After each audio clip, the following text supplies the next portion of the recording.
Chapter 451 Lu Meihuai's mother and daughter's worries.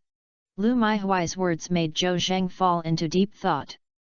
The kidnappers told their position and wanted to deal with Lu Meihuai. Isn't the kidnappers afraid that Lu Meihuai will call the police and the police ambush them and take them down? Of course, the kidnappers may also be very confident. They expected that Lu Meihuai would not call the police and would hand over the money to them obediently. After all, she was fooled by 5 million not long ago. It is also possible that the kidnappers were not in Haihe, northeast China at all, but deliberately fooled Lu Meihuai here, just trying to fool her into making her dizzy and cheat her of her money. Anyway, Chu Jianghe is in the hands of others. Even if Lu Meihuai knows that she has been fooled, he didn't dare to do anything, and even gave money obediently. The kidnappers planned to use Chu Jianghe as a long-term meal ticket. Zhou Zheng was also puzzled and could not confirm the true intentions of the kidnappers, but he was skeptical about the kidnappers' integrity. Lu Meihuai quickly finished her breakfast. She had eaten a rich wife like her and didn't eat much of the breakfast at the street stall. She tasted everything and it was quite suitable for her appetite. "Oh Zheng, you really know how to choose breakfast. They are all my favorite foods. I'm so full. I won't be hungry for a day after eating this breakfast." Lu Meihuai wiped the corner of her mouth with a tissue and said sincerely to Zhou Zheng. Chu Yunyao looked dark and thought to herself, "Zhou Zheng didn't know what you like to eat? I chose those breakfasts, okay?" However, the credit is not considered a loss to her husband Zhou Zheng. Chu Yunyao moved her mouth and said nothing. Zhou Zheng waved his hand and said the truth. "Auntie, in fact, these were all chosen by Yun Yao. I'm just helping to settle the account." Lu Meihuai was so dark that she thought to herself that Zhou Zheng was sincere and said, "I really said whatever she wanted." However, this also indirectly shows that Zhou Zheng is an upright person. The wealthy families are still very picky about their son-in-law's character, so they must first have a correct view. From this tiny thing, Lu Meihuai has a further understanding of Zhou Zheng and has a better recognition of this son-in-law. Okay, no matter who chooses and who pays, you are all determined to be good kids," Lu Meihuai said with a smile. Seeing Zhou Zheng and Chu Yunyao sitting side by side on the sofa, the talented and beautiful women were extremely matched. Lu Meihuai suddenly felt a little sad. "If your husband Chu Jianghe is here, you can take a family photo." A sad face unknowingly rose on her properly maintained face. "Oh, Yunyao, I don't know what your father is doing now. Are you suffering? Is it even more important to know if the kidnappers who have been killed these days are trustworthy?" Zhou Zhendao. "Auntie, hasn't the kidnappers come to you yet?" "No." Lu Meihuai took out her cell phone, looked through it carefully, and said dimly, "It's been almost 24 hours since I sent the message yesterday morning. Oh, I'm very worried now, Zheng, do you think I want to send messages to the kidnappers on his own initiative?" Chu Yunyao was also worried about her father. Before Zhou Zheng could speak, she stood up and said, "Mom, why don't you call the kidnapper and ask to call my dad so that you can know my dad's situation?" Her worries were not aimless. Lu Meihuai transferred 5 million to the kidnappers. If the kidnappers think that 5 million is worth it and directly tore up Chu Jianghe or throw it into a dangerous situation, it would be bad. Although it is just an unreasonable worry, it is not impossible. Lu Meihuai did not answer Chu Yunyao but looked at Zhou Zheng with her eyes. "Zheng, what do you think?" She now put all her hopes on Zhou Zheng, who is her current support. Zhou Zheng shook his head. "I think don't contact the kidnappers for now." "Why?" Chu Yunyao looked at Zhou Zheng in confusion. Lu Meihuai also didn't understand. She thought Zhou Zheng would ask her to contact the kidnappers and might even find out some information from it. Zhou Zheng explained. "According to my understanding, it is very likely that the kidnappers did not contact us on purpose. Doingly torture us will make us restless, so as to better achieve their purpose of extorting money. Zhou Zheng, what if the kidnappers were satisfied with the 5 million transferred by my mother? Can they leave my dad behind or kill my dad and run away? Chu Yunyao frowned and expressed her concern. Lu Maihui also felt trembling when she heard Chu Yunyao's words. Yes, yes. Ah Zheng, what Yunyao said makes sense. It's all my fault that I was soft-hearted and transferred it to the kidnappers without any fear. She was a little upset as she spoke, and now she understood that the more she gave the kidnapper Qian Chujianghe, the more unsafe it was. Seeing that both mother and daughter were both nervous, Zhou Zheng quickly comforted. Auntie, Yunyao, don't worry, Uncle Chu is absolutely in danger of life at the moment, at most he will suffer a little. These robbers probably also know the strength of the Chu family. Their appetite is definitely not only 5 million. Think from the perspective of others, if you are a kidnapper and you can easily get 5 million, will you stop there? This way of making money is too easy. Don't you want to get another 5 million, 10 million, or even 100 million? After hearing Zhou Zheng's words, Lu Maihui and Chu Yunyao nodded. What Zhou Zheng said really makes sense. Of course, they were still extremely worried about Chu Jianghe. Now they hope that the criminals' desires will become stronger and stronger. As long as they still want to extort the Chu family's money, Chu Jianghe will be safe. Zhou Zheng continued. Of course, we can't just wait. Let's do this. By noon, if there is no news about the kidnapper, then Aunt should contact the kidnapper. Also, Auntie, tell me the phone number you contacted with the kidnappers. I will contact the municipal bureau and find a way to locate the other party's location at that time. Lu Maihui naturally nodded in agreement, and she told Zhou Zheng the mobile phone number of Chu Jianghe. Zhou Zheng immediately took out his cell phone and called the director of Jiangbei Municipal Bureau. Ma Ziajun. It is said that he should contact the local police to carry out criminal investigation methods in Haihe, but if he is not familiar with the place here, he has to call the provincial department to help coordinate. It is better to find the family members of the municipal bureau. Ma Ziajun quickly answered the phone. Xiaozhou, have you arrived in Haihe? I have sent a special task force to Haihe. Chen Guang from the criminal police team led the team. The plane they took should be able to arrive this afternoon. Ma Bureau, thank you for your attention. I learned the phone number of the kidnappers contacted Chu Jianghe's family. I hope the technical department can monitor and locate this number. Ma Ziajun said without hesitation. Okay, no problem. I'll arrange for the technical department chief Lu to cooperate with you. Then thank you, Director Ma. Zhou Zheng said something polite, but Ma Ziajun said. Hey Xiaozhou, the whole family doesn't speak 2 words. Chen Guang and the others will contact you when they arrive in Haihe. Please pay attention to answering the phone. Chapter 452 Confrontation with the Kidnappers. Zhou Zheng hung up the phone and continued to comfort Lu Maihui and her daughter, saying that he had communicated with Bureau Ma, and the technical department would locate the kidnappers. Now we are waiting for the kidnappers to contact us. Lu Maihui nodded and took out her phone and placed it on the table. The 3 of them stared at their phones with big eyes. After a while, Lu Maihui couldn't hold back her anger. Xiaozhou, why don't I call the kidnappers? My eyelids keep twitching, and I feel a bad feeling. Auntie, you must keep calm. Eyelid twitching is just a nerve reflex, and it has nothing to do with what unlucky happening. Xiaozhou, I had a dream yesterday that your Uncle Chu was killed by the kidnappers. He died so badly. I am still worried now. Auntie, the dream is the opposite. Uncle Chu will definitely be saved if he doesn't die.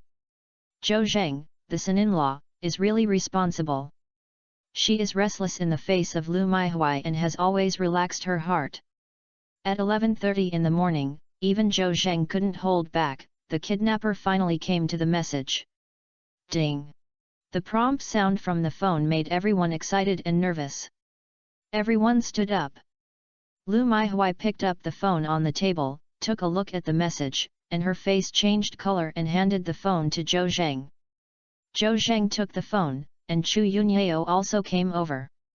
I saw that this message only had one sentence. We want 10 million and transfer the money immediately, otherwise Chu Jianghe's life will be in danger. Chu Yunyao's pretty face also changed color, and she said angrily. These kidnappers are too untrustworthy. They agreed to come to Haihe to pay the money and release the people. They fooled my mother 5 million, and now they have to use my father's life as a threat to demand 10 million.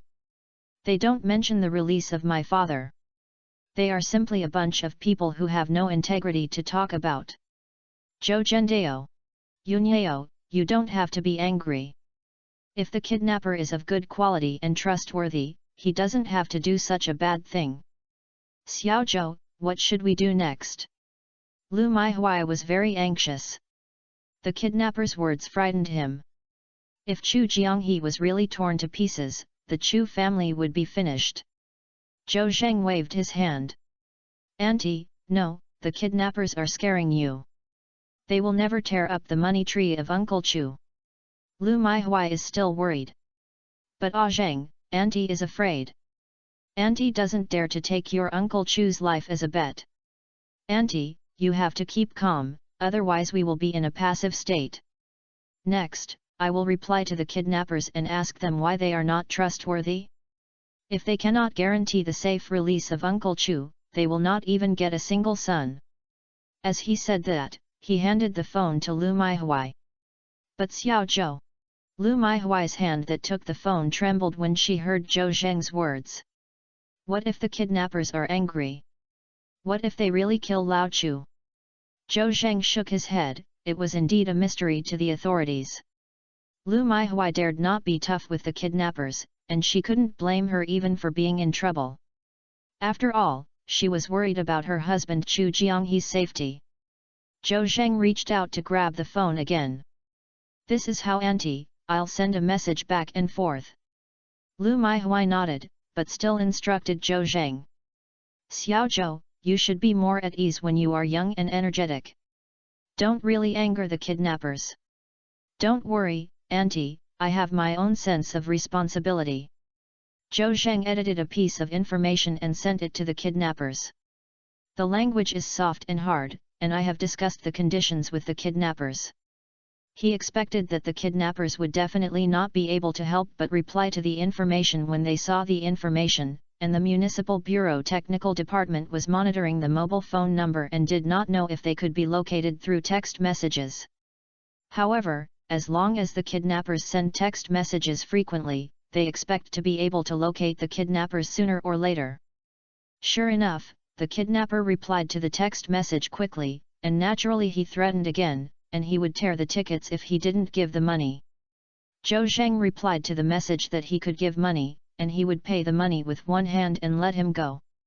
Immediately afterwards, the kidnappers took a step back and said that they would transfer the money into the designated account first, and they would let the person go, otherwise they would tear the tickets and don't want the money. How could Zhou Zheng scare them? He still strongly demanded to pay the money and let them go. Tugging each other. The kidnapper seemed to be angry and replied with a harsh statement, saying that he would tear up the tickets if he didn't get it before 10 o'clock noon. After the kidnapper sent this message, Zhou Zheng sent another message. After responding again, Zhou Zheng ignored them. He knew that the kidnappers were fighting with him, and this was a psychological warfare. They are absolutely unwilling to give up 10 million, and even want to get more money. Therefore, Chu Jianghe will not be torn to vote. Now it depends on who has strong psychological qualities, and whoever compromises first will be passive. Oh, Xiaozhou, they offended the kidnappers. They seemed to be angry. Auntie is so scared. When Lu Maihui saw that Zhou Zheng and the kidnappers seemed to have broken up, her heart was in her chest, feeling uncomfortable. Husband, can this work? I'm afraid. Chu Yunyao said to Zhou Zheng in a low voice. It's not that she doesn't believe in Zhou Zheng, but that she is really worried about her father Chu Jianghe's safety, and that no one will be confused if she is on her body. Zhou Zheng comforted them softly. Auntie, Yunyeo, don't worry, I have basically figured out the psychology of the kidnappers. Their greed is better than everything, and they will never easily tear up the votes. Wait, the kidnappers will definitely not help but contact us first. That's it, but when it comes to her husband's safety, Lu Maihui is still nervous. She sat restlessly on the sofa with her legs clamped, and she was almost like a year. On the contrary, Zhou Zheng became much more relaxed. He was very confident and naturally he was not very panicked. He got up and took out his cell phone and called directly to Section Chief Lu of the Timing Technology Department. He sent several messages back and forth with the kidnappers, and did not know if Section Chief Lu had located the kidnappers' location. Hey, hello, Chief Lu. I am Zhou Zheng, the Qiubei Institute. Zhou Zheng is actually not familiar with Section Chief Lu. It can also be said that he just met after being introduced by Ma Ziajun, and he asked for something, so he was very polite to speak. Section Chief Lu had long heard of Zhou Zheng's name, and Director Ma had just explained that he would try his best to cooperate with Zhou Zheng, and he would not dare to neglect it. Comrade Xiaozhou, I'm lucky to meet you. Chief Lu, I won't say anything politely. I've just sent a few text messages to the phone number you monitored. Has it located the other party's location? Section Chief Lu said. Oh, Xiaozhou, it's really difficult to locate short messages, but we have captured the other party's signals and communicated with the operation manager. They will cooperate with us to locate the criminals as soon as possible.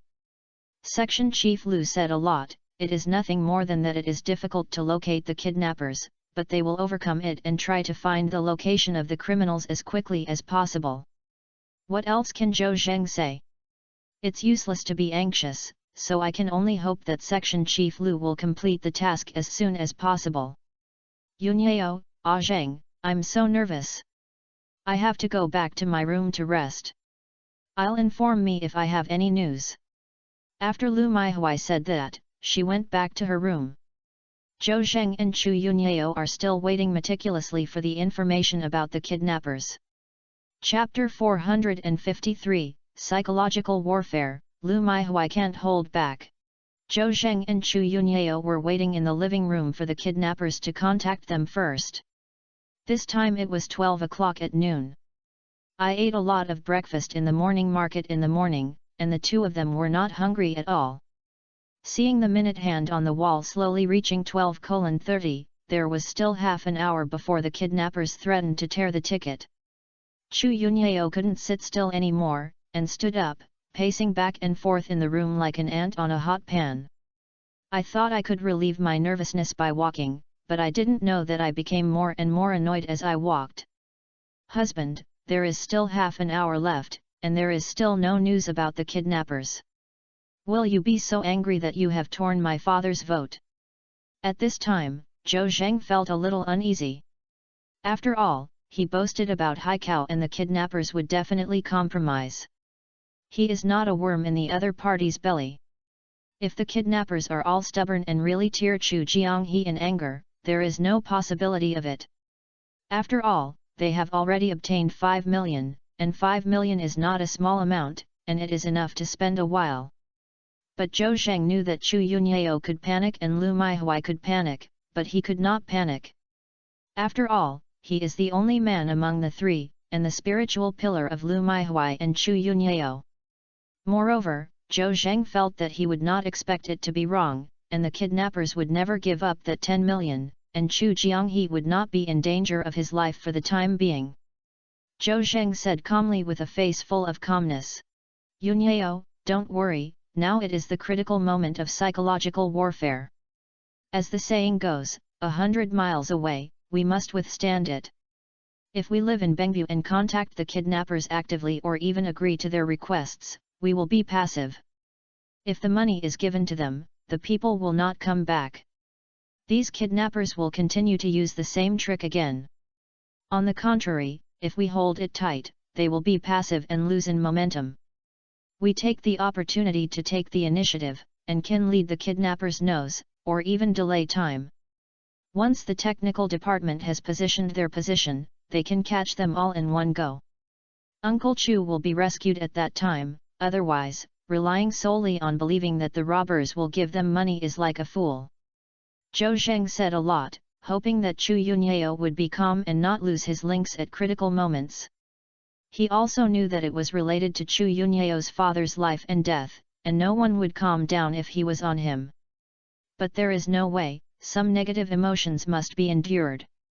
Chu Yunyao stopped and returned to the sofa and sat next to Zhou Zheng.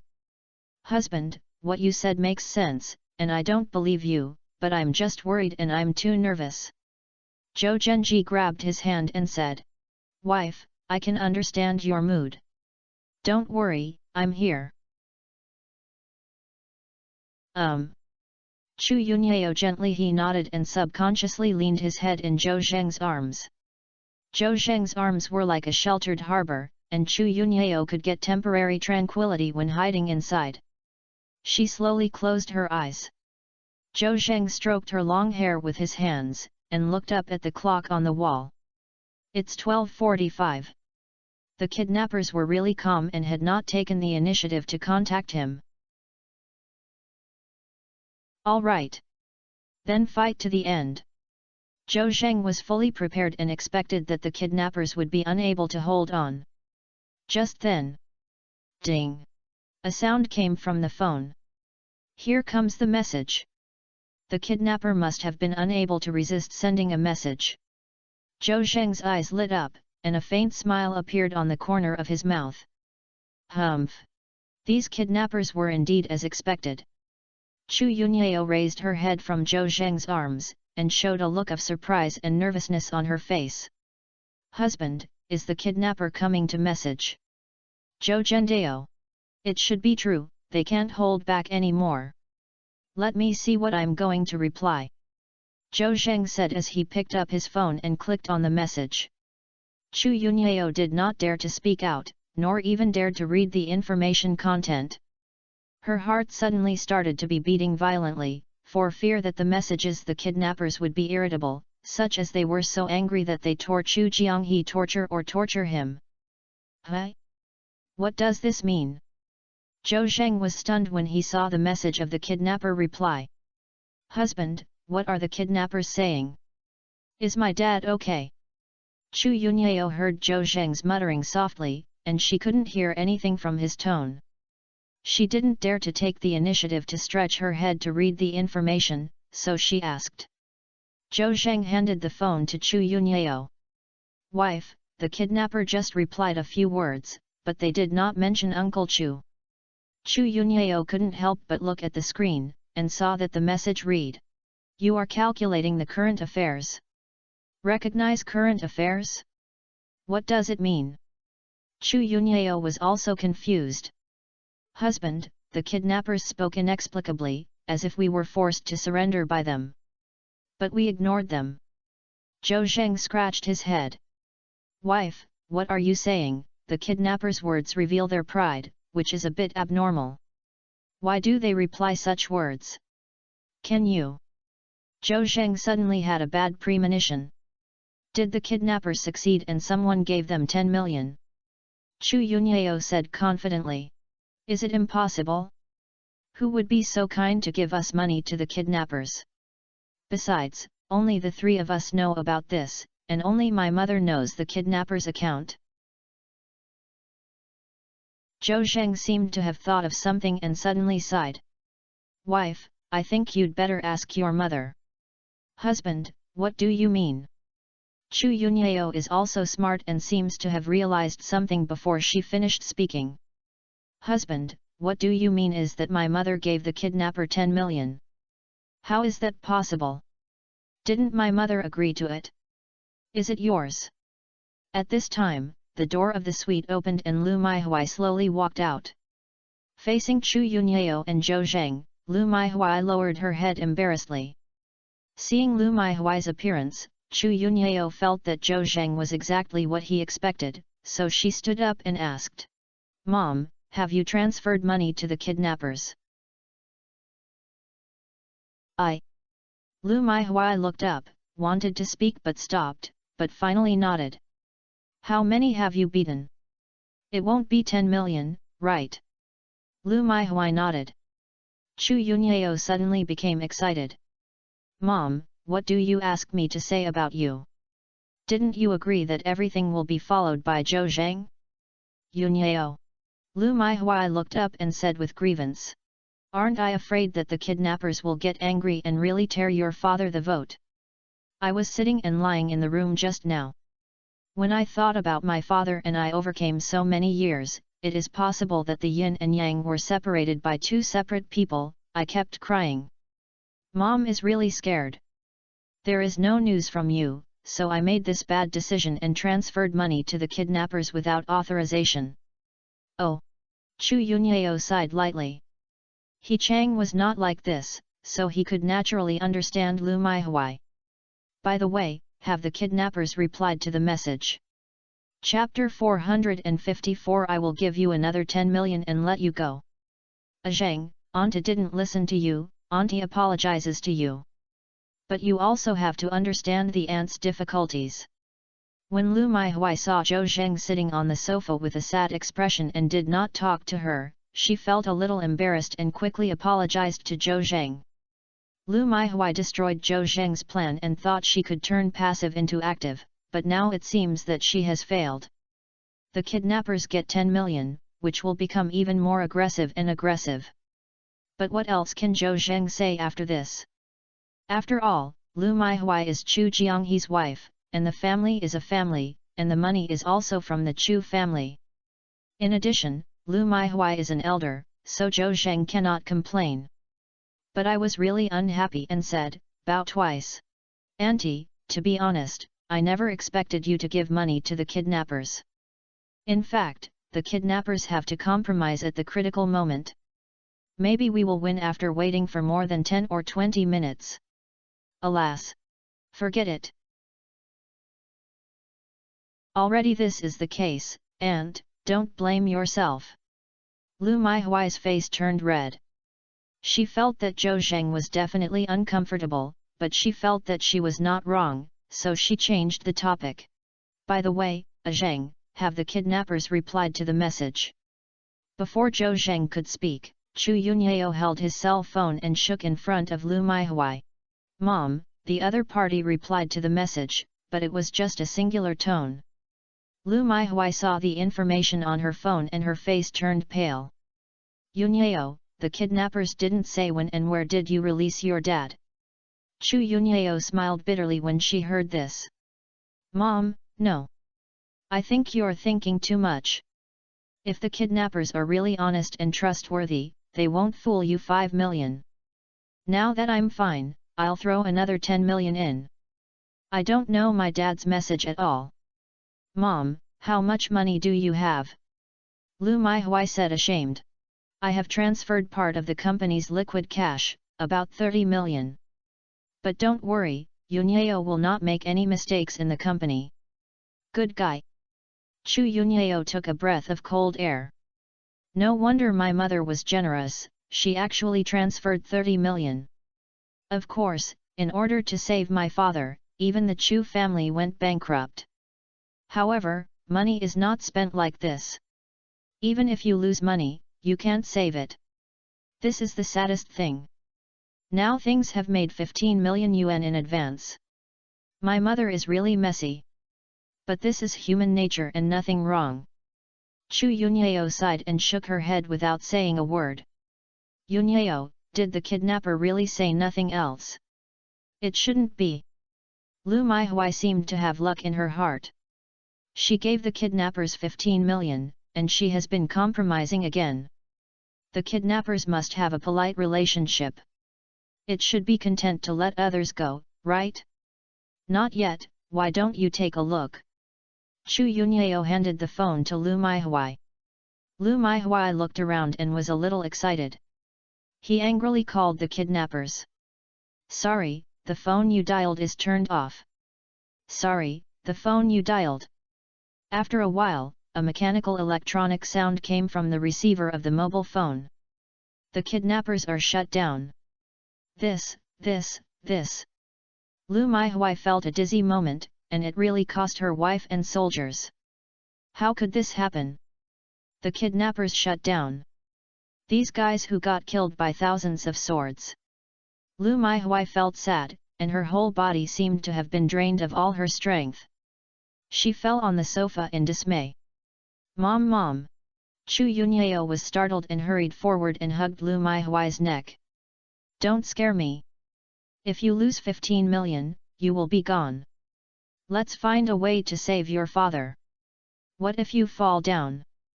Chu Yunyao said in a crying voice. Dad was kidnapped, and his life and death were uncertain. If my mother fell down again due to stimulation, her spiritual world would collapse. Lu Maihui wanted to cheer up when she heard what her daughter Chu Yunyao said, but she felt that the turbid air in her chest could not exhale. She felt uncomfortable and her face gradually changed. Yunyao, she said in pain.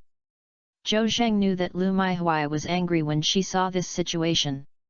She was so angry that she would be in danger of her life.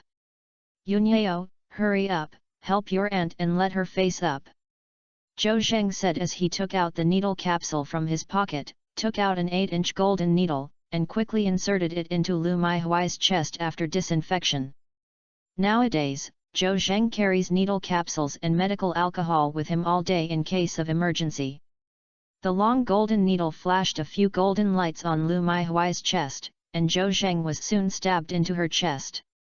Chu Yunyao knew that Zhou Zheng's acupuncture was extraordinary and knew that Zhou Zheng was treating his mother, but when he saw such a horrifying scene, he was also a little scared. Husband, what's wrong with my mother? I'm anxious to get angry, and I'm angry and can cause respiratory disorders. If something like this long is not broken, will you? Husband, I remember yours wasn't that long before. That must be fine. Yunyao, I used to grow up because of my skill. This is only 8 inches. When my acupuncture technique reaches the master level, I can reach 9 inches, which is even longer than now. Zhou Zheng's acupuncture technique is a bit out of the blue, and there is no need for him to hide it from Chu Yunyao. Anyway, all familiar people know his excellent medical skills. Nowadays, he can find the right acupoints and apply needles through thinner clothes, saving a lot of trouble. Zhou Zheng began to shake his wrist while pinching the needle with his fingers. The golden needle also trembled rhythmically in Lu Maihui's body. Soon, he pulled out the golden needle. All right.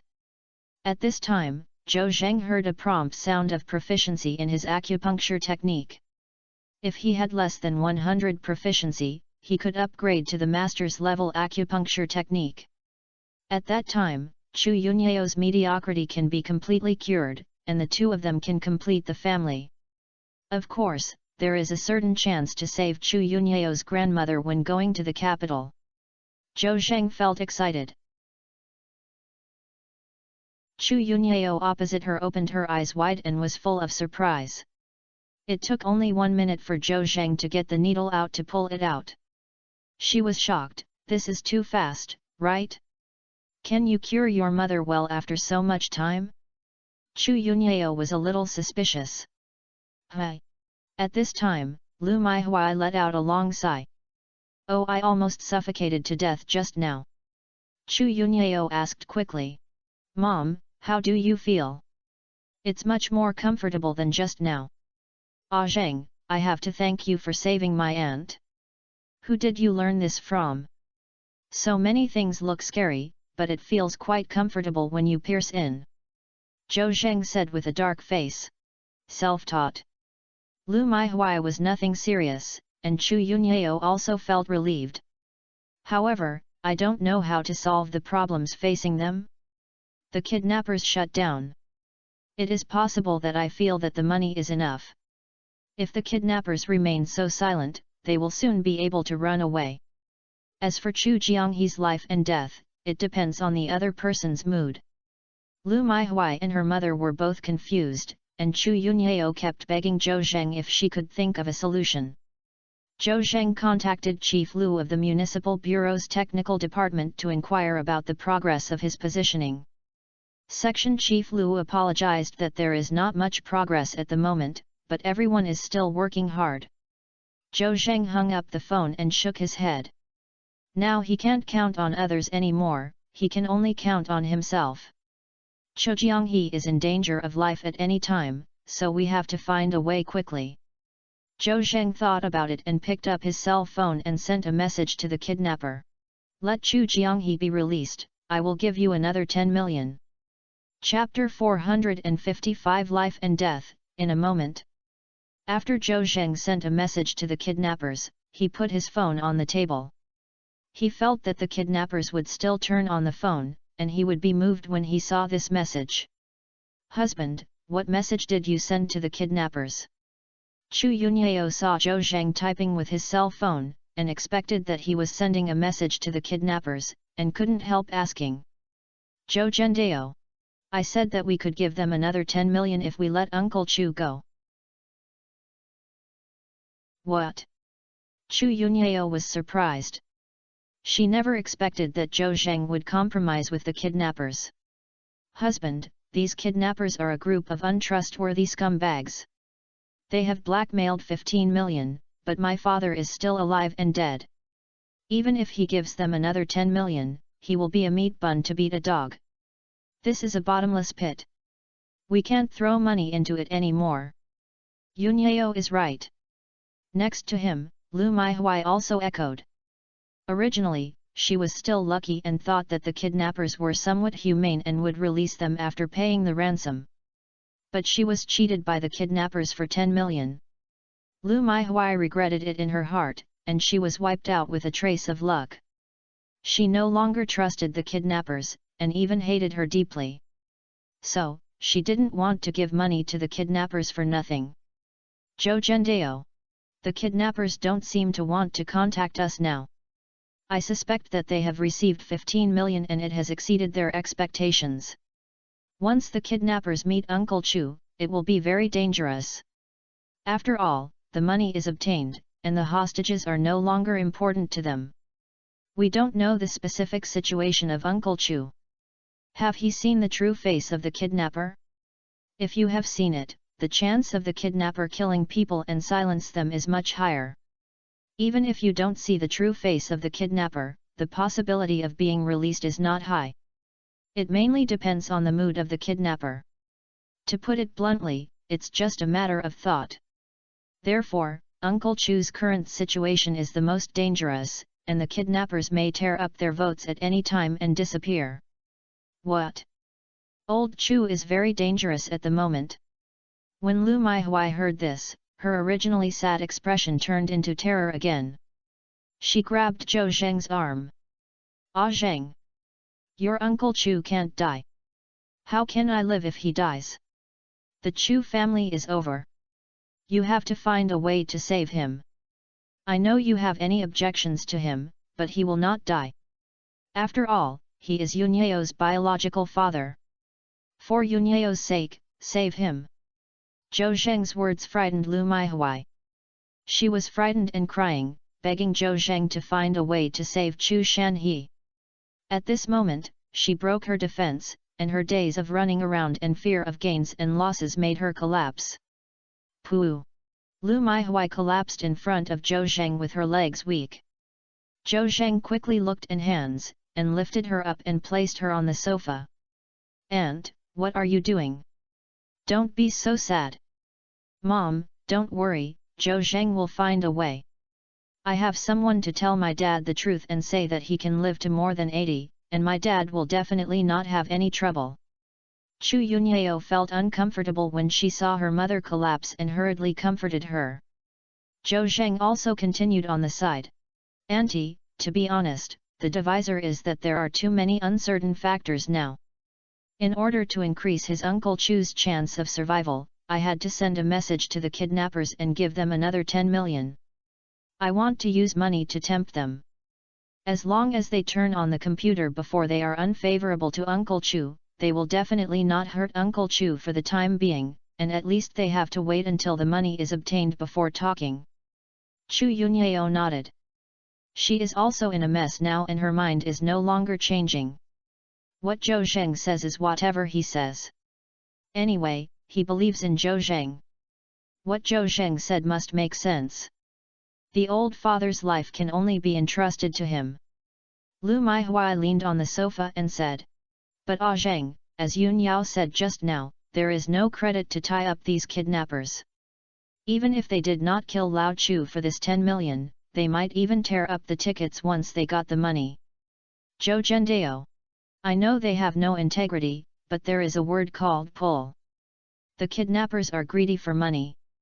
This is their weakness and the only weakness. We can only use this weakness and pull back and forth. This 10 million cannot be easily attacked by the robber like you just now. We can test the bottom line of the kidnappers. It's really impossible. Before angering the kidnappers, they can give some money appropriately. During the polling process, the kidnappers will send messages to us or even talk to us, and the Municipal Bureau Technical Department can obtain the other party's position more efficiently. If their position is determined, we will be half successful. Of course, the same sentence is the premise that the kidnappers turned on the computer and saw this message before they were unfavorable to Uncle Chu.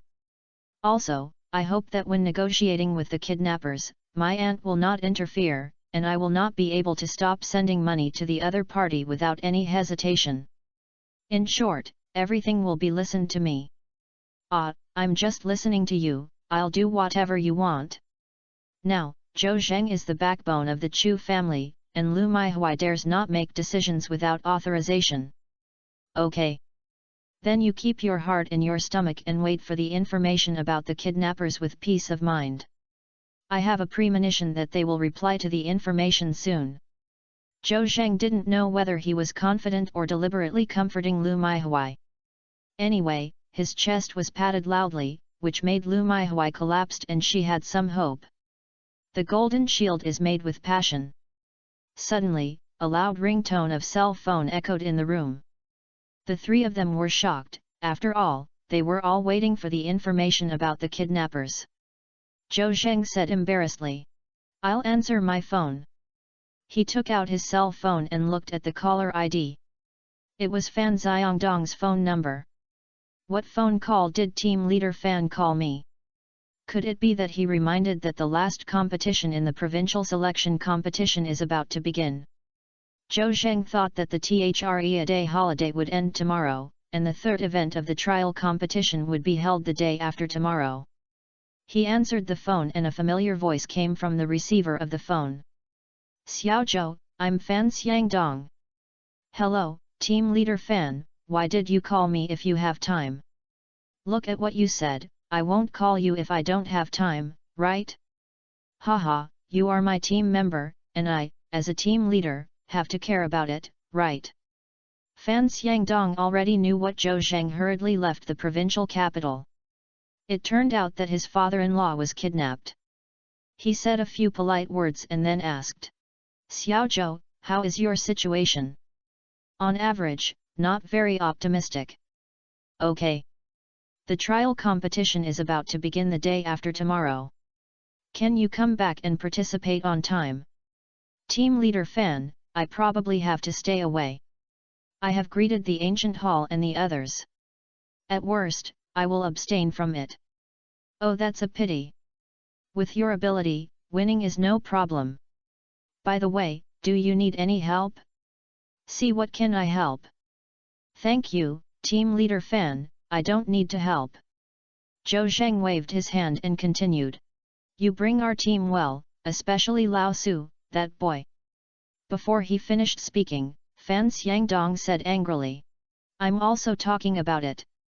After this kid held Wang Chen's memorial service, he suddenly left without saying goodbye. Chapter 456 What can I use to make me believe in your sincerity? What? Leave without saying goodbye? Where did Lao Su go? Zhou Zheng was stunned for a moment and asked quickly. Su Hongbing had a problem at a critical moment, and it was indeed him. Zhou Zheng couldn't leave the matter, so it would be fine if he abstained from power, but what could he do? Have no idea. This kid sent me a message saying that he would ask for leave if he had something to do. He didn't say anything. He also said that Wang Chen's ashes should not be sent back to his hometown first, and he would go and deliver them in person when he came back. This kid who is stepping on the horse is becoming more and more unorganized and undisciplined. Fan Xiangdong was so angry that he was very angry by Su Hongbing. Zhou Zheng asked. Team leader Fan, didn't you call him? I've beaten several. At first, this kid fucked me, but then he turned off the phone. Fan Xiangdong paused and said. I suspect that Su Hongbing went to northeast China to find you. Yes, it must be so. He was afraid that I wouldn't ask him for leave, so he took action first and then reported, and then disappeared. Zhou Zheng scratched the back of his head and said. Can you do? But Lao Su has never contacted me today, nor has he mentioned this to me. Fan Xiangdongdao. He definitely doesn't dare to tell you this. After all, he still has a competition task. If you know, you will object to him going to the northeast to find you. This kid is smart. I guess he will contact you until he reaches northeast China. Zhou Zheng nodded when he heard Fan Xiangdong's words and recognized his inference. Su Hongbing left without saying goodbye and even gave up the provincial selection competition. He was probably coming to northeast China to find him. This kid values loyalty, and Zhou Zheng has kindness to him. When Zhou Zheng encounters difficulties, he will never stand idly by. However, it would be fine if Zhou Zheng abstained from power, but he delayed Su Hongbing. He couldn't bear to say on the phone. Team leader Fan, I think you are right. Old Su Beiji has come to northeast China to find me. Let's do this. I'll call him later and try to persuade him to go all back. If he doesn't answer, when I see him, I will try my best to persuade him to return to the provincial capital to continue participating in the trials. Fan Xiangdong nodded, but said. If he really doesn't want to go back, forget it. In the provincial capital, you are alone and have multiple people to take care of. Let's talk about it. Zhou Zheng hung up the phone, and Chu Yunyao asked. Honey, has Su Hongbing come to northeast to find us? She just heard Zhen Zhen and was actually happy. Although Su Hongbing is not as capable as Zhou Zheng, he is loyal and fearless. The most important thing is that he has a deep background. If he can help, it seems that his chances of saving his old father have increased by a few cents. Zhou Zheng nodded. Just now, Fan Xiangdong told me that Su Hongbing left without saying goodbye in the provincial capital. I think it was probably because he came to northeast China to find me. I have to call him and persuade him to go back, so don't delay the selection competition.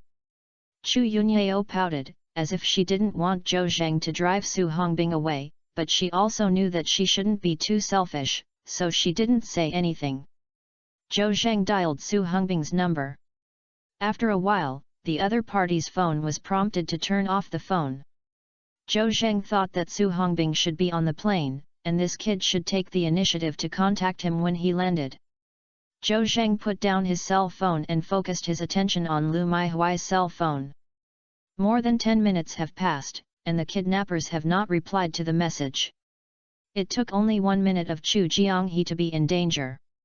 Zhou Zheng was also a little worried, but his face was still calm and composed.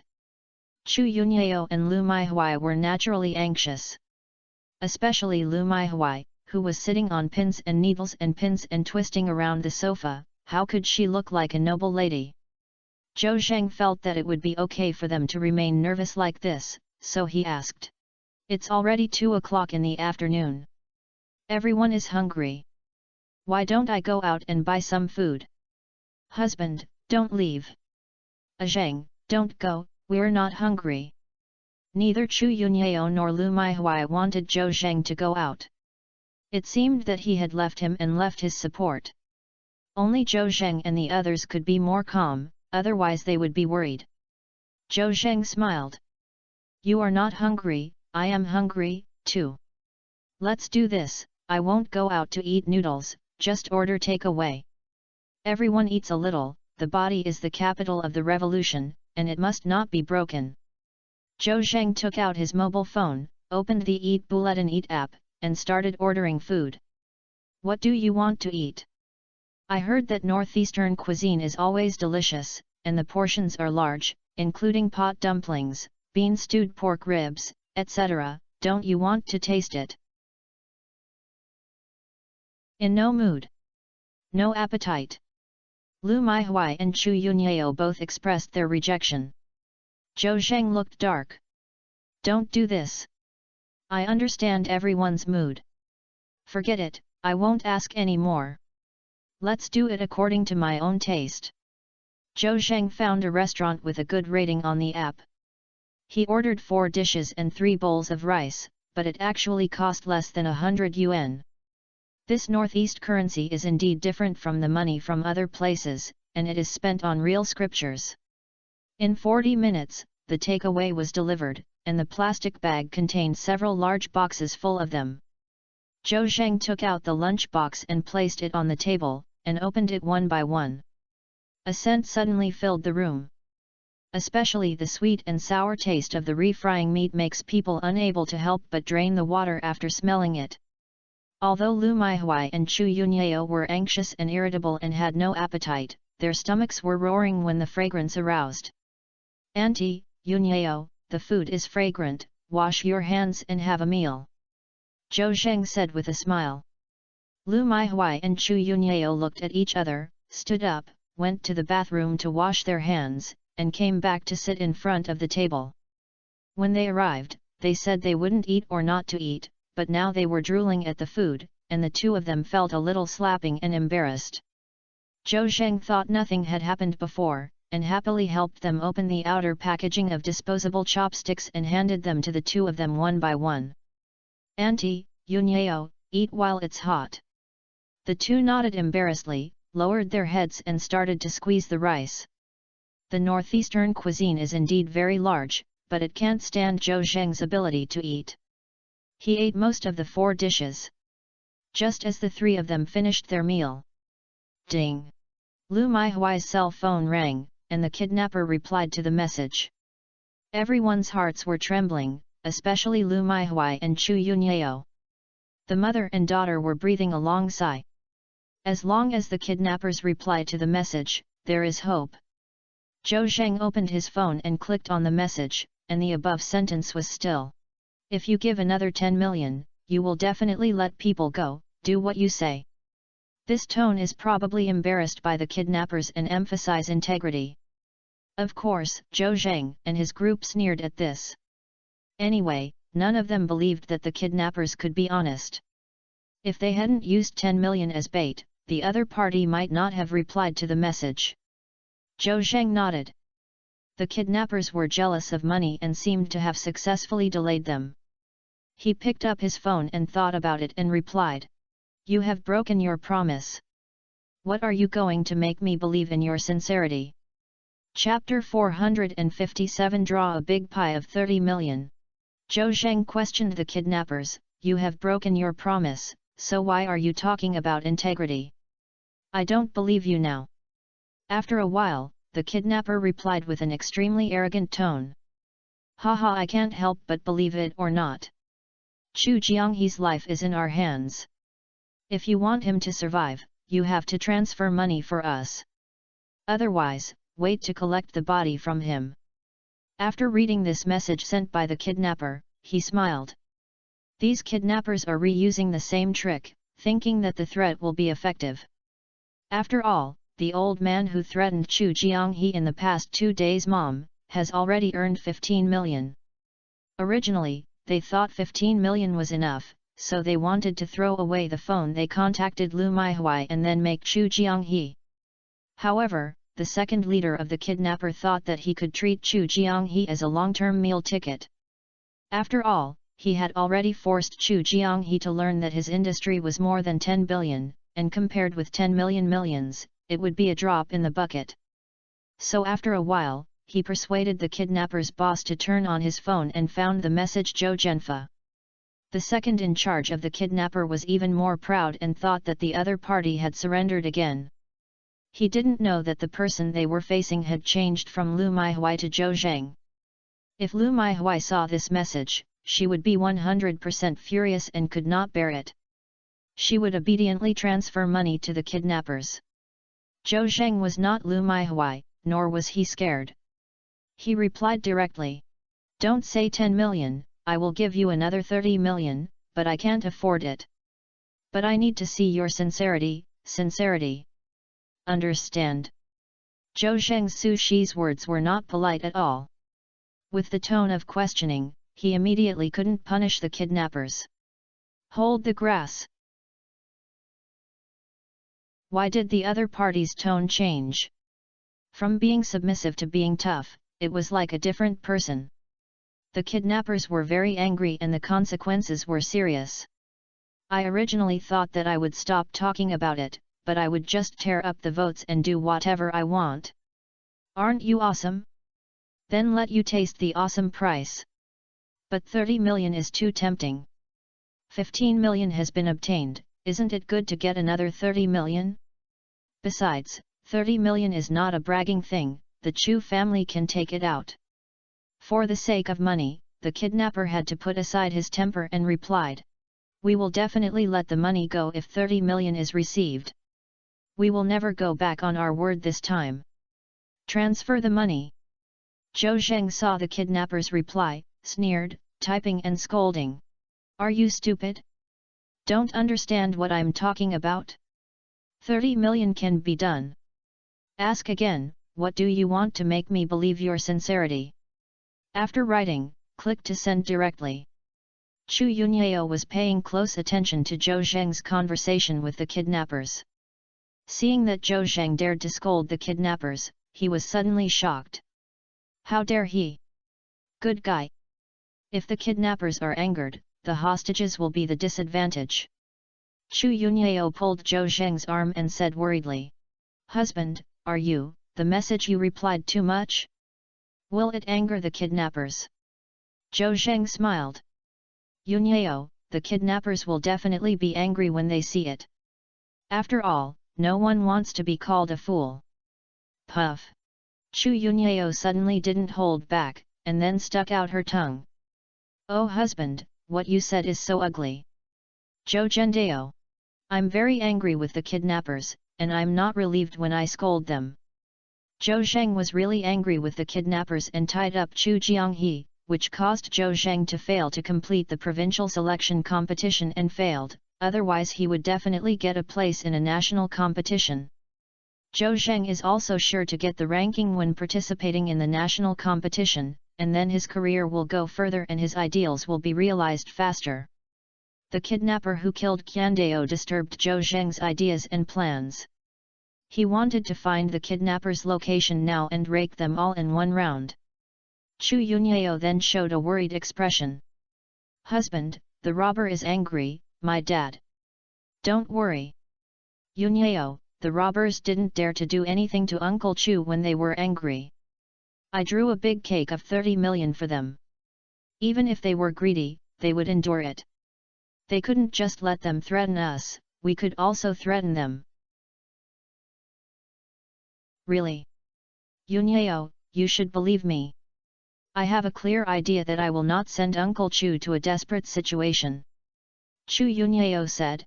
Husband, don't be too careful. Of course I believe you. I don't believe that the kidnappers have such a good temper. Look at my mother who was threatened by them and was stunned. Lu Maihui leaned on the sofa, feeling uneasy. She didn't dare to pay attention to what Zhou Zheng talked to the kidnappers. After all, her psychological tolerance is limited. I guess if she is frightened, she should have a heart attack. As the saying goes, she doesn't need to doubt people, and she doesn't need to doubt people. She gives full power to Zhou Zheng and she will no longer interfere. After hearing Chu Yunyao's words, Lu Maihui gave her a blank look. Aren't I worried about your dad? If I weren't worried about the old man's life and death, would I be afraid of the kidnappers? I could curse them. Okay. Mom, I was wrong. Can't you be so awesome? Seeing that his mother looked bad, Chu Yunyao thought that she was angry in her mind and wanted to vent her feelings, so she couldn't act as a punching bag, so she quickly admitted her mistake and begged for mercy. Here, the kidnappers returned the message. Sure enough, difficulties are like springs. If you are strong, they will be weak, and if you are weak, they will be strong. Zhou Zheng became tough, and the tone of the kidnappers became much gentler. They didn't even express anything when they were scolded, but asked, "We definitely do what we say this time. I wonder how you can trust our sincerity." Zhou Zhensin said that dogs can't change their food, and I will never believe that you are sincere. He replied, "I need to talk to Chu Jianghe, I want to confirm that he is fine. Also, you must swear to be honest and I want to record. Otherwise, how can I feel at ease? Is it worth 30 million to you? 30 million is not a small amount. Adding to the 15 million you just got is enough for a group of people to have food and clothing." Zhou Zheng emphasized that money was to further arouse the kidnappers' greed and make them retreat step by step. Of course, Zhou Zheng did not think that the 30 million yuan would be received, and the kidnappers would release Chu Jianghe, but instead strived to speak with Chu Jianghe, even if they were talking with the kidnappers. The first is to confirm Chu Jianghe's current status. Of course, more importantly, as long as the kidnappers are willing to make calls, the technical department will have a high probability of positioning them. After all, it is too difficult to locate SMS. Zhou Zheng called Section Chief Lu of the technical department again.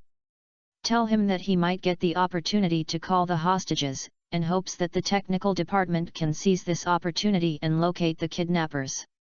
Chief Lu of the technical department said that the relationship is good, and as long as the call lasts for more than 1 minute, the other party can be positioned immediately.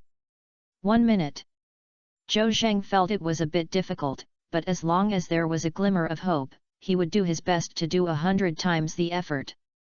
Chapter 458 My son-in-law is really capable.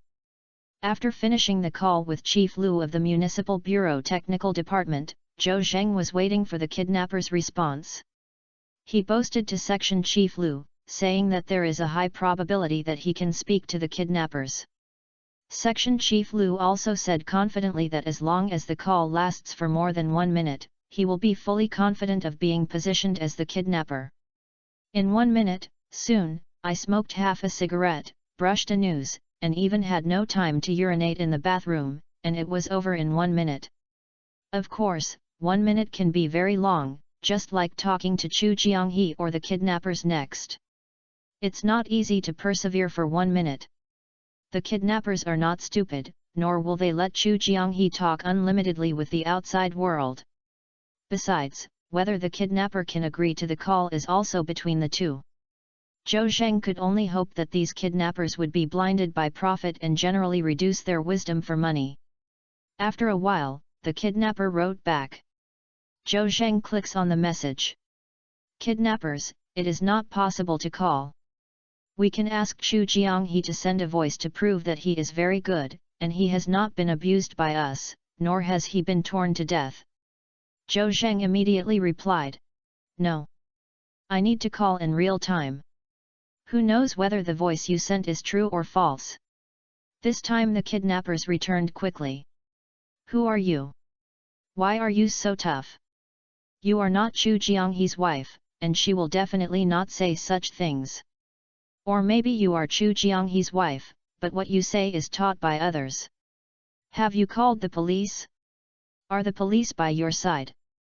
Zhou Zheng knew that the kidnappers could see that his way of speaking was different from Lu Maihui, but he still moved his heart. After all, the kidnappers guessed that there was a policeman around Lu Maihui, and this policeman was himself. Zhou Zheng calmly replied. "I am indeed not Chu Jianghe's wife. I am his son-in-law and the only male member of the Chu family. Now, I have the final say in the Chu family. As for calling the police, I believe I can solve this problem perfectly better than the police. This is also the high cow I praised in front of my mother-in-law. So, I am so proud that I don't need the police to help." Zhou Zheng bragged for a while, regardless of whether the kidnappers believed it or not. Zhou Zheng believed that they would deceive themselves for money. Besides, Chu Jianghe is in their hands now, and they are also fearless. After a while, the kidnapper replied to the message, which was exactly the same as Zhou Zheng thought. "Okay, we believe you didn't call the police for the time being. However, we still have some doubts.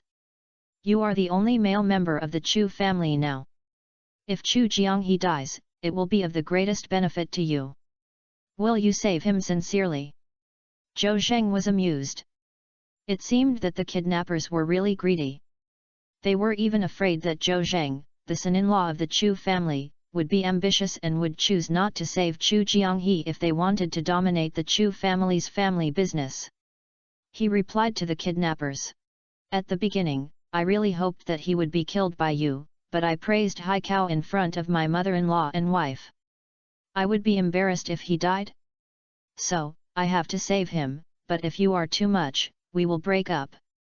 It will not be good for me to destroy the Chu family.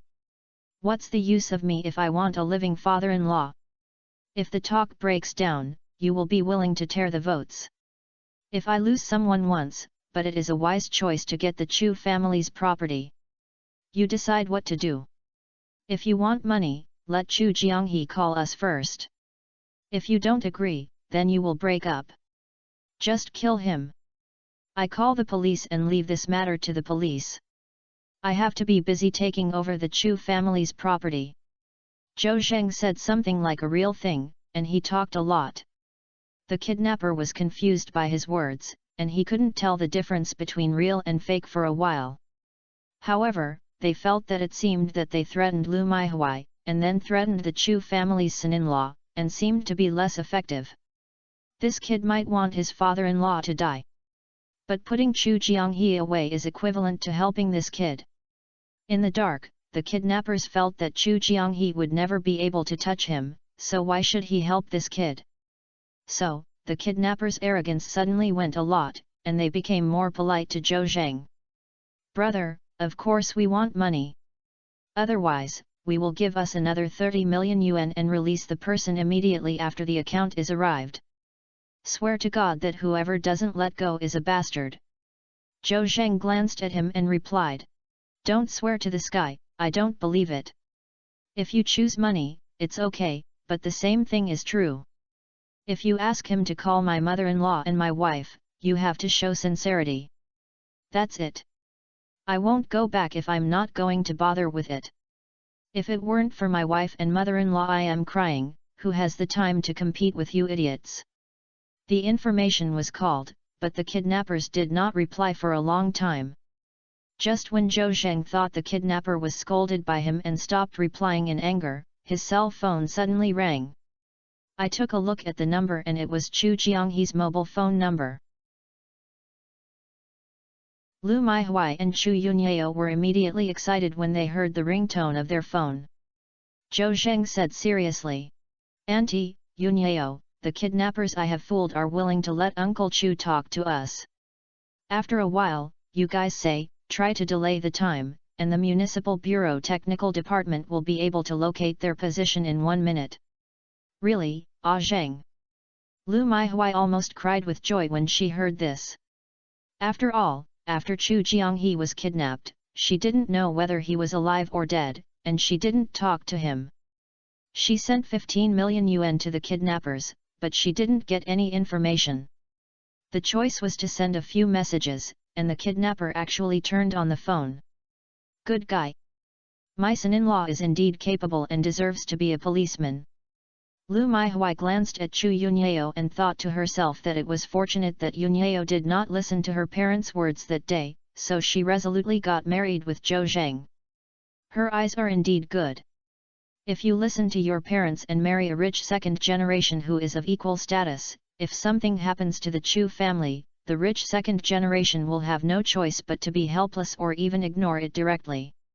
Anyway, those playboys do not have the ability of Zhou Zheng. Thinking of this, Lu Maihui was more satisfied and loved Zhou Zheng, and her eyes looked at him differently. Ah Zheng, you are indeed capable. It would be really lucky that the Chu family has you as their son-in-law. Lu Maihui said sincerely. Zhou Zheng waved his hand. Auntie, this is not the time now. I have heard what I said to you just now. Try to delay the time as much as possible, and I will answer the phone. Zhou Zheng answered the phone. Hey! I am the one I chatted with you just now, Chu Jianghe is in our hands. A hoarse voice came from the receiver of the phone. This is the kidnapper, and it may also be the leader of the kidnapper. Zhou Zheng said calmly. Horse Cao, you are a kidnapper, are you willing to call? Then what, where is my father-in-law? The kidnapper looked dark. This kid is too arrogant. Is he wishing Chu Jianghe died? But I just won't let you do it. The kidnapper swallowed his anger. This will let him talk to you. Soon, a familiar voice came from the phone, and the sound was filled with a hint of panic and exhausted. Hey, is it Mika? Zhou Zheng deliberately shouted. Father-in-law? Look for my mother-in-law, right? You can wait a moment. Chapter 459, failed to locate the kidnapper's position, just 10 seconds away. Zhou Zheng opened the hands-free one, and he needed to know the content of the conversation. Then he handed the phone to Lu Maihui. Lu Maihui stood up excitedly. He took the phone with his trembling hands and said to the microphone in a trembling voice. Hey old Chu! Chu Jianghe has been missing for many days, and Lu Maihui has never contacted him.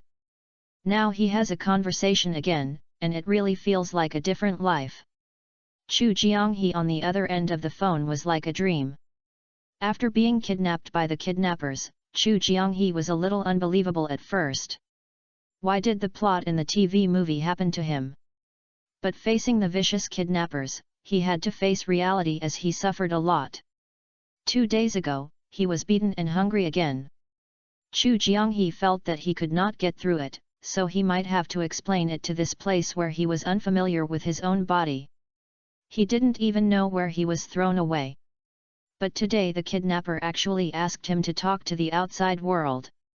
He understood that it must be the result of his wife Lu Maihui using methods to negotiate with the kidnappers. True love is revealed in times of adversity, and at critical moments, your wife is reliable. He felt grateful in his heart. After taking the call from the kidnapper's hand, Chu Jianghe also shouted out his wife's name in a trembling voice.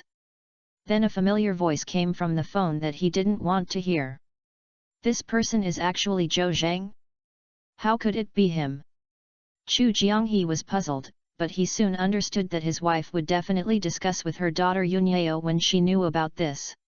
If her daughter knew about it, then Zhou Zheng, who was not recognized, would naturally know. Chu Jianghe felt mixed emotions for a moment. Although he didn't like Zhou Zheng, he hated Zhou Zheng's voice but felt a little intimate. After all, no matter how much he doesn't like Zhou Zheng, he is better than facing the kidnappers who scared him. Chu Jianghe's mind turned dozens of times in 1 second, and he was thinking about talking to Zhou Zheng in any tone. Is he begging him to find a way to rescue himself, or continue to look cold-eyed? Even if he dies, he doesn't need his help. However, Zhou Zheng did not talk to him, but handed his cell phone to Lu Maihui. Chu Jianghe heard Lu Maihui's voice and broke his defense suddenly, and tears flowed out instantly. The lifeless face also had a yearning and desire for life. Maihui, Maihui. Chu Jianghe called his wife's name, as if he stopped calling her, and his wife would disappear from the other end of the phone. Old Chu, I'm here, I'm here. Lu Maihui was also filled with tears for a moment and almost cried come out loud. Chu Yunyao stepped forward and hugged Lu Maihui gently, as if she wanted to give her some strength, but her eyes were filled with tears. The sound of the kidnappers vaguely came from the other end of the phone. Hurry up and say, you don't have much time. Chu Jianghe woke up like a dream, and then came to his senses and said. Maihui, are you all at home? Are you and Yunyao both okay? Everything is good, all is good. Lao Chu, don't worry about us, take good care of yourself, how are you? Have they abused you? Chu Jianghe was silent for a moment. At the beginning, in order to force him to ask about his property, it was common for the kidnappers to be beaten and hungry. But I no longer torture him for the past half day. He was about to tell the truth, but he saw the kidnappers' leader give him a threatening look. A hero does not suffer a loss in front of him. Chu Jianghe knows that he is just a fish now, and he is a knife and a knife, so he must not be a stubborn person. I'm pretty good, they're pretty good to me. This was just insincere words, and Lu Maihui didn't expose it. What if it was exposed?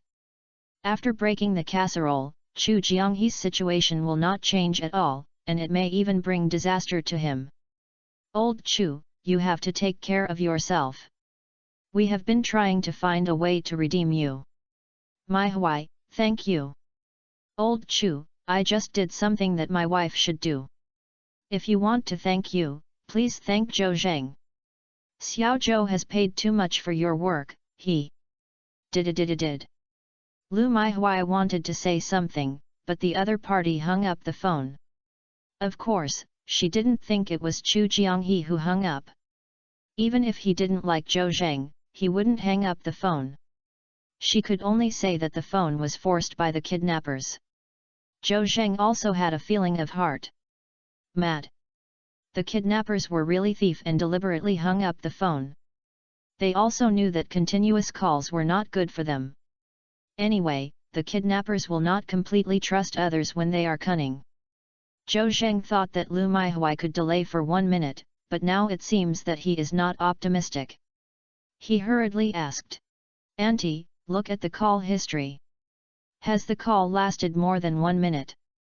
Lu Maihui was a little disappointed. After all, she had just contacted her husband but was forced to interrupt.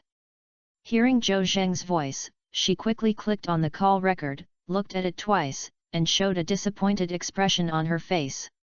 Zhou Zheng saw this expression and felt a little sudden in his heart, thinking that he had stopped. It seemed that the call time was not a minute. Actually, I can feel it, but I still have a lucky mentality. Sure enough, Lu Maihui said. Ah Zheng, the call time is only 50 seconds. Does the kidnapper also know that the longer the call, the easier it is to be positioned, so he deliberately hung up the phone? Zhou Zheng shook his head but nodded again. I don't think the kidnappers will know that the call will be located for more than 1 minute, but they must be on guard against us.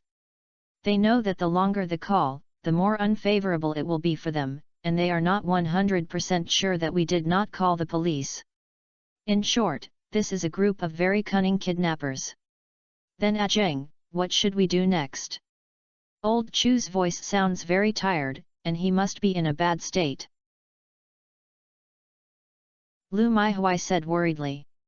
Zhou Zheng waved his hand. Auntie, I will try my best to find a way. This is a protracted war. We must be calm and not be distracted.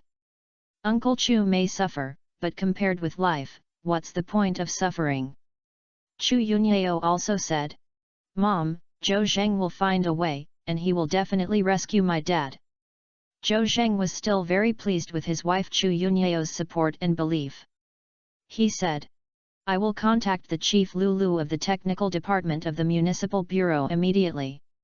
Although the call lasted for less than a minute, maybe what did the Technical Department find out? Zhou Zheng said and called Chief Lu of the Technical Department. Section Chief Lu is now in a position to stay away from the Technical Department. The reason is that Director Ma Ziajun has also asked twice. He knew the importance of this matter, so he simply did nothing and focused on detecting signals in the Technical Department. I did capture the signal just now, and I could locate it in 10 seconds, but I didn't know that the signal disappeared again. Section Chief Lu almost swears when he slapped the table. At this time, Zhou Zheng called, and Section Chief Lu knew exactly what Zhou Zheng meant. After answering, he said directly. Sorry Comrade Xiao Zhou, if the call time just now is 10 seconds longer, we will be able to locate the position. But don't be disappointed. We will combine these signals. I believe that we will find their location sooner or later. Zhou Zheng sighed, and there was no surprise. At this time. Ding! The kidnappers are coming again for information. Chapter 460 The kidnapper suddenly compromised. Ah Zheng, the kidnapper is here again. Lu Maihui shouted softly at Zhou Zheng with her cell phone. She didn't dare to read the messages sent by the kidnappers herself, for fear of being stimulated by unfavorable news. Zhou Zheng nodded, and he was about to end his conversation with Section Chief Lu. Secretary Lu, then I'll ask you. I still hope you can find the kidnapper's location as soon as possible. This is very critical to me. Section Chief Lu patted his chest and said, Xiaozhou, don't worry, if I, Lao Lu, can't find the location of the kidnappers, I will not eat or drink. I didn't go home to sleep anymore, I kept staring at Cory, but I didn't believe it and couldn't find it. I thought I'd be thinking about giving me another 3 or 5 hours. Really? Then thank Section Chief Lu, please. Zhou Zheng nodded. Although he knew that Section Chief Lu was exaggerating, since he could tell the deadline, it means he still knew it. After hanging up the phone, Zhou Zheng reached out to take the phone from Lu Maihui. After opening it, it was indeed the information from the kidnappers. We have met your conditions. Chu Jianghe is safe and sound. Can you make money? Husband, is it the information of the kidnappers? What are they talking about? Chu Yunyao asked. Zhou Zheng nodded. It's indeed the information from the kidnappers. What else can they say? Just ask for money, 30 million. Then will we give it to them? Of course I won't give it. If I give it, it will be wasted, but I can't give it at all, otherwise it won't delay much time. Zhou Zheng raised his head and said. Secretary Lu made a promise for me and said that he would give him a few more hours to determine the location of the kidnappers. So, we are trying our best to delay the time now. Zhou Zheng can only pin most of his hopes on Section Chief Lu now. This feeling of placing hope on others is quite passive, but there is nothing we can do about it. As long as you know the location of the kidnappers, Zhou Zheng immediately contacted the local police station to carry out a large-scale clearance of the kidnappers, thereby saving Chu Jianghe. At this time, Lu Maihui spoke. Xiaozhou, it's up to you. You can do whatever you want. Isn't it just delaying time? At worst, let's continue to give the kidnappers money. Zhou Zhendao. Auntie, I will inevitably lose money and avoid disasters in the future. As long as I can delay it, it will be worth it. Lu Maihui nodded. She had long been tempted by money, and she could not compare with her husband Chu Jianghe's life. If you don't have 15 million in, you don't care if you throw them in.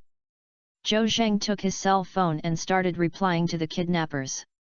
Although he was passive, he could never lose in terms of momentum. You want money? What money do you want? Just now I just showed your sincerity and also made up for your bad behavior of fooling my mother-in-law at the beginning. The kidnappers quickly replied to the news. Hold the grass, are you playing tricks on me?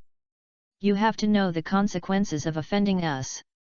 While we are not very angry, we should quickly transfer 30 million to the account, otherwise.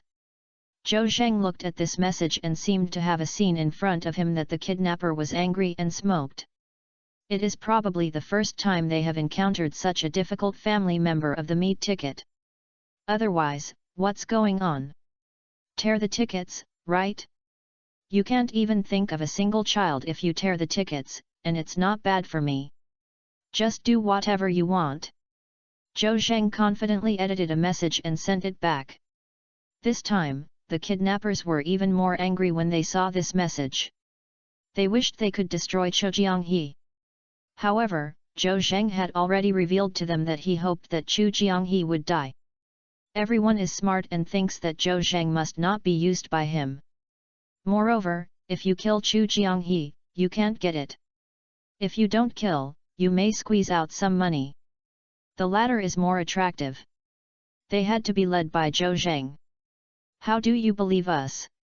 The kidnapper replied to the news and looked calm. Zhou Zheng knew that he had the upper hand in momentum. He replied. Although you have gained a little bit of trust, it is not enough. I just hope that everyone will trade fairly, hand over money and deliver the goods with the other hand, and transfer the money immediately after letting people out. The kidnappers naturally have their concerns. It is not impossible to pay money with one hand and the other hand, but it will be a bad thing if the other party calls the police and is surrounded by the police. Reply. How do I know you didn't call the police? What if the police ambush us? Zhou Zheng smiled. I can swear, no, call the police. The kidnappers are not honest, so naturally Zhou Zheng will not be honest with them, and he will not blush even if he opens his mouth. Soon, the kidnapper turned into Lu Yu. I don't believe it. Unless you give us a part of the deposit first, I will tell you the trading location and we will trade again, how about it? Looking at the message sent by the kidnapper, Zhou Zheng fell into deep thought. He naturally didn't believe the kidnapper's words, but this was so tempting that he even wanted to go up and believe it. In order to delay time, Zhou Zheng continued to ask. Yes. But how much deposit do I want to give you? 5 million. Looking at the information that the kidnapper replied in seconds, Zhou Zheng was almost angrily excited. These people are indeed shameless and demand 15 million as deposit. Do they think they are fools?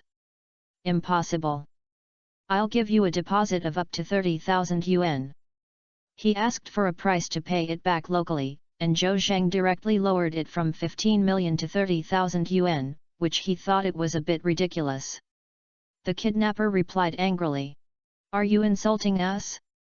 We can take a step back and have a deposit of 10 million, otherwise we will be exempt from the talk. Zhou Zheng is naturally not afraid of the threat from the kidnappers. If they really don't want to talk, they will not reply to this message. Moreover, the kidnappers have paid a lot for the sake of these 30 million yuan, and they will never give up easily. Zhou Zheng grasped the kidnapper's psychology and naturally could deal with it calmly and try his best to delay time. He raised the corner of his mouth and replied. I've increased my deposit to 100,000, which is a lot. You're on the horse. The kidnapper seemed to be unable to help but swear. Zhou Zheng was not panicked at all. Sure enough, within a minute, the kidnappers sent another message, which dropped to 8 million this time. Zhou Zheng naturally bargained, and it rose to 200,000. I kept pulling this way, and after a full 40 minutes, the differences between the two sides were still very big. When Zhou Zheng raised the deposit to 500,000, the kidnappers actually agreed, and it seemed that they had compromised. This was beyond Zhou Zheng's expectations. I don't know what the kidnappers sell in the gourd. Could it be that the kidnappers can't stand it anymore? Regardless of whether the kidnappers have sincerity or not, they must test it. After discussing with Lu Maihui and Chu Yunyao, he beat the robbers with 500,000 yuan. Zhou Zheng sent a message. The deposit of 500,000 yuan has been paid. Can you tell us where and when to trade it? We promise not to call the police. The kidnappers lost news and refused to reply to the message for a long time. Just when everyone thought they had been deceived by the kidnappers, the information about the kidnappers came. At 3 o'clock in the afternoon, the transaction is in the frozen Watsi. When I went, the kidnapper actually told me the time and place, and Zhou Zheng felt aroused. He reached out to Chu Yunyao and said, Yunyao, give me the car keys. I will immediately go to the local police station to seek support, and strive to kill the kidnappers during the transaction and rescue Uncle Chu. Chapter 461. The mother and daughter love him so much. What? The kidnappers told the transaction time and location. Zheng, you are so awesome. Lu Maihui almost cried with joy when she heard this. She was cheated for 15 million times and didn't even see a hair from her husband Chu Jianghe. Zhou Zheng, in just half a day, convinced them to pay and let go through a clever confrontation with the kidnappers. The possibility of Chu Jianghe returning the jade to Zhao has greatly increased. Even if you pay another 30 million, it is quite cost-effective. This baby son-in-law is so capable. The fear of the past few days finally got comfort at this moment, and my tense heart relaxed a lot. Lu Maihui's eyes seemed to be able to draw in Zhou Zheng's eyes, and she liked him so much. Of course, this is not the kind of liking between men and women, but the kind of sincere admiration and love between elders for younger generations. Zheng, when will you set off? I want to go with you too. Zhou Zheng shook his head. Auntie, please be calm first. I gave the kidnapper 30 million to redeem Uncle Chu, just to tell the kidnappers. I just said that I would go to the local police station to find support, and try to rescue Uncle Chu during the transaction, and then catch all the kidnappers in one go.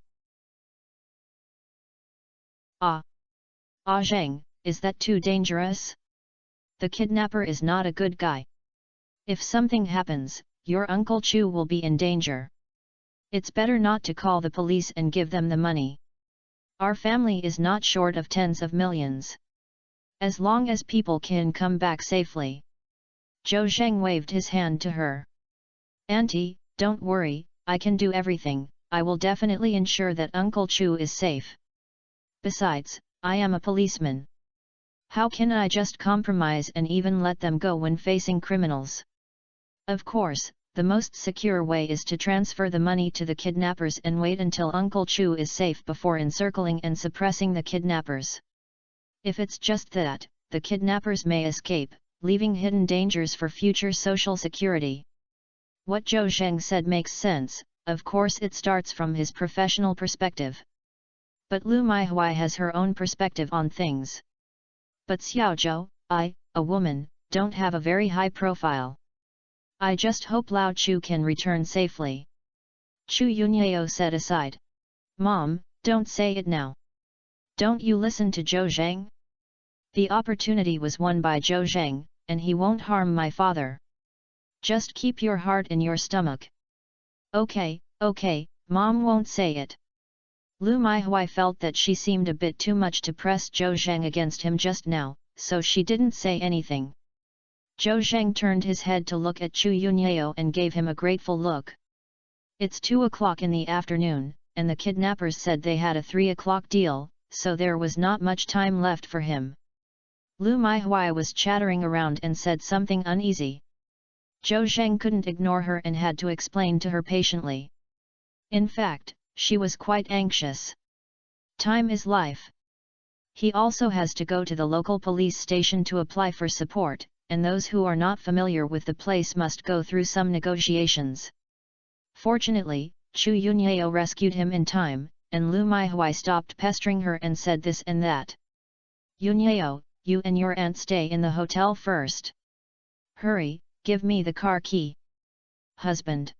You have to be careful, call me if you have something to do. Chu Yunyao immediately took out the car key. She followed Zhou Zhenjun immediately. However, I suddenly felt a little hesitant again. Husband, do you think the kidnappers are lying to us? They have a big appetite. After giving them 500,000, they easily tell us the time and place of the transaction. Is it too easy and too sudden?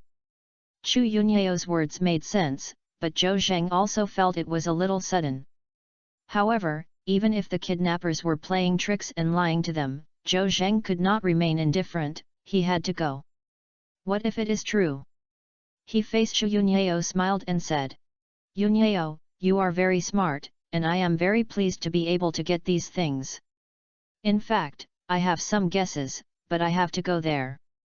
Even if I am deceived, I have to do my best if I have a glimmer of hope. Chu Yunyao was also moved by the confidence and sincerity of Zhou Zheng's words. Looking at Zhou Zheng, tears flashed in his beautiful eyes and said. Husband. Yunyao. Zhou Zheng interrupted her. Give me the car keys, time is tight now, I have to leave. Okay. Chu Yunyao also knew that this was not a sweet and lyrical moment, so she quickly took out the car key. Zhou Zheng took it and turned around and left. Husband, be careful. Zheng, please slow down. The mother and daughter walked out of the room quickly and reminded her at the same time. In the corridor, Zhou Zheng did not look back, and his figure soon disappeared. In order to save time, Zhou Zheng did not wait for the elevator, but walked into the safe passage and ran down the stairs. Of course, this is not a run. You can jump directly by taking 2 steps down, and the next level will take less than a second. Zhou Zheng was like a long-legged kangaroo. He jumped to the first floor in a short while and rushed to the parking lot and found the black Volkswagen. Squeak!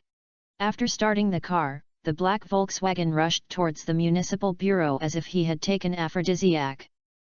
Along the way, 3 words circling in Zhou Zheng's mind, that is frozen Watsi. The kidnappers demanded a deal in this place. Zhou Zheng was not familiar with this place at all, and he didn't know where the frozen Wat is. I don't have time to inquire now, so I'll ask when I get to the police station. The municipal bureau was not far from the hotel where Zhou Zheng was. Zhou Zheng came to the door of the municipal bureau in less than 10 minutes. The gate of the municipal bureau is closed, and a small door is open next to it for people and trams to enter. Zhou Zheng parked the car at the door and got out of the car and planned to enter through the small door. As soon as I came in, I was stopped by the guard. "What's up?" Zhou Zheng took out the police officer's certificate and shook it, and walked straight in. Although the guard looked at him, the police officer's certificate did not seem to be fake, and he did not dare to stop or question him. Zhou Zheng quickly walked through the courtyard and came to the police building. I saw the director's true appearance and name in the office staff column on the first floor. He looks like he is in his 50s and his name is Yang Faxing. I casually found a policeman and found out about the floor where Director Yang was. When you come here to seek help, you will naturally find a top leader, which is also efficient. When he arrived at the door of the director's office, Zhou Zheng knocked on the door with a bang bang bang, but there was no movement inside. Zhou Zheng didn't care about politeness and pushed the door open and entered. But I knew there was no one inside. Where has Director Yang gone? Or has he not come to work? Zhou Zheng frowned and retreated. At this time, a middle-aged police officer carrying 2 bars and 3 stars on his shoulder saw Zhou Zheng and stepped forward and asked, "Comrade, are you looking for Director Yang?" Zhou Zheng nodded. "Yes, I'm from Jiangbei Municipal Bureau. My name is Zhou Zheng. I have something to do with your director." "Who are you?" "Oh, I'm the director of the Municipal Bureau office. My surname is Li." "Sorry, can I take a look at your police officer's certificate? Also, where is Jiangbei?" The office director was confused. Jiangbei was too far away from the Haihe River, and he had never heard of it. Zhou Zheng explained the geographical location of Jiangbei and took out the police officer's certificate. The office director looked at it and returned the certificate to Zhou Zhendao. "Our director Yang went to a meeting. Tell me if you have anything to do and go to my office." Chapter 462 Military Buffer Zone Transaction. After hearing that the director was going to have a meeting, Zhou Zheng was anxious, but he knew that he couldn't eat hot tofu in an anxious way, so he patiently followed Director Li of the office to the Municipal Bureau office. "Comrade Zhou, please sit down." Director Li was very polite, pointed to the sofa, then turned to make tea. "Do you drink black tea or green tea?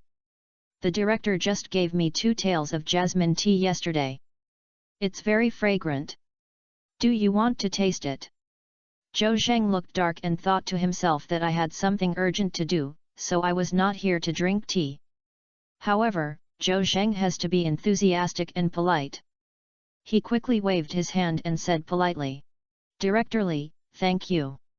I won't drink the tea. I'm here to come to our municipal bureau for a big urgent matter." Director Li said, "Oh, why are you so anxious?" "But our Director Yang has gone to a meeting, and it is estimated that the disclosure will not be completed for a while. If Comrade Zhou is convenient, let's talk to me." This. Zhou Zheng hesitated and thought to himself that although the office director was not a small official, he could not take the lead in the matter, and the director had to speak very well. "Let's talk about it. If you don't waste time, you may have no choice but to finish the conversation, and you have to wait for the director to finish the meeting." Seeing Zhou Zheng in a dilemma, Director Yang didn't force himself and smiled. "It doesn't matter if Comrade Zhou doesn't want to say it, then wait a moment, and then talk about it when the director breaks up."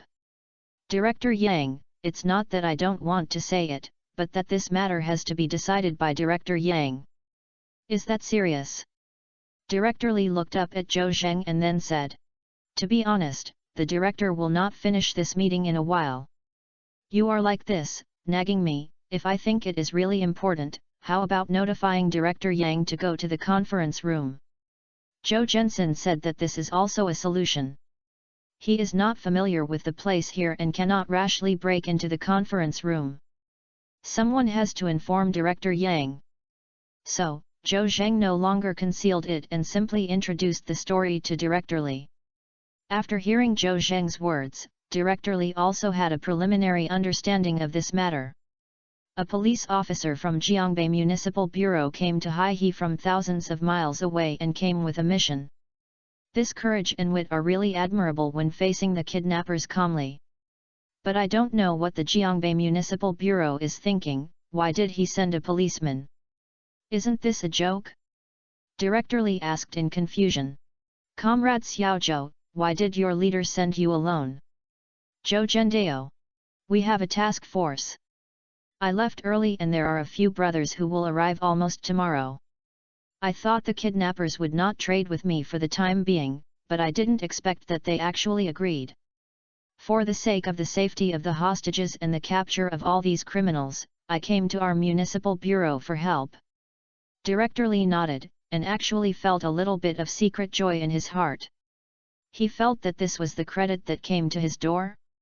If the municipal bureau dispatched police to help Zhou Zheng catch all the kidnappers in one place, at least one could achieve a third-class collective merit. Such a good thing can't be found even with a lantern. Section Chief Li thought of this and smiled even more. He smiled. Okay, I understand Xiaozhou. This matter is indeed extraordinary. I will go to the conference room to report it to Bureau Ma immediately. Don't worry, Xiaozhou, although this is our first time meeting, we are all people in the police system. Who can we help you if we don't help you? Besides, our Director Yang is also a kind-hearted person and will never ignore the comrades in the brother units. Director Li said something so terrible, and he stood up as he spoke. Comrade Xiaozhou, wait for a while, I will go to the conference room to find Director Yang. Zhou Zheng stood up as he was happy. Then thank you Director Li. By the way, Director Li, the kidnappers asked for a deal was at 3 p.m., and the location was at the frozen Watsi area. It was already 2 o'clock now. Time is still very urgent. Oh, no question. Director Li subconsciously wanted to boast about his words, and suddenly reacted and his brows frowned. Comrade Xiaozhou, where did you just talk about the transaction location? Frozen Walk. Zhou Zhendao. In fact, he didn't know where the Frozen Wat is, after all, he was not a local. But seeing Director Li's expression, it seems that this place is not simple. Director Li suddenly took a breath and shook his head. These kidnappers are indeed cunning and actually thought of going to trade in this place. Zhou Zheng asked in confusion. What? Director Li, is this place very special? Comrade Xiaozhou, you are not a local, so it is normal for you to not know about Frozen Wats. This place is only 2 square kilometers in size. It is surrounded by towering trees and a sink in the middle. The water is not deep in normal times and it will freeze in winter, so it is called Frozen Sink. Director Li explained a few words and was still confused. This place is like a big pond and a tree. What's the special thing? It seemed that he could see Zhou Zheng's doubts. Director Li continued to explain. The land in this place is controversial. Many years ago, our country and the Russians fought several battles for this place and had a win or loss. Later, the relationship between the Russians and our country improved again, seeking common ground while reserving differences, and the frozen Watsi gradually became a buffer zone. Because this place is very sensitive, and both countries are tacitly informed and prohibit their own people from going there. Those kidnappers can sneak in, but how can we, police officers, get in? Being discovered by the Russians may cause international disputes. So, Director Li explained clearly enough, and Zhou Zheng naturally understood it. This matter is indeed very difficult. These robbers are also talented and actually found such a place. They knew very well that the police would not dare to enter the frozen wat at all, so they would be fearless. Zhou Zheng shook his head depressedly. However, living people cannot be suffocated to death by urine. Zhou Zheng thought about it and had to support. They could help him and he would force the kidnappers. Director Li, don't think about anything else. Please report this to Director Yang first. Just as you can assign a team of well-trained special police officers to me. How about letting them change into plain clothes and go in with me? Okay, no, I dare not say it. I will report it to the director now, so you can wait. Director Li thought to himself that he could not make the decision anyway, so he told Director Yang directly. Whether he agreed or not depends on the leader's intention. When he arrived at the conference room, Director Li knocked on the door and walked in. In the conference room, several leaders of the municipal bureau were discussing something. Director Yang sat in the middle. When everyone saw Director Li come in, they stopped talking and looked at him together. Director Li quickly stepped forward and whispered to Director Yang. Director Yang showed an unhappy expression on his face when he heard this. A small second-level police superintendent from another city bureau came up and asked me for a team of special police. Who did he think he was? P.S. Thank you for the gift of late autumn, thank you for your support. Chapter 463. Our director has chosen. Director Li has no information. When Director Yang said this, he was stunned. According to his expectations, Director Yang should first consider whether he can make contributions if this matter is done. Can it bring glory to the municipal bureau? The answer is yes. Why don't you do it if you have any credit? Although frozen wats are sensitive areas, they are not impossible to solve. It is amazing to let the special police disguise themselves as plain clothes and then let Zhou Zheng cooperate with the action to attack the kidnappers. Even if there is any noise, it doesn't matter. No one goes there anyway. Moreover, if this matter is done or not, Jiangbei Municipal Bureau will have to owe Haihe Municipal Bureau a favor. Even if Director Yang has some concerns, he is afraid that if the discovery of the Russian country causes international disputes, he can report it to his superiors. Why do he say such despised words? It's because he is a second-level police superintendent. Is he low in position and light in power? Director Yang, this matter is indeed urgent. Look at this matter. Director Lu looked at Director Yang. It means that if you don't want to help, I will just give me a correct letter, so I can go out and reject Zhou Zheng. Yang Faxing looked up, changed his tone and asked. Old Li, the policeman named Zhou Zheng is from the Jiangbei Municipal Bureau? He wants us to assist him in handling the case. Did he bring the file with him? Also, has the Jiangbei Municipal Bureau notified our Municipal Bureau? No. No. Director Li thought to himself, how could I think so much? I felt that this matter was urgent and it was a contribution to the door. But his police officer's certificate is true. Yang Faxing said in a slightly reproachful tone. Old Li, I didn't say he was a fake policeman. It's not that I said you, this matter is very difficult. He, a small second-level police superintendent, is not worth it enough to ask our city bureau. I really want to say something to let their leaders come.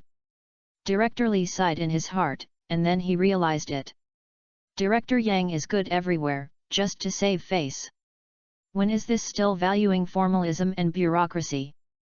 I understand, Director Yang, I will convey it to him now. Director Li was actually quite anxious, so he didn't bother with Director Yang, and nodded and left the conference room. When Yang Faxing saw Director Li leave, he turned to several leaders in the conference room and said, My comrades just now heard what Director Li said. A little comrade from the Jiangbei Municipal Bureau came to our Municipal Bureau to ask for support and go to the Cold Wazit to crack down on the kidnappers to rescue the hostages. Everyone will discuss this matter, what should I do? Yang Faxing actually regarded this matter as a matter. What he said to Director Li just now was somewhat exaggerated. It was not that he really wanted to engage in bureaucratic style, but that he wanted to discuss it with the leadership team. After all, the piece of frozen Watsi is too sensitive. I made a decision. What should I do if something really happens? Moreover, it seems not democratic at all. If this matter is not good, you have to ask your superiors for instructions. Several leaders in the bureau whispered to each other and discussed each other. One of the deputy directors who were on the end seemed to have misunderstood Yang Faxing's meaning. He cleared his throat and said, "Director Yang, I think you are right. The Jiangbei Municipal Bureau first did not send us a letter, and the second did not call to inform us. A young comrade came up and asked a team of special police to name our municipal bureau. This is not only not in line with the rules, but also too much. I think what Director Huang said. Yes, Jiangbei Municipal Bureau is so rude. If you want me to tell me, let's leave him alone." The only two section chiefs on the scene also agreed. Yang Faxing glanced at them, his face was expressionless, neither agreeing nor denying. Suddenly, Executive Deputy Director Chiao Venkang said, "Old Yang, politeness or not are all trivial matters. I think, if my brothers ask for help from our municipal bureau, we must not ignore this matter. However, the depression is too sensitive, and even if our people enter, they cannot enter with any police signs. In addition, we must respond to the superior department. This is my opinion. You can do whatever other comrades have."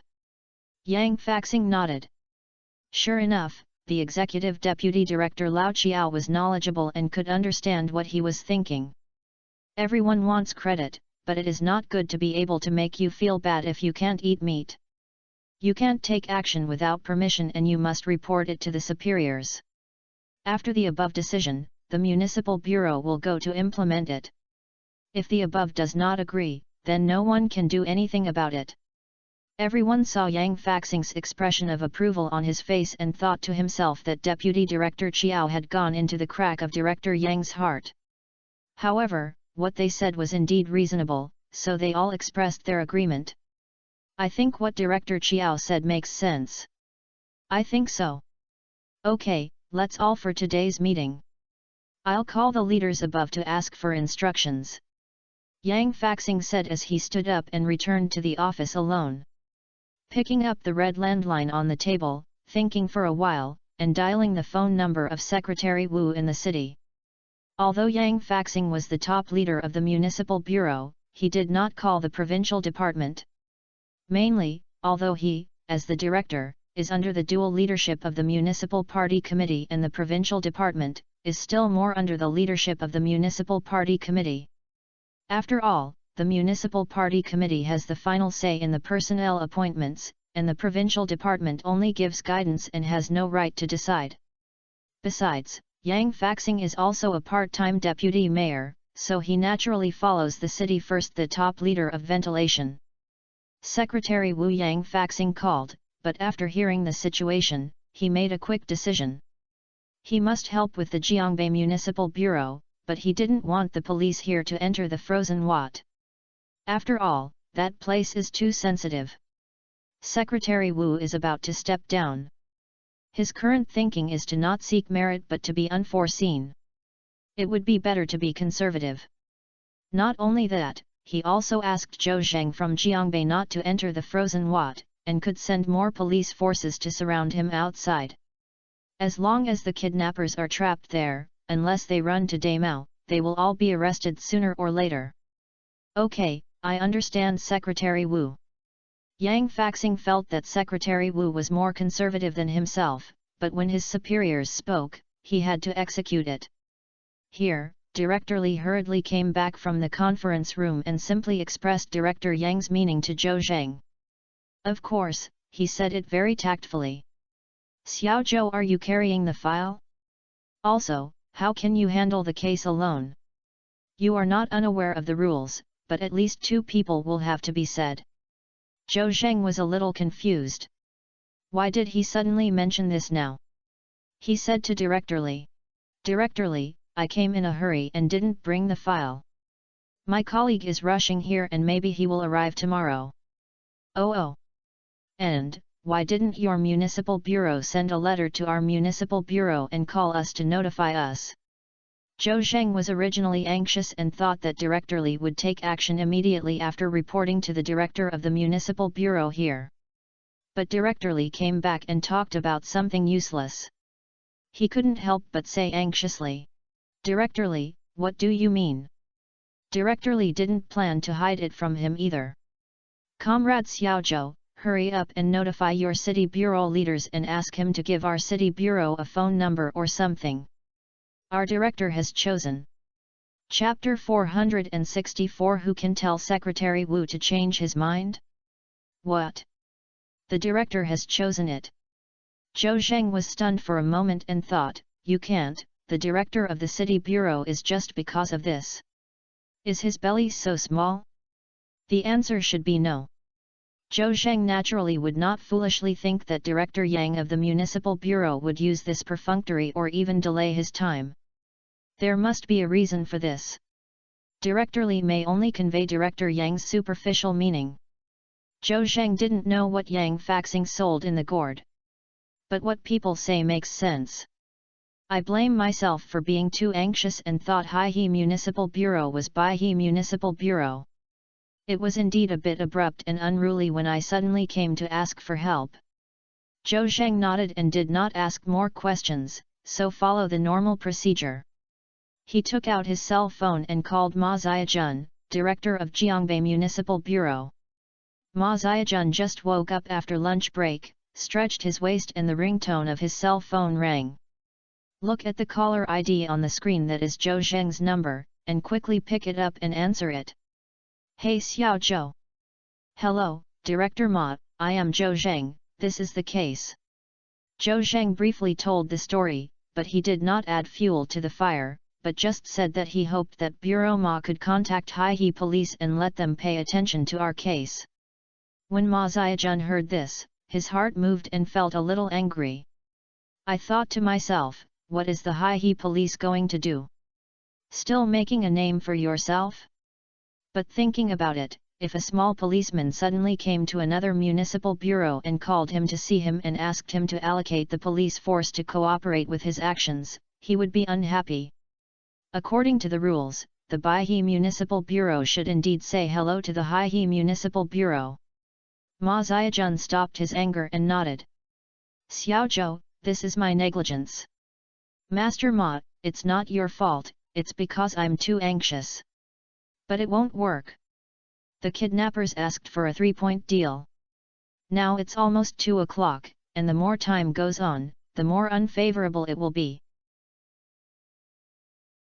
The main reason is that I didn't carry a gun, so I came to the municipal bureau here to need support. If I had a gun, I would go alone. Ma Xiaojun naturally knew that Zhou Zheng was brave and did not think he was bragging. He hurriedly said, Xiaozhou, don't be impulsive. It's too dangerous to go alone. Besides, it's difficult for you to ensure the safety of hostages alone. Only by having more people can you complete the task better. Okay, I won't waste time anymore. Let's contact Hai-He Municipal Bureau. Ma Xiaojun hung up the phone, got up, came out of the restroom, and entered the office. I found the contact information of the Hai-He Municipal Bureau Director's office, and then called it in person on the red landline. Ding-glang. Ding-glang. The landline on Yang Faxing's desk rang and he glanced at the phone number. He was a little unfamiliar, but it looked like a number within the system. He grabbed the microphone. Hello, I am Yang Faxing from Hai-He Municipal Bureau. Director Yang? I am Ma Xiaojun, Director of Jiangbei Municipal Bureau. A comrade named Zhou Zheng went to Gizhu to handle the case. I blamed me for being negligent and did not say hello to you. If you blame me, I will blame me. Listening to Ma Xiaojun's tone, Yang Faxing immediately realized that the top leader of Jiangbei Municipal Bureau was because he neglected Zhou Zheng, and he was ridiculing himself with something in his words. He shook his head and thought to himself that this Ma director had a really bad temper and was simply vengeful. It seems that the little comrade named Zhou Zheng sued him in front of him one thing. He didn't know that Zhou Zheng was not an ordinary policeman. Zhou Zheng had a good relationship with the provincial department boss and was treated as a nephew by the provincial party committee. Besides, Zhou Zheng is a very excellent policeman and has made great achievements. Such a person is used as a treasure in Jiangbei Municipal Bureau and is neglected by your Haihe Municipal Bureau. Ma Ziajun naturally needs to find some face to come back, so it is not nice to speak with a gun and a stick. Yang Faxing smiled and didn't care about Ma Ziajun's words. Mr. Ma, look at what you said, it's too much. If you have someone to come to our chassis to handle the case, our municipal bureau will naturally support it. Why are you in a good relationship? Director Yang, I really have to thank you. If you have the chance to come to Jiangbei, I must treat you well. Ma Ziajun also knew that he had to ask for help from Haihe Municipal Bureau, so he would not keep talking and holding a gun and a stick. He stopped and quickly changed his tone when he saw that he was right. The kidnappers are about to trade. I hope Director Yang can arrange personnel to cooperate with Comrade Xiao Zhou's actions. After the matter is completed, half of our military merits and half of yours will be. Ma Ziajun also took the initiative. If he really wants to make a contribution, he will share the contribution equally. Otherwise, no one wants to play with you if you want to benefit from it or not. He thought Yang Faxing would agree quickly. After all, he would not be in vain for the contribution he had delivered to the door. But how could Yang Faxing do it? Ma Bureau, cooperate with each other. The kidnappers made an appointment to trade in the Cold Watsi area. Comrade Xiao Zhou also asked us to send a team of special police to enter Cold Watsi with him. But, maybe you don't know that that part is a sensitive area. If you don't make a good deal, it will cause disputes between our country and the Russians, so I didn't agree immediately. Ah! Ma Ziajun was also stunned for a moment. I thought to myself that these kidnappers were really cunning and actually found such a place to trade. But, definitely not just let it go. Ma Ziajun said. Director Yang, you have to think of a solution. Can we not go and watch the criminals do evil and fail to bring them to justice? Yang Faxing shook his head and said. Mr. Ma, this matter is serious. I reported to Secretary Wu from our city. His opinions are relatively conservative. We should try not to enter the sensitive area of Frozen Wat. He means to ambush on the periphery. As long as the kidnappers are inside, they will come out sooner or later. Let's wait outside. When Ma Ziajun heard this, he scoffed at this method. Waiting for the right thing? He said with a strong anger. Director Yang, isn't this too passive? If the kidnappers don't come out or they slip away without knowing it, we don't know but dare not go in, would we just be ambushing the periphery for the rest of our lives? Yang Faxing said. Oh, Director Ma is so bad. It is impossible for the kidnappers to come out, and they cannot slip away under our noses. I can send more police force. Before he could finish his words, he was interrupted by Ma Ziajun. Director Yang, I think sending a large number of police forces outside the Cold Watsi will cause misunderstandings among the Russians. Moreover, if the kidnappers learn that they are besieged by the police, they will threaten them with hostages. Will they let them go or not let them go? What if they kill the hostages? Yang Faxing said. Mr. Ma, what you said is reasonable, but the order was given by Secretary Wu, so Then please let Director Yang tell Secretary Wu again. I, Lao Ma, am very grateful, and this matter is not a thankless thing. Okay, wait. Ma Ziajun hung up the phone and looked out the window. He hoped that Yang Faxing could convince Secretary Wu. 2 minutes later, the phone rang, and Yang Faxing heard bad news, and Secretary Wu still insisted on his previous opinions. Ma Ziajun had no choice but to call Zhou Zheng to explain the situation. Zhou Zheng heard this and naturally did not agree to ambush on the periphery, which was too passive. Ma Ziajun said helplessly. Xiaozhou, I can't do anything, unless someone can persuade Secretary Wu. Zhou Zheng thought about it and a face appeared in his mind. I wonder if this person could touch Secretary Wu? Chapter 465 The city leader disagrees, I'll find a way to save money. As the top leader of Hai City and a department-level cadre, can ordinary people get online? Besides, Zhou Zheng was not familiar with the place here and did not know anyone. It was difficult to convince Secretary Wu. Don't talk about persuasion, it's hard to meet others. Not to mention meeting Secretary Wu, he has been to the Municipal Bureau for a long time, and he hasn't even seen the director of the Municipal Bureau. The other person asked him to contact his own leader and asked him to send a letter to call him to notify the Hai Municipal Bureau. Although he couldn't find any flaws in the program, Zhou Zheng was very angry. It was still 40 minutes to deal with the kidnappers. There was no progress here, and Zhou Zheng, who was anxious, couldn't sit still. Perhaps the kidnappers had entered the frozen sink and were ambushed.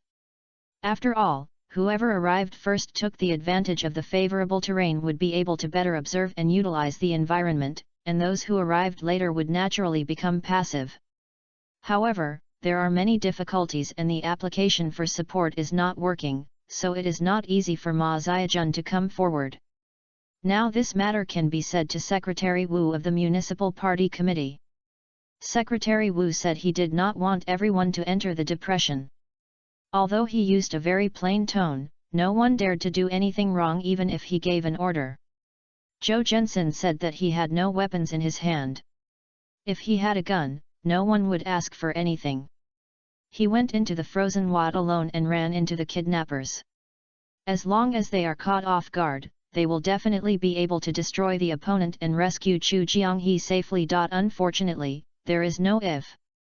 Director Zhao of the provincial department issued a gun certificate for him and entrusted Chen Guanglian of the criminal police team of Jiangbei Municipal Bureau to bring his weapons with him. However, they will be in place tomorrow. Su Hongbing may have arrived tonight, and he probably has no weapons in his hand, so he wouldn't be able to hurry up even if he had one. It seems that I have to ask Hai Municipal Bureau for help, even if I don't give him a weapon. If you ask for help from Hai Municipal Bureau, you have to convince Secretary Wu.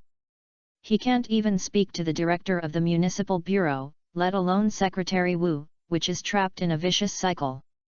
However, a person's face suddenly appeared in Zhou Zheng's mind. Comrade Wang Weiman, the top leader of Baihe Province.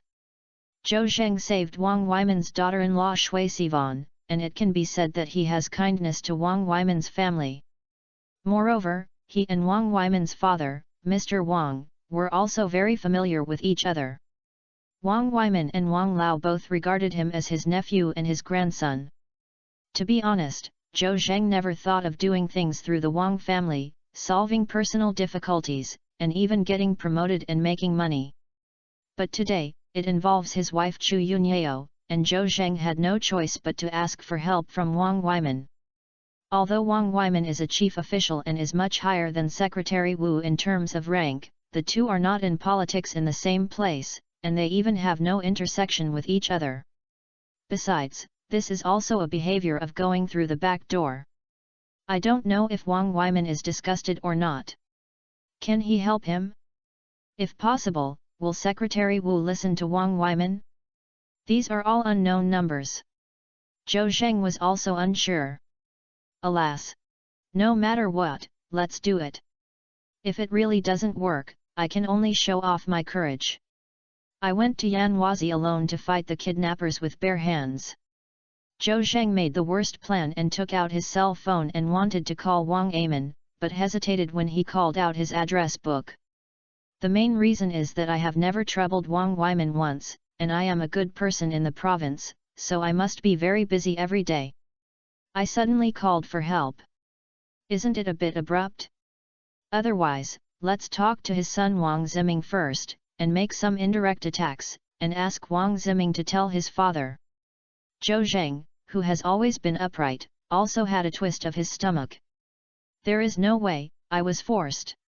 While he was hesitating, he suddenly saw the time on the screen of his mobile phone, at 2:25 p.m. Another 5 minutes were delayed. Zhou Zheng's expression became serious. Just call Wang Weiman directly, go and step on any twists and turns. Zhou Zheng called Wang Weiman's mobile phone number and it was connected for a while. Hey Xiao Zhou? I'm Li Feng, why? Are you looking for Secretary Wang? Li Feng. The Secretary General of the Provincial Party Committee is also one of the members of the Standing Committee of the Provincial Party Committee. He is called the Secretary behind it. He is basically inseparable from Wang Weiman. Zhou Zheng naturally remembers Secretary General Li. Good guy. This is also a big boss in the province. Don't look at it just the Secretary General doesn't sound very powerful. But he is a member of the Standing Committee, much better than Gu Liangke, a provincial department director who is not yet a member of the Standing Committee. Hello, Secretary General Li, I do want to find Secretary Wang. Zhou Zheng's tone was a little unnatural. It was not that Zhou Zheng was afraid when he was a high-ranking official, but that he felt a little embarrassed. After all, he asked Wang Weiman for help for the first time. Li Feng was very polite. He knew that Zhou Zheng had a position in Wang Weiman and Wang Lao's hearts, and did not look down on him because Zhou Zheng was just a small policeman. He smiled happily and tried to say in an approachable tone, Comrade Xiao Zhou, Secretary Wang is handling official review documents. I will give him my phone immediately. Okay, thank you Secretary General Li. After a while, Zhou Zheng heard Wang Weiman's angry voice coming from the receiver of his mobile phone. It's really inappropriate, it's too inappropriate. Zhou Zheng's heart skipped a beat. It's bad, Wang Weiman is angry. In order to save his emotions and anger, he couldn't help but shout out. Someone must have touched his most sensitive nerves. He was in a bad mood and was angry. I guess Secretary General Li would not tell Wang Weiman about his affairs for the time being. Who would hit the gun? Secretary of Uyghur, what's wrong? Secretary General Li shouted, and then Zhou Zheng could no longer hear the sound. But the phone was not hung up. I thought Secretary General Li covered the receiver and some words could not be heard by Zhou Zheng. Zhou Zheng felt a little sad, feeling that Secretary General Li might not mention him to Wang Weiman, and was about to hang up the phone. But I heard Secretary General Li's voice coming from the receiver of the mobile phone. Comrade Xiao Zhou, I will give my phone to Secretary Weiman, you can call him. Zhou Zheng felt ecstatic in his heart. He never expected Secretary General Li to mention himself in the angry Wang Weiman. Okay, thank you Secretary General Li.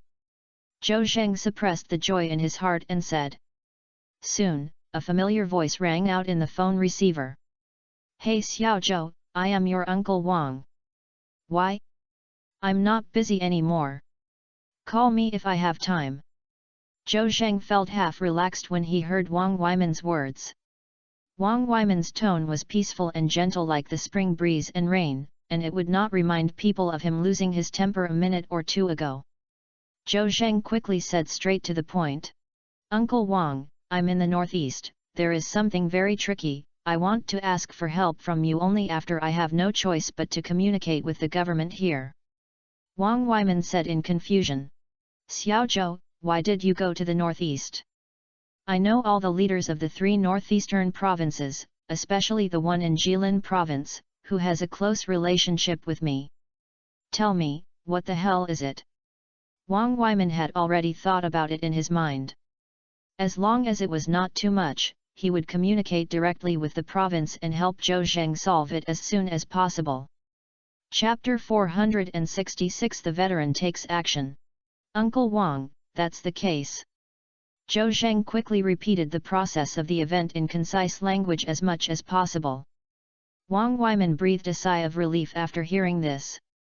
In fact, he was also afraid that Zhou Zheng would make an excessive request to him. Help, it violates the organizational principles and makes him feel uncomfortable, who cherishes his feathers. Don't help, Zhou Zheng saved his daughter-in-law, but the savior finally made a request but refused.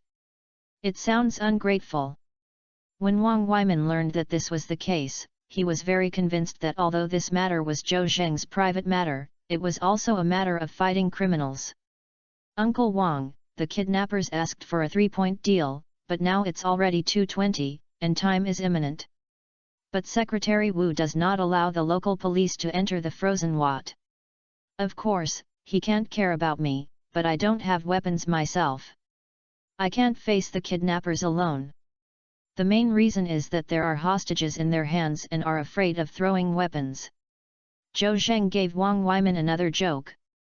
Wang Weiman nodded, thinking that Zhou Zheng has always been calm. Even if he has thunder in his chest, he still looks like a flat lake. His tone is obviously a little panicked today, and it seems that he attaches great importance to this matter. Of course, the hostage is his father-in-law, so it's not okay not to pay attention to it. Wang Weiman didn't know the grudge between Zhou Zheng and Chu Jianghe, and thought the two had a very good relationship. If you know that Chu Jianghe is sad about Zhou Zheng in his daughter's marriage, you will definitely be amazed at Zhou Zheng's broad mind. In short, Wang Weiman felt that he had to help both public and private. Xiao Zhou, don't worry, I'll contact the He Provincial Party Committee now. What's the name of that municipal party secretary? Secretary Wu Yaliang, right.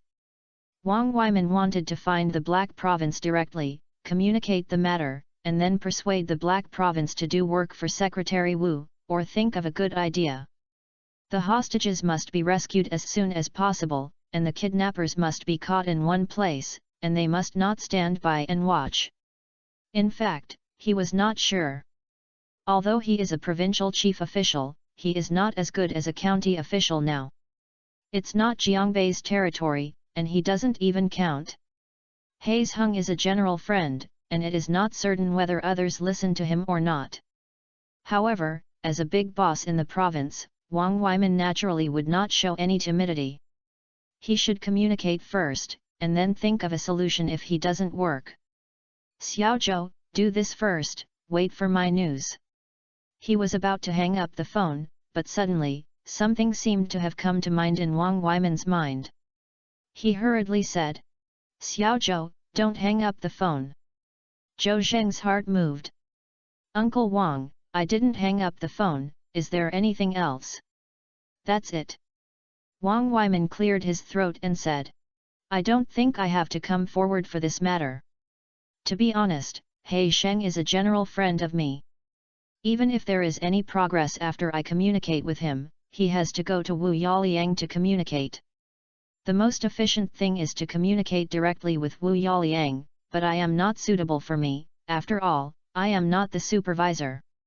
Zhou Zheng was a little confused and thought to himself, Uncle Wang, what do you mean? Suddenly, don't you want to care about it anymore? Wang Weiman did not make Zhou Zheng confused for too long, and then said, Xiao Zhou, I suddenly remembered that Wu Yaliang used to be my father's secretary. His ability to be a secretary now is related to the fact that the old man was keen on and promoted him from many secretaries back then. The old man can talk even if he is familiar with him, so why not, I'll contact my old man. Dingling dingling. The red landline on Wang Weiman's desk suddenly rang, and Li Feng next to him quickly answered. Hey hello, look for Secretary Wang? Wait a moment. Zhou Zheng heard it from the phone receiver. It seemed that Wang Weiman was too busy and he was embarrassed to always waste his time. Besides, Zhou Zheng and Mr. Wang were so familiar with each other and could not let go of anything they said. Wang Weiman helped him point him in the way, and he could ask Mr. Wang for help by himself. So he said on the phone, Uncle Wang, thank you for helping me. I'll contact Mr. Wang by myself, so I don't have to bother you to tell Mr. Wang personally. That's fine. Wang Weiman paused and nodded in agreement. He also felt that Zhou Zheng couldn't let go in front of him, and it was a waste of time to pass messages back and forth. It was better for Zhou Zheng to communicate with Mr. Wang himself. Uncle Wang, please be busy first, goodbye. Zhou Zheng said hello to Wang Weiman, hung up the phone, and immediately called Mr. Wang. At this time, Mr. Wang was playing chess with several old men in the dormitory compound of the provincial government. The grandson's wife Shui Sivan has already come out, and she has recovered very well. Since she took the rejuvenation pill, it has been getting better every day, and it has improved quickly. Even the doctor thought this was a miracle. A few days later, Shui Sivan was able to walk normally.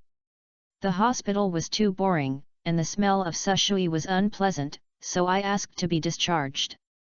The doctor checked again and found that nothing happened, so he was relieved to let her be discharged from the hospital.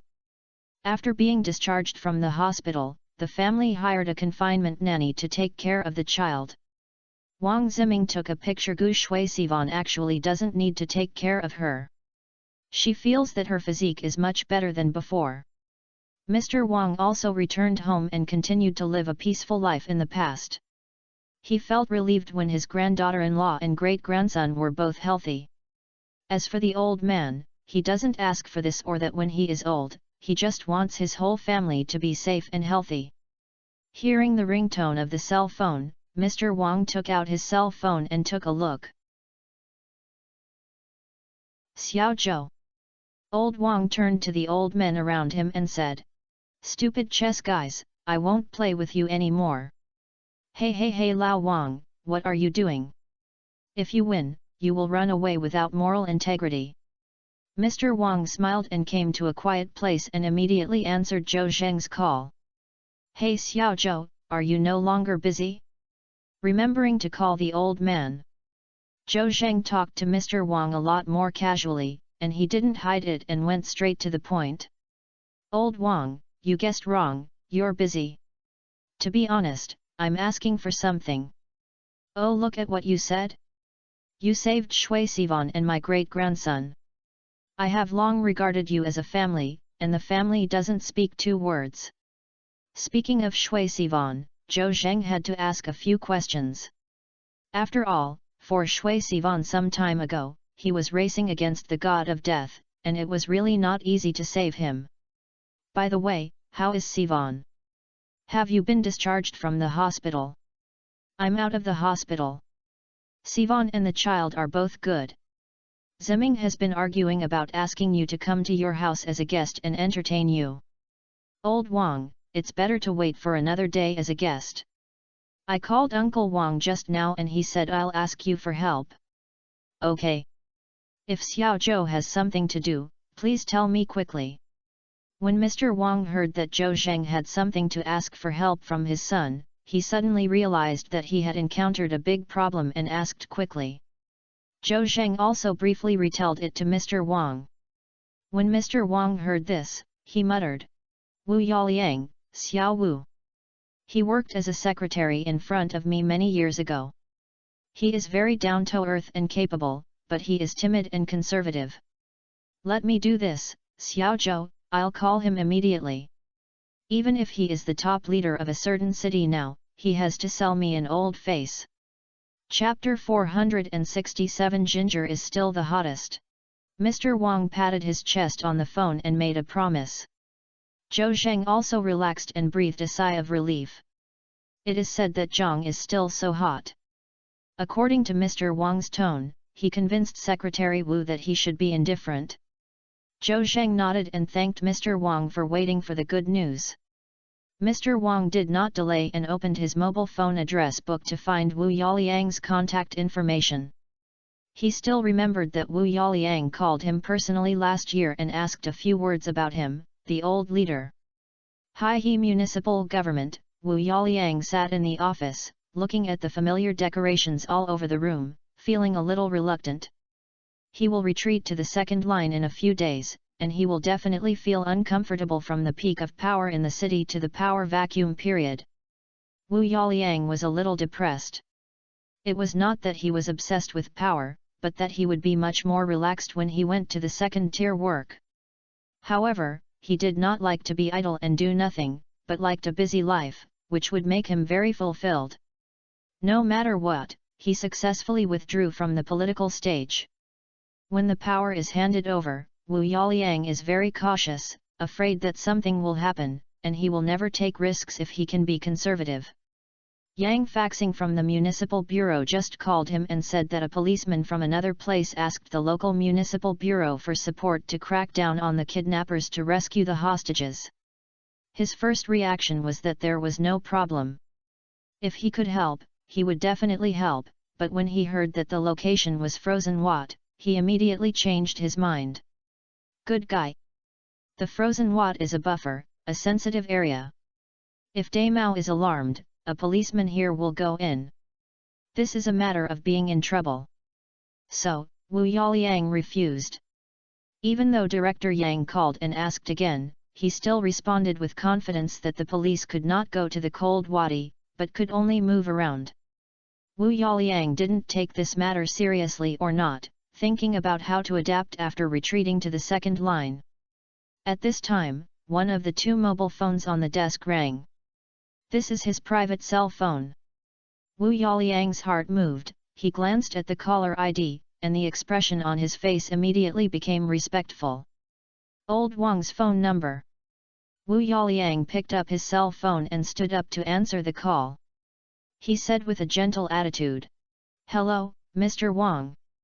Xiao Wu, do you remember me, the old man?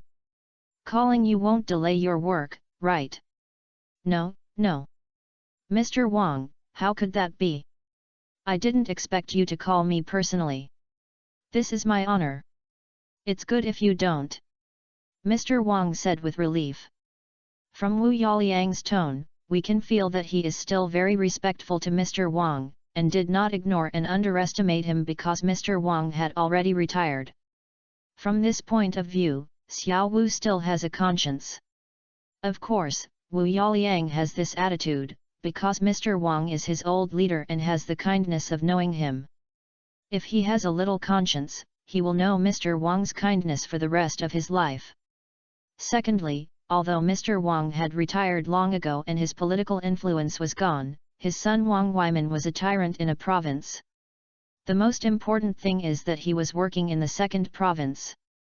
Those who have been the top leader of two provinces are likely to enter Beijing, and the power center will also increase their position by half. Don't underestimate this half grid.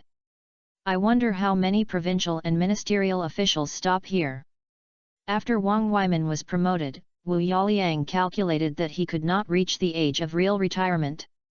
He might be able to make a comeback by taking Wang Lao's route, and continued to shine on the front line. Therefore, Wu Yaliang was very respectful to Mr. Wang. Old Wang, I will retreat to the second line immediately. Then there will be time. I will definitely go to Baihe to visit you. I don't know if I can meet Secretary Uyghur. I was a guest at your house and I benefited a lot from the words Secretary Uyghur's words. Wu Yaliang's mind was spinning quickly and he kept talking. Of course, you have to get close to Mr. Wang and Wang Weiman. Let's mention the past that was closer to you and flatter you inadvertently. It's amazing. Mr. Wang smiled and said to his cell phone. Ha ha oh, Xiao Wu, you have learned to be slick now. Wu Yaliang quickly smiled and said. Oh Mr. Wang, where do I have it? I was promoted by you. You don't know what I am like? As a local official, he is flirting every day and finally talks with my old leader. I still have to relax. In fact, after a while, I will retreat to the second line and don't have to flirt with it every day. Mr. Wang has been in the officialdom for many years, and no one has ever seen him, and he can't hear anything. He naturally knew that Wu Yaliang did not want to retreat to the second line, or he still wanted to make a comeback in the future. Ha ha ha. Xiao Wu, you'll come to Baihe after a while if the Uyghur is not busy, I'll let Uyghur have a drink with you. Mr. Wang's words were like the sound of nature to Wu Yaliang. This is a disguised promise to help him build a bridge for Wang Weiman. Good guy. Mr. Wang is so good. Wu Yaliang was so grateful that he almost burst into tears. What he said had a purpose, but he didn't want to leave the second line, but he also wanted to shine in the first line, even if he changed his place and job. He originally thought that he would wait for Wang Weiman to enter Beijing for help after 2 years, but he did not expect that Wang Weiman saw through and offered to ask him to sit together. Not only can Wu Yaliang's wish come true, Mr. Wang's heart touched Wu Yaliang. Why are you in love? Old leader, you still care about me, Xiao Wu. Okay, Xiao Wu, I have something serious to tell you. After Mr. Wang's words, Wu Yaliang immediately gathered his attention. Old Wang, if you have anything to do, please tell me. Xiao Wu, to be honest, I almost found your immediate boss just after being in the Uyghur, but he felt that you could do it, so I, the old man, came to you. Wu Yaliang was even more confused. What the hell is going on? Wang Weiman actually wants to save money here? However, from Mr. Wang's tone, it seems that this matter is related to me? Old Wang, what's going on? You've said I'm confused. That's right, I have a godson named Zhou Zheng. Mr. Wang simply talked to Wu Yaliang. Xiao Wu, I know your personality, I'm more stable. Besides, it's a transition period from first to second. I can understand it if I'm conservative, but even if you are conservative, you can't sit in a corpse, right? If you are afraid of something, you can't be a non-stick pan, and you can't face criminals in action, right? Mr. Wang said a few words very seriously, and Wu Yaliang's sweat immediately came down. He thought to himself that this was the case. At the same time, it was more shocked. How could a small policeman from Jiangbei have such a great Taoist practice? Even Mr. Wang and Secretary Wyman were alarmed for this incident. Xiao Wu, what are you listening to me? Wu Yaliang subconsciously said. Wang. Mr. Wang, what should I listen? I accept the criticism. What should you do if you say you should do about this? You are the top leader of the local area.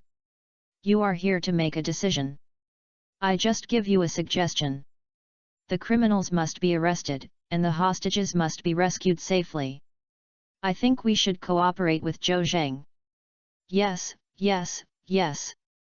Chapter 468, Cooperating with Zhou Zheng's actions is what the leader means. Mr. Wang first politely followed by military service. He first reminisces about the past and promises great benefits to Wu Yaliang. Then he changed his subject and began to talk about Zhou Zheng's affairs. After coming up, he started criticizing. After a few words, Wu Yaliang was sweating profusely as if he was back when he was a secretary for Mr. Wang 20 or 30 years ago, and was criticized by Mr. Wang for doing something wrong. He subconsciously obeyed what Mr. Wang said. After hanging up the phone, Wu Yaliang wiped the sweat beads on his forehead and reacted. Mr. Wang asked me to cooperate with Zhou Zheng's action. He heard from Yang Faxing of the Municipal Bureau that Zhou Zheng wanted to lead a team of special police into the frozen Huazi to rescue the hostages. Good guy. If you cooperate with Zhou Zheng, you have to overturn my order just now. Isn't this a slap in the face? Wu Yaliang was a little hesitant, of course, more because he was afraid of causing disputes with De Mao. However, Mr. Wang must not ignore his words, otherwise he would retreat to the second line and not be able to make any progress. Wu Yaliang thought for a while, picked up his cell phone and called Yang Faxing. Hey Lao Yang! Yang Faxing never thought that Wu Yaliang would call him on his own initiative. He said politely on the phone. Hello, Secretary Wu, do you have any instructions? Old Yang was joking. Can I get any instructions? Let's talk together, ha ha ha. Wu Yaliang suddenly smiled. Yang Faxing felt a chill on his spine. Good guy. What is wrong with Secretary Wu? This laugh sounds strange.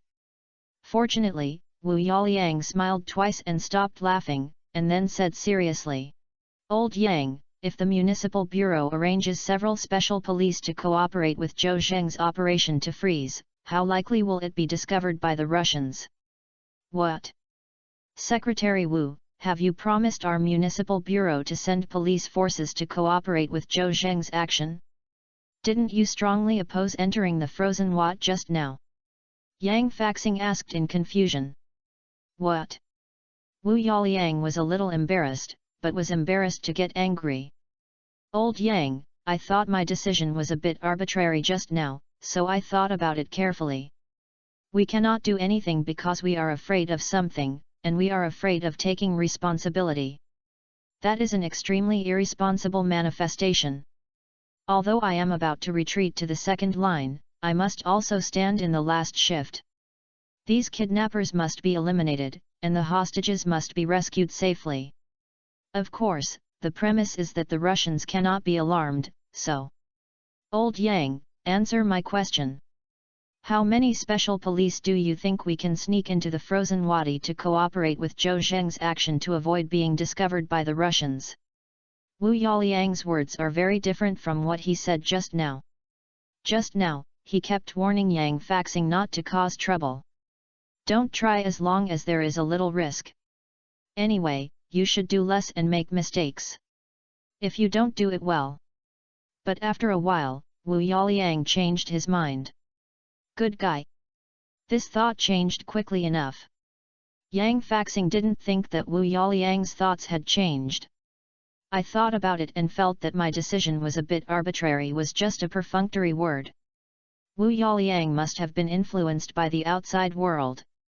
Otherwise, he would not have no face to overturn his statement and slap himself in the face so quickly.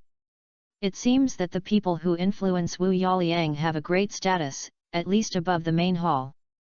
Otherwise, who would have used so much time to change the idea of the top leader in the city? And who led all this? Who can have such a great Taoist practice? A name appeared in Yang Faxing's mind. Zhou Zheng, a policeman from Jiangbei Municipal Bureau, the second-level police superintendent whom he had never met. Is it him? How is that possible? How could a small second-level superintendent have such great energy? Why didn't he go directly to the provincial department and come to the municipal bureau for help? Yang Faxing was puzzled, but he felt that Wu Yaliang's change must be related to Zhou Zheng. This little policeman is not simple. "Old Yang, Director Yang, are you listening to me when I talk to you?" Yang Faxing didn't speak for a long time, and Wu Yaliang couldn't help asking. Yang Faxing recovered from his meditation and said quickly. "Secretary Wu, I'm listening. I think you are right. As public servants of the people, we must protect the people's vital interests. For criminals, we must." "All right." Wu Yaliang interrupted Yang Faxing with some impatientness. "I thought to myself that it would be fine if I say something high-end, but why are you so excited? Do I know I'm in a hurry? Old Yang, hurry up and answer my question." "Yes, Secretary Wu." When Yang Faxing was found, he felt not embarrassed at all. He cleared his throat and said, "Secretary Wu, if we cooperate with Zhou Zheng, we will go to the Cold Wat to arrest kidnappers and rescue hostages, and the more people the better. However, if there are too many people, it is easy to be discovered by the Russians, which will cause unnecessary misunderstandings. Then the number of people is expensive, not too expensive. Select several special police officers with strong business skills in the special police team. If you don't have any identities, even guns and weapons must be used. If you can't move the gun, you won't move the gun. I think it's very likely that the Russians will not notice it if it goes well. Of course, I don't know what the physical fitness of the police officer named Zhou Zheng of Jiangbei Municipal Bureau is. If he drags his feet, the difficulty will increase a little." Yang Faxing was very clear, and Wu Yaliang nodded constantly. "Let's do this, Lao Yang, I will give you all the right to do this. I only have two requirements. First, we cannot ask the Russians to find out that we have entered the frozen Wat. Even if we find out, we cannot let them know that they are from the police. Second, you must cooperate with Zhou Zheng's actions. Do you understand? This is what the leader means. Do you understand?" "I understand, Secretary Wu." "Ensure you complete the task." Wu Yaliang ended the call with Yang Faxing and felt it was necessary to explain to Zhou Zheng so that he would not be hated by him. So he called Mr. Wang and said that everything had been arranged, and then he was about to get Zhou Zheng's call. Here, after Yang Faxing hung up the phone, he was surprised and overwhelmed his face. He guessed it from Wu Yaliang's last words. Secretary Wu suddenly changed his mind, and it was indeed what Zhou Zheng did. Otherwise, he would not have emphasized that he would cooperate with Zhou Zheng in the end, and that would be the main focus of Zhou Zheng, just let Zhou Zheng forget it. Good guy. This little policeman from Jiangbei is really very good at hand and has a profound background. Yang Faxing put away his contempt, got up and ran to the municipal bureau office. He remembered that this matter was a request for support made by Zhou Zheng, entrusted directly of the office to find him. Then Zhou Zheng must be in the municipal bureau office. Moreover, did your inaction just now offend him, and did you leave a bad impression on him? These are unknown numbers? Yang Faxing thought too much and was worried about gains and losses along the way. I soon came to the municipal bureau office, but I didn't care. You have to politely push the door open. Only Zhou Zheng was sitting on the sofa alone.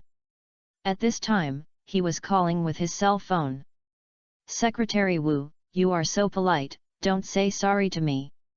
Yang Faxing opened his eyes wide in surprise when he heard this. Chapter 469. What a good guy, how dare you hang up Secretary Wu's phone number? Good guy. Secretary Wu personally apologized to this young comrade from the Jiangbei Municipal Bureau. This is beyond ordinary people's imagination, right? Yang Faxing's CPU could not be turned on and it went down for a while. Zhou Zheng heard something happening at the door and looked up and saw a police officer in a white uniform, with silver olive branches and 2 four-pointed star flowers on his shoulders shining brightly.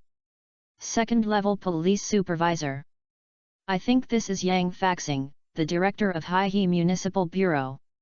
At this time, after chatting with Wu Yaliang, the top leader of the municipal party committee, Zhou Zheng also knew that Mr. Wang's intervention had effect. This matter can be said to be a bright future. Of course, you still need to communicate with the Haihe Municipal Bureau of how to act.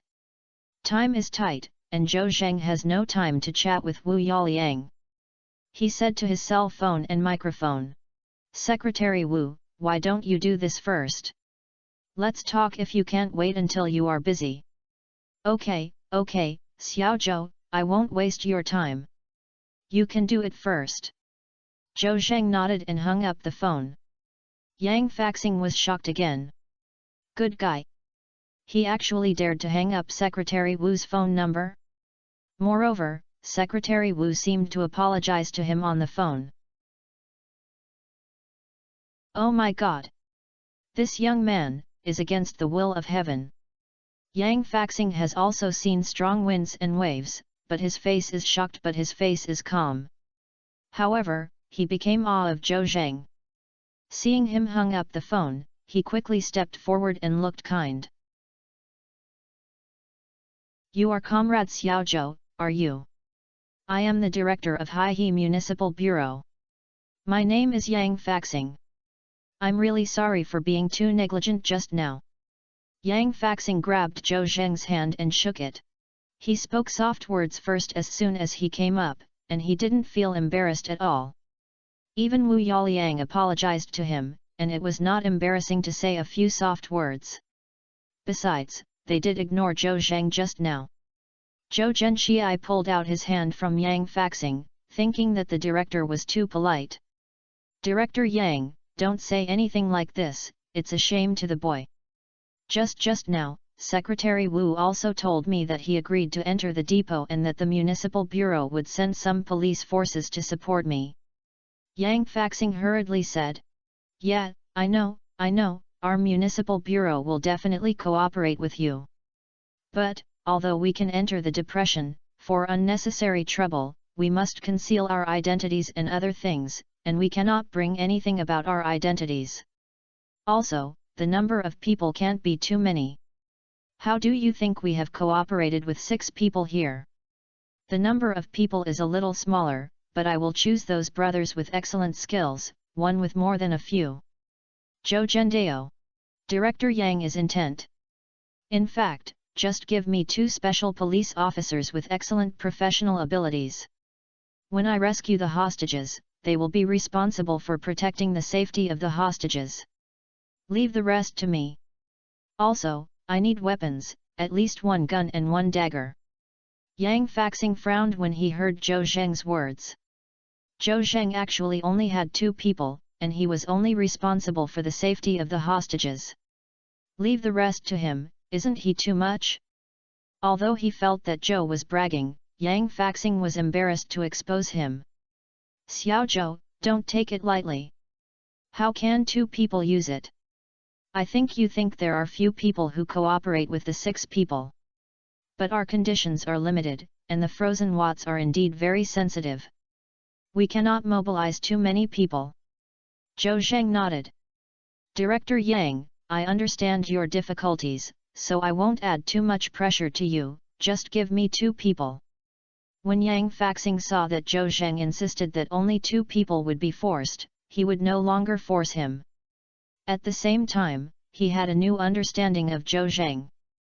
Although this young comrade has a background, he is not arrogant.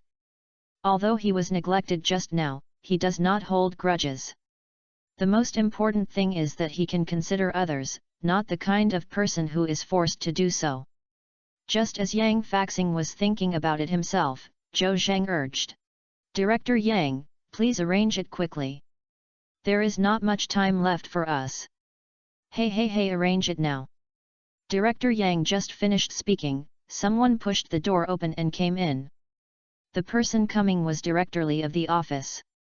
Comrade Xiao Zhou, I'm done with my work. You can take a break first, and the matter will be solved slowly. Director Li went out just now, and he was just finished. He is a good-hearted person.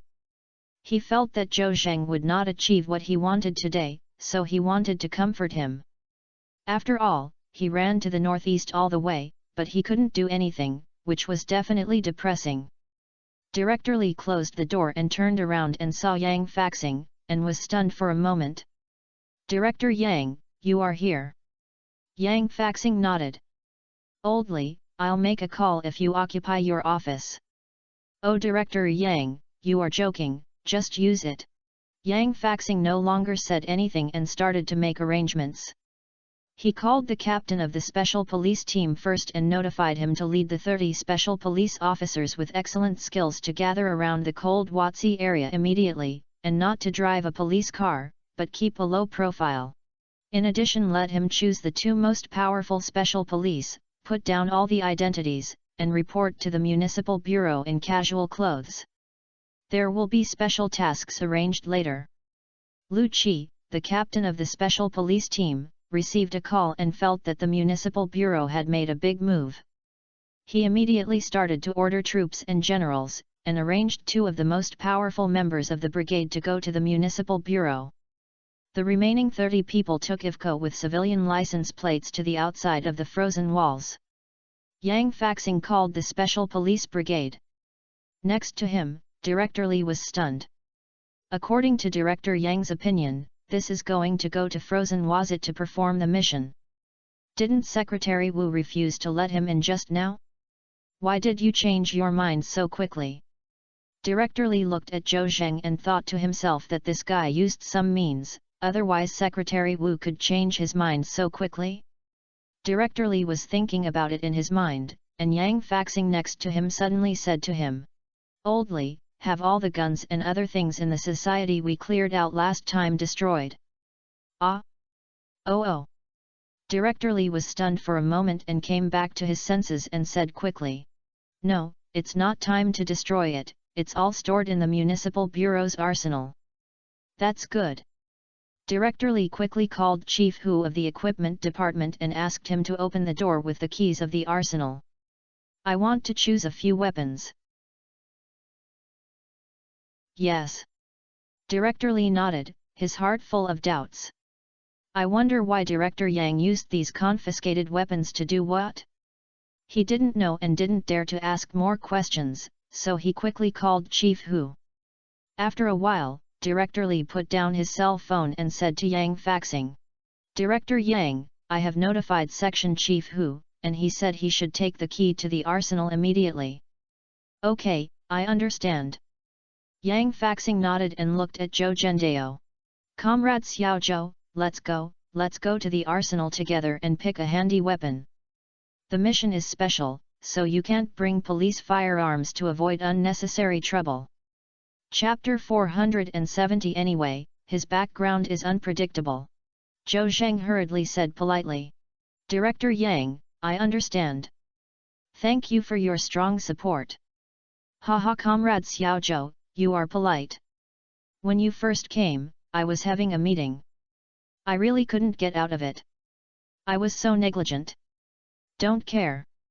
Yang Faxing was still feeling a little nervous about Zhou Zheng just now, and he thought about remedy it quickly. Since Secretary Wu said that the Municipal Bureau had fully cooperated with Zhou Zheng's actions, Yang Faxing happened to take advantage of the situation and show his affection to Zhou Zheng. God knows what background is behind Zhou Zheng? Zhou Zhensin said, why Yang Faxing is here again? Do you look like a petty person? He waved his hand and said. Director Yang, I forgot everything I did just now. Please don't take it seriously. Time is tight now, so don't mention other things you don't want to do. Yang Faxing was overjoyed when he heard this and smiled on his face. Yes, Comrade Xiao Zhou, you are right. I won't say anything else. The task is more important. Let's go, please come here. Yang Faxing took 2 quick steps and opened the office door. Zhou Zheng was actually still anxious because it was almost 2:30, so he didn't hesitate to leave the office. Director Li also walked out, and it seemed that he would follow them. Yang Faxing turned around and said. Director Li, please stay, you don't have to worry about us. Director Li was a little dissatisfied when he heard Yang Faxing's words, and thought that after using it, I would throw me aside? I just supported Zhou Zheng's opinion. Who doesn't know that you will take action soon, and if you act, you will have achievements? Who doesn't want to make contributions? Who doesn't want to make progress? But Yang Faxing refused to let him participate. Although he was dissatisfied, Director Li did not dare to show any emotions and smiled embarrassedly. Yes, Director Yang. Zhou Zheng suddenly said. Director Yang, I think Director Li is quite responsible and he is in love with me. Why don't you let him follow me? Of course, don't make things difficult, I'm just a suggestion. Zhou Zheng could naturally see Director Li's unwillingness.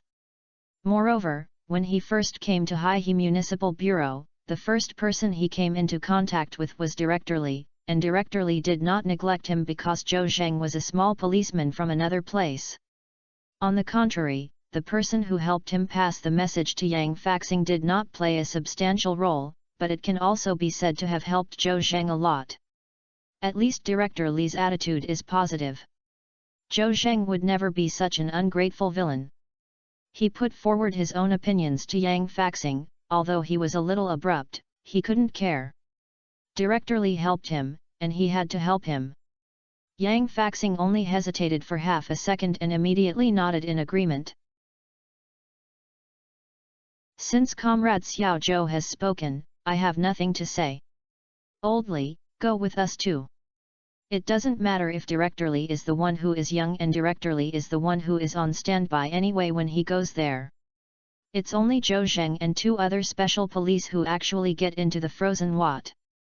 If you can sell Zhou Zheng to his favor and face, you will make a lot of money in this wave. Yes. Thank you, Director Yang. Director Li was overjoyed. Although Yang Faxing was thanking him, his eyes were looking gratefully at Zhou Zheng. What do you want to thank me, Comrade Xiao Zhou? Yang Faxing said it very smoothly. Zhou Zheng waved his hand and said. Okay, don't thank you all, let's go to the arsenal as soon as possible.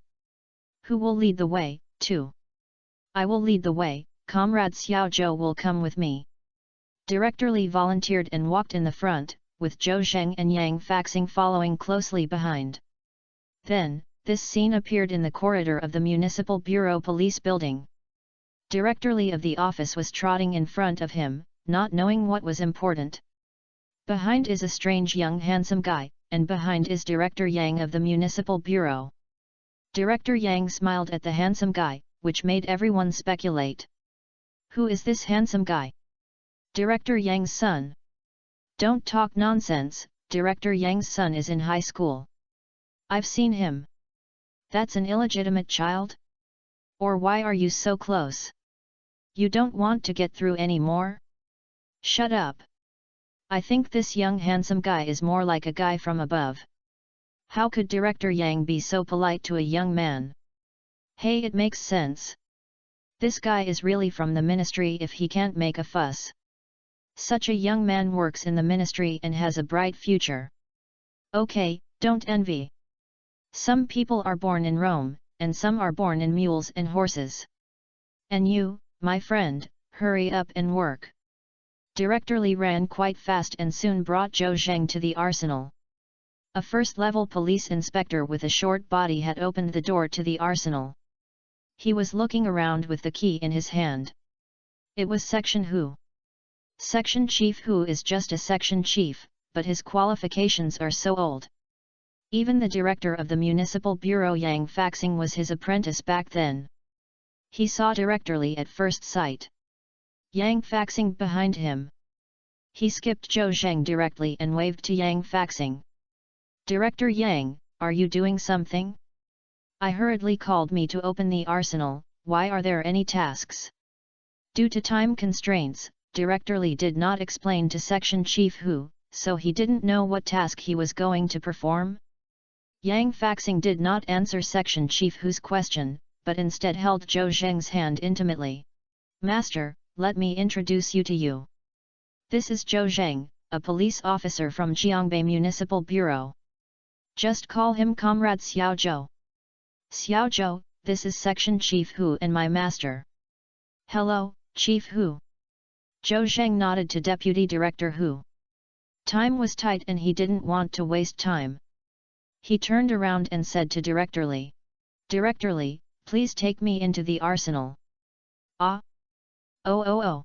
Comrade Xiao Zhou, come with me. Director Li was stunned for a moment, then nodded and took Zhou Zheng in. When Yang Faxing saw it, he hurriedly walked into the arsenal.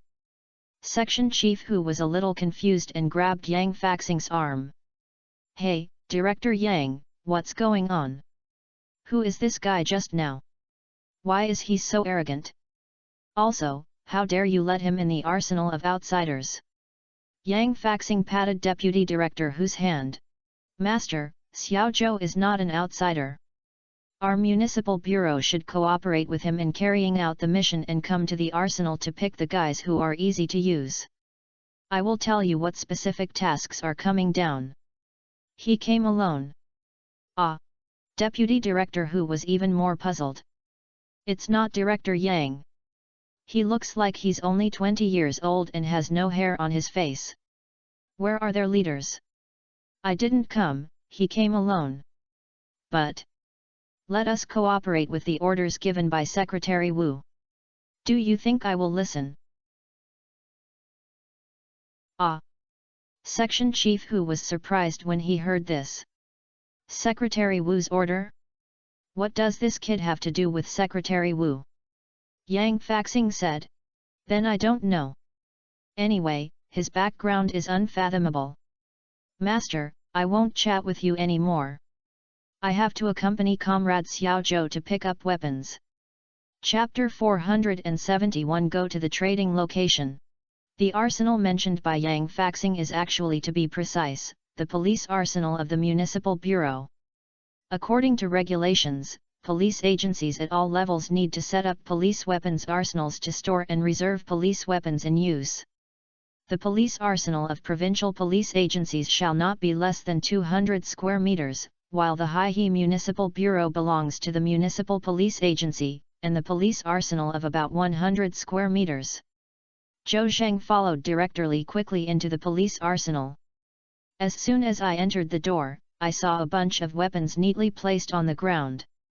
There are guns, knives, and even bows and crossbows. Good guy. There is a weapon grocery stall in the whole place. Zhou Zheng asked in confusion. Director Li, our city bureau has many types of weapons, why do we have crossbow bows? Comrade Xiaozhou, you misunderstood. Director Li waved his hand and said. The police weapons and weapons of our municipal bureau are all inside. Have you seen those cabinets? They are all locked inside the cabinets. All these are all prohibited items found in the last crackdown on the society. I originally thought about finding a day to destroy these things after taking pictures, but I didn't have time to do it. It happened to be useful. Only then did Zhou Zheng realize that all these contraband items were confiscated from society. This time he went to Xiaozi and could not bring police equipment. These weapons from society came in handy. Xiaozhou, just choose here, how much you can get. Although most of these guns are tattered, I remember that there are several pistols with good quality and come from the Russian black market. Yang Faxing didn't know when he came in, and said behind Zhou Zheng and Director Li. Zhou Zheng turned around and rushed. He nodded.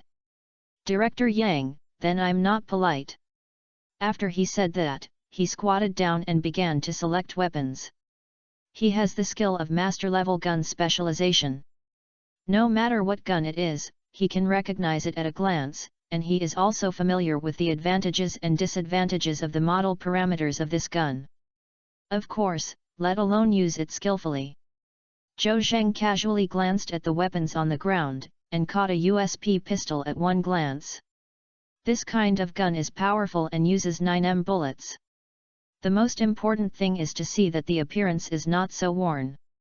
It can be said that this gun stands out among the many dashed people, and Zhou Zheng fell in love with it at first sight.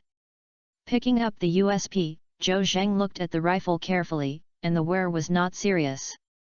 He was overjoyed, but pulled out the magazine and found that there was no bullet inside. Director Yang, I used this USP, but why didn't there be any bullets? The bullet is here and the gun are kept separately. Before Yang Faxing could answer, Director Li said first. After saying that, he felt a little regretful, thinking that he was robbing the leader. Did he not want to make a fuss? He looked at Yang Faxing nervously and found that Director Yang was not at all unhappy, so he felt relieved. Yang Faxing said, Master, please open the cabinet that loads the bullets and ask Comrade Xiaozhou to pick up some bullets. Section Chief Hu next to him nodded, and did not question what Zhou Zheng was doing at this time. Opening the cabinet, Section Chief Hu pointed inside. My little comrade, all the bullets collected are inside. You can choose what kind of bullets you can do. Zhou Zheng nodded. Thank you, Chief Hu. The bullets in the cabinet can be said to be varied. Zhou Zheng can tell the difference easily and quickly picked out the bullets used for USP. Unfortunately, there were only 10 bullets, and he was not even able to hold the magazines. However, luckily, Zhou Zheng found a USP muffler, which was just right to install on the gun, which was not bad. At this time, someone outside shouted report. Yang Faxing did not let people outside come in rashly, after all, this is an arsenal. Section Chief Hu understood. Director Yang, let me see who is going to the door. Okay, Master, please trouble you. What's the trouble? If you are the director, don't be polite to me. Hu Ke turned around and came out of the arsenal and soon came back. Director Yang, 2 young men came outside and said that they were from the special police team and asked you to report. Yang Faxing nodded. Let them come in. Okay. Section Chief Hu turned around and went outside to call for someone. After a while, 2 strong guys, one tall and one short, walked in. Hello, Director Yang, hello, leaders. We are from the Special Police Force. Our captain asked us to report to the Municipal Bureau. My name is Li Qing. The tall and strong man said. Another short and strong man continued. My name is Wang Long. Please give me instructions from the leader. Yang Faxing said. You captain has made it clear to you, right? I'll say a few more words. In a while, you two will go to the sluice to perform tasks. Remember 2 points. First, try not to make too much noise, so as not to be discovered by the Russians. We have entered a sensitive area.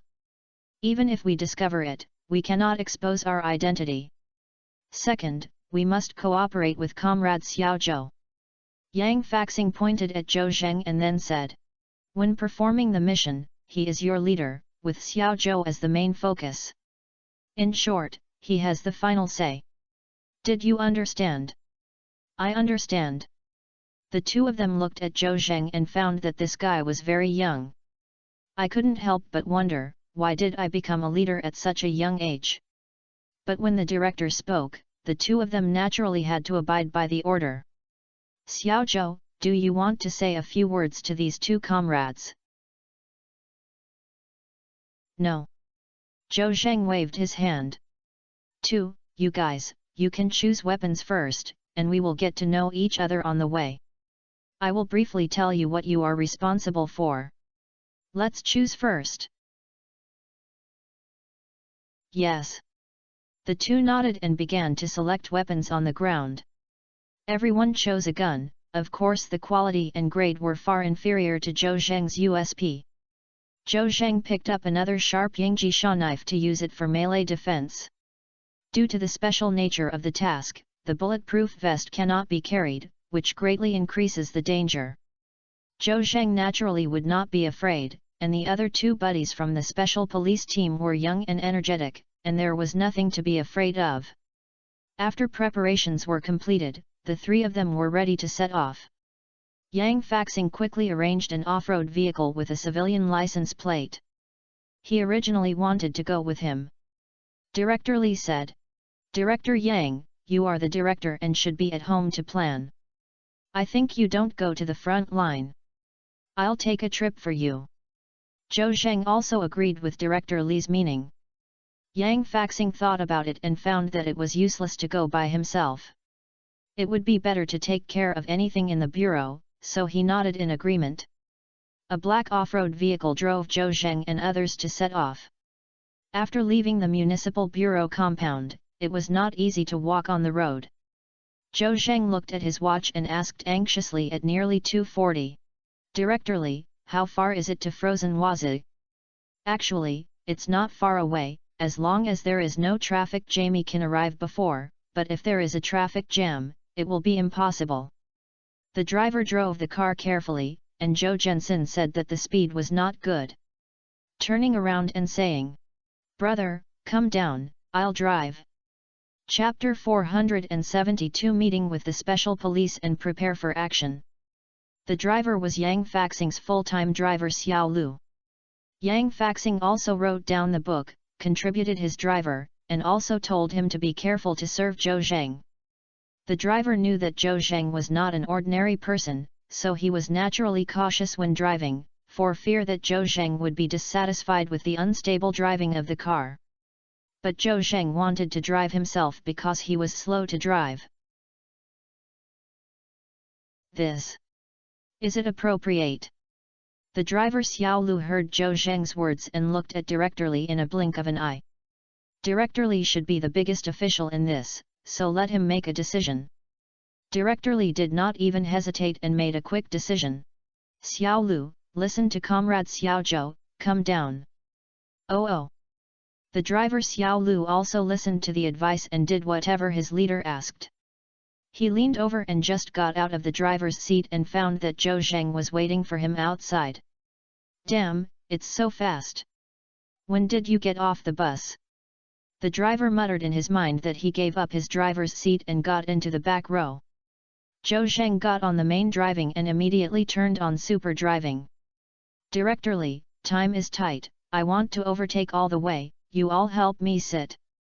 Director Li subconsciously held the handle on his head, but the two special police officers disagreed. There are many vehicles around. How fast can Zhou Zheng go? But I knew that this kind of thought had just appeared in my mind, and a powerful feeling of pushing the back made the two feel a little urgent to breathe. The car roared, and flew up quickly in the traffic flow like an arrow. Zhou Zheng held the steering wheel with both hands and avoided vehicles on the road. His hands were so fast that he was about to have a ghost. Director Lee glanced at the speedometer. Oh my god! 100 miles away? The speed is still increasing? Good guy, this kind of road condition makes Director Lee dare not drive more than 50 miles. The driver Xiao Lu was also stunned. Zhou Zheng's driving skills are simply invincible. He can easily get involved in the traffic flow. There is nothing wrong with being so hard in the car. How? As a driver, Xiao Lu almost couldn't help but feel the urge to vomit. In order to speed up, Zhou Zheng reduced the comfort to the lowest level. Who has delayed too much time just now? In addition to the two special police officers, Director Lee also had a yellow face and covered his mouth with his hands, for fear of vomiting. Zhou Zheng was driving while instructing the two special police officers sitting in the back row. Two special police brothers, we will be carrying out the mission later. We are facing a group of vicious kidnappers. Your mission is to protect your own safety first. The hostages don't need you to rescue them. I'm here. When I save the hostages, you protect the hostages and retreat. Don't worry about the rest. I will deal with all the robbers. Even if I'm shot and are about to die, don't look back. After hearing Zhou Zheng's words, the two special police officers looked at each other at the same time. They did not nod and responded, but they both found it a little ridiculous. I just think Zhou Zheng is so bragging. He can kill all the kidnappers alone, why don't he go to heaven? Let's go together and be a bodyguard? The two of them were dissatisfied and did not agree with Zhou Zheng's statement. Even if Zhou Zheng is covered in iron, how many nails can he make? Besides, he doesn't look strong, maybe he is a weak guy? Besides, the battlefield is changing rapidly. Are we really watching and ignoring the danger? You two understand and give me a response. Although Zhou Zheng drove very smoothly, he didn't dare to look back. He didn't know if the two special police comrades understood. Director Lee turned around and said dissatisfiedly, "Hey, what's wrong with you two? Why don't you talk? I understand." The two of them said without caring about it. Zhou Zheng could hear the two special police officers being insincere, but he didn't say anything. As long as the two of them do not mess around to ensure their safety and the safety of the hostages, Zhou Zheng did not expect them to do more. The car soon arrived outside the frozen Watt area. Squeak! Zhou Zheng stepped on the brakes, and the friction between the car tires and the gravel on the ground made a sharp sound. At the same time, a team of fully armed special police surrounded him. The leader was Lu Qi, the captain of the special police team. He had already arrived for a while and had already hidden the car, so that all the team members could hide. I also thought that if the kidnappers came late and entered the sink from here, they might be able to catch them and make great contributions. Zhou Zheng had just jumped off the main driver and was pointed at the head by the special police. Don't move. At this time, Director Lee also got out of the co-pilot. Seeing that Zhou Zheng was regarded as a bad person by the special police, he quickly said, "No, don't, put down the gun, should." Before he finished speaking, he lowered his head and vomited twice. Mainly, Zhou Zheng was driving so exciting just now. Director Lee's stomach was overwhelming, and it was considered burning incense before he vomited it into the car. The captain of the special police team, Lu Qi, naturally recognized Lee Director, quickly ordered the team members to put away the gun. On this side, Director Lee vomited twice, and quickly pointed at Zhou Zheng and said, "Captain Lu, this is Comrade Xiao Zhou. Director Yang asked us to cooperate with him." "How?" Lu Qi stepped forward and shook hands with Zhou Zheng. "Hello Comrade Xiao Zhou, I am Lu Qi from the special police team. I have been waiting for you for a long time." After saying that, he turned his head and looked at Director Lee with concern. "No, what's wrong with Director Lee? I feel uncomfortable." Zhou Zheng smiled and said, "Cycling sickness, nothing serious." As he said that, he reached out to slap a hole on Director Lee's back a few times. A white light flashed in his palm, which was a real twist. Director Lee immediately stopped vomiting, and his stomach felt much more comfortable. How about Director Lee, how do you feel? Oh, I've gotten much better, it's not disgusting at all. Xiaozhou, it's amazing that you took me twice. You don't know medical skills, right? Director Lee didn't think that Zhou Zheng wouldn't be disgusted if he took a few shots. This is definitely not a blind cat hitting a dead mouse. Zhou Zheng smiled and did not answer. Originally, the A-cup ointment was only used to stop vomiting. Zhou Zheng didn't have time to acupuncture, so he suddenly had a whim to run the real thing, but he didn't know if it was effective or not, but he didn't expect it to be effective. Director Lee also knew that it was not another time, so he hurriedly said to Lu Qi. Captain Lu, Director Yang has arranged everything for you. Lu Qi nodded. I understand. Director Yang gave the order and told me to listen to Comrade Xiaozhou. Comrade Xiaozhou, please make arrangements, let's listen attentively. Zhou Zheng nodded and said. Then I will thank everyone. I will immediately bring 2 special police comrades into the sink, and you will break it up on the outside and hide it. First, come to pick us up, and second, if any criminals flee here, you must intercept them, and you must not let a criminal go. Lu Qi said confidently. Clear. Zhou Zheng waved his hand. Okay, then let's take care of everyone. Chapter 473, Care from Wife Chu Yunyao. Golden Shield, made with passionate blood. Suddenly, I don't know whose cell phone rings. Lu Qi's face suddenly turned ashen. Whose phone rings? Why are you carrying a phone with your phone when performing a task? It's fine to carry a phone, why aren't it muted? He was very angry and questioned repeatedly. He raised troops for 1,000 days and used troops for a while. The surrounding special police members are the elites of the special police force, and he was also proud of him. At the critical moment, someone's cell phone rang, and that's all right. If you disturb the suspect during the mission, it is equivalent to reporting to the criminals. In front of Zhou Zheng, Lu Qi was even more unable to come to Taiwan. He looked at the police officers around him with a stern face and his eyes were like a sharp blade. The special police officers look at me and I look at you, and no one speaks.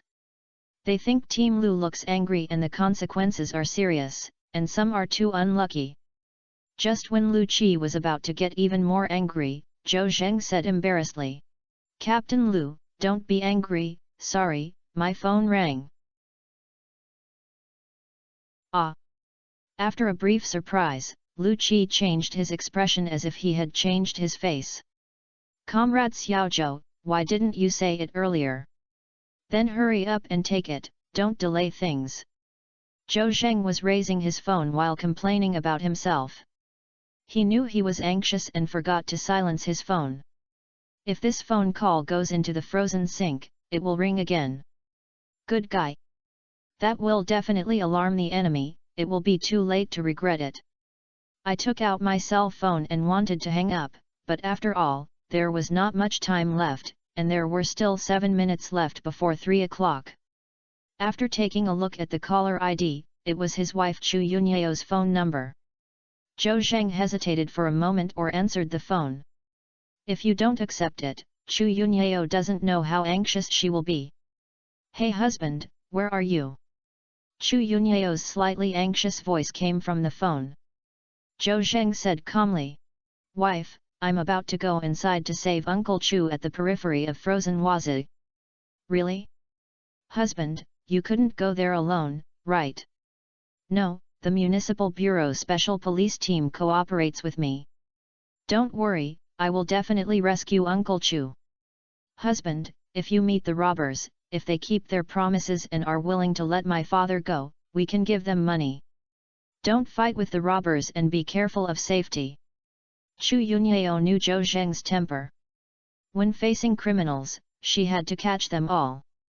She was afraid that he would be in danger and that her father Chu Jianghe would have an accident, so she still hoped to lose money and avoid disasters. No matter how much it is, 30 million, it is not as important as the safety of her husband Zhou Zheng and her father Chu Jianghe. Zhou Zheng smiled and thought to himself, as a policeman, how could I compromise with the kidnappers? But in order not to worry Chu Yunyao, he said tactfully, "Wife, I understand. I will observe the situation and judge the situation. But no matter what, you have to rest assured. I will ensure the safety of Uncle Chu. In addition, speak to my aunt and reassure him." Chu Yunyao said on the phone. "Although my mother is worried about her father, she is also worried about your safety. I will bring you your words. Husband, you must first obtain a certificate for your own safety. If you encounter something that really has no choice, I hope you put your life safety first." Although Chu Yunyao said it very tactfully, Zhou Zheng also understood what she meant. That is, if you really want to encounter a life and death choice, your life is the most important thing, and you can even give up Chu Jianghe. Zhou Zheng was also a little moved for a moment. It is said that the daughter is the father's little cotton-padded jacket. Although Chu Jianghe had a very unhappy relationship with his daughter Chu Yunyao due to Zhou Zheng, and even broke off his relationship in name. But no matter how much blood is thicker than water, Chu Yunyao is Chu Jianghe's biological daughter. If something happened to her father, how can her daughter not worry about her? Otherwise, Chu Yunyao would not have come from Jiangbei to the northeast to save her father. Chu Yunyao's words just now were beyond Zhou Zheng's expectations. In reality, many women who have married outside the country or even women who have been married for many years have a greater regard for their parents. Husband and children are important, but if it involves her parents or brothers and sisters, she wants to take out her heart. It doesn't matter if your husband and children are wronged. The parents' family must be satisfied. There must be no care at all, and the children of brothers and sisters cannot be wronged. As for your husband and children, I'm sorry, let's stand aside first. It is simply commendable that Chu Yunyao can rank Zhou Zheng first in his heart. Zhou Zheng felt a turbulent heart, and he seemed to have a lot to say, but he couldn't say it all at once. Finally, he said, "Wife, wait for me to bring Uncle Chu back safely." After hanging up the phone, Zhou Zheng mutes his phone and takes out the phone where Lu Maihui contacts the kidnapper to mute it.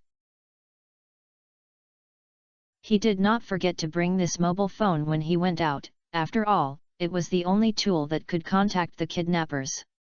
I took a look at the notification bar on my phone and found that the kidnappers did not send a message. Zhou Zhensen said that these kidnappers were really calm. The transaction time was coming soon and they didn't find any trace of themselves. They didn't even send messages to inquire. But think about it, there are hostages in the hands of the kidnappers, and they are in the hands of taking the initiative, and they should be the ones who are anxious about it.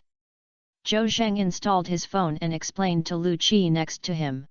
"Captain Lu is sorry, my wife's phone number, the human trafficker she rescued this time was her father, she was very worried." Lu Qi was stunned for a moment and thought to himself, damn, the hostage kidnapped by the kidnapper turned out to be Zhou Zheng's father-in-law. No wonder he wanted to come on himself. Understand. Understand. Xiao Zhou, go with confidence. I am guarding the periphery. As long as the robbers run here, they will not be able to escape. Then thank you Team Lu. Brothers of the two armed police, come with me. Zhou Zheng turned around and called on the two armed police to enter the frozen Wat. Suddenly, Lu Qi spoke again from behind. Wait a moment, Comrade Xiao Zhou. What? What else is there for Team Lu? Lu Qi waved his hand, and soon a famous special policeman took out 3 sets of throat and wheat tactical headphones. Xiao Zhou, please equip these 3 sets of tactical headphones as soon as possible. It will be much more convenient to communicate. Zhou Zheng's eyes lit up. This thing is indeed a good thing. He and 2 other special police officers were equipped with headphones, and the 3 of them walked towards the sink. Lu Qi looked at the backs of the 3 of them and reminded him. Li Qing, Wang Long, you 2 must ensure the safety of Comrade Xiao Zhou. If something goes wrong, don't go back to the special police team. Yes. The two turned around and nodded vigorously. Zhou Zheng smiled and whispered to the two of them as he walked. Don't be stressed, brothers, don't listen to your captain, listen to mine. Chapter 474 The Immortal Jumps. Fuyuan Street, Regent Hotel. It is called a big hotel, but it is actually a two-story dilapidated hotel in the past. The building of this hotel is covered with blue and white mosaic tiles, and most of the tiles are falling off. It seems to be a product from 30 or 40 years ago. At this time, there were endless angrily and scolding in a room on the first floor of the hotel.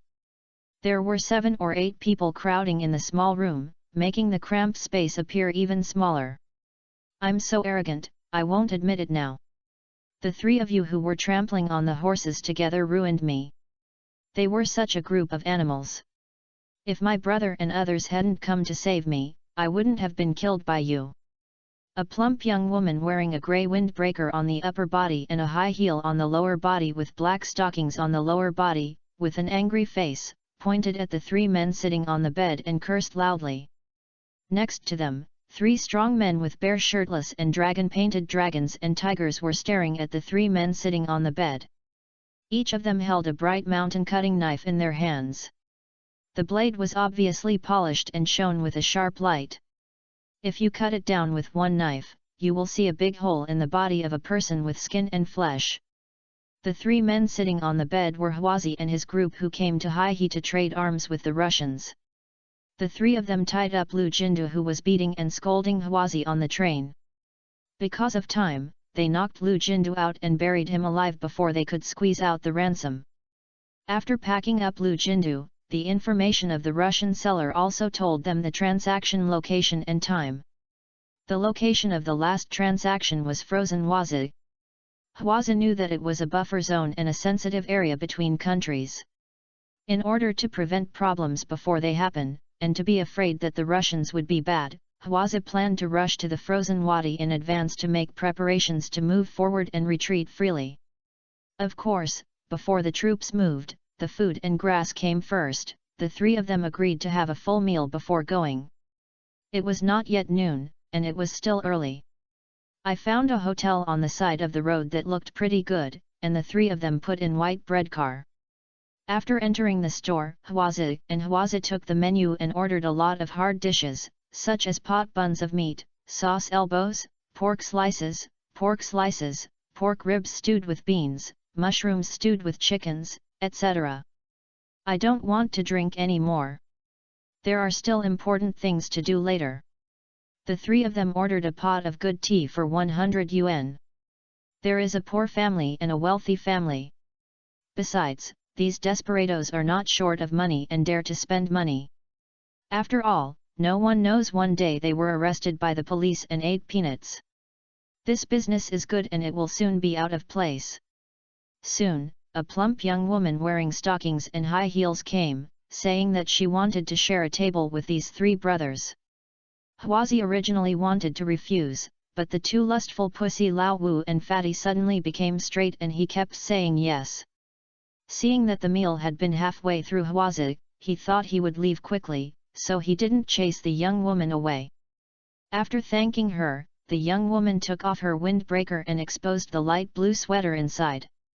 A pair of big bears, a good guy, just like 2 big balloons hiding. Lao Wu and Fatty both looked straight. Even Hwazi couldn't help but glance at it several times. It's not that everyone has never seen the world, but that it's mainly because it's too eye-catching. The young woman was quite big and ordered a few hard dishes, and invited everyone to eat together as a thank you for the table. She also took a bottle of wool yanjai and wanted to have a drink with Hwazi and the other 2, but Hwazi refused and said that she would not drink if she wanted to drive for a while. The young woman didn't care and even helped them refill water in their teapot. A quarter of an hour later, the 3 of them were full, but the 5th and the fat man didn't want to leave, so they chatted with the young woman quite happily. The important thing is, so Hwazi naturally would not let them go, so he called Lao Wu and Fatty to leave. As soon as I stood up, I felt a little dizzy and thought to myself that I didn't drink. Why do I feel like I'm drunk? Then I feel unconscious and remember nothing. When the three of them woke up again, they found that they had changed their environment and were no longer in the hotel, but in the room of a simple hotel with a smell of dampness. The sexy young woman who was originally very enthusiastic was cursing at them, and there were three social people holding big swords next to her glaring at them. Hwaza took a picture of her unclear mind, and her first reaction was that she jumped when she met an immortal. The girl Ji looks good, she turns out to be a bitch to Diao Kaizi. Hwaza felt it was a bit ridiculous. The local gangster suddenly gave them this trick. Is he not wanting to live anymore? Don't you know that the dragon crossing the river is the raptor? Hwaza saw that the third and fifth brothers were still drooping their eyes when they woke up. He picked up the water cup on the table and poured the water that had been left on their faces for unknown amounts of days. Only then did the two of them wake up. Brother, where is this? When holding the grass, is there anyone who dares to threaten us with a knife? The two of them were furious after seeing it.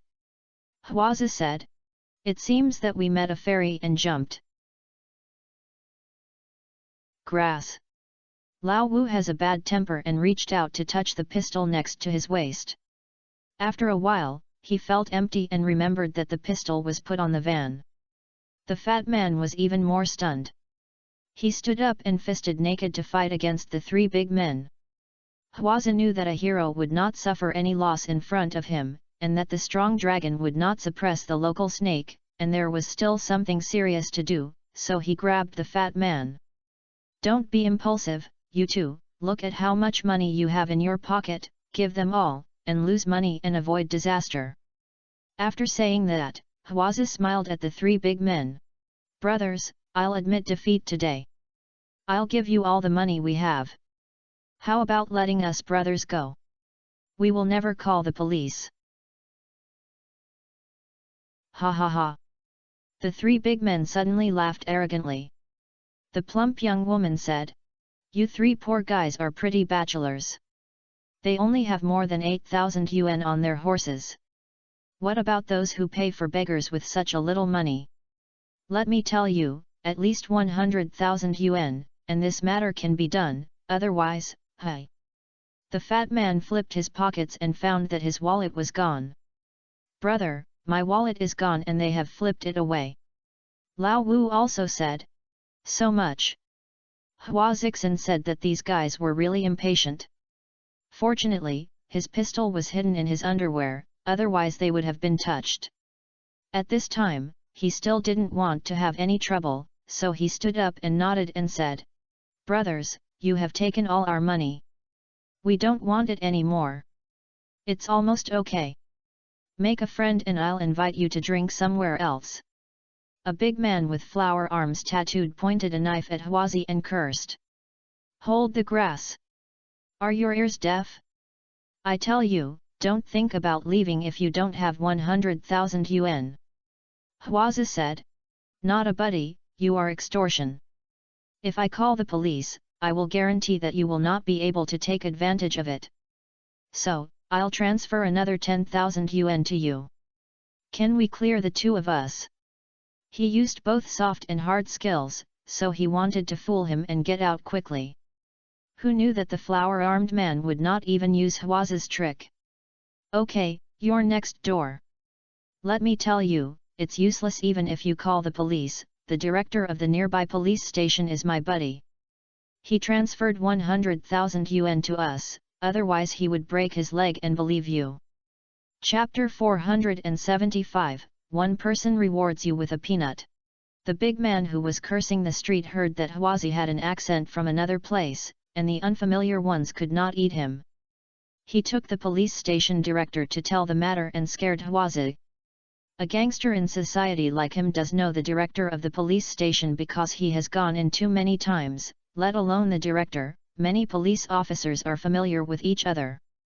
But when they really called the police, they were the first ones the police arrested.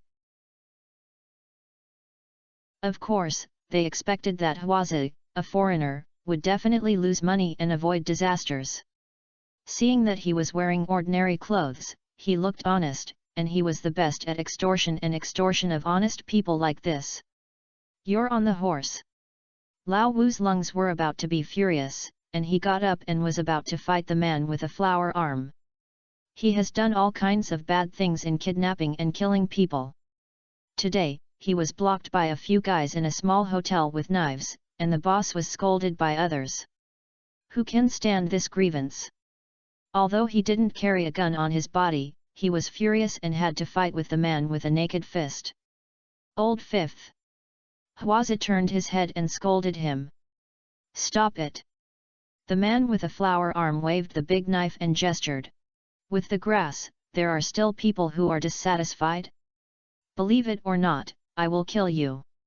The other two big men holding swords were also eager to get angry with Lao Wu. Hwaza called Lao Wu and turned around and smiled at the three big men. "Brother, I'm impulsive, sorry." "Can't. Our brothers are not vegetarians. If it's not for your face, they must kill him." The man with a flower arm is a bit stern and weak on the inside. In fact, they don't want to cut people. It's best if they can directly scare money. Of course, if there is no way, they will cut twice according to the point where they are not the key. The ultimate goal is to blackmail money. Hwaza nodded, knowing that if he didn't give money, he wouldn't be kind anymore. There was a pistol hidden in his crotch. He could have taken out one shot to kill them while they were unprepared. However, once the gun is fired, the police will be alarmed sooner or later, and Hwaza does not want to make things happen to that extent. After all, they are the real outlaws, and they have several lives on their hands, which is the target of the police's capture. It seems that if you want to properly resolve this matter, you can only lose money and avoid disaster. Hwaza also felt a little frustrated. When did he lie this cowardly? But thinking about trading arms with the Russians in the future, he felt relieved. A real man must be able to bend and stretch. "Okay. It's 100,000 yuan, I'll give it to it. Give me a card number and I'll transfer the money." Hwaza said as he reached into his pants pocket and touched his phone, but he felt empty. "Look for a cell phone, right? Here." The coquettish young woman took out several mobile phones from her bag, all of which were found from Hwaza and others. "Which one belongs to you?" "Black Hawaii iPhone." The young woman took out a black Hawaii iPhone and handed it to Hwaza, and told Hwaza another card number. "Transfer money, brother." The money was about to be obtained, and the young woman stopped scolding. At this time, she was overjoyed and was thinking about where to go tonight. Hwaza did not hesitate at all and picked up his mobile phone to start transferring money. 100,000 yuan is a drop in the bucket for him, but he is a little embarrassed. He also thought that after the deal with the Russians, he tied up all these idiots and found a place to bury them alive. "Brother! Brother, do you really give them money?" The fat man and Lao Wu were so frustrated that they were so furious that they admitted their conscience when Hwaza gave in. "Stop talking." Hwaza winked at them and signaled them to be calm. It's not too late for a gentleman to take revenge for 10 years. Soon, after the transfer, the woman received a prompt message of 100,000 yuan on her mobile phone. She looked at the man with a flower-armed arm. "Brother Chiang, the money is in place." The strong man with flower arm nodded and glanced at Hwaza. "Brother, you are sensible." He also said to the other two great men, "Let's go," etc. The four of them turned around and were stopped by Hwaza behind their backs. "Fuck? What, I regret it. Tell you, don't be unhappy." The four of them stopped and Brother Chiang turned his head and asked viciously. Hwaza smiled and said, "It's not my brother, I've given the money to you. Should we give our mobile phones back? It's useful." Hwaza and his team have a total of 4 mobile phones, each with one mobile phone, and there is also a work number that is used to contact the Russians. "Oh, damn it! Don't be so good at it. Besides, you're back your phone? Let's treat us with the remaining 3 units. Hwaza's mobile phone is an old Huawei, which is not worth much, while the remaining 3 are Yashui Huawei Mate 60s, which can be worth a little money when sold to mobile phone stores. No matter how small the mosquito is, it is still a piece of meat, so Brother Chiang doesn't want to give them a mobile phone. Hwazi held back his anger and said, "Let's do this, I only want those 3 mobile phones in white, and I'll give you the remaining 2, how about it? The white mobile phone is used to contact the Russians, so you can do without any other mobile phones, but this mobile phone cannot be lost." The man with flower arm is not stupid either. After hearing what Hwaza said, he thought this white phone was strange. If the other party attaches so much importance, it cannot be given to him easily. He had another act of making money. When the young woman saw the man with flower arm didn't say anything, she thought he wanted to return the white Mate 60 to Hwaza. She had long been interested in this phone, and she was thinking about finding a repair phone to unlock it and use it herself. "Brother Chiang, didn't this white Mate 60 be promised to use it for me? Why should I return it to them?" Brother Chiang smiled. "I didn't say I'd give it back to them. I can do it if I want it. I can use the money to redeem it, and it costs 50,000 yuan in one price." Then he reached out to hook the young man. The woman smiled and said, "After you get the money, I will buy you a brand new Mate 60. How do you have to thank me then?" The young woman smiled charmingly. "Brother Chiang, is it really? At that time, you can do whatever you want. Everyone promises you." Ha ha ha. The strong man with a flower arm laughed unrestrainedly. The two flirted in front of everyone, and the anger in Hwazi and the other 3 rose to a higher level. The man with flower arm smiled enough, turned around and said to Hwazi, "Brother, I'll give you a cell phone. Otherwise, I'll smash it and throw it into the river and I won't give it back to you. Don't rush it, I'm in a hurry." Who can be tolerated by a scholar who has the truth? Hwaza narrowed her pupils. Lao Wu and Fatty saw that this was a sign that the eldest brother wanted to kill. They slowly moved their bodies and came to the door to prevent several people from escaping. Hwaza smiled and said, "Okay, it seems that I still have to bleed. I still have tens of thousands of dollars hidden in my pants, so wait for me to take it out." "Puchi!" The young woman suddenly laughed and said with contempt, "Looking at your virtue, you are such a country bumpkin.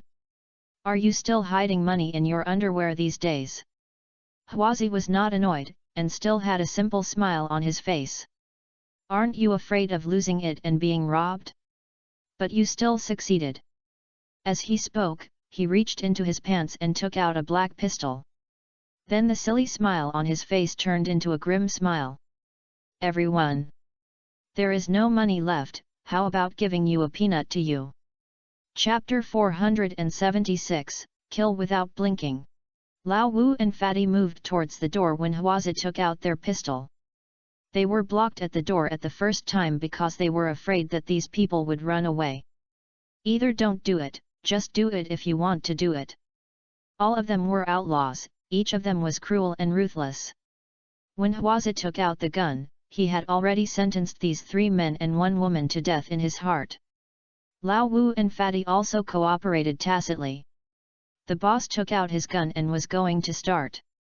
The current situation is that offense and defense are becoming more and more irresistible. In their perception, the 4 people on the other side either ran around or knelt down and begged for mercy, and there was no other choice. But I knew that these 3 men and 1 woman had no expression of fear in the face of the black gun. "Oh, there is a thunder hidden in the crotch on the TV. Today I saw a gun hidden in the crotch. Who are you scaring that thing?" The young woman even had the intention to make fun of her. The 3 big men holding the big sword didn't care at all, as if Hwazi was holding a fire stick in his hand.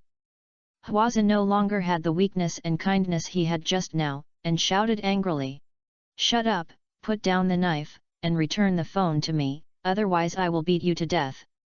Now, he was a little hesitant in his heart. Killing someone would not end. He just hoped that the other party would hand over his phone with a good reputation. The young woman stepped forward and raised her chest high, and said to Hwazi, "You're so awesome, you can shoot me to death." Hwazi was a little confused. Is the folk customs here so fierce? Even women are not afraid of death? Facing the gun, he was not only calm, but also extremely arrogant. Why is that? Soon, Hwazi resolved the doubts in his heart. The young woman continued. Who doesn't know that the municipal bureau has severely cracked down on all the people a while ago? Who are you scaring with a toy gun? Don't say, this thing is quite similar. Hwazi suddenly realized that they were not afraid of death, but thought that the gun in their hands was fake. Seeing the young woman coming to the front and reaching out to steal his gun, Hwazi's eyes widened. Do you really think I dare not shoot? Grass. Who are you scaring? You shoot, you're a fool if you don't shoot. The young woman was not willing to be outdone and was about to scratch Hwazi. Hwazi's eyes were red. He grabbed her hair, stuffed the muzzle into the young woman's mouth, then lifted the muzzle up and pulled the trigger. Touch. A dull sound. The bullet shot into the woman's upper mouth and flew out from her head. It is said that a penetrating injury is an eye in front and a hole in the back, and a young woman is no exception. A big skull on the top of my head and the scalp were overturned, and the red, bloody, and white brain plasma was sprayed everywhere. Hwazi was sprayed on her face, but fortunately, not much was stained on her clothes. As soon as he let go, the young woman's body fell to the ground. He wiped the tofu brain with chili oil on his face with his hand, as if he was a little annoyed. Grass. I didn't control it well, I was covered in my face. It only took a second or two to happen. After the young woman fell to the ground with a headshot bag, the three big men realized. Hold the grass, is he holding a real gun? Oh my god, run! The three of them were just gangsters, and at most they were fighting. They had never seen anyone who pulled a gun and shot the head when they were disagreeing. The young woman who was still playing poker together in bed last night died suddenly and was in trouble. The man who looked honest and flirted in front of me turned out to be all pretending. What does it mean to kill without blinking? This is what killing is called without blinking. These three guys were scared away. Bang! Clang! The big in your hand the knife fell to the ground and wanted to run away tremblingly. The door was blocked by Lao Wu and Fatty, where could they run out? Lao Wu and Fatty picked up the knife, their faces were full of anger, and they had already been in Bengbu and stabbed the three big men in a mess. Cutting and stabbing people are two different concepts.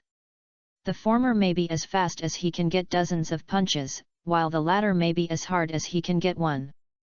Lao Wu and Fatty didn't want to keep a living at all. Amid the begging for mercy, they stabbed into their vital points with one knife. Soon, the three of them lost their breath, and blood penetrated their clothes and flowed to the dirty floor. Here, Hwazi found the three mobile phones in the young woman's bag. I picked up the white phone and found that the message on it was sent by the Russian seller. Hwazi couldn't understand the words of the Russian, so he quickly called Fatty and Lao Wu. The two of them were still venting their anger on the three big men, slashing and stabbing each other. Don't you two, you're killed, you're all dead. The Russians are here to get the message, come and see what it means. The two of them then threw away the knife in their hands and wiped the blood on their hands and bodies with the quilt on the bed, and then went to read the information of the Russians. Brother, did the Russian ask if we were there? When is the time to rush? Brother, it's almost 3 o'clock. Hwazi was shocked, why is time so fast? There was no wall clock in the room in this hotel, and the phone was searched by these people. I didn't pay attention to the time at all, thinking it was still early. He glanced at the time on his phone, and it was 2 or 5 minutes or 3 o'clock. Mad, Lao Wu, you scared me. I'm more than 20 minutes left. How far is it from here to the sink? Lao Wu used his mobile phone to set the position, calculated the distance and estimated the time it was used. Boss, it will take more than 40 minutes to drive faster. Holding the grass, so far. Huazi thought for a while and said. Reply to the message to the Russians and say that they will arrive soon and ask them to wait for us for a while. Okay, boss. Lao Wu immediately sent a message to the Russian. Huazi stood up and looked at the mess in the room. The young woman was shot in the head, and the 3 big men were also covered in blood. 4 people were lying on the ground in a row, and the room was filled with blood. Huazi said leisurely. I didn't want to kill you, but who made you idiots keep seeking death? The fat man said. Boss, how do you deal with these 4 idiots? I'll be discovered sooner or later if I put them here. Huazi shook his head. It was a bit tricky to deal with corpses and weapons. This was the reason why he was unwilling to turn against him when he wanted to lose money and avoid disaster at the beginning. We can't take these corpses away. The target is too big and we can only throw them here. I guess I have to go tomorrow when I was discovered. We will go home quickly after the deal with the Russians. When the meat tickets named Chu are processed, everyone will divide the money and then break it into pieces and find a mountain corner to hide, and then talk about it when the limelight is over. The fat man disagreed. It's not the boss, why are you so pessimistic? Even if the police found out that these people were killed by us, where will they find us? Huazi's truth. Okay, be careful to sail the 10,000 years of ship, just do what I said. Now throw the quilt and other things on the ground to suck blood, so that the blood will not flow out of the room and be discovered. The 3 of them said and started to work together, covering the body with a quilt, and sucking the blood on the ground with a quilt. At this time, the Russians replied to the message. Lao Wu glanced at his cell phone and said. Brother, the Russians said we should make it easier. They will raise the price by 10% 1 minute later. The fat man said angrily. Cause. These idiots, you know the money. They were half an hour late last time, and they didn't say they would give us a cheaper one. All right. Huazi waved his hand. That's it here, let's go and lock the door. When Huazi was 20 minutes away from the frozen wadi, Zhou Zheng took 2 special police officers into the frozen wadi. In the distance, among the lush tall trees, several Russians with as strong as bears on their backs appeared faintly. Chapter 477 Where are the kidnappers hiding? The frozen wat is about 2 square kilometers in a radius, and the innermost is a water wat with a diameter of 70 or 80 meters. Around them are endless tall trees. This is a sensitive area, with few people coming and going, so naturally they will not cut down trees. These big trees grow wildly without restraint. Due to special geographical reasons, the water in the sink will freeze in advance as soon as it falls into late autumn, so it is called frozen sink. The season is still early autumn, and the frozen wats are naturally not frozen yet. The densely packed trees around them are huge and the branches and leaves are lush, blocking the sunshine from the sky. Although the sun was hanging in the air at 3 o'clock in the afternoon, it was like night was coming because of the obstruction of the branches and leaves of the woods. It was a bit exaggerated to see the 5 fingers, but it was a little farther away from it and it was impossible to see clearly. There are countless fallen leaves and dead branches on the ground, and when you walk, you must be careful of obstacles on the ground, otherwise you will easily fall. Sharp shat! Sharp shat! Zhou Zheng took 2 special police officers into the frozen pit. The foot makes a slight sound when stepping on the old leaves. As soon as I got into the woods and walked a few meters away, a cool air suddenly came and everyone felt like they had entered the cold storage. The 2 special police officers Li Qing and Wang Long couldn't help but shivered. Although they are locals, they have never been here. Wang Long hugged his shoulders tightly and said, "Hold the grass, it's really cold to step on the horse here." Li Qing glared at him. "Stop talking, be careful to alarm the criminals." Wang Long disagreed. This place is still on the periphery of frozen Wazi, and criminals are not so stupid to hide in this area. I think they must be in the innermost part. Zhou Zheng suddenly paused and turned around and stared at them with a sharp gaze. Wang Long thought that his excessive talk caused Zhou Zheng's dissatisfaction, so he quickly shut up.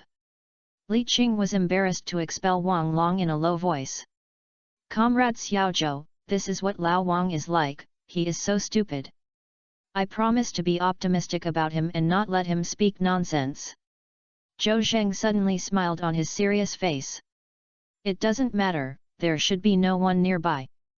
But, listen to me next. I'll let you stop sounds, and you stop sounds again." "Oh. The two nodded one after another, and Li Qing said, "Comrade Xiaozhou, let's follow your command next. However, we hope you will teach us some more dangerous tasks. We promised the captain and will ensure your safety." Zhou Zheng smiled and did not respond immediately to Wang Long. Does he need these two special police brothers to protect? The answer is no. With Zhou Zheng's perverted skills, he is much more powerful than Li Qing and Wang Long combined. I really encountered danger, but I don't know who to protect. But Zhou Zheng also knew that Li Qing and Wang Long were kind-hearted, and it would hurt people's hearts if they refused arrogantly. Zhou Zheng looked at the two of them kindly. "Two special police brothers, I thank you. But, I still say the same thing. I will listen to my commands and never take risks without authorization to protect me. Don't worry, I will not be in danger. Your mission is to obey orders." "Yes." Zhou Zheng said it very confidently, and the director and the captain had both instructed him to listen to Zhou Zheng. What else could they say? "Okay. Everyone squat down first, I'll send a message to the kidnappers to see where they are. Then we sneak over and catch them off guard."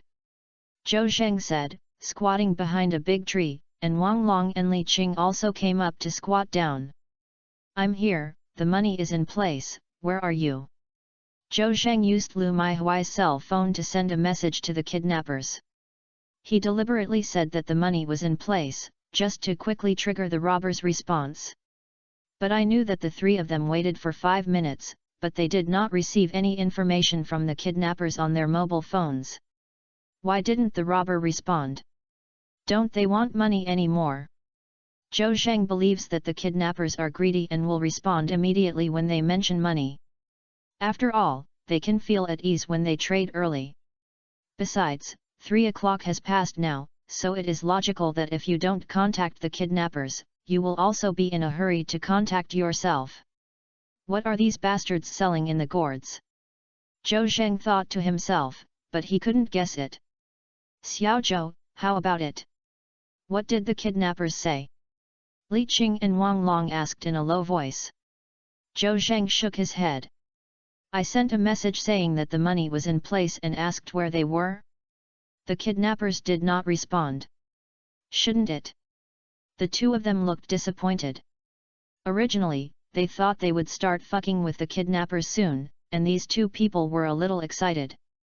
As a result, the kidnappers stopped believing it. Wang Long said, "I don't know why these kidnappers didn't respond. Could it be that something happened to them and they haven't come here yet?" Li Qing quickly denied Wang Long's view. "Even if something happens to the kidnappers, they will not respond. They will be able to make a large amount of money immediately. Is there anything more important to them than this?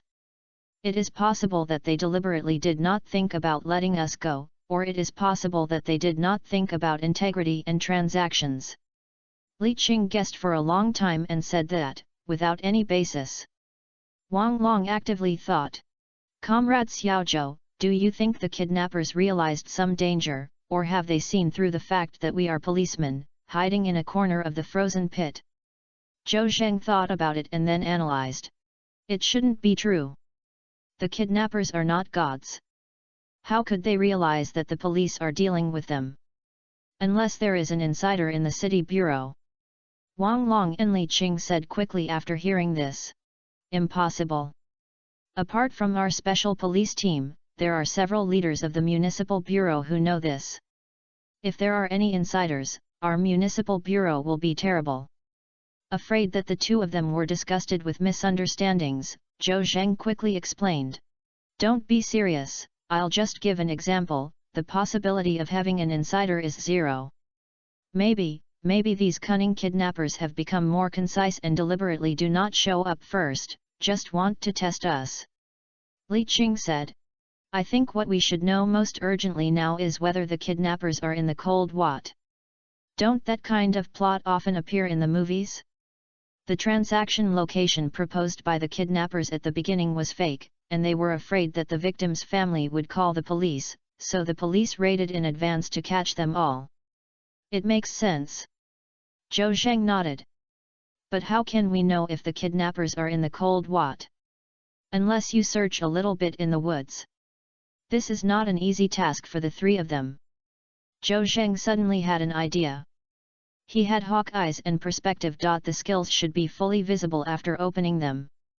Just as he was about to turn on the Hawkeye perspective function, he shook his head again. Because the Hawkeye perspective skill does not have night vision, it is too dark in the woods, and you won't be able to see clearly even if you turn on the skill. Moreover, the perspective function can only be used once a day, which is a pity if it is wasted. What should I do? Do you really use stupid methods to find the kidnappers bit by bit? When Zhou Zheng racked his brains, he remembered another skill, Grandmaster Chef. Although this skill can reach the peak of cooking, the additional anti-natural function can increase the sensitivity of the nose 1,000 times. Are there any strangers nearby who can smell it at once? Chapter 478, Is there a situation, is the kidnapper in front? Thinking of this, Zhou Zheng no longer hesitated and directly activated the 1,000-fold taste sense in the master-level chef skills. To be honest, he rarely uses the heaven-defying function attached to this Grandmaster skill. Because of the activation of this function, the nose is thousands of times instantly sensitive, and you will smell all kinds of smells you have never smelled before, and it is very clear. You can even find the source of this smell along the smell. If you turn on this function near a snack street, it is not bad, and you can smell a lot of delicious smells if you can't eat it. But if you turn on this function near a public toilet or garbage dump, it will be miserable. Take a deep breath to get a little. Take a few deep breaths and ascend to heaven directly. Good guy. That sourness cannot be described by the pen and ink. Zhou Zheng also had this lesson. Therefore, after turning on the function of King's taste, he did not take a deep breath immediately, but tried to slow down his breathing speed and inhale gently and slowly. Immediately afterwards, various smells that were closer to him came in a flood. With the body odor of Wang Long and Li Qing around her, Li Qing should have washed her hair last night, and there was a smell of shampoo on her head. There is a fresh smell of weeds under your feet mixed with fallen leaves. Immediately afterwards, I smelled a rotten smell of plants and trees, which was emitted by the numerous rotten leaves deep in the fallen leaves under my feet. Although this smell was a bit unpleasant, it was not at his limit, so I endured it. Zhou Zheng frowned and began to tell whether there was a stranger in the smell within a range of dozens of meters. Although the smell here is not very bad, it is not nice. Sometimes you can smell a stinky smell from the soil. It should be the smell of some small animal after it dies and rots. This smell was very smelly, which almost made Zhou Zheng unable to hold back. Zhou Zheng's frowning expression attracted the attention of Wang Long and Li Qing. Comrade Xiaozhou, what's wrong with you? Are you feeling uncomfortable? Xiaozhou, I see that your face is very bad. You won't be sick all of a sudden, right?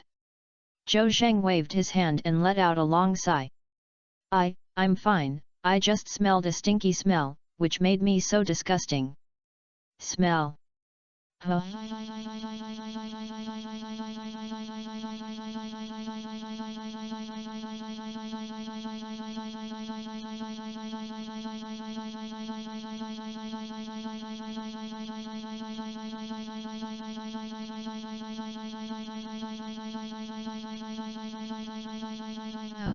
The two of them looked confused and sniffed around them hard.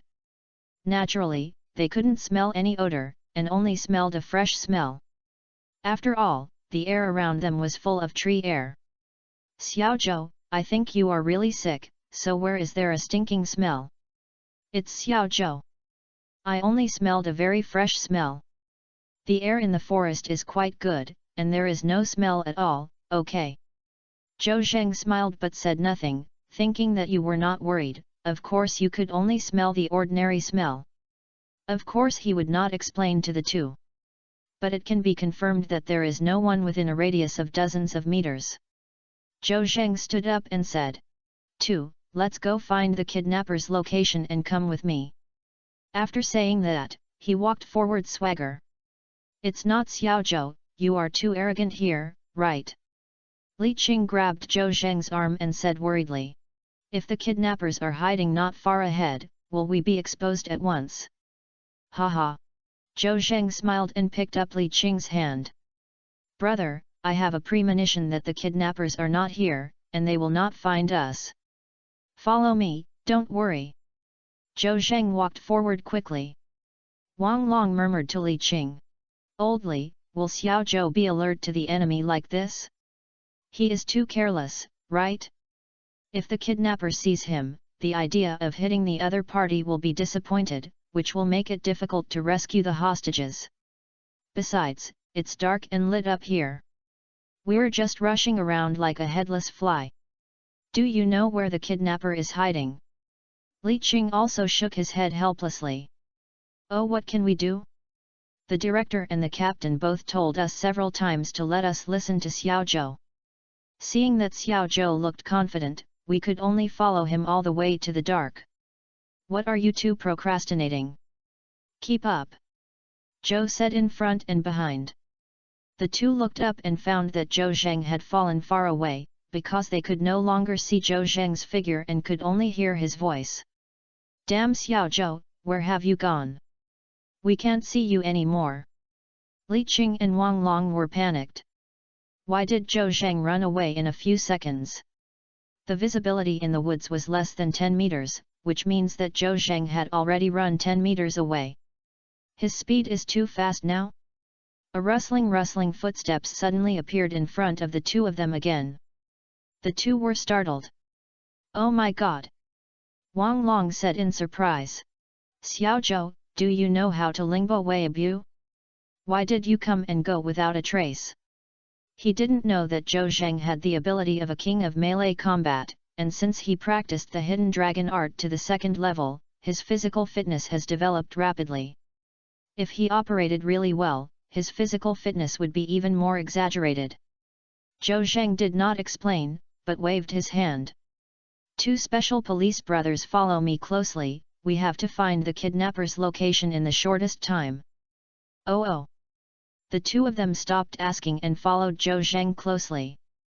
At the same time, I had a new understanding of Zhou Zheng.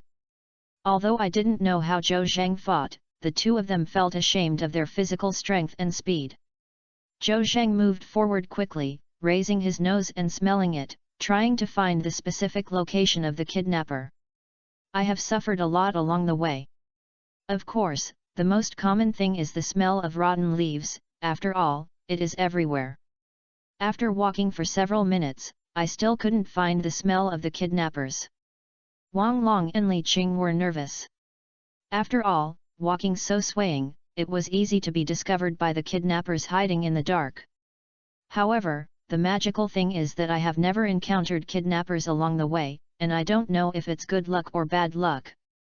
Hey Xiaozhou, I am Lu Qi, and Lu Qi, what's the situation? At this time, the voice of the special police captain Lu Qi came from the headset. Zhou Zheng's footsteps. Captain Lu, I am Zhou Zheng. The kidnappers did not contact me, and they did not even respond to my message.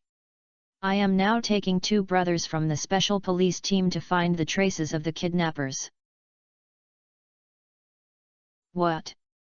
Lu Qi's eyes widened when he heard this. Xiaozhou, be careful. The kidnappers still don't know how many people there are. If there are many people in front of conflict, you will suffer. Zhou Zheng nodded and said. I understand Team Lu, don't worry, I won't give them a positive chance. Let's do this first, let's communicate with each other if there is any situation. Zhou Zheng ended the conversation with Lu Qi and led Li Qing and Wang Long forward. Suddenly, he smelled a human scent in his nose. Zhou Zheng's heart moved and immediately stopped. Although he judged based on the smell that the stranger's smell was at least 30 meters away, the light in the forest was dim and the other party could never see him and his group. But for safety reasons, he immediately greeted Wang Long and Li Qing. If there is a situation, squat down. The two of them subconsciously squatted on the ground, leaned against the back of a big tree and asked with confusion. Xiaozhou, what did you find out? Zhou Zheng said firmly. The kidnapper should be right ahead. Chapter 479 Foreign Mercenaries. What? The kidnapper is in front? Is it impossible? Li Qing murmured in a low voice, as if he didn't believe Zhou Zheng's words at all. Comrade Xiaozhou, where do you think the kidnapper is in front? Why can't I see anything? Wang Long hid behind the big tree and carefully stretched his neck to look into the distance. His eyes could not see anything clearly through a short distance. He could only see a piece of darkness, and could barely see the outlines of the branches and leaves a little further away. As for seeing people, just kidding, there is not a single hair. Just about 30 meters ahead. Zhou Zheng said seriously. He closed his eyes and took a strong breath, and the sense in his nose became even stronger. Zhou Zheng almost burst into tears after choking. As the saying goes, knowing yourself and your enemy will never be defeated. Although you have discovered the kidnappers, you should also know how many kidnappers are, and even carry weapons without guns. The woods are pitch black and can't be seen.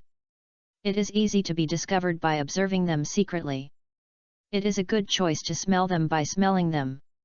Zhou Zheng endured the discomfort and began to distinguish the smell in his nostrils. Soon he learned that there were 3 people on the other side because he smelled 3 different body odors and a strong smell of wine. Hold the grass! Zhou Zheng suddenly couldn't help but swear, and was almost disgusted. The body odor of these 3 people is too strong. How can I describe the smell?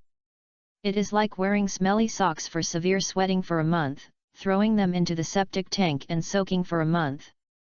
The smell of being dug out by the feces and putting them on your face. Zhou Zheng was far away, but he smelled this smell. If he got to the other party, he would definitely be sobbed in tears. This is not the body odor of the horse, but the biological and chemical weapon of the horse. No, Xiaozhou, are you doing it? Can't you really get sick? Li Qing and Wang Long saw Zhou Zheng's eyes closed and their faces were a little bad. Then they swear, thinking he was uncomfortable. Zhou Zheng quickly turned off Qianfeng's sense of smell. He took a few breaths and said, I'm fine, it's fine.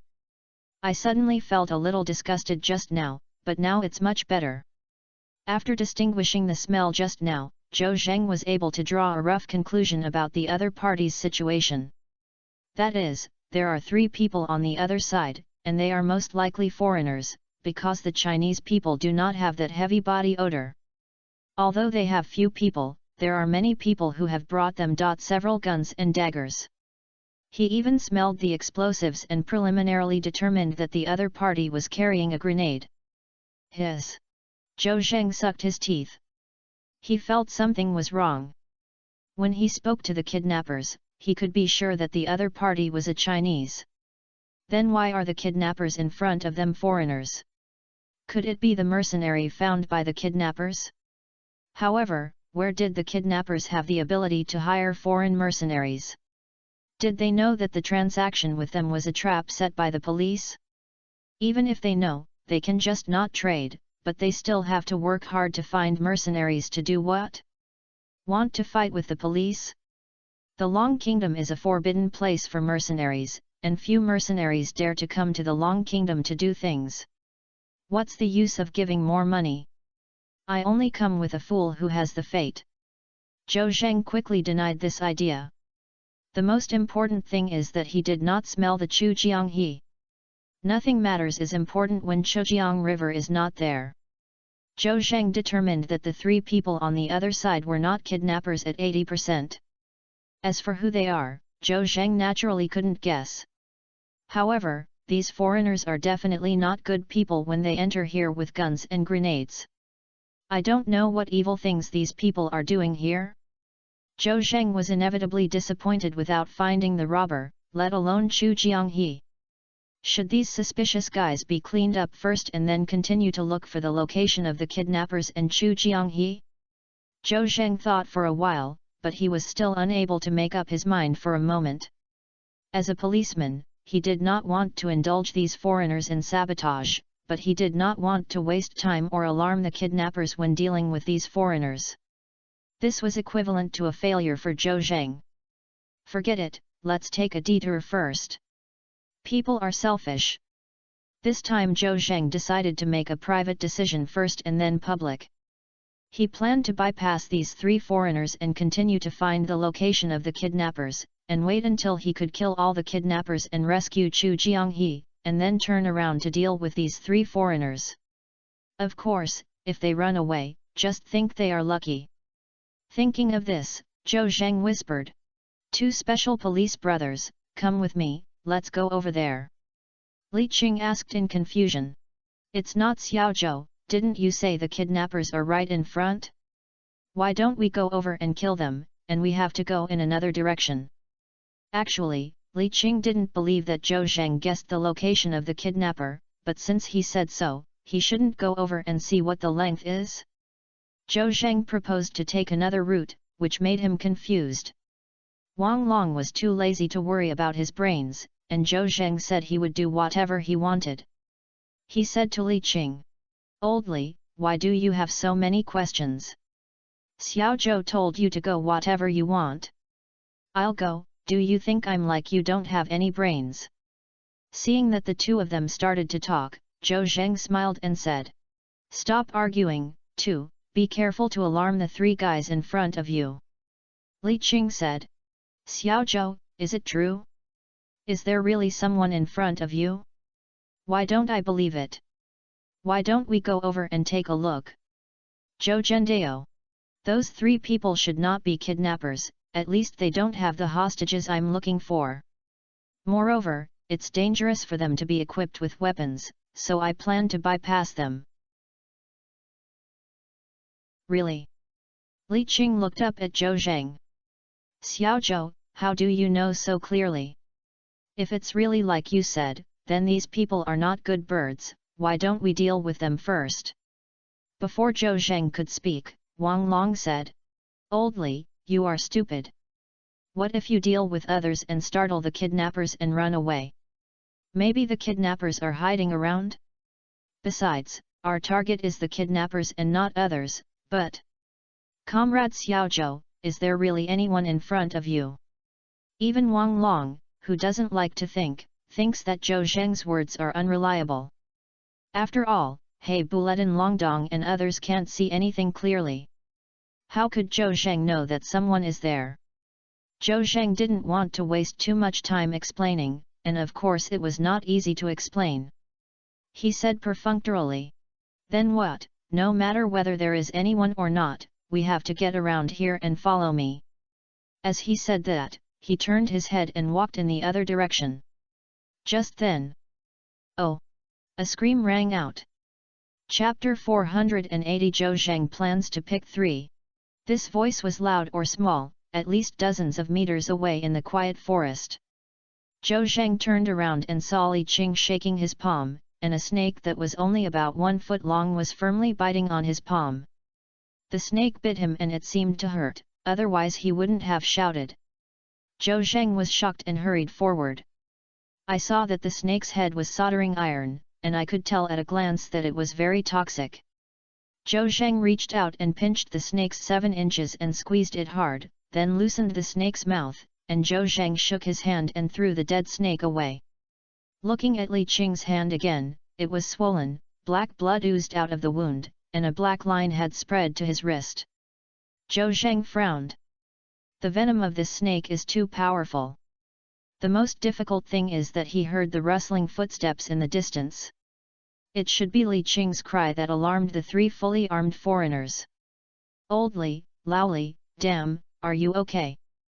Wang Long saw Li Qing's palm swollen instantly.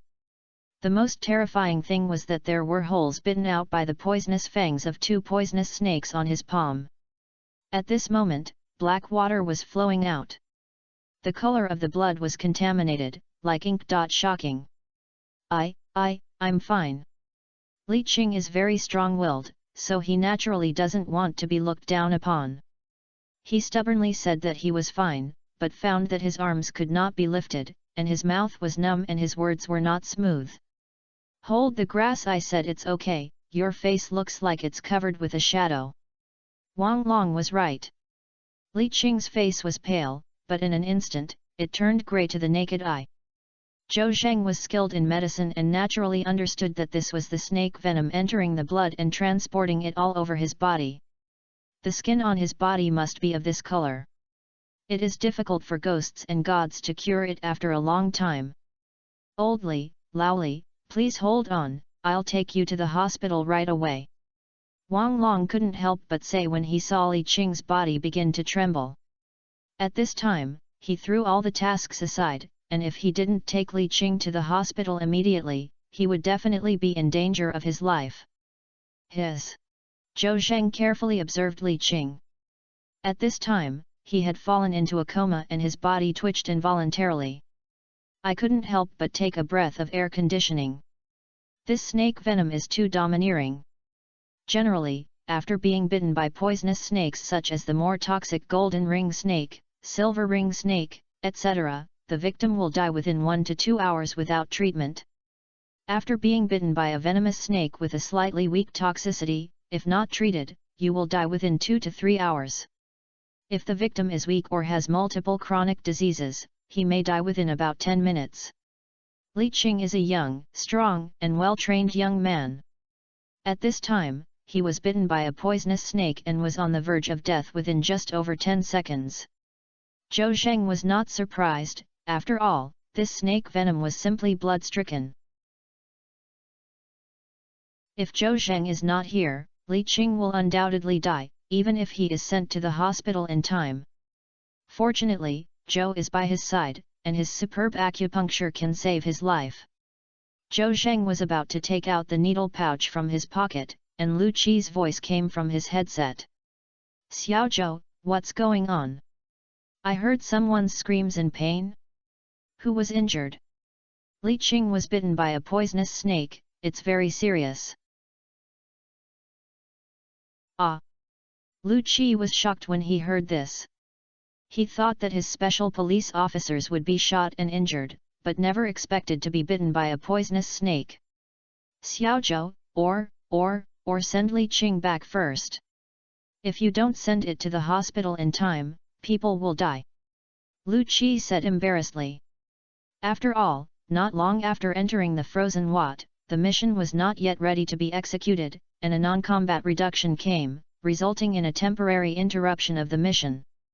Lu Qi also felt a little embarrassed. "Zhou Zhendao.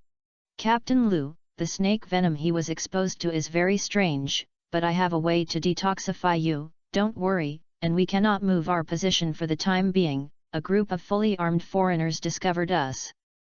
Zhou Zheng heard the rustling sound from far to near, and he knew that the foreigners holding guns heard the sound, and they slowly headed towards the direction of the sound coming out. "What? Fully armed foreigners? Who are they? Do you want reinforcements for Comrade Xiao Zhou?" Lu Qi was even more surprised when he heard Zhou Zheng's words. At this time, he didn't care that the frozen wax was a sensitive area, and he only wanted to ensure the completeness of Zhou Zheng and Li Qing and Wang Long. "No need for Team Lu, no need for reinforcements, I can handle it, that's it. They are about to touch you, I can't talk to you. Moreover, I have to treat Li Qing quickly." Zhou Zheng finished speaking and closed the wheat. The rustling footsteps were getting closer and closer. Zhou Zheng opened his sense of smell, smelled it, and determined that the other party was about 20 meters away from him through the strong body odor.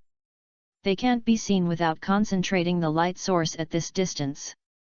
The other party is not stupid and has not concentrating the light source. After all, I don't know who Zhou Zheng and the others are. Is there any danger? Turning on the light source is equivalent to exposing yourself. Li Qing saw that he couldn't do it anymore. His body was twitching, and his face seemed to be covered with grey-black oil paint. And the three fully armed foreigners were still approaching little by little. Wang Long hugged Li Qing, so anxious that he didn't know what to do. Comrade Xiaozhou, Li Qing. Shhh. Zhou Zheng signaled Wang Long to silence, and then mobilized Zhen Yo in the danshan to finally get tired. Zhou Zheng put his palm on Li Qing's danshan, and took a lot of Zhenzu pyramids. Time is tight, and three fully armed foreigners are getting closer. Zhou Zheng has no time to perform acupuncture, so he can only use real-life magpie ankle plus or minus calves. After the three guys are solved, he will use acupuncture to treat Li Qing. After a few seconds, the grey-black complexion on Li Qing's face seemed to fade a lot, and his gradually enlarged pupils also shrank back. In particular, Li Qing's body temperature had dropped very low, which was also higher than before, and the wound on his palm was also wow and black blood was flowing out. It seems that his situation is developing in a positive direction. Wang Long was shocked. Zhou Zheng just rubbed Li Qing's lower abdomen with his hands, and he would be able to improve his dying state? This is so amazing. Xiaozhou, is Lao Li okay? Shhh. Zhou Zheng lowered his voice. Stop talking, those three fully armed foreigners are only 10 meters away from us. Don't worry, Li Qing is fine for the time being. Next, you take care of him and I'll deal with those three guys. Wang Long didn't believe Zhou Zheng's words at this time, because he also heard the footsteps in the distance. Wang Long took out his gun and gestured with his hands, meaning he wanted to help Zhou Zheng deal with the other party together. Zhou Zheng waved his hand and pointed at Li Qing again, but still insisted on his opinion. He plans to pick three at one time. He quietly took out the USP and fired a shot when the other party entered his sight. He took action first. If the other party is three, he would also talk about Mao's martial ethics. Suddenly, the sound of footsteps dispersed, and then there was no movement. Zhou Zheng felt aroused in his heart and secretly scolded these three guys for being cunning. They scattered and hid in different directions. The other party also had experience, but did not rush to the ground but became hidden. Faced with the dispersed target, Zhou Zheng did not dare to attack for the time being, and was now in a relatively passive situation. At this moment, the sky suddenly became cloudy, and a dark cloud enveloped the air, making the light in the forest even darker. It can be said that it was impossible to see the 5 fingers. Zhou Zheng couldn't help but be overjoyed. Now everyone is blind, and his super strong sense of smell can play the greatest role. Gently touched the smell and killed these three guys one by one. Chapter 481 Huazi. Still stepping on horseback. The three tall and big foreigners were the Russians who wanted to trade with Huazi. They smuggled into Haihe with weapons early, and even went to the morning market to have a happy breakfast. Because I had done such a few times and there was no mistake, these three Russians were familiar with the path and became more and more courageous. The three of them got into the frozen Wat early and waited for the 3 o'clock transactions with Huazi. After the transaction was completed, they had to take the money and go to the nightclub for some leisure, and they would not go home until they had almost finished spending the money they earned. It's really the Dragon Kingdom that makes money, and the Dragon Kingdom is my family. Huazi wasted time because he encountered a ferry jump and could not get to the frozen Wat for a while. These three Russians were very angry and crazily complained that Huazi had a bad concept of time and planned to sell the arms at a higher price. The cold sink was a little cold, and the temperature was much cooler than outside. The Russians were prepared and wore a thicker jacket on the outside. But because they couldn't trade for a while, the three of them were so cold that they cursed and took the white wine in the stainless steel pot in their exit pockets, opened the lid to drink to keep warm. The Russians drank very high in white wine, and they poured it on the ground and ignited it. They could almost be used as gasoline. For a moment, the alcohol smell was everywhere, and the three of them enjoyed it very much. At this time, Zhou Zhang, Li Qing, and Wang Long were looking for traces of the kidnappers. The Russians' body odor and alcohol smell were smelled by Zhou Zhang and they were discovered. Zhou Zhang originally wanted to bypass them, but he didn't expect that Li Qing was bitten by a poisonous snake and shocked the Russians with a scream. "Guys, what was the sound just now? Why did I sound like a scream of a person?" Sergei stood up when he heard the sound from afar, his face full of vigilance. Andrei and Ivan were also nervous, and they didn't even bother to drink the liquor they liked the most. They looked in the direction of the sound, but the visibility in the forest was extremely low, and if they were a little farther away, they couldn't see anything clearly. Ivan suddenly cursed, squirting. "Oh, I heard the sound, but these damn trees blocked all the sunshine, and I couldn't see anything in the distance." "Himmer." Andrei seemed to be drinking too much, he burped, then sat on the ground and said disapprovingly. "Maybe it's the call of wild beasts. There are basically no one here, so it's not surprising that there are carnivorous beasts. Maybe they just caught delicious food and were feasting." "No, you idiot!" Sergei cursed at Andrei. "Did alcohol numb your brain? Or is it that you have a piece of feces in your mind? The sound just now was clearly a sound made by humans, how could it be a wild beast? You are a fool, in the words of the Long people." Sergei was the boss of the three, and the arms deal was what he did at the beginning. Ivan and Andrei joined the back, so naturally Sergei had the confidence to scold Andrei. Andrei seemed to have really drunk too much. Perhaps he had been used to it for a long time. He didn't care about Sergei's random insults at all. He giggled twice, revealing his mouth, and his teeth were blackened by smoke.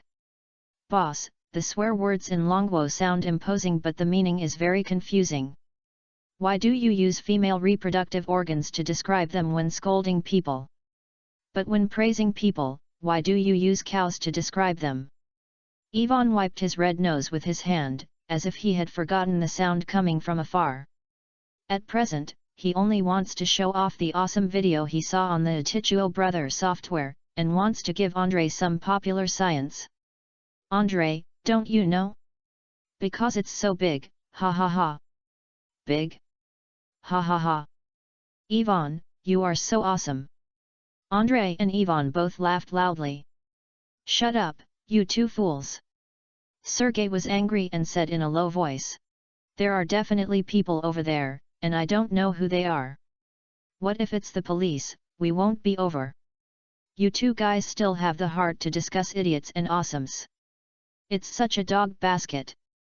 Ivan said confidently. "Boss, I can be sure that there is definitely not a policeman there. This is a sensitive area. Neither the police in our country nor the police in Long Country dare to come here. I'll let you go. Heart." After drinking the last sip of wine, Andrei took out the cigarette and lighter from his pocket, and said while taking out the cigarette from the cigarette box, "Boss, your courage is getting smaller and smaller. What can you do if the police come? It's over. We're not without weapons. Besides, Ivan is right. It's definitely not a policeman. Do you think that Hwaz's bastards are here?" When Sergei heard Andrei's words, he exaggeratedly said, "Oh God, our stupid Mr. Andrei, who is like pigs, has also learned to use his brain to analyze it. But your analysis is like shit. Hwaz's guys would not arrive so quickly, unless they can fly. Also, throw away your cigarette or swallow it in your stomach. Don't you know that smoking will expose yourself? You idiot, you are so angry," Sergei said as he took out his pistol and loaded the bullet. His pistol is also USP, the type with a silencer. He was holding a dagger in his left hand and his right pistol. He looked like the captain. Frozen Wazi is a sensitive area. If you fight, you must not make too much noise. You must never use a gun if you can use a knife. However, using a gun is the most stable. Listen, guys, we have to go over there and take a look, otherwise I'm not at ease. Yes, Boss. I understand, boss. Although Ivan and Andrei are not smart, especially Andrei are useless except for being able to drink, their biggest advantage is that they completely obey Sergei, which is why Sergei has never gotten rid of these two pig teammates. Come with me. Sergei walked gently in the direction of making the sound, and Ivan and Andrei also took out their weapons and followed Sergei in a daze. There seemed to be some subtle movements in front of them, as if there was still someone talking, but I couldn't see where it was. Ivan and Andrei also showed serious appearances on their faces. The sky suddenly became gloomy and the forest became darker. Sergei thought that he would see who the other person was when he approached quietly. Now even if I walk to the other person's face, I can't see clearly.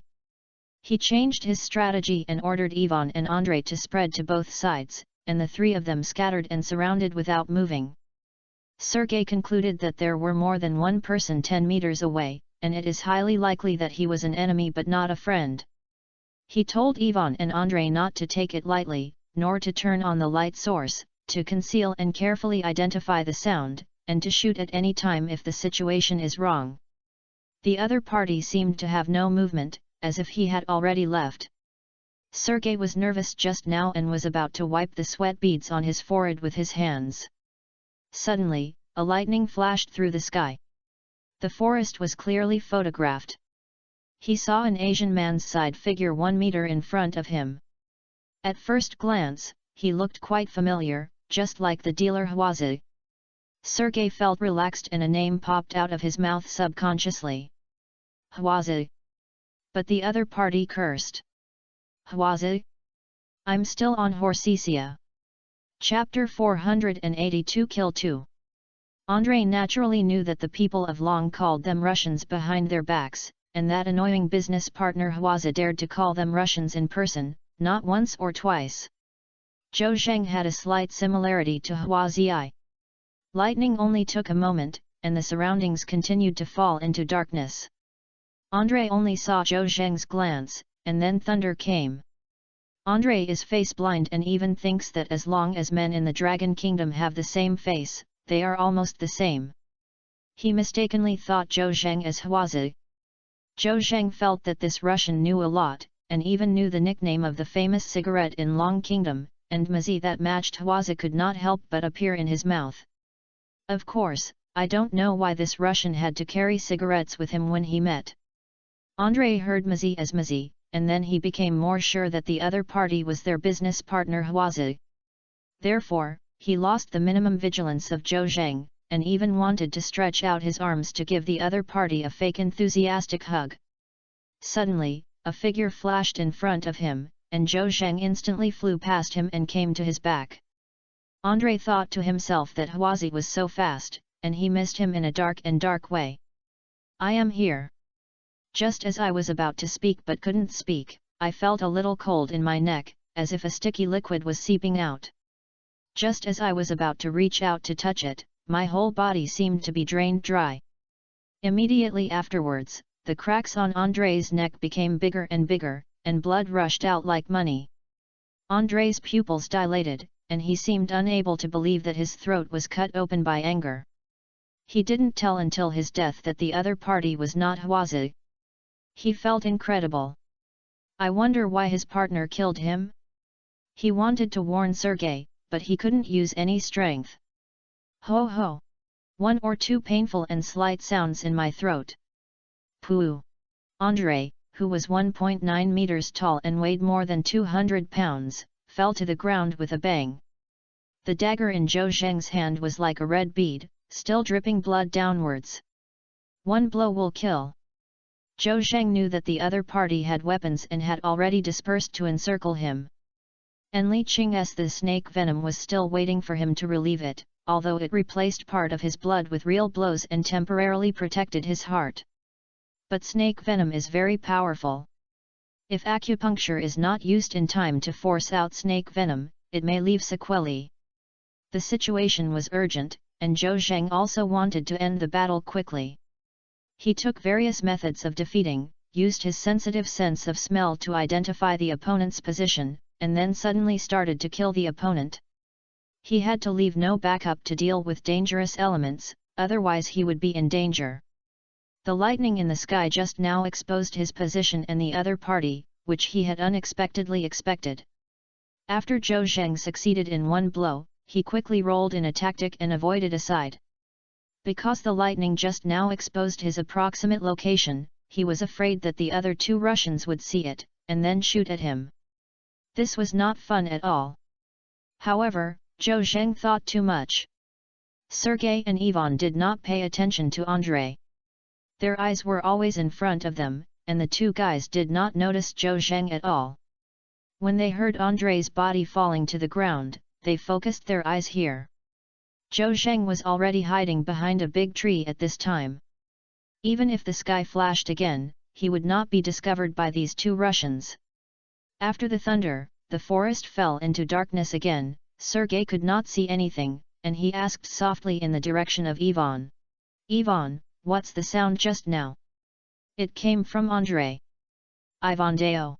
I don't know, boss, can't Andrei get drunk after drinking too much, right?"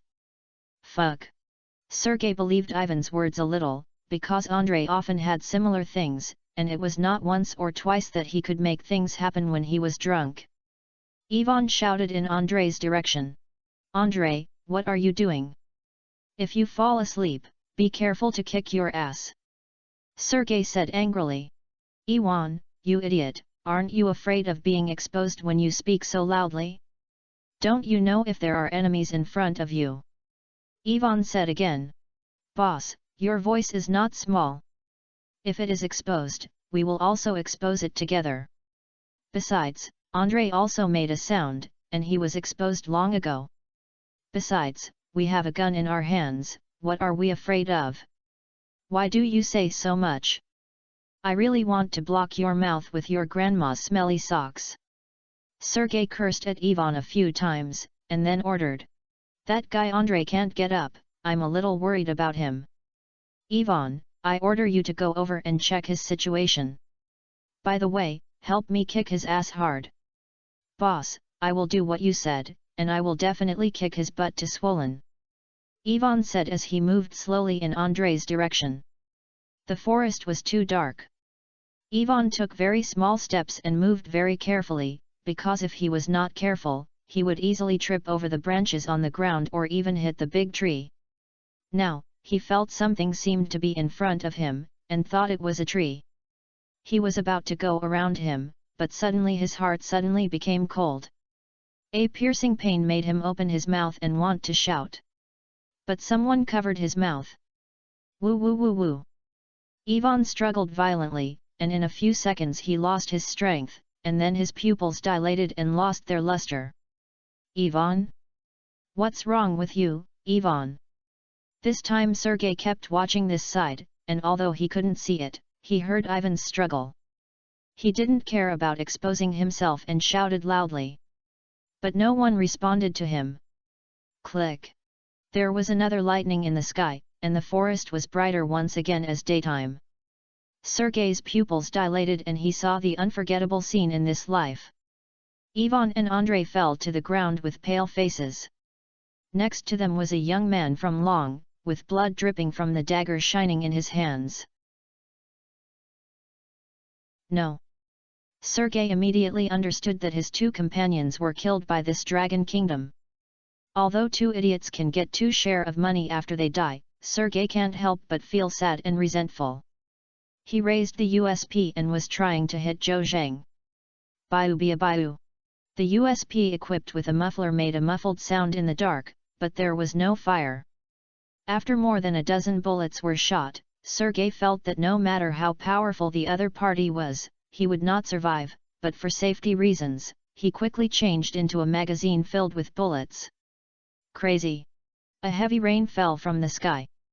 At this time, the sky was not as dark as before, and the visibility in the forest also increased, and the visual distance was several meters. Sergei came to Ivan and Andrei with a gun, but found that the bodies of only two of them were the ones. The dragon man seemed to have disappeared out of thin air. Chapter 483 One Ear. No. A low cry of sorrow came from Sergei's throat, because now the visibility has increased, and he saw Andrei and Ivan's bodies clearly.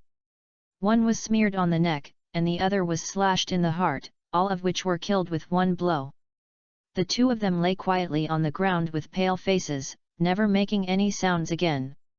Although Sergei often scolds these two pig teammates, their status in Sergei's heart is still very high. He once promised two people that they would go to Siberia to retire after earning a certain amount of money, although it was very cool and sparsely populated and irresistible.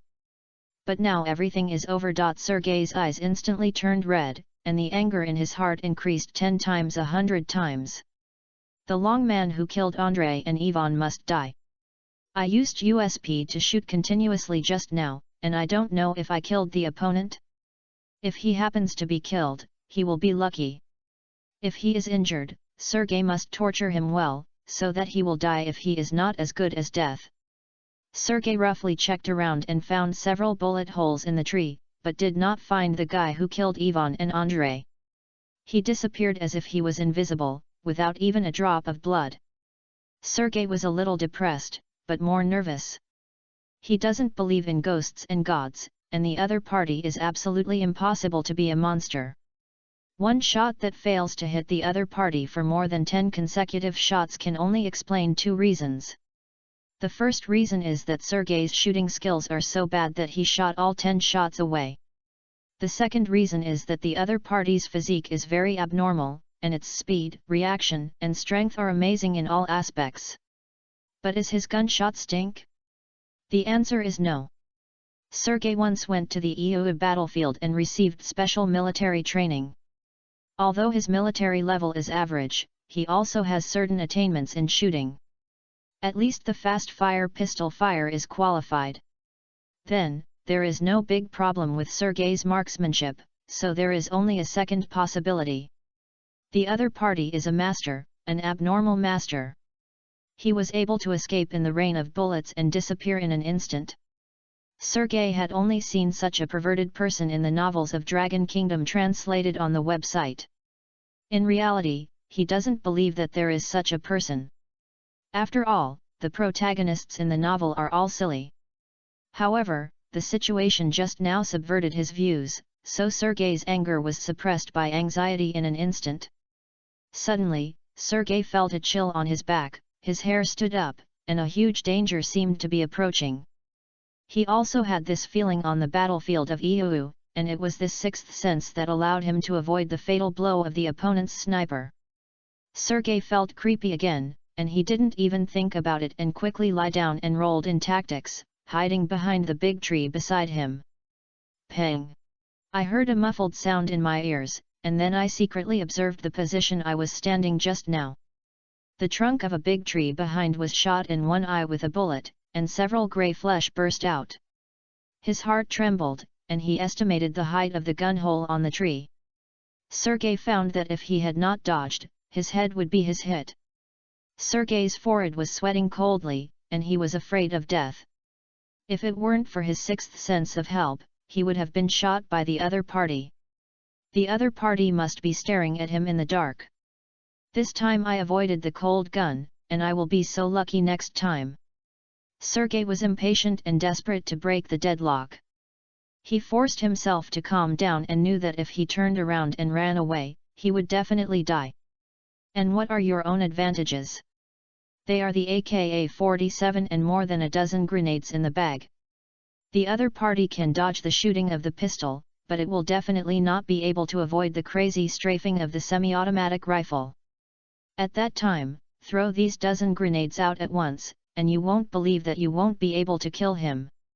As for whether the transaction with Hwazi is still in progress and whether it is discovered by the Dragon Kingdom or the Russian officials, these are not what Sergei needs to consider now. At present, he only wants to kill the other party to avenge Ivan and Andrei, and also win his own chances. Thinking of this, Sergei felt half of the stone in his heart. He touched his shoulder and suddenly found that the bag with the weapon was not on him, but on Andrei. Because Andrei was lazy, Sergei deliberately asked him to do a cool job and handed him all the most chores. Grass. Sergei couldn't help but feel a little depressed. If he had known about his shoulder bag, he would have carried it himself. However, regret now is useless, he can only find a way to remedy it. Ivan's body was not far from Sergei, about 4 or 5 meters away. Sergei could even see the blood on Ivan's chest and the shoulder bag that was stained with blood under his body. Sergei looked at Ivan's body and thought about how he should run over. Crawling over? No, if you move slowly, you can only be regarded as a target for the other party. I made a tactic and quickly hid behind the big tree with my bag. This is feasible, faster than crawling speed. I am afraid that I will waste time when I hold the bag and be hit by the opponent. Isn't it not to do it? Sergei only thought for a few seconds and made up his mind. He decided to take a try. If you have a chance to live, you can only wait to die if you don't do anything. He bent behind the big tree and was about to run out. After thinking about it, he suddenly threw the USP in his hand into the distance. Pang! With a muffled sound, the USP was suddenly knocked away by a bullet as it landed. Sure enough, the other party kept aiming at him. No matter what movement, he just shot him. Sergei guessed correctly, and he had already acted before the gunshots rang out. A figure rushed out from behind the tree, and then a tactical roll came to Ivan's body. He picked up his shoulder bag with one hand, and at this time, Zhou Zheng had just knocked away the USP that Sergei threw away. Sergei felt that the other party had not shot him, and he felt excited. The plan to attack the world was successful. He took his bag and quickly drilled behind the big tree, seeing that the task was completed. At this time, Zhou Zheng had just fired a shot and hit something. He couldn't see clearly from a distance, but he refused to let go of anything. Anyway, no matter what, it was exposed. A shot in the head. When he found out that Sergei, half of the other party's body, had been blocked by the big tree, Zhou Zheng felt a little annoyed. Strolling on the horse. This guy is so cunning that he actually deceived himself by using the method of beating around the world. Zhou Zheng shook his hand and shot him, and Sergei's figure disappeared behind the big tree. Grass. Zhou Zheng also swears, it is obvious that he is still too late to shoot. Behind the big tree, Sergei's body was tightly pressed against the trunk, and his body was covered in cold sweat. It's so dangerous. If it weren't for throwing out the pistol to attract the other party's attention, it would probably be a lifetime. The other party must be so angry. Haha! Sergei was still a little proud.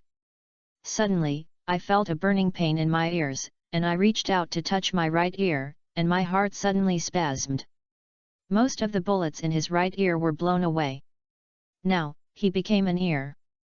Chapter 484. Let retreat? Not willing to give up. Sergei thought he had successfully deceived Zhou Zheng and escaped, but he did not expect that Zhou Zheng's ears were blown away by a shot. When he ran to the back of the tree, he did hear the second slight gunshot. He thought the bullet hit the tree, but unexpectedly he hit him. The rapid secretion of the adrenal glands just now made him not feel any pain. Now he felt a little relaxed, and the severe pain almost made him shout out. Grass! How did this guy hit me? I clearly had run behind the big tree. Sergei was puzzled. He was afraid and hated, so he took out a roll of bleeding bandage from his pocket, opened it and quickly wrapped it around the wound. After doing this, Sergei let out a long sigh, and then he unzipped the zipper of his shoulder bag and found that all the guns and ammunition were there. In addition to 3 AK-47s, there are more than a dozen grenades and several anti-infantry mines. Sergei showed a cruel smile on his face. The time for revenge was coming.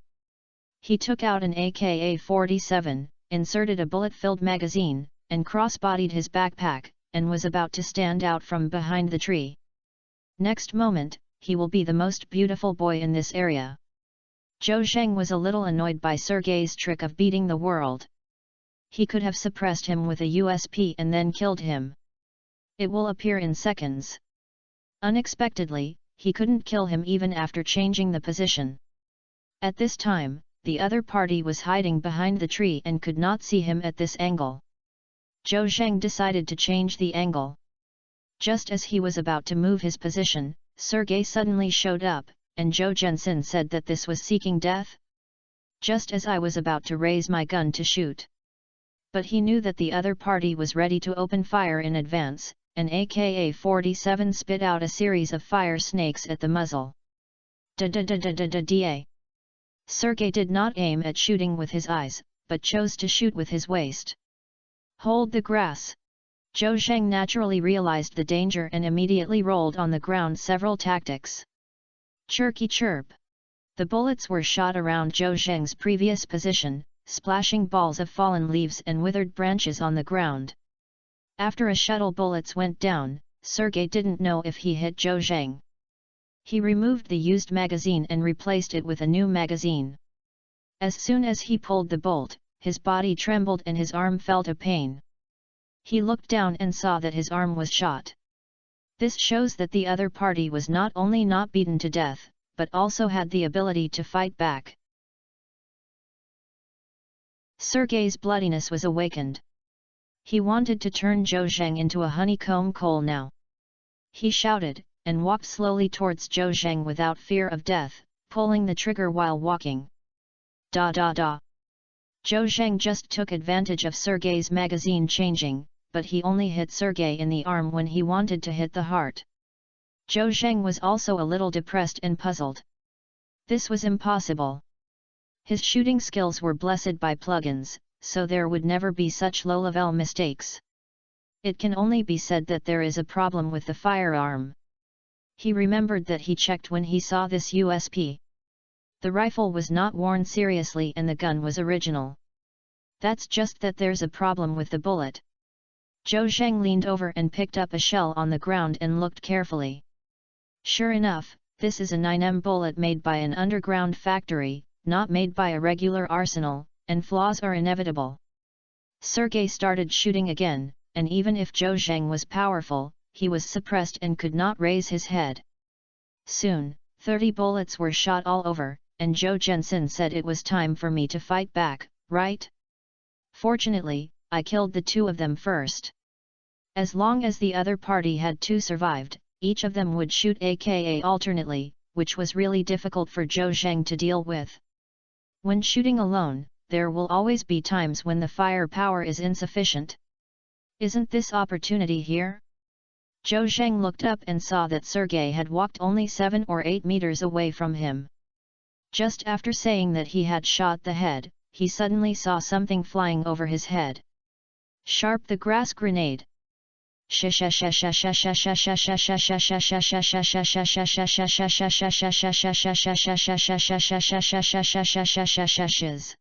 The grenade hit the ground and made a slight sound. Zhou Zheng's eyes were wide open, and then he remembered that the other party seemed to have a grenade or something. It's impossible to run. Zhou Zheng flew away with a quick look. Boom! The grenade flew 7 or 8 meters away and exploded in midair. Click! A thick branch was blown off and then fell to the ground with a bang. If this is blown up, it will not die. He was disabled, but fortunately he became wise and showed his footwork. When Zhou Zheng was proud of his wit, he suddenly found 3 or 4 grenades were thrown over. Hold the grass, this guy is crazy. It is impossible to use the same trick again. Zhou Zheng is not stubborn. He is the best strategy to leave the 36 strategies, so he runs away. Why not run away? Waiting for the bombing? That's a brain problem. Boom! Boom! Boom! Grenades exploded one by one, and firelight flashed one after another. Many big trees and weeds were blown up and broken, and branches, leaves and weeds flew randomly in the air. Zhou Zheng was very fast and ran for more than 10 meters in one breath, hiding behind the trunk of a withered tree. Hey Xiao Zhou, it was the sound of a rifle shooting and an explosion just now. Who did you encounter? What are you doing now? Lu Qi's worried voice came from the headset. On the outside of the frozen Watsi, he heard the gunshots and explosions inside, thinking that this is not bad. The official of the Russians couldn't bear it and found that someone had exchanged fire in the depression. Of course, the most important thing is that Zhou Zheng and the others did not carry heavy weapons, so they must have been beaten. Lu Qi is worried. If one of Zhou Zheng and Wang Long and Li Qing died, it would be difficult for him to explain, especially Zhou Zheng, who is Secretary Wu's man. So, he couldn't help asking Zhou Zheng.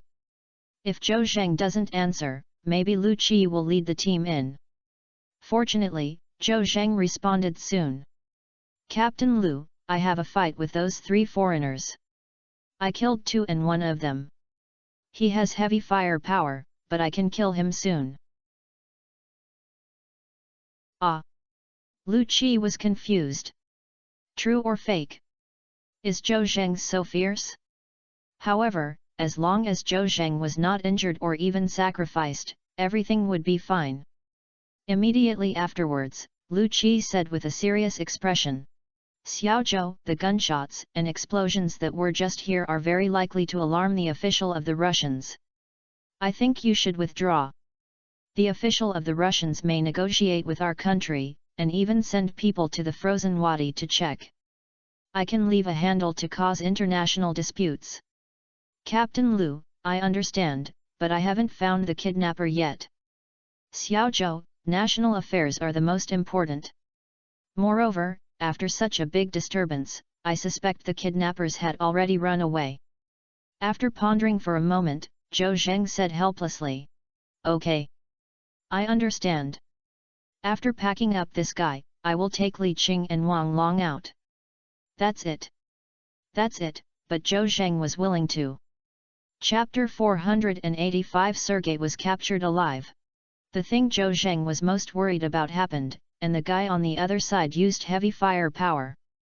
Zhou Zheng was not worried about his safety, but was worried that the rifle shooting and the sound of grenade explosion alarmed Dai Mao's official. Although this is also probable, Lu Qi is already trying to persuade him to withdraw from the frozen wat quickly. If you are not afraid of 10,000, just be afraid of if you are. Once the official of the Maoist country intervenes, it is very likely that someone will be sent to the frozen Watsi to check the situation. If Zhou Zheng did not retreat, the official discovery of the Russians would inevitably give them excuses, and our country would be very passive. Not only will it affect international relations, the disputes that may be shelved for many years will be placed on the table again. Now we have a good relationship with the Russians. If this matter has affected the relationship between the 2 countries, didn't Zhou Zheng become the initiator of damaging the relationship between the 2 countries? At that time, let alone Zhou Zheng, even Secretary Wu, Director Yang, and Lu Qi, the captain of the special police team, will probably be lost. Zhou Zheng was smart and could naturally think of such a deep level, but he was really unwilling to let him withdraw now. The kidnappers were not found yet and there was no news. Chu Jianghe didn't even see him. Isn't it a fart for Haikao, which he praised with his wife Chu Yunyao. How did you meet Lu Maihui after you go back? Even more shameless to see Chu Yunyao. However, what Lu Qi said about state affairs are the most important is like a heavy burden on him. These words are too heavy, and he has to face them.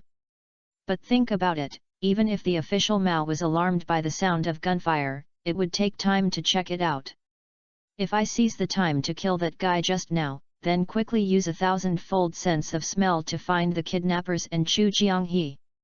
As for the poisoned Li Qing, he asked Wang Long to not carry him out first, and he would help him treat him when he went out. Anyway, he had been infused with a lot of infusion in his body and would not die for a while. After finding the kidnapper, he directly launched a sneak attack and killed him. Kill the kidnappers and rescued Chu Jianghe.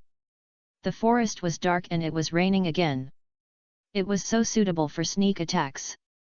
After racing against time, he took Chu Jianghe and escaped without hesitation. When the Russians came in to check the situation, he had already escaped. Of course, this is the most optimistic result. No matter what the result is, Zhou Zheng thought that he would do this and he had to take a try. Zhou Zheng took a deep breath and prepared to take action. First of all, he must kill the crazy foreigner. After the explosion ended, the forest fell into silence. Zhou Zheng thought that the foreigner opposite had thrown all his grenades or felt that he had beaten him to death. This was the time for him to relax. If you fight head-on, the opponent will have AK-47, and the firepower is quite strong. Your USP is no match at all. The gunshots are very likely to prompt the official Russians to enter the frozen wadi to check the speed. So, Zhou Zheng decided to continue to launch a sneak attack. Take a detour, use your own speed to quickly penetrate the other party's side or back, and then sneak attack and kill it. After doing it, Zhou Zheng wiped the rain from his face, then got up and bent down and ran quickly to his right hand counterclockwise. His clothes were wet with the rain, and it was so uncomfortable that it was sticky to his body. Of course, these were all trivial matters. Zhou Zheng realized his potential and turned into a black shadow to shuttle through the forest. The messy dead branches and obstacles on the ground did not block him for a second. After a long circle, he stopped when he was about to reach the place where he was fighting just now. He doesn't know the specific location of Sergei now, but he has 1,000 times the sense of smell that can smell the approximate location of the other party. Zhou Zheng opened his sense of smell, and felt a smell of gunpowder and the burnt smell of branches and leaves hit his brain. After carefully identifying the smell in the nostrils, I found 2 foreign body odor mixed with bloody smell. A smell was quite strong, especially the bloody smell, which even covered up the body odor, and was not far from him. The other smell is relatively small, the smell of blood is smaller, it is farther away from him, and it seems to be getting farther and farther away. Zhou Zheng made a moment of analysis in his mind and quickly came to the conclusion. The smell of blood was strong when he was close to him, and the one who killed 2 Russians was the one who had just attacked him with AK-47 and grenades. It is also the goal he wants to deal with now. Why is he getting further and further away from himself? Shouldn't he come to collect the body of his companions? Zhou Zheng had 2 questions in his mind and he quickly figured it out. Is this guy going to run? Forget it, just run away, don't chase after me. Zhou Zheng shook his head and decided to give up this guy, as long as he didn't go against him. His main task now is to find kidnappers to rescue Chu Jianghe, with time tight and heavy tasks. Zhou Zheng guessed correctly. Sergei used all the grenades in his backpack, regardless of whether Zhou Zheng was killed or not. Anyway, he didn't want to stay in the frozen sink for a moment. The 2 partners were killed, which made him very upset. There are 3 guns left in my hand and there are not many bullets, but I can still sell some money when I am trading with Huazi. But Sergei had already given up this idea. Such a big disturbance just now may have alarmed the officials of Longwo and Dage. Both sides may send people to the frozen wadi to check the situation, and it will be difficult for him to fly if he has wings. Moreover, Huazi has not appeared for a long time, and he even suspected that Huazi had betrayed him. This is a trap. If you don't run away, you will either be shot dead or be caught and sat in prison. Sergei made a quick decision and threw 3 AK-47 and 2 anti-infantry mines in his backpack on the ground, carrying only a USP and a short knife to defend himself, and was about to escape. As for the corpses of Ivan and Andrei, God is above, let them be assured as they happen. Maybe the official found out that they would help them get buried. Sergei began to rush towards the outer edge of the frozen wadi, while thinking about where to get out of the frozen wadi. On the one hand, there was a big goose and on the other hand, there was a dragon country. A second later he made a choice, went to the dragon kingdom and then returned to the big goose. After all, Long Renren is still very friendly to foreigners, and there are many compatriots in Hai, so he is not easy to attract attention. Sergei changed his path and ran towards Longwo. He had just run far away when suddenly a person suddenly jumped out from the front. Stop, don't move, raise your hand. Wang Long blocked Sergei's way with a pistol. Although Sergei couldn't quite understand what the other party was saying, he subconsciously raised his hands and deliberately showed a pitiful face on his face. Don't shoot, don't shoot. He never expected that there was an ambush here, and this person was likely to be with the person who killed two of his companions just now. Wang Long successfully captured a Russian and felt very proud.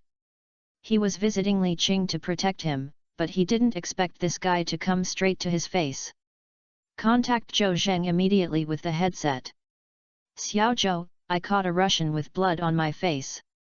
Could it be the guy who fought with you just now? Zhou Zheng's heart moved.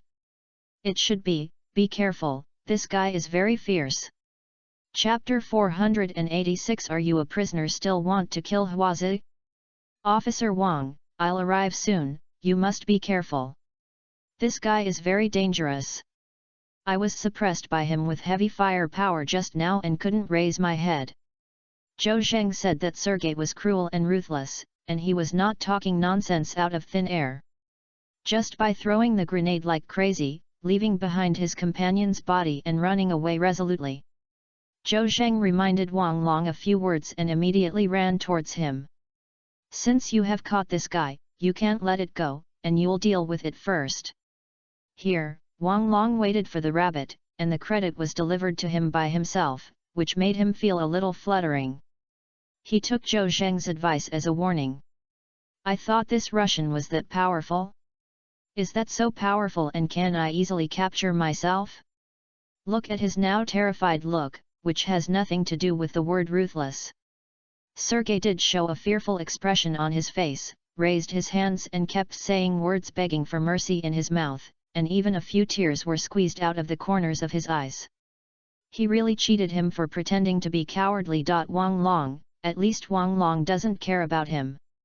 Okay, stop swearing, I won't hit you, look at your virtue, why are you crying? You are honest with me, don't you know what's wrong?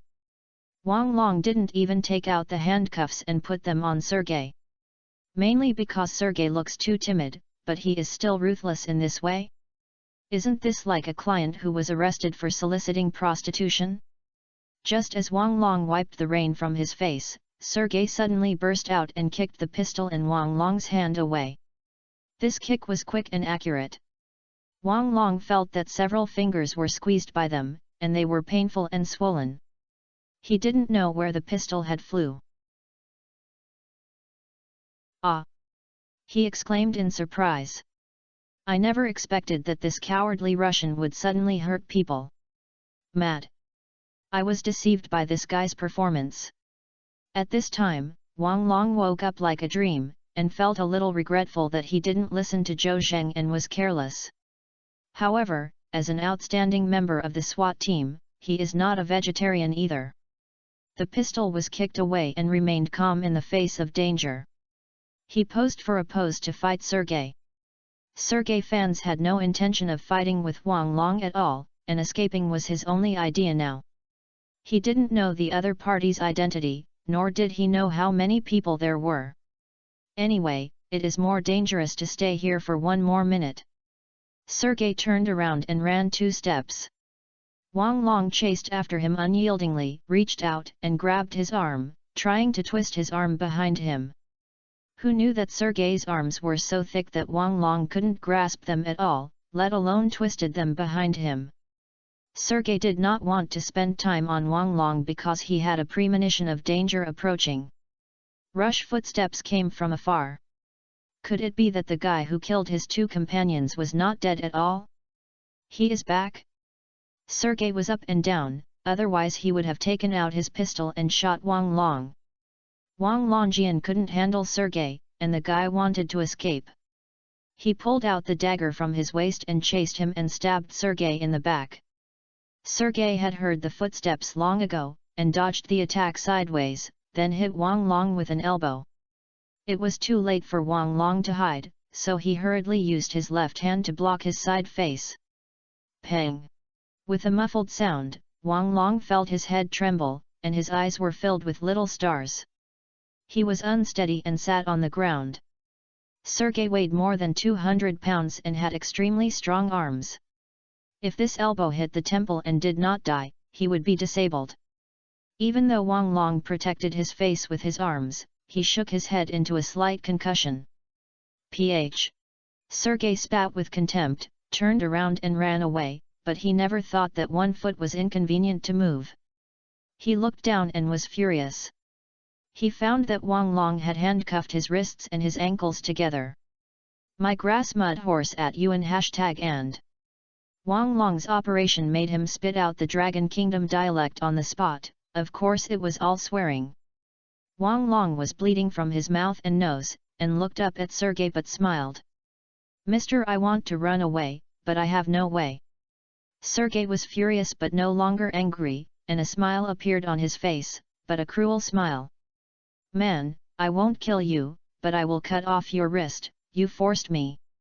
Sergei took out a shiny dagger as he said, and was about to bend down to chop off the wrist of the dragon. Just then, "Baiu!" With a light sound, there was an extra hole in Sergei's wrist, and blood was dripping, and the dagger fell to the ground. "Ah!" He frowned in pain, and he hugged his wrist with his other hand and couldn't help but shout. Soon, Zhou Zheng appeared in front of him with USP in his hand. "Wang Long, how are you?" Zhou Zheng couldn't help but care when he saw that Wang Long's mouth and nose were covered with blood. "Xiao Zhou, are you back?" Okay." Wang Long breathed a sigh of relief, and he felt relieved when Zhou Zheng arrived. If it weren't for Zhou Zheng just now, this Russian would have cut off his wrist. "Is it you who exchanged fire with me just now? It's you who killed my two companions." Sergei gritted his teeth and endured the pain and looked at Zhou Zheng. Zhou Zheng didn't know what Russians said, so he naturally couldn't understand what he was saying, but Wang Long understood a little. After thinking for a while, he translated the general meaning to Zhou Zheng Ting. Zhou Zheng nodded. "You're right." Sergei continued to ask. "Who are you? Why are you here in frozen Wazi? And why are you attacking us?" Zhou Zhenfan asked. "Who are you? Why are you equipped with rifles and grenades?" After Wang Long translated Zhou Zheng's words to Sergei, he was speechless. "Because, this is a secret. If you don't know Zhou Zheng's background, you will naturally not admit that you are here to trade arms with Huazi." Sergei suddenly asked in Longwo dialect. "Huazi, do you know each other?" Zhou Zheng didn't know why the Russians were so passionate about China Yan in Long Kingdom. After all, the first Russian he killed also told him the word Huazi. Wang Long was also puzzled and thought Sergei was going to smoke. "Mad, you, a prisoner, still want to beat Huazi? I can't even afford to beat you." At this time, Lu Qi's urgent voice came from the headset. Xiao Zhou, are you retreating out? The official of the Maoists has called us to ask what happened to the frozen wadi.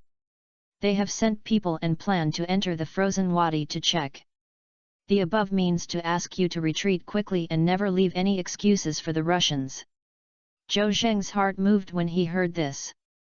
"It's not Team Lu, do whatever the Russians want? What do we mean here? Our meaning is that the Maoists send people to check, and we will also send people to check. There is not a platoon of soldiers rushing here. After handing over to the troops, I will lead the team to retreat." Zhou Zheng nodded. "Okay.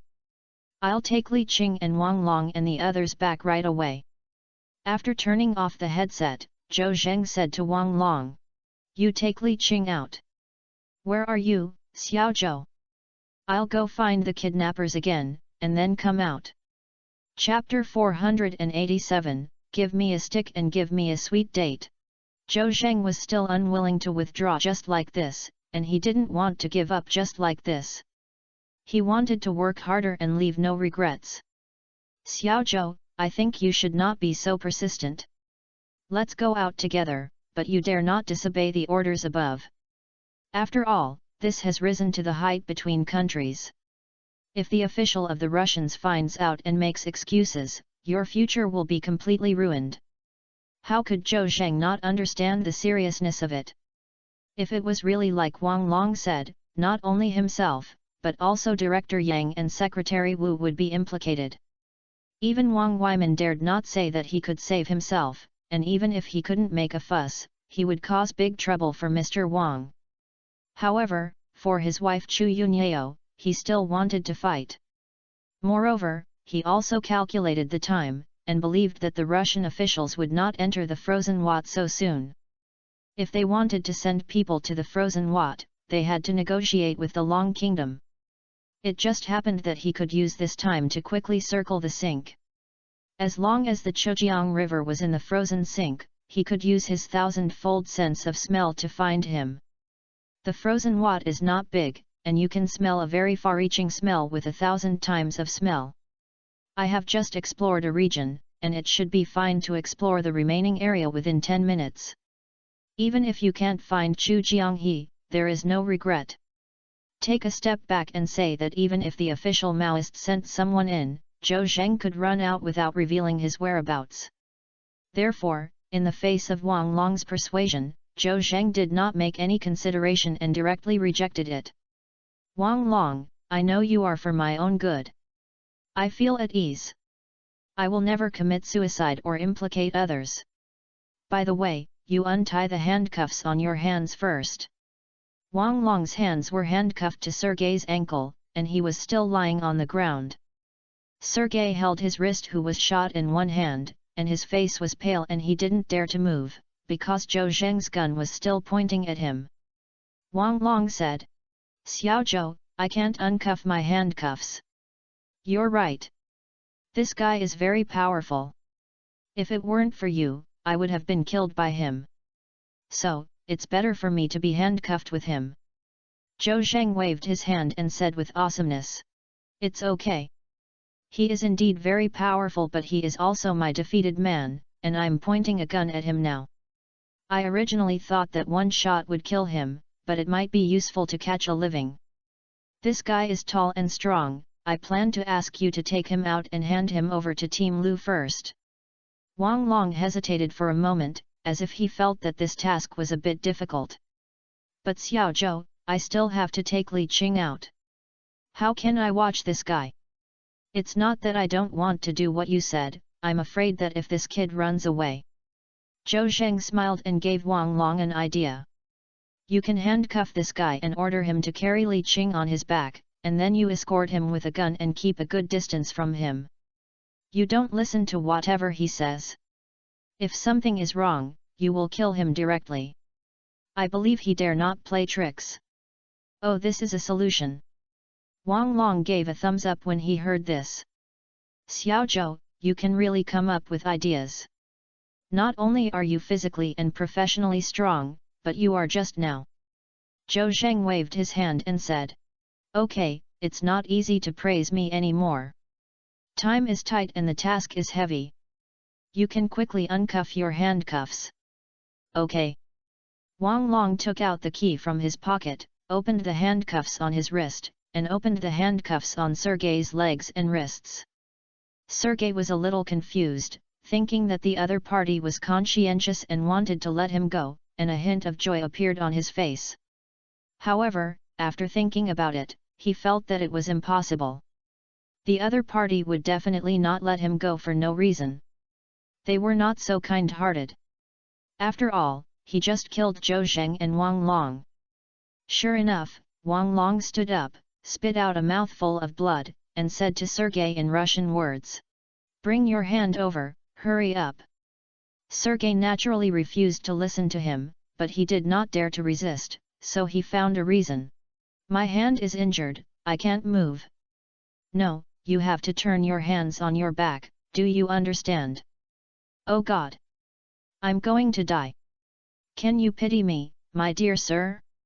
I think you, gentlemen, can't do anything that is difficult for others." Sergei, a big, thick Russian, covered in hair, said such words, which almost made Wang Long vomit. Zhou Zheng was a little impatient when he saw the two of them using foreign languages. "Wang Long, what are you talking about? Hurry up and handcuff him." "Xiao Zhou, this guy said his hand was injured and he couldn't carry it over. He also said stingy words to please me." Zhou Zheng was speechless when he heard this. When has it been? What is the best time for his mother-in-law to be kind to her mother? "Hand the gun to Wang Long. Hold it, aim at this guy, and shoot if you dare." Then he kicked Sergei hard on the bend of his leg. Pooh! Sergei immediately fell to the ground. Before he could react, Zhou Zheng had already grabbed Sergei's two thick arms with both hands, and then broke them with both hands. Both arms were broken hard behind them. "Ah!" Sergei let out an ecstatic scream, and his arms struggled violently. "Don't move!" Zhou Zheng grabbed Sergei's two palms with one hand. Sergei's two palms seemed to be welded to death, and his arms could not move. Zhou Zheng took the handcuffs from Wang Long with his other hand. Kaba! He was directly handcuffed. A series of actions were completed in the midst of lightning and fire, and Wang Long was stunned. He fought with Sergei for a tough battle. He knew that Sergei was extremely powerful, but Zhou Zheng did not know that he had to deal with him with one hand, and it felt like an adult was beating a child. "Good guy! He is too perverted!" Sergei screamed a few times with blood on his wrist, his eyes full of hatred. Zhou Zheng saw it and said to Wang Long, "Wang Long, translate what I said to him." "You Russian, both of your companions were killed by me, and your ears were also shot by me. It's easy for me to kill you. I hope you can be obedient, otherwise your body will be like that tree." Wang Long began to translate it to Sergei in the Russian language. Sergei stared at Zhou Zheng with gritted teeth, with an expression of dissatisfaction on his face. Zhou Zheng got up and hit a big tree with a diameter of 30 centimeters. Click! The trunk broke in response to the sound, and the snow-white heart of the tree broke and the canine teeth intertwined, as if it was hit by the 7-injury fist. Wang Long and Sergei were both shocked, and Sergei even forgot the pain of the gunshot wound on his wrist. "You are simply a devil." He was completely shocked. Zhou Zheng smiled and smiled in front of Sergei. Sergei fell to the ground, his body trembling. Zhou Zheng helped him up and bandaged the wound on his wrist with a hemostat. Then he patted his shoulder. Sergei couldn't be punished by Zhou Zheng. He thought Zhou Zheng was going to kill him, but unexpectedly he bandaged his wound. He felt a little grateful to Zhou Zheng inexplicably. This is called giving a stick and a sweet date. "Wang Long, put Li Qing on the back of the Russians, you guys should go out quickly." After Zhou Zheng finished speaking, he disappeared into the forest. Chapter 488 The Huazi gang is here to trade. "Hey Xiao Zhou, don't go." Zhou Zheng ran into the deep forest and ran without a trace. Wang Long hurriedly called him, the forest was empty and there was no response from him. "Oh, Xiao Zhou is very good and has a strong ability, but he is too stubborn. I hope he won't have any trouble." Wang Long shook his head. He was not afraid that Zhou Zheng would find the robber alone. After all, he just picked up 3 fully armed Russians and killed 2 prisoners. He was afraid that Zhou Zheng would be found out by the official of the Russians and would make a statement, which would affect his future. "Hey, what's your name?" Wang Long asked in Mazi words. "Sergei." Sergei no longer had the arrogance he had just now.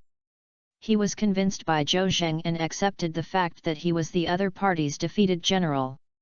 "I'm sorry, I'm not difficult for you.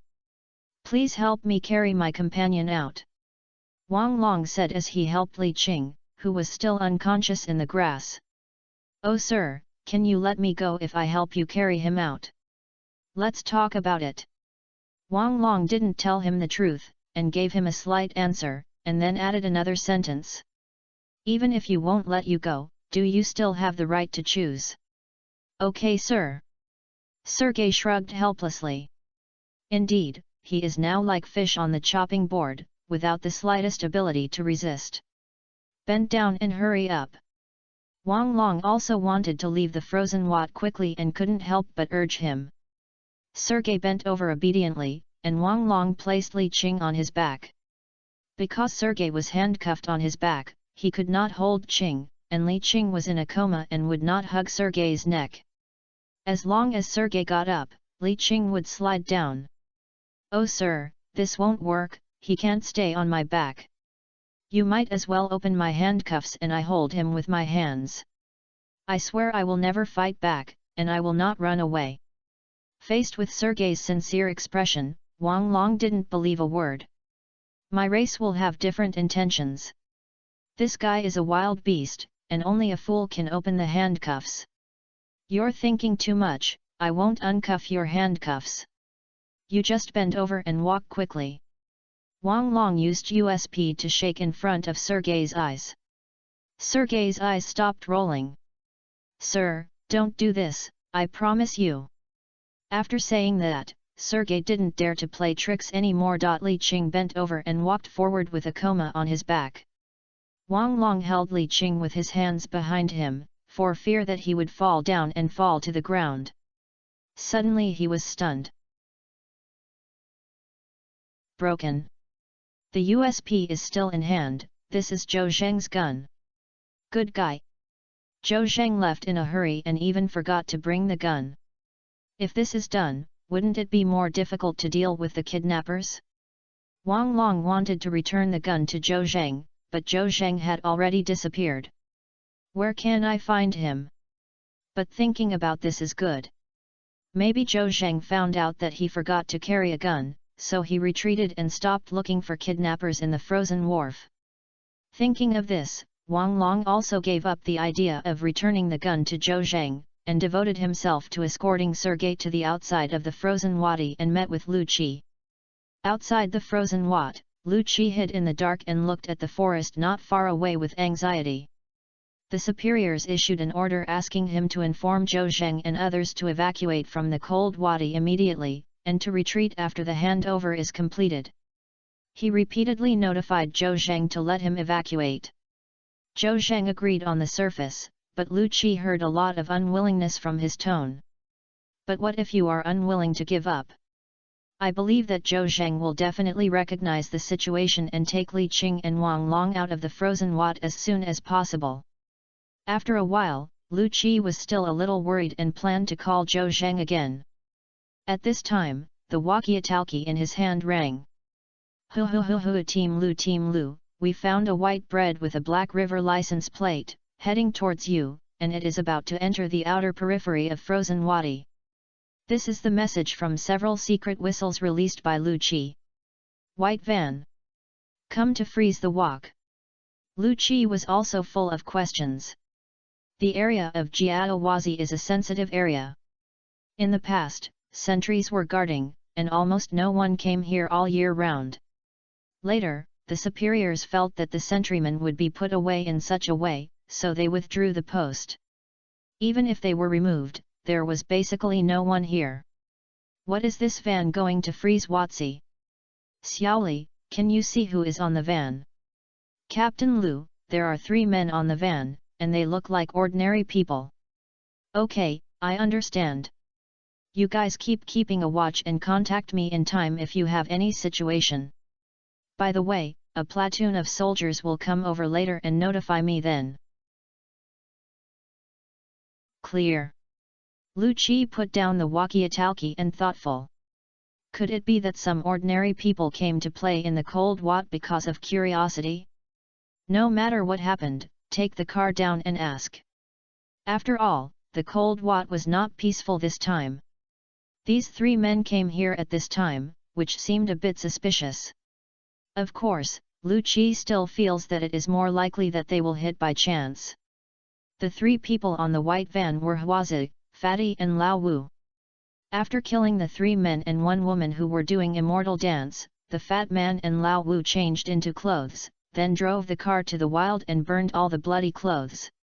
Huazi's body did not have any blood, but a lot of splattered on her face, and after washing her hand a few times, her face was clean. The 3 of them got clean and drove a van to the road again, targeting the frozen wat. Since the Russians sent the message that they would raise prices when they were late, they never replied. At this time, they were being chased by Zhou Zheng. The Russians are usually taciturn, mainly because they cannot speak through language and are troublesome. Huazi didn't realize anything was wrong either. However, Huazi was afraid that the night would be long and the dream would be too long, so he still urged Lao Wu to start faster. After all, I just killed 4 people and was somewhat nervous, for fear that these corpses would be discovered in advance, and it would be dangerous before leaving the northeast.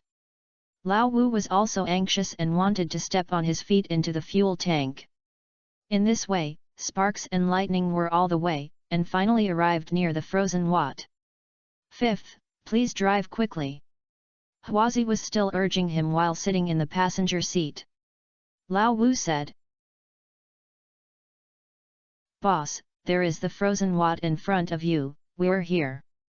Huazi nodded and breathed a sigh of relief. After a while, I traded with the Russians and hurried to leave the northeast and never come again. Lao Wu drove from a path with trees on both sides to an open space. Squeak! A sudden brake van stopped. "Boss, I'm here, there's a frozen pot in front of me." Huazi kept looking out and saw the familiar forest in front of him. Nodded. "Take all the guys up and let's get out." As he said that, he touched the pistol in his crotch, opened the door of the passenger and got out of the car first. Chapter 489 Don't shoot, we are good people. Lao Wu and Fatty took out the pistol from the car and put it in their underwear. Although they accidentally got angry, they would become Dongfang Booby, but they won't be able to lose it, and it will make people misunderstand that part is very majestic. They also jumped out of the car immediately. "Are you two wearing flashlights? The trees in the frozen sink are lush, and it is dark in the daytime and winter. Hold the grass. It's still the boss with his brain. If you don't say it, we will forget it. Wait for me, I'll go to the car to get the flashlight."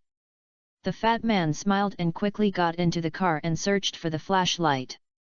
Huazi stood next to the van, looking at the forest in front of him. He was not in a hurry at this time. Anyway, it was already late, and the Russians couldn't get them if they wanted more money. If they get more and more aggressive, they will wait for an opportunity to kill them. Anyway, the deal with them will be the last time. If you trade in one go, it would not be too much to cheat them. It won't be too much to see the other party. Huazi lit a cigarette and paced back and forth a few steps in the same place. He always felt something was wrong, as if danger was approaching. He couldn't explain clearly what was wrong. Could it be that something happened to the Russians? Huazi always felt that his sixth sense was very accurate. He did not look for the reasons around him, but thought of the Russians. "Hey Lao Wu, has the Russian sent a message?" "No, big brother." "Fuck. Why are they so calm this time?" "Lao Wu sent you a message to the Russians and said that we are here and we will go into the frozen pit immediately." "Okay." When Lao Wu heard Huazi's words, he took out his cell phone and sent a message to Mazi according to Huazi's wishes. In the distance, Lu Qi was secretly observing Huazi and others.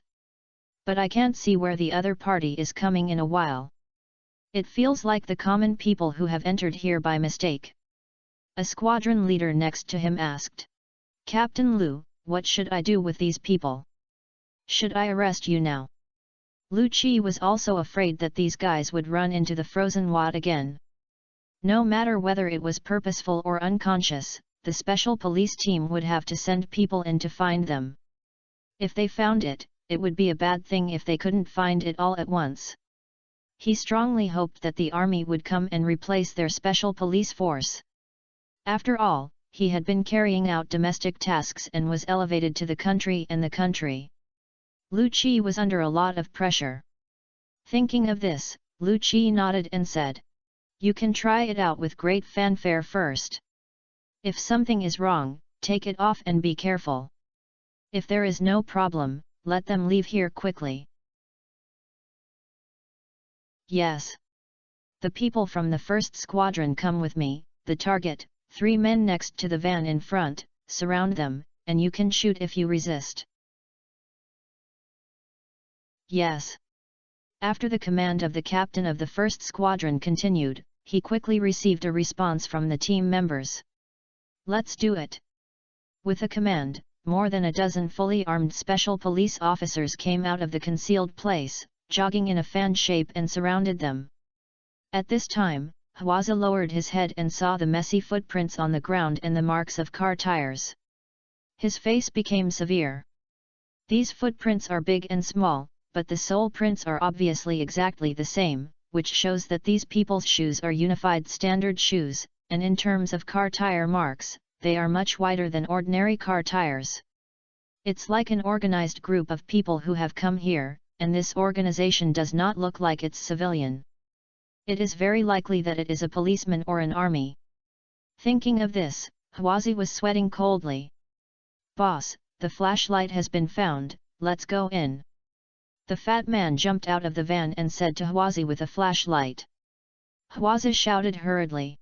"Hurry, get on the bus." "Ah! Brother, what do you mean?"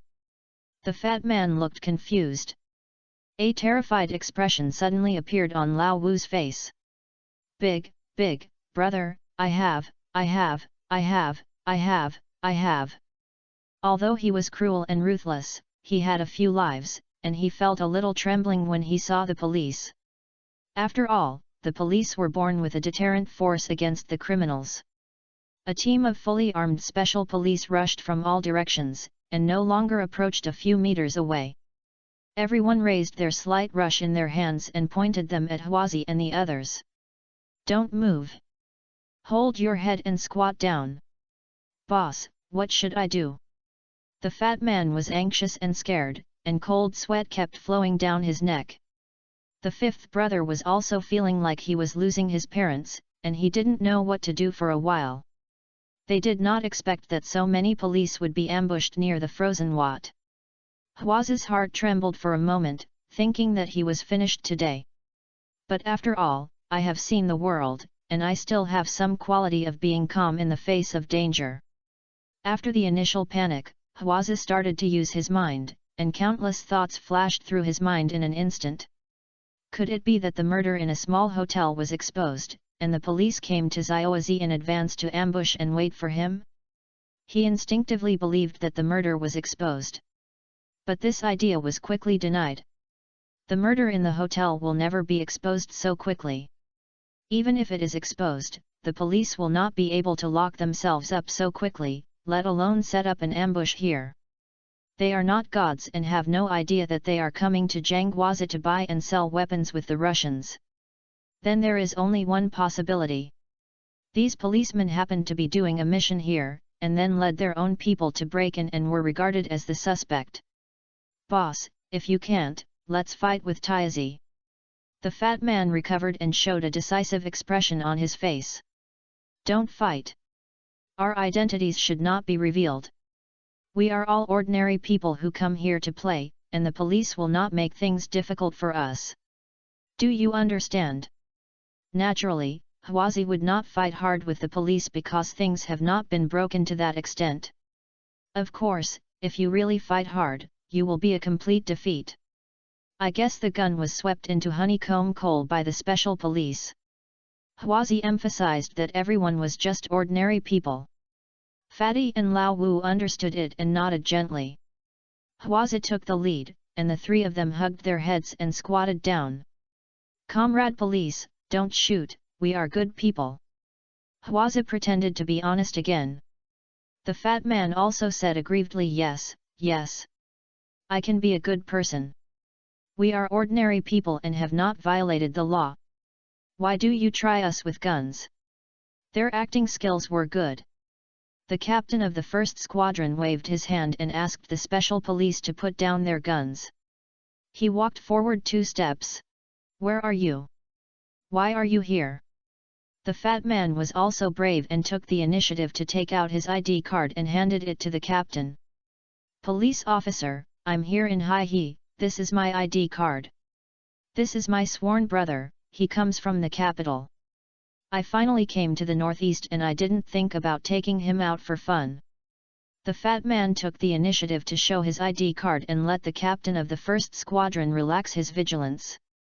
He subconsciously took the ID card, without having a police channel on hand. He looked at it twice, but it was not fake and returned it to the fat man. Hwazi also took the initiative to say, "Police officer, my brother said he went to Frozen Wazi when he was a child. It was different from the outside. Water droplets can freeze into ice this season. He wanted to open my eyes. The captain of the first squadron thought to himself that they seemed to be ordinary people who accidentally entered here, so he told Team Lu to let go. Chapter 490. There are really millions of people in our organization. The captain of the first squadron picked up the walkie-talkie and went to the side to talk to Lu Qi. Hey Team Lu, I asked you a question. These 3 men are ordinary people. I came to see the lights and saw that they are rare. After repeating it, Lu Qi didn't think much about it and waved his hand on the other end of the intercom. Then let them leave here quickly. Yes. The captain of the first squadron received the order and came to the 3 of them. Get up. The 3 of them were overjoyed when they heard this and thought they would be able to pass this level soon. Thank you, officer. Huazi stood up and became more courageous, and then acted. Police officer, can we go to the frozen wat now? Just go in for a while and ensure that the environment will not be polluted. The captain of the first squadron thought to himself, why did this guy get arrogant? Just treating you as a comrade was so brave? Oh, what are you thinking about? It's not fun now. The captain of the first squadron said to the fat man again. I have to have been out of here for many years. Outsiders don't know, but you, a local, don't know? I'll ask for trouble for us, hurry up and go back. The fat man said aggrievedly. It's not a police officer. I really want my buddy to have eyes and let our high-he look on his face. The captain of the first squadron looked at the fat man's dirty appearance and felt a burst of contempt. Okay, let it go aside if you don't have a long face. It's good if you don't lose high-he's face. Don't be too lazy, go back. The fat man spread his hands at Huazi, pretending to be helpless.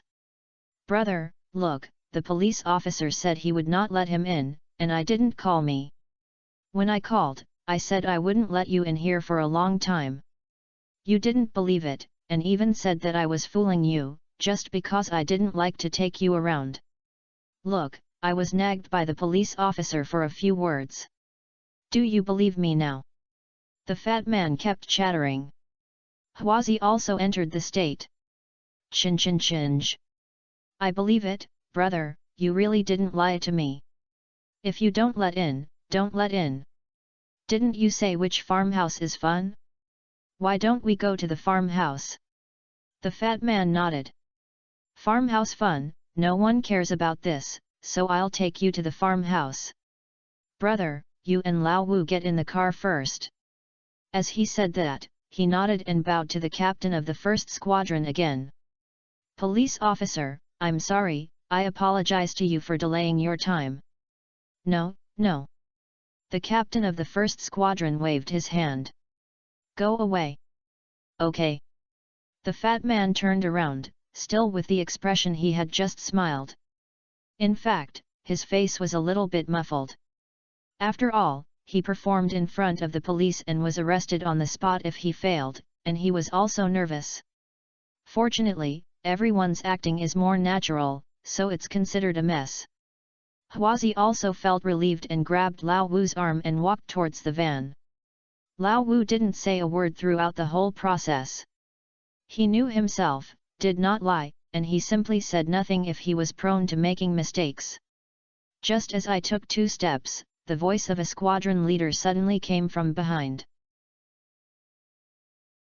Wait a moment. Huazi, Fatty, and Lao Wu's faces all changed color.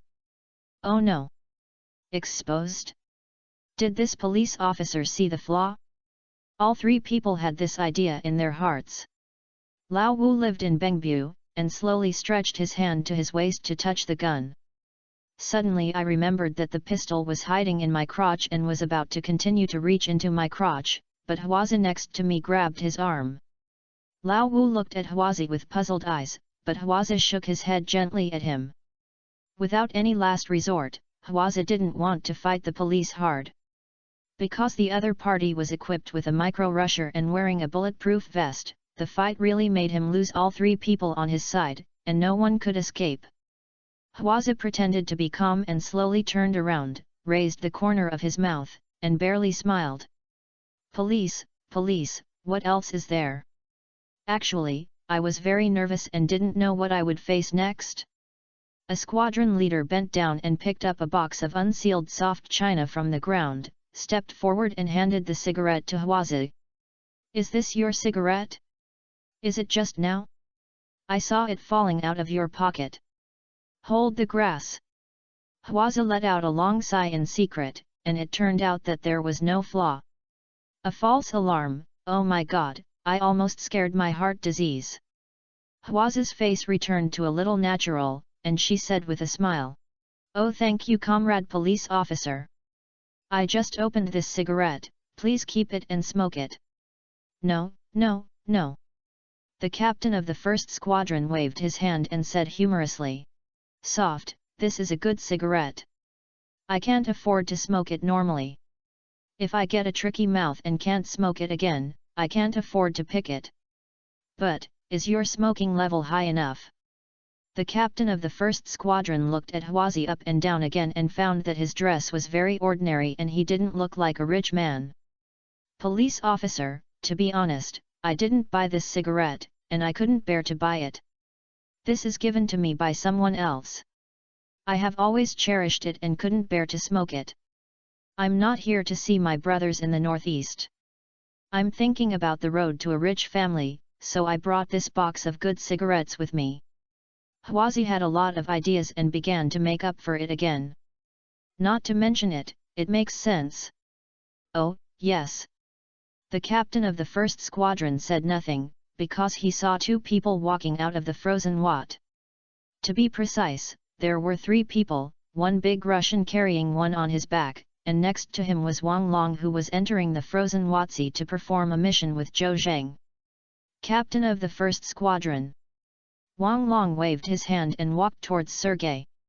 I'm sorry, please go quickly. Sergei looked up and saw a team of fully armed special police officers, and he couldn't help but look surprised on his face. Police? So many police. Are you all policemen? Wang Long smiled and said. Haha, right, we are all policemen. Sergei's face suddenly changed color. Just now, he walked out of the frozen sink and had many thoughts in his mind. Zhou Zhang, who has a perverted skill, isn't here, is he waiting for an opportunity to escape? Of course, he was handcuffed on his wrist and was escorted by Wang Long with a gun. It was not easy to escape, but it cannot be said that there was no chance of survival. Of course, if the other party is like him and is not a good person, he can consider surrendering to Zhou Zhang and joining the other party's organization. So he asked Wang Long indirectly, what are you doing? Is there any organization? Wang Long joked with him that we certainly have an organization. Our organization has a great influence in Long Country, with about a few million people, and our personnel are all over the county, city, and even townships. Most of us are equipped with guns and even helicopters. How can we describe it? That's the awesome plath. Sergei was confused by Wang Long's teasing, and he really believed it. The three of them are having a small fuss, but that's nothing compared to others.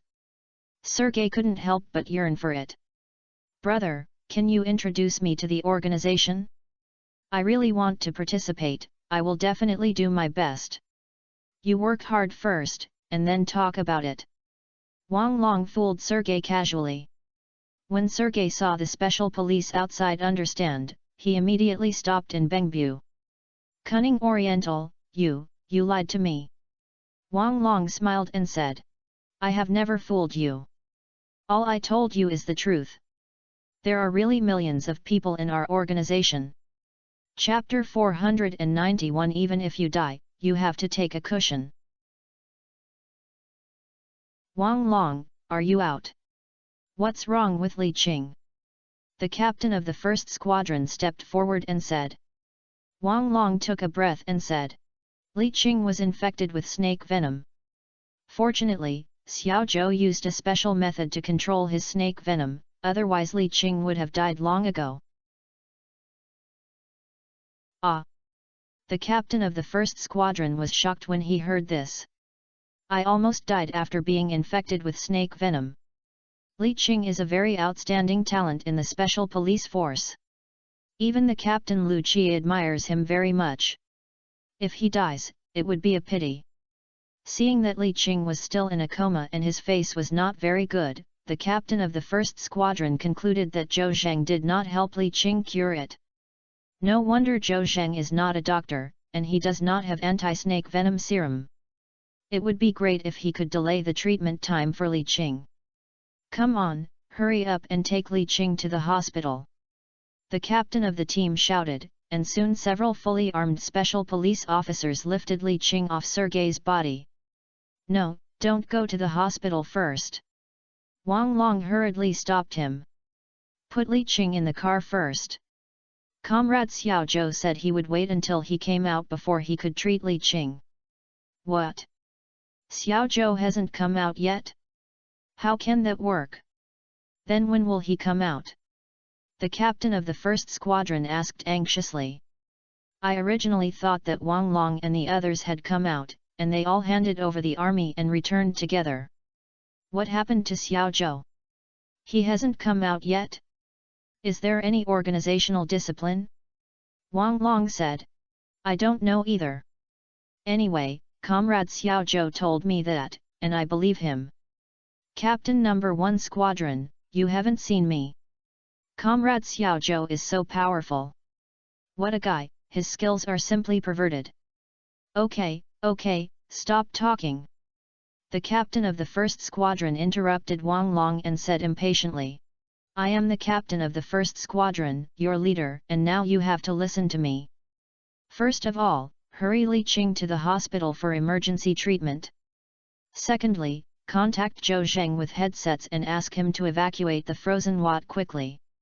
Wang Long wanted to say something, but the captain of the first squadron glared at him fiercely. Wang Long was so scared that he didn't dare to say anything. The first level of official position was crushed to death, and his little arm could not resist the thigh of the captain of the first squadron. Li Qing was carried away by several special police officers and was loaded into a police car and sent to the hospital after a while. I'm going, I didn't realize that this is still a Russian. The captain of the first squadron was just quarreling with Wang Long, and just saw Sergei's appearance clearly. It's not Wang Long, who is this Russian? Why are you still wearing handcuffs? Wang Long said. We entered the frozen Wat and were surrounded by these Russians. There were 3 of them. Xiao Zhou killed 2 prisoners and captured 1. This guy's name is Sergei. He should be the leader of the 3. He doesn't say what he does.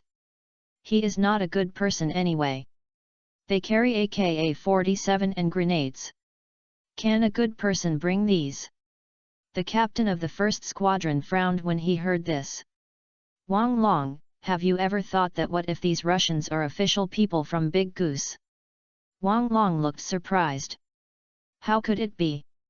Captain number 1, look, this guy has a tattoo and is drunk. Can the official person have this virtue? The captain of the first squadron said. You don't understand this, the Russians are very lazy, they are different from us. You are also official people. You pretend to be ordinary people and enter the frozen Wat.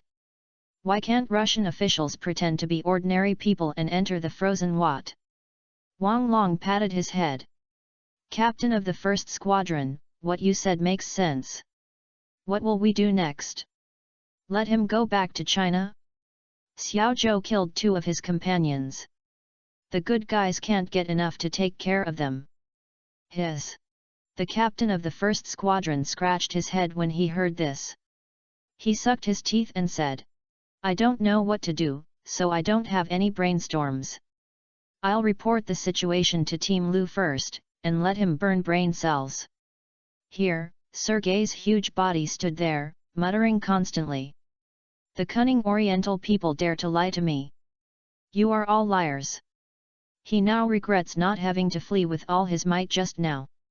If he had known that the person who captured him was a policeman, he would never have carried Li Qing out of the frozen pit honestly. But it is too late to escape now. Next to it was a group of special police officers holding slightly rushing, and their hands were handcuffed. If they wanted to run, they would have to die. Here, the captain of the first squadron asked Wang Long to contact Zhou Zheng with his headset, and he walked to Lu Qi's location to report the situation. Just after taking 2 steps, Huazi stuck his head out of the co-pilot and greeted the captain of the first squadron with a smile. "Police officer, let's go first." His virtue is quite like being good at taking advantage of his behavior.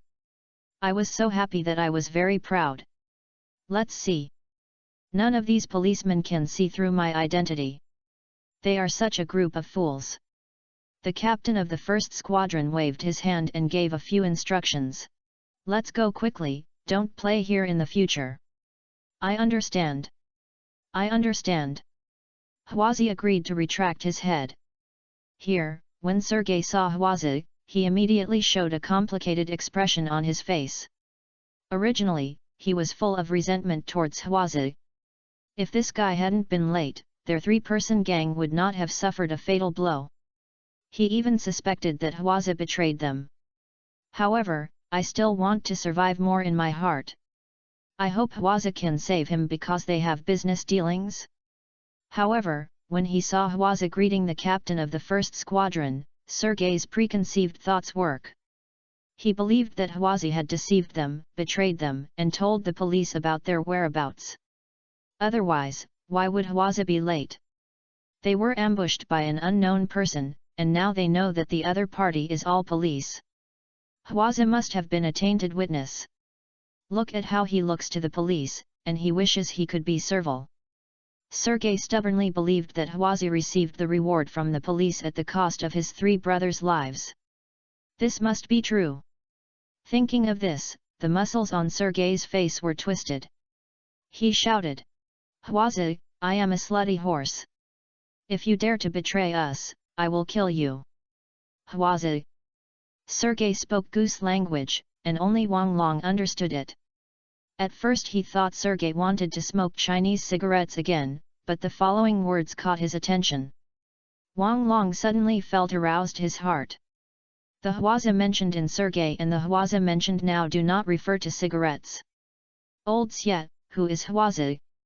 It's the idiot sitting in the van and protruding his head. Sergei didn't care.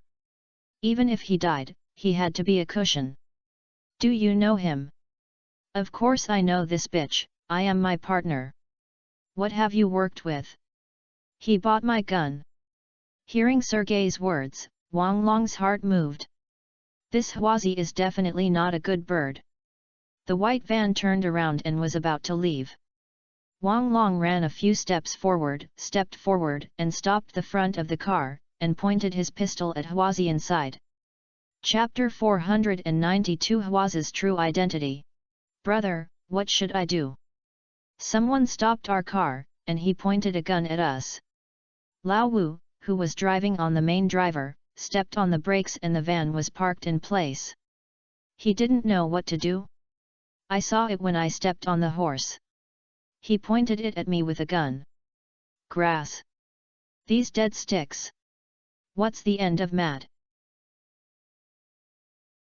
Huazi cursed quietly, but he did not dare to show an angry look on his face, for fear that the police outside would see his expression. "Everyone inside gets off the car. Did you hear it? Don't get out of the car and shoot." Wang Long pointed USP at Huazi on the co-pilot. Although he didn't know the status and relationship between the 3 people in the car, he felt that Huazi should be the leader of these 3 people.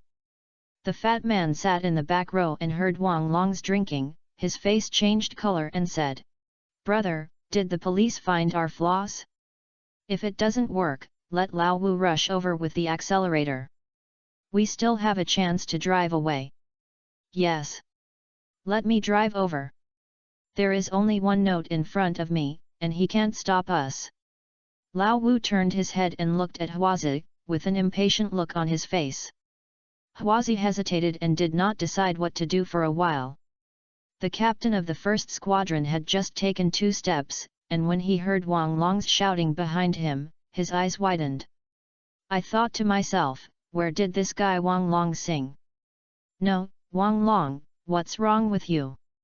What's the point of stopping others from leaving? Captain of the first squadron, they have problems and cannot let them go. What? The captain of the first squadron was surprised when he heard this and didn't ask much. He still trusted Wang Long very much. There is a saying that you would rather catch the mistake than let go. The captain of the first squadron waved. The special police not far away also found Wang Long and stopped the white van. Seeing the captain of a squadron wave to greet them, he hurried over. Wang Long pointed his gun at the van, and they also followed suit and aimed at the van with the slight rush on their bodies. Huazi couldn't escape after hesitation. Of course, Lao Wu can also make a desperate move and rush over with the accelerator. Needless to say, he would definitely be fired by the special police. As for whether you can survive or not, you can only leave it to fate. And Huazi has been slow to make a decision, and Lao Wu dared not act without authorization. Get out! Did you hear it? The captain of the first squadron also took out his pistol and pointed it at the van. Huazi sighed in his heart. He was still timid in the end and did not dare to let Lao Wu drive out. Because I was still lucky and felt that I had not revealed any flaws, maybe these notes were cheating on me. Therefore, you must never show your timidity, you must pretend to be calm. If you drive and escape, you won't tell yourself. Fatty, Lao Wu, prepare to get off the car. Remember to be calm. They didn't find our flaws. Huazi lowered his head and whispered a little. Immediately opened the co-pilot's glass and rushed outside and forced himself to wear it naturally. Not all police officers, what are you doing? Let you get out of the car. Did you hear it? Oh. Huazi nodded, opened the passenger door and got off the car obediently. Then the fat man and Lao Wu got off the car unwillingly. The three of them were surrounded by special police as soon as they got off the car. Squadron captain, these people have big problems, I ask them to be handcuffed first. If you search and search, maybe there are guys hiding on your body. Ah? Is it so serious? Captain number 1 did not expect the matter to be so serious, but he also knew that Wang Long would not lie, so he did not have time to find out the reason and issued an order to the special police. Comrades! 2 people served 1, handcuffed them first and then searched them. Yes. The special police started to take action after hearing this. Huazi and others suddenly changed their faces. If you search your body, you will inevitably search out the pistol hidden in your crotch, and you will not be able to argue at that time. Police officer! I protest, why do you catch us? Huazi started shouting. What mistake did we make? Let us go quickly, otherwise I will sue you. Only Huazi's words were futile, so the special police would not be scared by him. They handcuffed them cleanly, then pressed them on the van and began to search. The captain of the first squadron said to Wang Long. Wang Long, are there really any problems with these people? What's going on? The Russian boy Xiao Zhou captured alive is not an official person. He is a gun dealer, and the target of the transaction is these 3 guys. The captain of the first squadron couldn't help but widen his eyes when he heard this. Hold the grass, is it true? How did you say such an important message? Wang Long said. I just heard Sergei, that is, the old Russian. Squadron captain, what good things can Huazi do when buying a gun? It must be a group of dangerous elements. I don't know what bad things have you done. The captain of the first squadron nodded. Well, if it's really like you said, you kid will make a contribution. Wang Long waved his hand and said modestly. Squadron leader, if you want to make contributions, Comrade Xiao Zhou will make contributions. If he hadn't captured Sergei, those 3 guys might have run away. As the 2 were talking, they heard a special police shouting. I'll go, there's something in his crotch. There are also this. Take it out and see what it is, be careful. Huazi and the other 3 had twisted bodies and resisted with great force, but how could they be more powerful than the joint efforts of the special police? Soon, the special police took out 3 pistols from the crotch of the 3. The most awesome thing is that all 3 pistols are loaded with bullets and the insurance is not closed. Good guy, this is obviously what the outlaws do, and they can take it out and shoot it directly. However, the risk of doing so is also very high. After all, you can practice the sunflower book by accident. The special police took 3 pistols to the first squadron leader. Captain, today I was so open. These 3 guys are indeed not good people. They actually hid their guns in their crotch. The captain of the first squadron looked at the 3 pistols, and one of them had a curved hair stuck to the mouth, and he felt disgusted. My grass! Find a bag and put it on. Turning his head and applauding Wang Long. Wang Long, these 3 guys are wearing guns, I think you are right. Unforgivable, unforgivable, we are unforgivable. Police officer, we are good people. Hwaza felt a little annoyed. Unexpectedly, he was seen through and the gun was searched. It was difficult to deal with it now. However, he still wanted to struggle for a while and then shout for justice. Okay, stop calling. I was almost deceived by you just now. Are you a good person? I think you picked it out of the good people, right? What are you doing? Where did this gun come from? Hwaza didn't answer, just shouted for injustice. At this time, Sergei was taken over by 2 special police officers and couldn't help laughing when he saw Hwaza and others being caught. Ha ha ha, idiot Hwaza, I'm really happy about your experience. Hwaza looked up and saw Sergei being escorted by the special police, and his face suddenly turned ashamed. Chapter 493. Are these guys the kidnappers Zhou Zheng is looking for? Sergei always believed that Hwaza betrayed him, which led to the destruction of his 3-person gang, and he himself was captured after 2 deaths. So, he, who was originally tight-lipped, expressed his identity and Hwaza's background without hesitation. He knew that Long Country banned guns, and illegally buying and selling guns like Hwaza would definitely be arrested by the police. Sure enough, the situation was as he wished. The police turned their faces and blocked Hwaza and the other 3 people's way, and found guns from them. In fact, Sergei also knew Hwaza's further details. For example, he bought a gun to kidnap hostages and extort ransom, such as they once tore up meat tickets.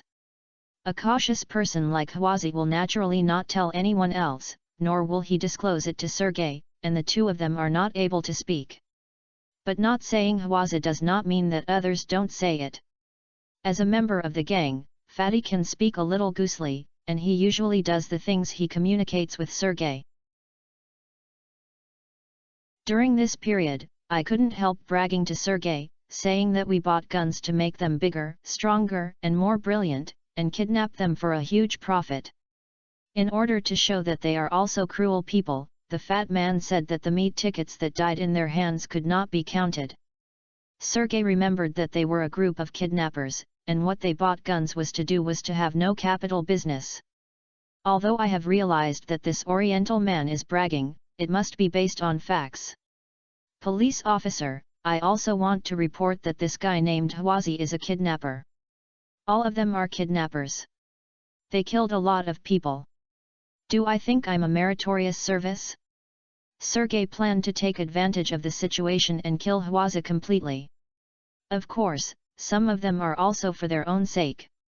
He once heard a friend say that the Long Country police say that the frank and lenient, resist and strict, actively expose others to have meritorious achievements, and will be lighter when sentenced. Sergei made a bird's voice, and the captain of the first squadron was confused, and the special police were also confused. Hwaza and Lao Wu were naturally even more confused. Only Wang Long and Fatty at the scene understood what Sergei was saying. Lao Wu said, "Brother, what's this old Russian BB? Look, you see, spit out, are you scolding us?" Hwaza thought for a while and said, "I suspect this idiot betrayed us, otherwise why did the police hold us down and search us when he appeared?" The fat man looked at Hwaza with a sad face and cried, "Brother, don't doubt it. This pussy is selling us. He said we bought guns just for kidnapping, and he also said that we had done dozens of kidnapping cases and had many lives in his hands. Lao Wu couldn't hold back when he heard the fat man's words. My grass! This old Biden is right, but it's too exaggerated. His grandma, aren't we just burying 3 poor people who are not cheating on money alive? Seeing that Lao Wu had told the truth, Huazi rolled his eyes and was speechless. Lao Wu, you are on the horse. Here, Wang Long translated Sergei's words to the captain of the squadron. A special police member heard Lao Wu's self-reported details and told the first squadron leader about the situation. I'll go. The captain of the first squadron lit up. It was certain that Sergei was almost always talking. Huazi and the other 2 were a group of kidnappers. They committed countless crimes and had many lives on their hands. If this is solved and uprooted, it will be an amazing case. Although their special police team is only responsible for going out for field operations and maintaining order and helping arrest criminal suspects, they have to teach criminal police about criminal investigation, but they cannot cover up Wang Long's contribution. Wang Long. That's awesome. These guys seem to have committed a big case. Are you waiting for meritorious service? The captain of the first squadron envied. Wang Long is still very modest, and he also knows that even if he makes meritorious, Zhou Zheng is the first to do so, and he just participated in it. He walked out of the frozen sink with Sergei. Captain of the first squadron, in fact, this is all Zhou Zheng's credit. He arrested Higher Guy, and I am just responsible for bringing him out. Okay. Don't be pretentious now. No matter what, you have made contributions and won glory for our special police team. You wait, I'll report the situation to Team Lu first. After the captain of the first squadron finished speaking, he pointed at Huazi and others and said to the special police, Brothers, I have taken a good look at these guys for me. They are all dangerous people. Don't worry, Captain No One. The special police said in unison. Oh Captain One of the squadron, I said, why are you stumbled on here? A familiar voice sounded from behind. The captain of the first squadron turned around and saw that Lu Qi had walked behind him at some point. Captain Lu, you are here. He saluted quickly. Captain Lu. Captain Lu. Wang Long and the other special police also greeted Lu Qi. Yet, Lu Qi waved his hand and asked the captain of the squadron again. It's not Xiao Hu, what's going on with these 3 people? Isn't it okay? Why are you going to arrest again? Also, what does this foreigner do? It turned out that Lu Qi saw the captain of the first squadron stopping the van again in the distance, and he came to check the situation in person. Don't wait for your own mess to get in trouble, and the army you handed over has also arrived. Isn't this going to make people watch the fun? Captain Lu, that's it. According to the Russian Sergei, these 3 guys traded guns with Sergei and then committed the crime of kidnapping and extortion. I heard that they still had lives on their hands, and we did find pistols on them. Lu Qi frowned when he heard this. How many people did they kill? Sergei said it was more than a dozen. I'll go. Lu Qi was almost shocked and staggered. Killed more than a dozen? This is a big case. However, the bigger the case, the more cautious you should be. When reporting to your leaders, you must be sure to have accurate information. Lu Qi continued to ask. Captain of the first squadron, how credible is what the Russian said? Did he really kill more than a dozen? The captain of the first squadron was also vague. No one knew whether Sergei was deliberately talking nonsense.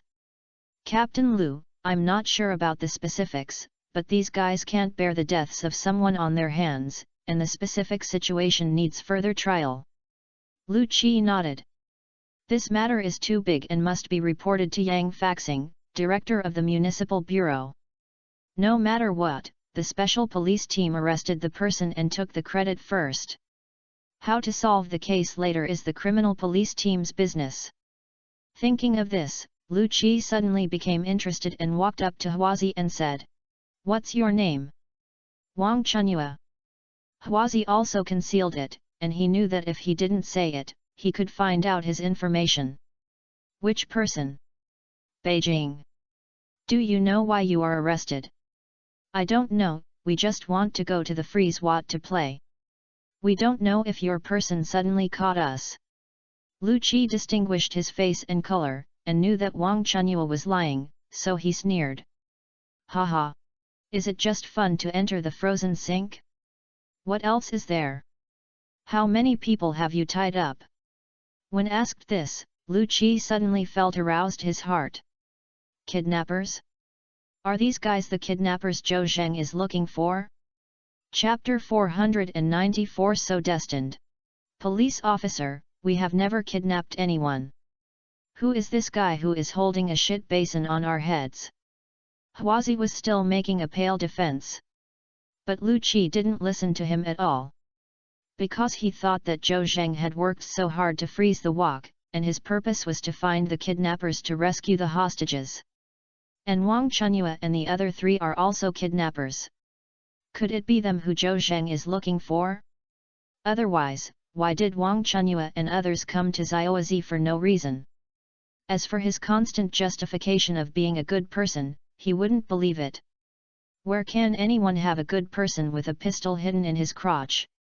If Wang Chunyua and others were the kidnappers that Zhou Zheng looked for, where were the hostages? Just now, 2 special police searched the van they drove, and there was nothing else in contraband except for finding 2 controlled knives. There are even less hostages. Lu Qi shook his head, and felt that they did not look like the kidnappers Zhou Zheng was looking for. No, I feel a little bit too mad. Too brain-intensive. No matter what, are Wang Chunyua and the others looking for the kidnappers Zhou Zheng? Let Zhou Zheng identify it himself. Lu Qi looked up at Zhou Zheng, but couldn't see his shadow, and his eyes fell on Wang Long. Xiao Wang, where is Zhou Zheng? Didn't you say you guys come out together? That. Xiao Zhou did not retreat. He said he would find the kidnappers and come out soon. Wang Long lowered his head and dodged Lu Qi's gaze. Yes, Team Lu said that everyone would withdraw from the frozen wadi together. But Zhou Zheng refused to retreat and disappeared all of a sudden. Who can do this? Although the responsibility is not on Wang Long feels that he will definitely be scolded by Team Lu. So, Wang Long didn't explain after he said that, lowered his head, and if you want to scold him, just scold him. Anyway, the same is true. You, Lu. Qi was so angry that he saw Wang Long's breaking can and giving up, but he didn't have time to scold him, so he opened his headset and called Zhou Zheng. Xiao Zhou, come out quickly, I have good news to tell you. Captain Lu, Comrade Xiao Zhou seems to be shut up, he may not be able to hear it. I'll step on the horse. Lu Qi had no idea either. Captain Lu, Team Lu, we found a few military vehicles and we will arrive at you in a minute or 2. At this time, the sound of a far-off guard came from the walkie-talkie. Ah! The army is here. Lu Qi was stunned for a moment, and even more anxious. After handing over to the army, their special police team should retreat. Should we report to the above what has not yet been done by Zhou Zheng? Will the leader be angry if he knows that Zhou Zheng has not been out of the frozen what? Will you blame yourself for being ineffective? In an instant, Lu Qi thought a lot. Just when he was irritated, a figure suddenly came out of the frozen forest. Comrades, I'm out. Wang Long raised his head and was overjoyed when he saw Zhou Zheng. Captain Lu, Xiao Zhou. Xiao Zhou is out. Lu Qi looked up and saw Zhou Zheng, and couldn't help but be overjoyed. It's been out, it's time to come out. Zhou Zheng was carrying a canvas bag crossbody on his shoulder and dragging 2 things in his hand, walking slowly or quickly. After a while, he came to Lu Qi. Captain Lu, I'm out, it's not difficult for you to do it, right? No. Lu Qi waved his hand quickly. No matter what, Zhou Zheng finally has nothing bad, and it will be fine if he comes out. Naturally, he will not pursue the issue of sooner or later Zhou Zheng comes out. Zhou Zheng let go of the thing he was dragging in his hand, and then glanced at Sergei.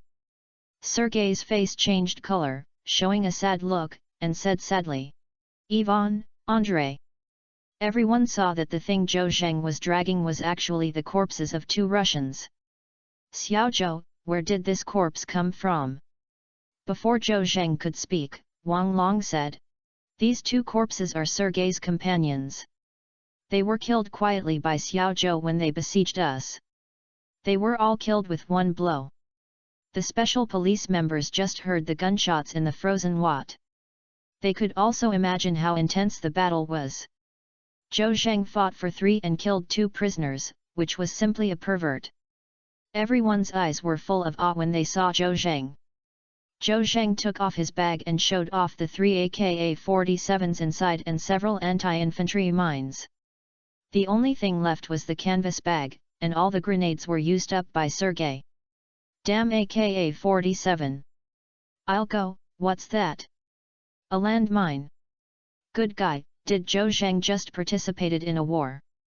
Everyone was even more shocked when they saw the weapon. Of course, it was not Zhou Zheng who intended to show off these spoils. He circled around the frozen Wat at an extremely fast speed, but he did not smell the smell of Chu Jianghe, nor did he find the kidnappers. He felt that he must have been fooled by the kidnappers, and then walked back with a depressed mood. On the way, I encountered the bodies of Ivan and Andrei, as well as the canvas bag discarded by Sergei, and took out the frozen Wat. "Xiaozhou, you have made great contributions this time," Wang Long whispered. Zhou Zheng shook his head, looking a little disappointed. His purpose had not been achieved, and Chu Jianghe was still missing. Sighed. "Oh, it's a pity that the kidnapper was not found." "Xiaozhou, let me tell you good news," Lu Qi said with a smile on his face. "We caught 3 kidnappers." "What?" Zhou Zheng was overjoyed when he heard this. "Captain Lu, is it true? Where is it? Have they taken hostages?" "Xiaozhou, don't worry first, listen to me first. These are 3 kidnappers who rushed to Frozen Wazi, but it seems that they are here to buy guns, and Sergei you caught is their seller. They almost got away with it and were reported by Sergei." Lu Qi briefly explained the story. "Xiaozhou, I think Wang Chunyu looks like the kidnapper you are looking for, but it doesn't look like him. We have controlled the people, please identify them if you want to know them." Zhou Zheng nodded. "Thank you, Team Lu." "What are you thanking? We are all a family." At this time, 2 military trucks were coming from a distance, and Lu Qi said, "The comrades from the army are here, I have to go and hand over it." "Xiaozhou, if you have nothing to do, just escort those people back to the municipal bureau first. Anyway, you have to go through criminal investigation to interrogate these people." "Okay." Zhou Zheng nodded, feeling a little excited. Because if the kidnappers caught and the kidnappers who kidnapped Chu Jianghe were a group of people, then things would turn around. Wang Long said aside, "Xiaozhou, those 3 guys are next to the white van." Zhou Zheng nodded and stepped forward. When Huazi looked up, he happened to see Zhou Zheng Guanglong walking towards him surrounded by clusters of Wang Long. He couldn't help but say in surprise, "Is it you? Are you a policeman?" Zhou Zheng was also a little surprised. The world was so small that Huazi, whom he met on the train, actually met again. What is surprising is that Huazi, who looks honest, is actually a kidnapper. Of course, if he really kidnapped Chu Jianghe, then he and Zhou Zheng are really destined to be together. Chapter 495 Chu Jianghe was really kidnapped by Huazi. Zhou Zheng and Huazi looked at each other, and there was a look of surprise on his face. Just on the train last night, the 2 met. Zhou Zheng spoke up and helped Huazi, the honest, and bought food for him. After getting off the car, the 2 parted ways. Unexpectedly, the 2 met again shortly after. Moreover, they have a sense of each other's identities. Huazi never dreamed that Zhou Zheng was a policeman. Zhou Zheng did not expect that Huazi was a kidnapper. He really kidnapped Chu Jianghe if he couldn't make a fuss. Zhou. Huazi was obviously excited, as if he wanted to step forward. The two special police officers who were warding him immediately grabbed his shoulder and pressed him down hard, shouting, "Don't move, be honest." These two special police officers' Kong Wu was powerful, and he was afraid that this kid would be dishonest, so he used all his strength. Huazi's waist was bent to 90 degrees after being pressed, and the hair on her head drooped, looking a little embarrassed. "Comrade Xiaozhou, you should stay away from him. This kid doesn't look very honest." Zhou Zheng waved his hand. "Brothers of the two special police officers, it's okay. You can let him go, he can't escape under my nose." This is awesome, but none of the special police team disbelieved. The three fully armed arms dealers were all cleaned up by Zhou Zheng. A mere Huazi with handcuffs on his back would definitely not be able to escape from Zhou Zheng's palm. Although they believed in Zhou Zheng's ability, the two special police officers did not let Huazi go as he said, but instead relaxed his hands, but still held his arm on the left and right. Huazi finally straightened his waist, shook his hair, and forced a smile to Zhou Zheng. "Thank you." Zhou Zheng waved his hand. "Huazi, you and I have a fate. You are arrested today, and you know what you are doing.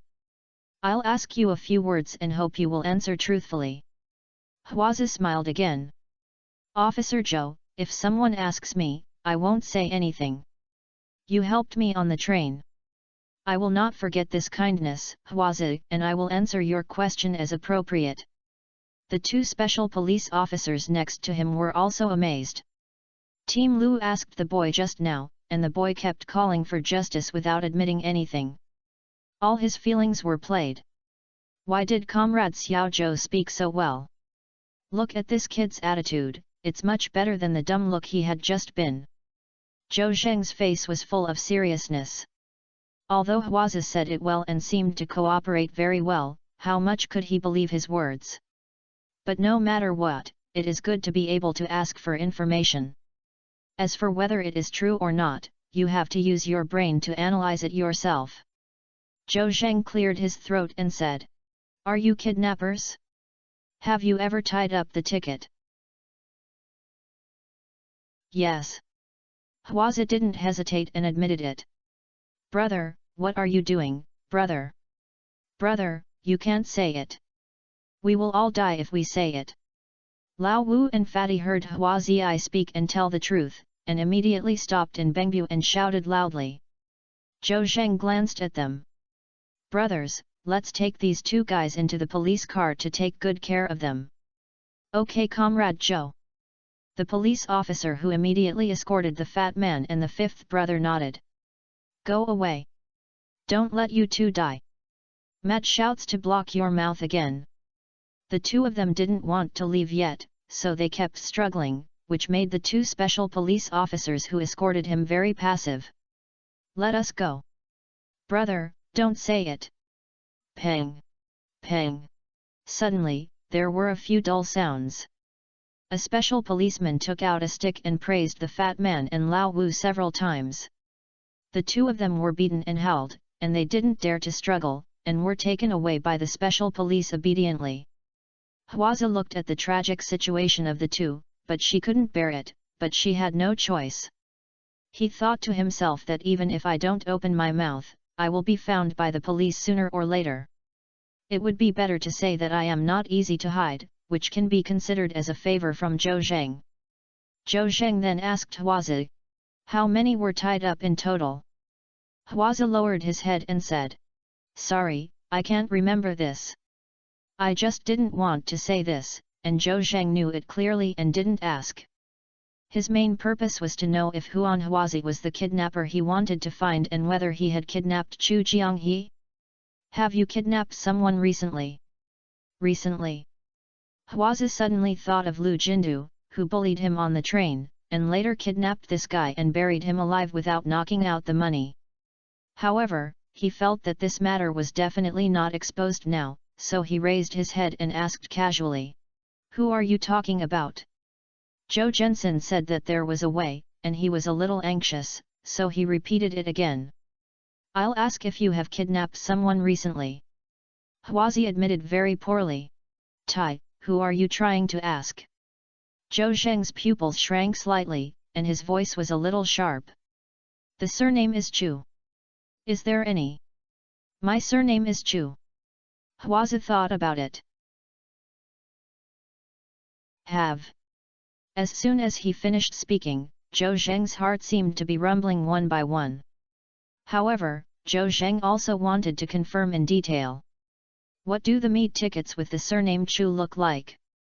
Are you about 1.8 meters tall, and you look like a handsome uncle in your 40s or 50s?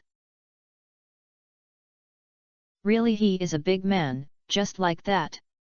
He is so scared that he is as embarrassed as a little chicken when he is tied up. Even celebrities are not very handsome. The phoenix that has fallen into the gear is not as good as a chicken." In fact, Hwazi had never seen the meat ticket here, because the meat ticket was done by his subordinates after he left his nest, so he just listened to his subordinates' reports. Zhou Zheng was excited. "I have been searching for Chu Jianghe for a long time, and now I finally have news about him. I never expected that this guy I met on the train was the kidnapper who kidnapped Chu Jianghe." Zhou Zheng grabbed Hwazi's arm. "Hwazi, tell me honestly, where did you hide the meat tickets named Chu? Did you come to the northeast to trade guns and weapons, or did you come to ask for ransom from Chu Jianghe's family, or did you have both?" Hwazi pondered for a few seconds and said calmly, "Officer Zhou, I can't tell you where the meat tickets are hidden.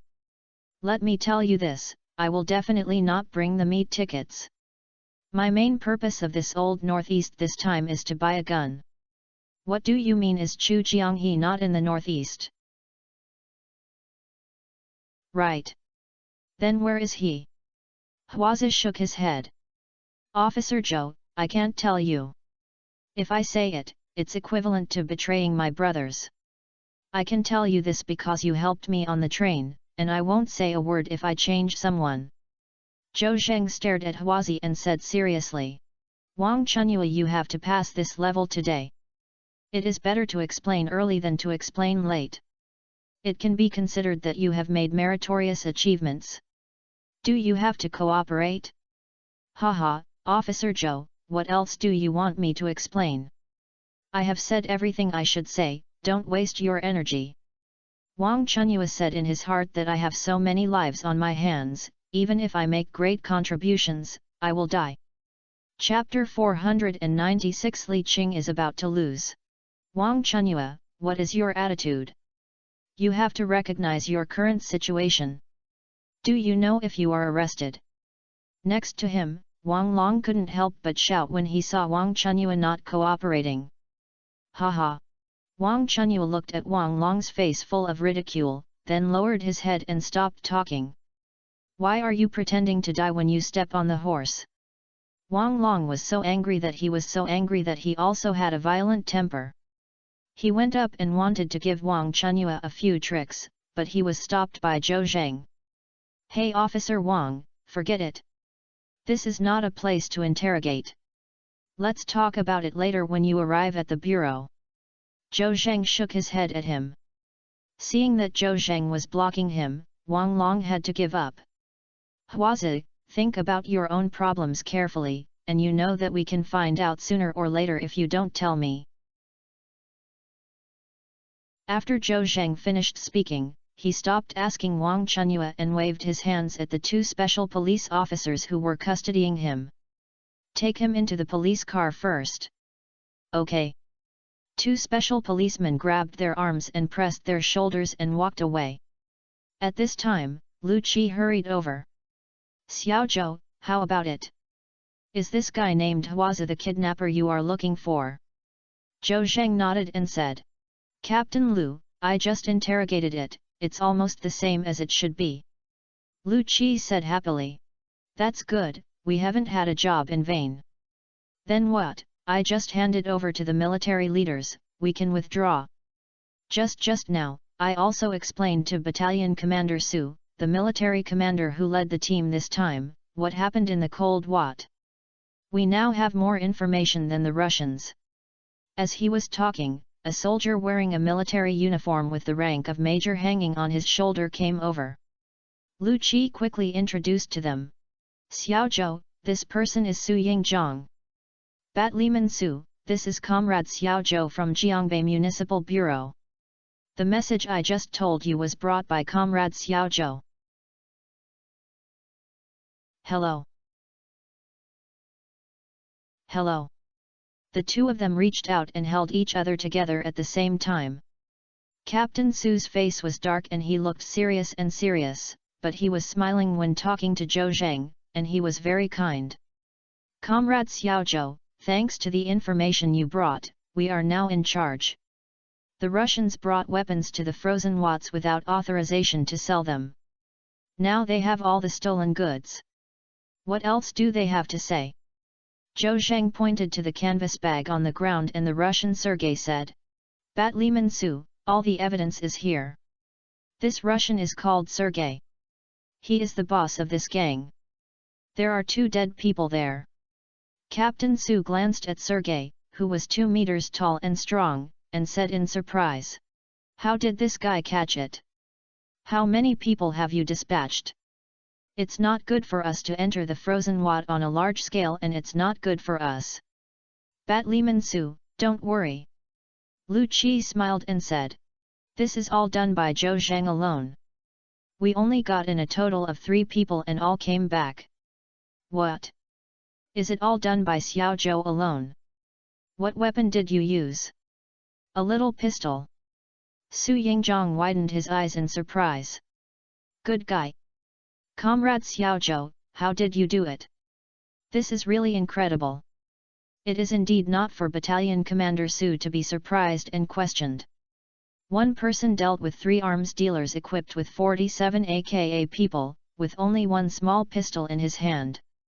Even the king of soldiers dared not say that he could kill 2 prisoners. This person is just a policeman, so terrifying.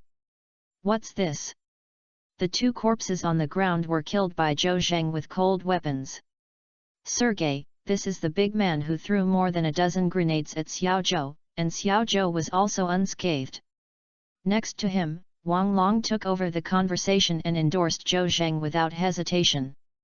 Of course, all he said was true. Awesome.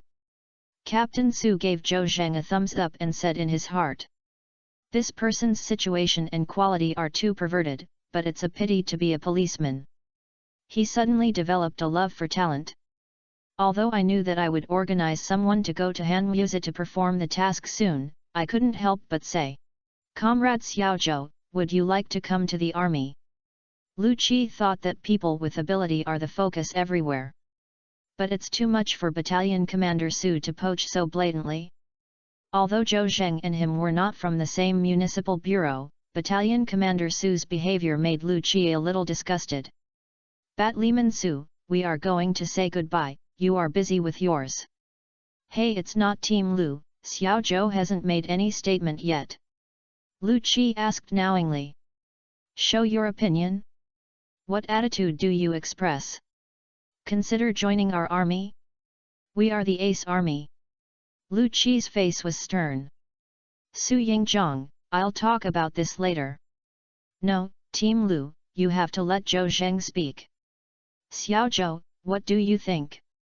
This is the case, don't express your opinion first, give me a contact information and I'll contact you. Faced with Battalion Commander Su's kindness, Zhou Zheng naturally waved his hand and declined. The captain of the S Special Forces, who belonged to the General Staff, extended an olive branch to Zhou Zheng, but Zhou Zheng refused, let alone other troops. Besides, Chu Jianghe had just gotten a glimpse of his affairs, and he urgently needed to pry Hua's mouth open, so how could he have the time to consider changing jobs? Captain Su was naturally a little depressed when Zhou Zheng politely declined. However, everyone has their own ambitions, and it does not necessarily mean that they can shine and heat in the army. Zhou Zhendao. Bat Liman Commander Su, we are going to withdraw. I wish you all the best to complete the task. Okay, you guys have a good journey too. Captain Su cleaned up his broken expression and waved his hands generously to Zhou Zheng and Lu Qi. Lu Qi said, "Battlefield Commander Su, Sergei, the corpses of the 2 Russians, guns, etc. I think we will really fight with the Russians, and we will definitely gain the upper hand. No matter how you look at it, they are not following the rules. When the Russians eat you, Battalion Commander Su will make a contribution, haha." Captain Su was filled with joy when Lu Qi said something. "I thought that although I missed the talent Zhou Zheng, I also brought benefits to myself, so I should not ask for so much. Thank you, even if you have any contribution, it will be your contribution. Okay, I'm going to deal with the Russians too. Goodbye everyone." Battalion Commander Su went to carry out the mission, and Lu Qi and Zhou Zheng should also withdraw. Lu Qi waved his hand, and the special police got into the car, and the group turned back. He cordially invited Zhou Zheng to take the same car as him, but Zhou Zheng did not refuse, but hoped that Lu Qi could escort Huazi and others to the municipal bureau. Lu Qi naturally agreed immediately, and he would go to the municipal bureau to report his duties to Director Yang anyway. Halfway through the convoy, the walkie-talkie in Lu Qi's hand rang. "Captain Lu, Team Lu, Li Qing is almost out of reach." "What?" Lu Qi was shocked. "Which car is Li Qing in now?" "Behind the entire convoy." Lu Qi was angry. "No, why should I be sent to the hospital long ago when I walked in the end?" Zhou Zheng felt moved and said in a hurry that he forgot about Li Qing's injury. He quickly said to Lu Qi, "Captain Lu, let them pull over and I'll save Li Qing." Chapter 497, Human life is at stake, but you don't make a joke. Li Qing was infected with snake venom and was treated with real malaria by Zhou Zheng, times Song Yu, but his life was not in danger for a while. But when the real thing is exhausted, Li Qing does not know how to hide the dragon technique, nor does he refine the real twist. His body was really chewing and slowly he couldn't control the spread of snake venom all over his body. Li Qing, who had fallen into a coma, began to feel conscious and rolled around in discomfort, and then he spit out white foam in his mouth. The special police officer in the same carriage with him couldn't hold it back at first, but later Li Qing stopped moving and his face turned black and grey again. The companion touched his carotid artery and found that the pulse was almost gone. He was frightened and then called Lu Qi on the walkie-talkie. Zhou was in Lu Qi's car and was embarrassed to hear this. Originally, Sergei was captured, Li Qing should have been rescued. However, because he wanted to evacuate from the frozen wadi, Zhou Zheng wanted to try his luck to find the kidnappers, so he postponed the rescue of Li Qing. Later, when he left the frozen wadi and found that Huazi was most likely the kidnapper he was looking for, he was even more overjoyed and brought the treatment of Li Qing to the sky. Now after reminding me, I remembered it and was naturally a little embarrassed. Lu Qi was very anxious here and shouted to the walkie-talkie. "Didn't you let you take Li Qing to the hospital a long time ago? Why are you leaving now?" "Soon," the opposite answered. "Captain Lu, we were going to send Li Qing to the doctor. The hospital, the captain of the 1st Squadron and Wang Long were arresting the suspects just now. We were afraid that they would not have enough staff, so we went down to help." "Oh, you can't tell the priority either. If the 1st Squadron does not have enough staff, you can ask me for someone, alas forget it." Lu Qi also knew that now was not the time to hold him accountable, so he immediately ordered. "In this way, you can turn on the flash and pull the alarm and take Li Qing to the hospital. I will notify the police car in front to give way to you." Before he could finish his words, he was interrupted by Zhou Zheng. "Captain Lu, let them park on the side, I'll go down to help Li Qing treat it." "What? Xiao Zhou, you didn't talk nonsense, are you? You can cure snake venom? Human life is at stake, so it's not a joke." Lu Qi didn't know that after Li Qing was bitten by a poisonous snake, it was Zhou Zheng who was really nauseated and timid, otherwise he would die if he couldn't be sent to the hospital. Besides, as a policeman, Zhou Zheng is already very good at all aspects. He didn't expect that Zhou Zheng's medical skills would be even more amazing, especially acupuncture, which will soon be upgraded to master-level acupuncture. Zhou Zheng said lightly. Captain Lu, do you think I'm joking? Lu Qi saw that Zhou Zheng was serious and felt that he would not joke about such a life-related matter, but he still couldn't believe that Zhou Zheng knew medical skills.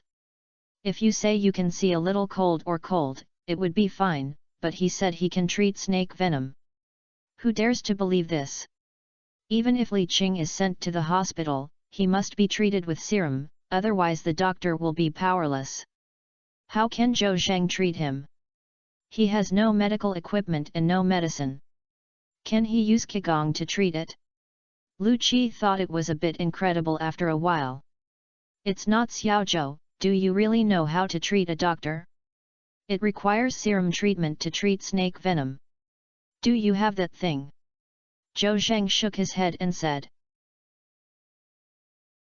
No. But who stipulates that serum must be used to treat snake venom? Captain Lu, Li Qing has been in the snake venom for a while, and this snake venom is extremely venomous. I just used special techniques to make him persevere for some time, otherwise he would have been unable to do it. If I don't treat him now, he will die if I can't send him to the hospital. So, please believe me and don't hesitate. Okay. Xiaozhou, I believe in you. Lu Qi immediately decided to believe Zhou Zheng. Since Zhou Zheng is so sure, he naturally said everything he said is true. Moreover, it is better to have less than more things. If you are not sure, why do you cause trouble for yourself? Lu Qi ordered the driver to stop the car on the street immediately, and then said to the intercom. Li Qing's car parked next to my car, and the rest of the cars continue to move forward. Let's go to the municipal bureau. Yes. Yes. Receive. Soon, responses came from various police cars. When the car stopped, Zhou Zheng opened the car door and jumped down. Oh, Xiaozhou, wait for me. Naturally, Lu Qi would not sit in the car, so he jumped out of the car. At this time, the car that was pulling Li Qing also drove over and parked beside everyone. The policeman driving opened the window and said anxiously. Captain Lu, Li Qing doesn't seem to be able to do it. I'll go. Lu Qi quickly opened the car door and wanted to get in the car to check the situation. Zhou Zheng said on the side. The inside of the car is narrow and not very breathable. I think it's better to carry Li Qing out. The special police officer who was driving said in surprise. Carry it out? Not sent to the hospital? If you delay it, will he die without doubt? Zhou Zhendao. With me here, he can't die. The special police officer who was driving was a little unhappy when he saw Zhou Zhendao saying so much. If he dies, will you pay his life? How do you speak? Lu Qi glared at the special police driving and then said. I believe in Xiaozhou, hurry up, you can carry Li Qing out. Yes. The driving special police and the two special police officers in the car naturally did not dare to talk back to Lu Qi and obediently took the order. Soon, Li Qing was carried out by two special police officers. Lu Qi saw that his face turned black and grey, his eyes were closed, and his breathing was almost unheard, and he immediately became calm. Li Qing, how do you feel? Captain Lu, we called him for a long time, but there was no reaction at all. His heart, it seems to stop beating. What? Lu Qi's face changed drastically. As expected, he said to Zhou Zheng that if he couldn't be sent to the hospital, Li Qing would lose his life. Xiaozhou, look quickly and save him. Lu Qi looked at Zhou Zheng with hope. Now Zhou Zheng has become Li Qing's last life-saving straw. Zhou Zheng waved his hand and signaled Lu Qi not to worry. His face was full of calmness, which was in sharp contrast to the anxious faces of Lu Qi and several other special police officers. Although Li Qing looked like he was going to die, Zhou Zheng knew that he was really nauseated and had important organs on his body. Although he was really afraid that his body would be exhausted, his body was not damaged much. He just needed to use superb acupuncture to expel snake venom. Of course, if you delay for a while, you will be exhausted and the snake venom enters the internal organs. It will be difficult for the immortal to save him. Zhou Zheng didn't say anything anymore and asked the special police to take off Li Qing's top. The special police did not trust Zhou Zheng very much and did not take action, but Lu Qi took action himself. The special police only helped him with all their might. On this side, Zhou Zheng had already taken an 8-inch needle from the needle capsule and disinfected it with alcohol. Everyone felt a chill when they saw it. Good home partner. What is this going to do if something is so long? Insert it. Chapter 498 Two Missed Calls. Zhou Zheng held the 8-inch golden needle and inserted it into Li Qing's acupointment in his chest in one go, then shaking his wrist skillfully. The special police exclaimed, and felt that their chest was also cold and painful. Lu Qi glared at them fiercely, as if criticizing them for not seeing the world. In fact, he was also particularly surprised. Zhou Zheng suddenly stabbed such a long needle into Li Qing's chest. Good guy. He felt that it would not be possible to practice this technique alone for 10 years. Lu Qi once went to the traditional Chinese medicine hospital for treatment due to cervical spine problems. He tried to apply plaster and acupuncture, but it was still easy to repeat. He remembered that the doctor used a 3-inch needle, which was more than 10 centimeters shorter than Zhou Zheng's. Sure enough, when fighting, it is said that every inch is longer and stronger, and this practice of medicine should be the same. Zhou Zheng's skills are definitely better than that of the doctor in the Chinese medicine hospital. The golden needles for treatment alone can scare people to death. With Zhou Zheng, Li Qing should be fine. Thinking of this, Lu Qi breathed a long sigh of relief. Sure enough, Zhou Zheng did not disappoint Lu Qi's expectations.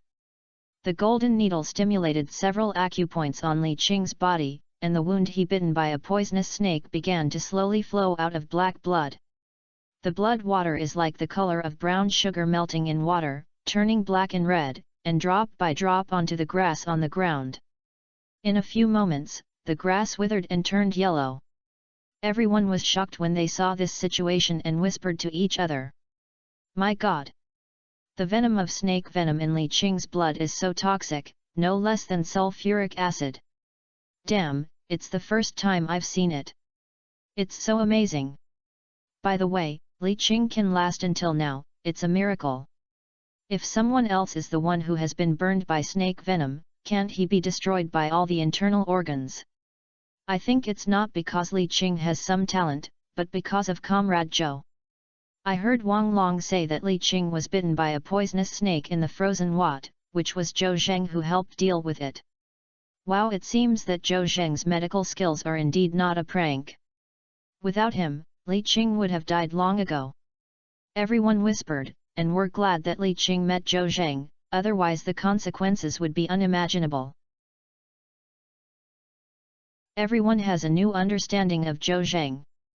This person is not only fierce, but also fights 3 fully armed Russians alone, but also has superb medical skills. Good guy, this is an all-round talent. Jiangbei Municipal Bureau is hiding the dragon and hiding the tiger. Lu Qi actually thought about it almost the same as the special police officer next to him. He was surprised and admired Zhou Zheng more. I felt aroused from my heart. It would be great if Zhou Zheng was a policeman of Haihe Municipal Bureau. Not to mention anything else, just his skills would be favored by the provincial department, participate in the provincial department's selection competition, and then successfully advance to participate in the national elite police competition, which would also break the embarrassment that no one in Haihe is qualified to represent the municipal bureau in the provincial department's selection competition. It turns out that in order to make a name for themselves in the national elite police competition and achieve better results, the selection competition in the Northeast Province is not recommended by the city, but the provincial department will first conduct a selection of talents from the municipal and bureaus across the province, so that talents can be selected to a greater extent. After all, some municipal bureaus are very strong and have more than 3 top talents at the same time. Some municipal bureaus are almost there, and there may not be anyone who can fight. The Haihe Municipal Bureau was quite miserable. After the assessment, no one was selected. This incident caused no faces on the leaders of the municipal bureau and several big men in the city. As the captain of the special police force, Lu Qi also felt that he had lost that person. If the municipal bureau had talents like Zhou Zheng, how could such an embarrassing thing happen? Of course, he also knew that Zhou was from Jiangbei Municipal Bureau. Even if he was shameless, the Jiangbei Municipal Bureau would not give it to him, and a fool would not chase talents out. Lu Qi suddenly had another question when he thought of this. Because he knew that the National Elite Police competition was about to begin, talents like Zhou Zheng were either in the provincial selection competition or were selected for the final targeted training to make final preparations for participating in the National Elite Police competition. Why did Zhou Zheng still have time to travel thousands of miles to the northeast to investigate the case? Here, Zhou Zheng helped Li Qing's treatment gradually came to an end. As Zhou Zhengxiao twisted the golden needle faster and faster, the black blood from Li Qing's wound also flowed faster and faster. At this time, the black blood that had originally flowed out became redder and redder, and the black air on Li Qing's face slowly dissipated. When the blood from Li Qing's wound turned pure red, Zhou Zheng pulled out the golden needle at once. Immediately afterwards, I started to use the hidden dragon technique to throw a stream of true swelling, stirring up the dead swelling, and imprisoning the swelling. This spiritual energy spread throughout the body through the danshan, which was equivalent to nourishing Li Qing's body. Even if ordinary people are cured and weak, they have to lie in bed for a while. Injecting real lotus root glutinous rice directly fills the energy, which is equivalent to completing recovery in advance. Soon, Li Qing opened his eyes and got up from the ground. Everyone was shocked and hurriedly helped Li Qing and said, "Li Qing, are you awake? Sit down or lie down quickly. Good guy, you can't show off when you just returned to your soul." "Yes, yes, why not go into the car, go and take a ride in the car." Li Qing felt that he was full of energy and seemed to have endless strength all over his body, which was completely different from what he had just now. He said in surprise, "No, what's wrong with me? Why did you let me lie down? Don't you know? You were infected with snake venom and almost died. If Zhou Zheng hadn't pulled you back from the gates of hell, you should have sent it to the morgue now." When the special police saw that Li Qing seemed to have nothing to do, they breathed a sigh of relief and spoke easily. "Oh, I think about it. I was indeed bitten by a poisonous snake in the frozen sink. Xiao Zhou also helped me deal with it, but I don't remember anything that happened next." Lu Qi said, "The next thing can't be explained clearly for a while, but you have to know that you almost died just now. It was Xiao Zhou who saved you with his superb medical skills." Li Qing naturally believed Lu Qi's words and hurriedly thanked him. Zhou Zheng waved his hand and declined. "This time, I didn't waste any effort on using acupuncture to treat Li Qing. The acupuncture upgrade bar in my mind was almost full. Maybe if I treat 1 or 2 more, I will upgrade to master level acupuncture." "Captain Lu, Li Qing is fine. Are we going to rush to the city bureau?" Lu Qi nodded. "Oh, go to the city bureau." Everyone continued to get in and drove towards the municipal bureau in the police car. Lu Qi couldn't help asking why Zhou Zheng did not participate in the provincial selection competition. Zhou Zheng told the truth that he was willing to abstain from the case because the last assessment will begin tomorrow, so he will not be able to hurry up. When Lu Qi heard this, he immediately felt sorry for Zhou Zheng. He said, "If you don't give up, I think there must be one of you, the title of elite police in the country." Zhou Zheng smiled and said, "It doesn't matter if I think I'm still young, so I'll participate in it later." Lu Qi thought that this man not only has good skills, high medical skills, but also has such a stable mentality, and will definitely become a great player in the future. When the police car was about to arrive at the Haihe Municipal Bureau, Zhou Zheng took out his cell phone and found 2 missed calls. One of them is Chu Yunyao, and the other is Su Hongbing. Chu Yunyao must have called him to ask if he had found the kidnappers and whether her father Chu Jianghe had been rescued. What did Su Hongbing call? After hearing from Fan Xiangdong that this kid left without saying goodbye, he was very likely to come to northeast China to find him. Zhou Zheng's heart moved. Isn't Su Hongbing coming to Haihe? Chapter 499 Sprinkle half a bag of dog food. Chu Yunyao and Su Hongbing both called him. Zhou Zheng thought about it and decided to call Chu Yunyao back first. It's not that he forgets his friends when he sees sex, but that Chu Yunyao must be anxious to find him.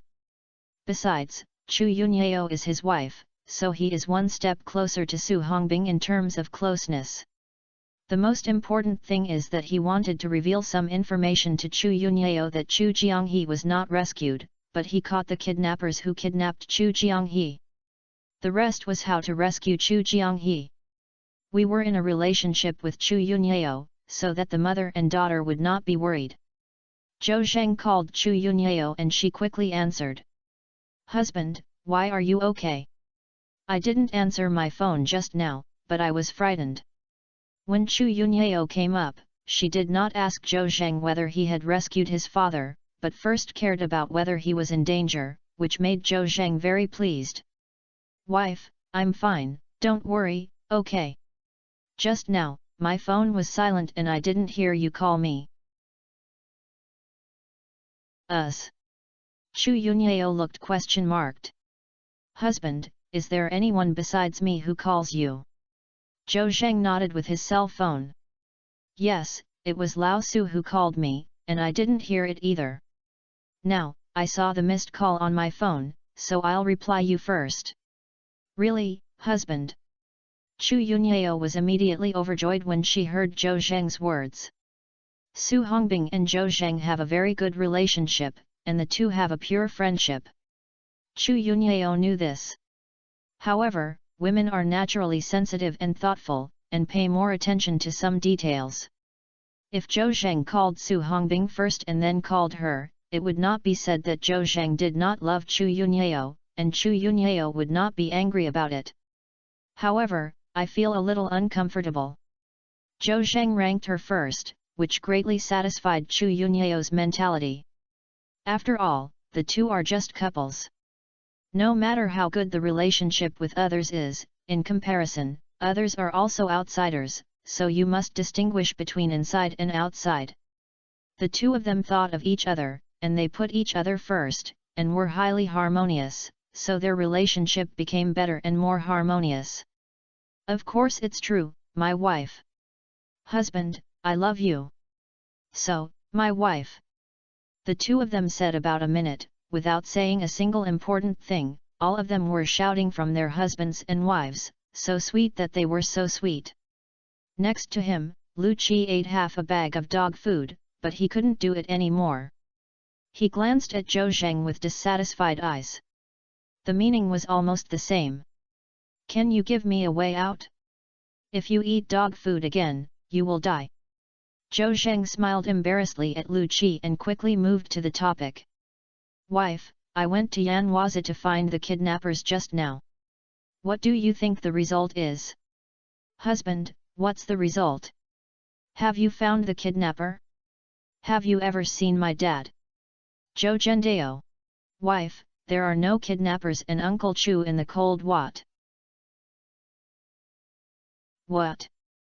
Chu Yunyao was originally full of expectations. After all, he knew Zhou Zheng's ability. As long as the kidnappers appeared in the frozen wadi with Chu Jianghe, Zhou Zheng would definitely be able to rescue Chu Jianghe.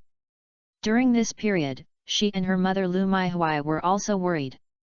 They were really uneasy, just afraid that accidents would happen. Especially Lu Maihui. Chu Jianghe was tortured by the kidnappers to death, and Zhou Zheng was killed by the stray bullets of the kidnappers when he saved him. Anyway, he always had bad thoughts in his mind and couldn't even get rid of them. Chu Yunyao is more calm than her mother, after all, she has confidence in Zhou Zheng. She also imagined various results in her mind. Of course, Zhou Zhenjie rescued Chu Jianghe without any danger. But the reality is that Zhou Zheng did not meet the kidnappers in Yanhuazi, nor did he find Chu Zhang. After returning home in vain, I went there in vain. I don't know what the kidnappers sell in the gourd. Are they not moved by a ransom worth tens of millions? Or maybe the kidnappers don't trust Zhou Zheng, this time they are just testing? Chu Yunyao was disappointed and couldn't figure it out, so she said lightly. Honey, no one can do anything about returning without success this time. Don't be discouraged, let's find a way out next. The kind Chu Yunyao was still afraid that Zhou Zheng was in a bad mood, so she took the initiative to comfort Zhou Zheng. What else can I ask for with such a caring wife? Zhou Zheng felt a sense of gentleness in his heart, and then said, Wife, who said I returned without success? Your husband won't be useless. Chu Yunyao's eyes lit up when she heard Zhou Zheng's words. Husband, how did you say this? Have you discovered something else? Wife, tell you the truth.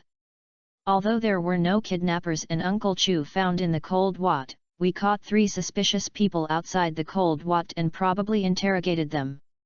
They were actually kidnappers, and Uncle Chu should have been kidnapped by them. Real. Chu Yunyao was overjoyed, and then said coquettishly, Husband, why didn't you tell me earlier? It made me feel disappointed. You are so cruel. Zhou Zheng smiled. Wife, it's mainly because we caught these 3 kidnappers, but Uncle Chu was not by their side. I inferred that Uncle Chu should be locked in their nest, and some things are not up to par with them. Many things are thought out by me. We have to interrogate some of these 3 kidnappers. Husband, no matter what, I finally have a big fuss. By the way, where do you go to interrogate the kidnappers? Of course it's Haihe Municipal Bureau, I'll be there soon. Okay, I won't waste your time. Husband will do this first. I'll tell my mother the news, you can do it first. After Chu Yunyao finished speaking, she hung up the phone with Zhou Zheng, and then pushed open the door of her mother Lu Maihui. Lu Maihui was lying on the bed. Because of her nervousness, she had not slept soundly for several nights. She was dizzy and uncomfortable during the day. Lying in bed but can't sleep, I keep thinking about it, it's really painful. Seeing Chu Yunyao come in, Lu Maihui didn't get up, and she was angry but weak. Yunyao, is there any news on Xiaozhou? Mom. Chu Yunyao sat next to Lu Maihui and said. Bao Zhou Zhenggang called me back, but Liu Waza didn't find the kidnapper and my father. Ah! Lu Maihui sat up from the bed and grabbed Chu Yun's arm. Yunyao, is it true? How could it be? What does the kidnapper mean? Or is it that Xiaozhou did not contact them? Mom, listen to me finish. Chu Yunyao retold all the situations Zhou Zheng told to Lu Maihui. Has the kidnapper caught it? Lu Maihui widened her eyes and her tight brows also stretched out. I caught 3, but if I want to rescue my dad, I have to go through further interrogation. Yunyao, find your mother's clothes quickly. Lu Maihui said and stood up. No, Mom, what are you going to do? I'll go to Haihe Municipal Bureau to wait for news. With the interrogation results, I can know the first time. Chapter 500 Su Hongbing is here. Zhou Zheng and Chu Yunyao ended the call. Lu Qi next to him looked admiration for Zhou Zheng. Because he heard the conversation between Zhou Zheng and Chu Yunyao just now, he also understood why Zhou Zheng was willing to abstain from the provincial selection competition for a kidnapping case. This was equivalent to giving up an excellent opportunity to make progress in vain. After all, with Zhou Zheng's strength, he is sure to be qualified to participate in the National Elite Police Competition and can also win the ranking in the National Elite Police Competition. This is a highlight that can add a lot of highlights to his resume, and he can at least fight for 5 to 10 years less. However, Zhou Zheng still resolutely gave up, and at first Lu Qi couldn't figure it out. Even if Zhou Zheng successfully cracked the kidnapping case, his influence and credit cannot be far inferior to the honorary title of the elite police in the country. Is he stupid? Why do you pick up sesame seeds after losing the watermelon? Now Lu Qi finally figured it out that the person kidnapped was Zhou Zheng's father-in-law. Good guy. Although the father-in-law was kidnapped, he could not stand by death and refused to save him. However, losing the honor for this and delaying myself for 5 to 10 years is not a good deal. After all, my father-in-law is not his own father-in-law.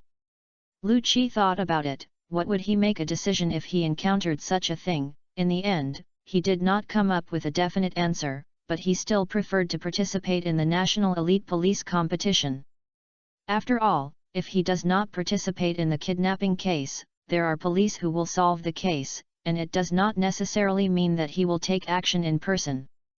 The reason why you can get admired by others is because you have done things that ordinary people cannot do. Lu Qi admires Zhou Zheng very much now because he feels that he may not be able to do it, so he said to Zhou Zheng in an admiration and regretful tone, "Xiao Zhou, I didn't expect you to be a passionate seed. You don't even want your own future for your wife and father-in-law." Zhou Zheng smiled and refused to comment. "I thought to myself that if you knew how Chu Jianghe treated me back then, you would definitely be even more shocked. He helped Chu Jianghe entirely because of his wife Chu Yunyao. He just wanted Chu Yunyao to live a carefree and happy life. Chu Yunyao naturally would not be happy when her father was kidnapped. Even though he had cut off relations with the Chu family, his blood was thicker than water after all. Zhou Zheng just wanted to solve the case quickly and rescue Chu Jianghe, so that Chu Yunyao no longer had any worries, that's all. The golden shield is made with passion." At this time, Zhou Zheng's phone rang. After taking a look at the screen, Su Hongbing called. Zhou Zheng originally wanted to call Chu Yunyao before calling Su Hongbing. Before he could send it to him, the kid called again. Zhou Zheng quickly answered the phone. "Hey Lao Su. Hold the grass Lao Zhou, where are you guys? I'm in Hai He, you should know." "I know you are in Hai He. I want to know where you are in Hai He." "It's not Lao Su, have you arrived in Hai He?" "I'll go, how do you know? It's worthy of being the worm in my stomach. You know what I'm pulling before me." Faced with Su Hongbing's teasing, Zhou Zheng shook his head helplessly. This kid said whatever he thought of, regardless of whether others could bear it or not. "I'll go to yours. Why are you so disgusting?" "Fortunately, I didn't eat." "Ha ha Lao Zhou, where are you? I will call you as soon as I get off the plane, but you won't answer." "I'm going to Hai He Municipal Bureau right now." "Then Lao Su, Fan Xiangdong complained to me and said you left without saying goodbye. I think you are 80% coming to Hai He to come to me." "Lao Su, the last assessment in the province will begin tomorrow. See if there is any air ticket back to Bai He. Go back quickly, I can handle it myself." "Mad. I'm talking about something. I'm here from afar and tell me this? Are you still going to be a good friend or a good buddy?" "I'll have to go to the forefront of my friends and buddy. I don't care about the Baron selection competition." Su Hongbing taught Zhou Zheng a lesson, and Zhou Zheng was speechless. He also knew this boy's temper, and it would be difficult to change what he recognized. Zhou Zheng was quite moved. As the saying goes, it is better to obey orders than respect, and nodded. "Okay, Lao Su, stop talking, you're going to talk nonsense, right?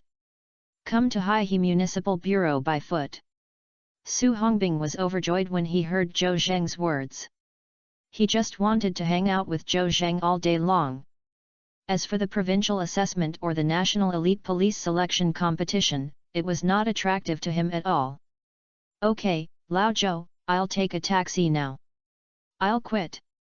Su Hongbing seemed to be afraid that Zhou Zheng would regret it, so he hung up the phone immediately. Zhou Zheng shook his head with his cell phone. Lao Su is here, and I don't know if I can find something less for myself. However, at least there is someone around you who can negotiate.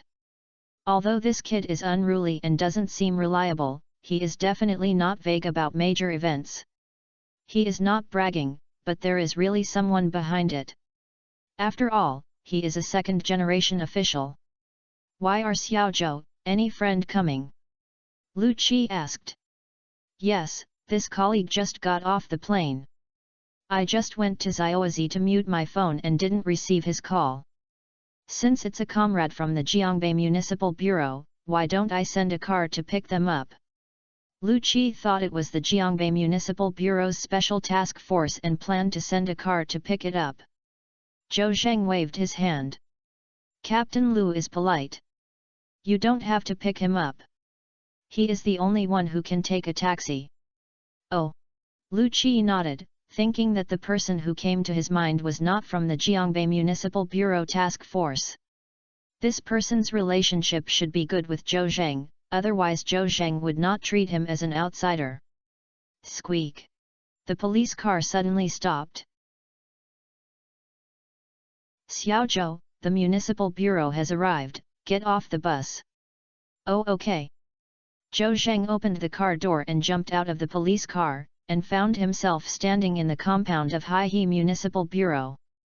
Several police cars were parked around, and the special police escorted Huazi and the other three to get off the car. Lu Qi waved his hand and ordered the special police to put Huazi and the other three into the detention room of the Municipal Bureau first. Yes. At this time, Director Yang of the Municipal Bureau was blown up. Secretary Zhang hurried to the compound, but he received a notice from Zhou Zheng and others to rush to the Municipal Bureau, but he didn't expect it to come so quickly. At the office window, I saw many police cars coming from the courtyard, so I quickly got down to greet me. Comrade Xiaozhou, haha. Secretary Zhang had met Zhou Zheng, but he was not familiar with him but pretended to be very familiar. He smiled and felt a little embarrassed, and he also knew that Zhou Zheng had spent half a day in the cold Wat. Jin did not find the kidnapper. Secretary Zhang, Director Yang, I want to say hello to him and then go to interrogate the kidnappers. Secretary Zhang was confused. Comrade Xiaozhou, didn't you find the kidnappers in the frozen Wat? Hey Lao Zhang, your information is updated too slowly. Lu Qi took over the conversation and said. Xiaozhou didn't find the kidnappers in the cold Wat, but we caught 3 kidnappers outside the cold Wat, and it was initially determined that they were the kidnappers Xiaozhou was looking for. I see, this case will be solved soon. Chapter 501, Fighting the Municipal Bureau. What? Have you caught the kidnappers outside the frozen Watsi? That's really a place to search for it without any effort. Secretary Zhang was also happy for Zhou Zheng. Xiaozhou, then how about the hostages you want to save? Have you saved them? Zhou Zheng shook his head. No, the kidnappers did not take hostages. Okay, Secretary Zhang, I'll go and meet Director Yang first, and then come down to talk to you. Zhou Zheng was still a little anxious. He could rescue Chu Jianghe as soon as possible by prying Huazi's mouth. However, on the Haihe Municipal Bureau's 1 acre of 3-point land, you must first get Yang Faxing's consent, which is also the minimum respect. Oh. Secretary Zhang nodded repeatedly. Lu Qi also said. Old Zhang, don't be too late and take us to see Director Yang. Secretary Zhang pointed at Lu Qi and said with a smile. Oh Lao Lu, see what you said, it seems that I wouldn't have seen Director Yang without me taking you. Lu Qi also smiled and deliberately flattered. That must be. Who are you? The secretary of the city bureau. What a good guy, the celebrity in front of the leader. This in ancient times must have been a big eunuch or something. Is that something that ordinary people can compare with? I'll go Lao Lu, you don't praise people like that. Are you praising me or scolding me? Secretary Zhang and Lu Qi were once alumni of the police academy and were fellow villagers. They naturally had a good relationship. They often joked with each other when they met. "Old Zhang, just think I praise you. Let's go and find Director Yang. I can't wait until I see Xiao Zhou. I have to report to Director Yang." Lu Qi saw Zhou Zheng beside him, and his face became a little impatient, and quickly put away his joking thoughts. Secretary Zhang naturally found that Zhou Zheng was anxious and did not bother with Lu Qi. He hurriedly said, "Let's go, Director Yang is waiting for you in the office. Comrade Xiao Zhou, please." Secretary Zhang brought Zhou Zheng and Lu Qi to the director's office. Dong dong dong dong. Knocked at the door and pushed it straight in. It's not that Secretary Zhang is rude, but that Yang Faxing said that as long as Zhou Zheng finds him, he can come in at any time. Lu Qi didn't know what was going on, so he was really surprised and thought to himself that Lao Zhang was so presumptuous in front of Yang now. How could he know that Secretary Zhang was so bold, or because Zhou Zheng was so scared, otherwise he would not dare to be so abrupt. "Director Yang, Comrade Xiao Zhou is back," Secretary Zhang said to Yang Faxing, who looked down at the desk and looked at the documents. "Ah? Yes." Yang Faxing looked up and stood up urgently. "Director Yang! Director Yang!" Zhou Zheng and Lu Qi also greeted Yang Faxing. Yang Faxing took off his reading glasses and waved his hands at Zhou Zheng and Lu Qi with a smile. "Comrade Xiao Zhou is back, sit down. Is old Lu here too? Come on, Director Yang, the task of bourgeoisie has been completed. Our special police have also handed over to the comrades in the army and have specially reported to you. Haha, old Lu doesn't have to be so serious, sit down and say." "Yes." Zhou Zheng and Lu Qi were sitting on the sofa, and Secretary Zhang hurriedly poured water and made tea. He also has the eyesight. In Director Yang's heart, he is a distinguished guest and must be treated well. As for Lu Qi, it was purely due to Zhou Zheng's glory. Lu Qi was very happy. Director Yang was so polite to him that he was a little flattered. Sitting on the sofa, he didn't dare to make sure. He moved out half of his butt and half of his butt was hanging in the air. Zhou Zheng didn't want to sit at all.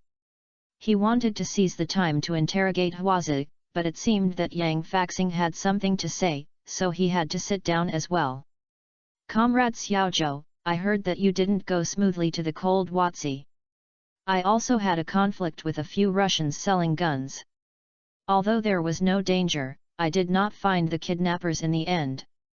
Lu Qi thought that Director Yang's information was updated slowly. If he knew that we had caught the kidnappers outside the frozen Huazi, he would not have been surprised. Zhou Zheng said straight to the point. "Director Yang, although no kidnappers were found in the frozen Wat, Team Lu and the others caught 3 suspicious guys outside. The preliminary interrogation was the kidnappers I was looking for." "Ah? Really? This is a coincidence." Sure enough, Yang Faxing was surprised because he had just heard of this information. "Old Lu, is there any such thing?" Lu Qi nodded and said. "Director Yang, this is indeed the case. It's a coincidence that the book is written. I feel that there are many lives in these kidnappers, which must be a major case. Once the case is solved, it will definitely be a great achievement." Lu Qi was very grateful to Zhou Zheng because Zhou Zheng did not win the credit. Okay. Yang Faxing was also very happy and said 3 words: "Good. If the kidnappers catch it, the case will be solved sooner or later. Even if this case belongs to the Jiangbei Municipal Bureau represented by Zhou Zheng, it is inseparable from the help of Haihe Municipal Bureau, and there is no problem with some credit. Besides, he was equivalent to helping Zhou Zheng. For both public and private, Zhou Zheng learned about his relationship with Director Yang. "Comrade Xiao Zhou, Lao Lu, you're doing a good job." Yang Faxing initially praised him without hesitation, but Zhou Zheng felt uncomfortable, but later he couldn't help it. "Director Yang, the kidnappers are now detained in the Municipal Bureau. I hope they will be interrogated quickly without further ado. Oh, no problem. Yang Faxing smiled awkwardly. Zhou Zheng interrupted him a little embarrassedly. Except for the leader above, it was the first time that he was interrupted by someone with a lower position than him. However, Yang Faxing couldn't get angry and even helped Zhou Zheng think about it. But, your Jiangbei serious crime team did not come, and it would be unruly for you to interrogate alone. It would be better for me to send someone to help you. Let's do this. Who can you like in our municipal bureau? You can choose whatever you want. Zhou Zheng waved his hand. Director Yang, don't bother with the comrades of the municipal bureau anymore. One of my colleagues from Jiangbei will arrive soon, and he can cooperate with me. Yang Faxing nodded. Is that true? The relationship is good. After all, I have a high degree of understanding when cooperating with my colleagues. Where is this comrade? Do you need to send a car here to pick it up? No, he will arrive soon after taking a taxi. As he was talking, a noisy sound rang out from the corridor outside. Yang Faxing frowned and his face became gloomy. Secretary Zhang hurriedly opened it out to check it out and learn about the situation. I came back soon and reported to Yang Faxing. Director Yang, there is a young man outside who is yelling to find you, but the guard can't stop him. This kid is quite good at menking running to this floor, as if he knows the location of your office. There are not a few special police officers who come here to stop him. Look for me. Yang Faxing frowned even deeper. It is definitely not a good thing for him to come to the door to find him. He has not encountered him once or twice. It is the first time that he has caused trouble to rush to the police building. However, escaping from such things is not a way, so Yang Faxing decided to go out and take a look. Zhou Zheng's heart moved. Could it be Su Hongbing who broke into the police building? Chapter 502 Little Comrade, I think you look familiar. Zhou Zheng thought in his heart that it was very likely that Su Hongbing was causing trouble in the corridor outside. When Secretary Zhang opened the door and went out, he heard a familiar voice. The sound sounded a bit like Su Hongbing, but he didn't hear it really, so he didn't dare to be very sure. Listening to the noise outside getting louder and louder, Yang Faxing stood up and tidied his clothes. Then what, Xiao Zhou and Lu, you two sit for a while, and I'll go out to deal with the matter outside. Secretary Zhang said. Director Yang, I think the boy who was making trouble seems to be sick. Why would you let the special police blow the boy out? Yang Faxing glared at Secretary Zhang. How can we do it? Although we are a state violent organ, we cannot kill people away without discrimination. This person is definitely wronged when he makes a big fuss. I must ask about it. If you can make the decision, you must make the decision for it. In front of Zhou Zheng, Yang Faxing also tried hard to make his image taller. Director Yang, I'll go with you. If something happens, I can still protect you. Lu Qi also understands the worldly ways. He stood up and stood beside Yang Faxing, and wanted to accompany the director to advance and retreat. Zhou Zheng couldn't sit still when he saw this situation. Then Director Yang, why don't you go out together to see the situation? In fact, he also wanted to know if Su Hongbing was causing trouble outside. Of course, the possibility of this is very small. After all, Su Hongbing called the airport just now, so no matter how fast the taxi was, it was impossible to get to the municipal bureau. Besides, when you arrive at the municipal bureau, you can call him directly. Why do you have to force yourself to break in? This is the police station. Go and have a look. Yang Faxing used a question, but as soon as he finished speaking, he asked and answered himself. Okay, then let's go together. He really wanted to establish a glorious image of a good leader in front of Zhou Zheng. After all, there were people behind Zhou Zheng. If he helped him unconsciously say something good in front of his leader, he would make a profit. Why do they help him speak well? You have to be moved by his character or infected by his personal charm. Of course, you should not miss the opportunity to perform. Of course, even without Zhou Zheng or others, Yang Faxing would not rudely bombard people, and he would have to ask about it. Yang Faxing took the lead, everyone was separated from behind, and everyone walked out of the director's office one after another. At this time, several special policemen were pulling a young man not far away. The young man didn't fight back, but he just didn't forgive him. Hey, are you a policeman or a slut? You just drive people out without any discrimination, just serving the people. The special police were also angry and thought to themselves that if we don't stop you, you might as well break into the director's office? Good guy, is that a joke? Although these special police officers were depressed, they did not dare to hit people, but they just pushed and stopped him from approaching the director's office.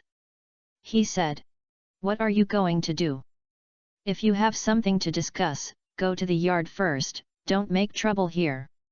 I'll look for your director. I know him. If I don't make trouble, please dodge it. Don't block me." It turns out that he is here to make trouble with the director, so he can't let him go. Then, several special police tried their best to stop them. This young man was quite energetic, and several special police stopped him but couldn't take him away. While pushing and shoving, Yang Faxing came and he said in a deep voice, "I am Yang Faxing, director of the Municipal Bureau. What are you asking me for? You, let him go first." Several special police officers saw the director coming and stopped him even more fiercely. The leader must not listen to everything he says. As for what he should make a decision, it depends on the situation. For example, now, the leader says that he can't listen to this guy all. What if this guy suddenly starts to hurt someone? If the leader just said that, just put on a gesture. Therefore, the special police did not dare to do really like Yang Faxing said.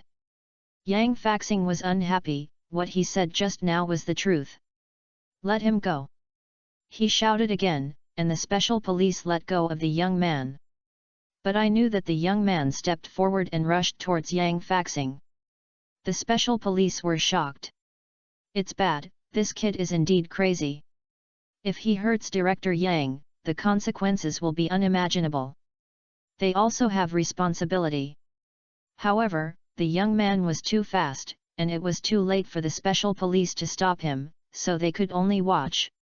When Yang Faxing saw the young man rushing towards him, the panic on his face instantly disappeared. It was too late to dodge, so he subconsciously took a defensive posture. I was also nervous. If the other party held a weapon, then he would be in danger. Lu Qi reacted, with a hint of solemnity on his face but a hint of joy. Isn't the opportunity to make contributions? This kid obviously wanted to attack Director Yang and stopped him. Both you and Private Yang Faxing had to look at him differently. "Protect Director Yang!"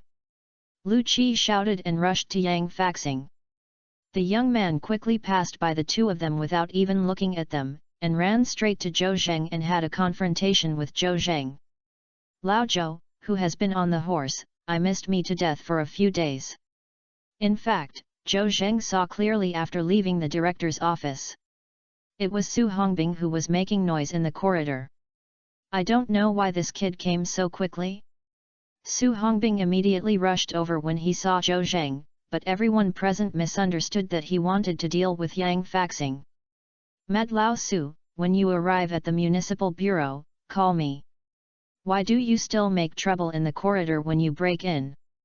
"Hold the grass, I ran out of battery with my phone. I told the guard that I was looking for Zhou Zheng. People said there was no such person here. I knew that their director was called Yang Faxing. I said that I would like to find Director Yang. He asked me to play with him. I had to break in. There are so many departments here, and I don't know where you are, but I know where the director's office is. I thought that if I found the director, I will definitely find you." Who knew that I was stopped by several special police as soon as I arrived at this floor? Zhou Zheng listened to Su Hongbing's nagging sodding, but instead put Yang Faxing and others aside. However, everyone understood that this was a misunderstanding.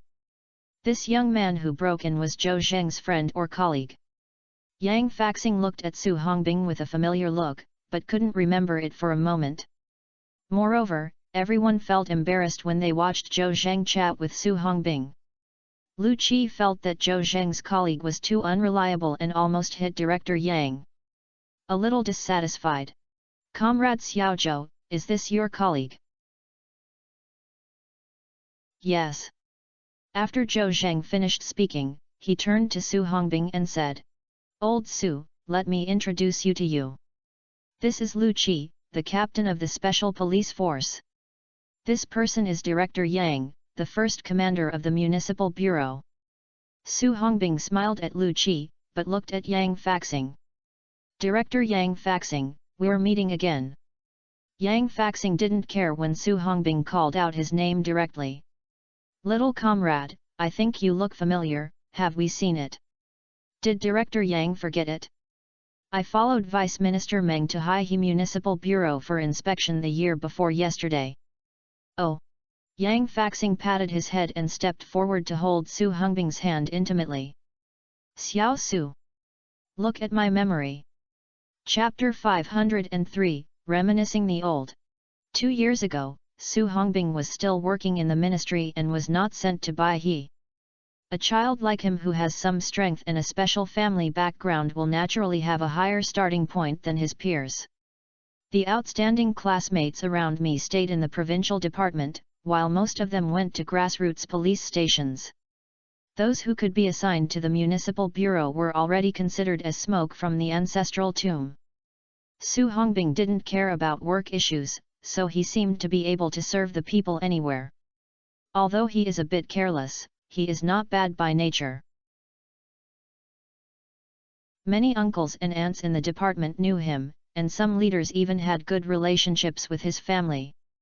For example, Vice Minister Meng, who has been good friends with his father for many years, grew up naked in a yard. With this relationship, it is inevitable to take care of Su Hongbing. Now, Vice Minister Meng went to Haihe Municipal Bureau for inspection that time, and the secretary next to him went to Beijing for further study and could not come back, so he asked Su Hongbing to temporarily take over the position of secretary. This kind of temporary replacement position of secretary is actually not easy to do. The leader will definitely involuntarily compare you with his official secretary. If you are more formal than him, the secretary is more in line with his wishes, so there will be many good opportunities in the future.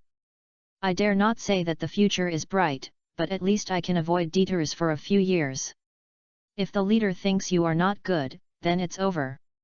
If you leave a bad impression on the leader, it's better to stay in the department honestly, but this is not something you can choose. Being a temporary secretary to the leader is both an opportunity and a huge challenge. But this is not a big deal for Su Hongbing, and he has no pressure at all. Vice Minister Meng is too familiar with his family and him. Su Hongbing and his men's preferences are all clear.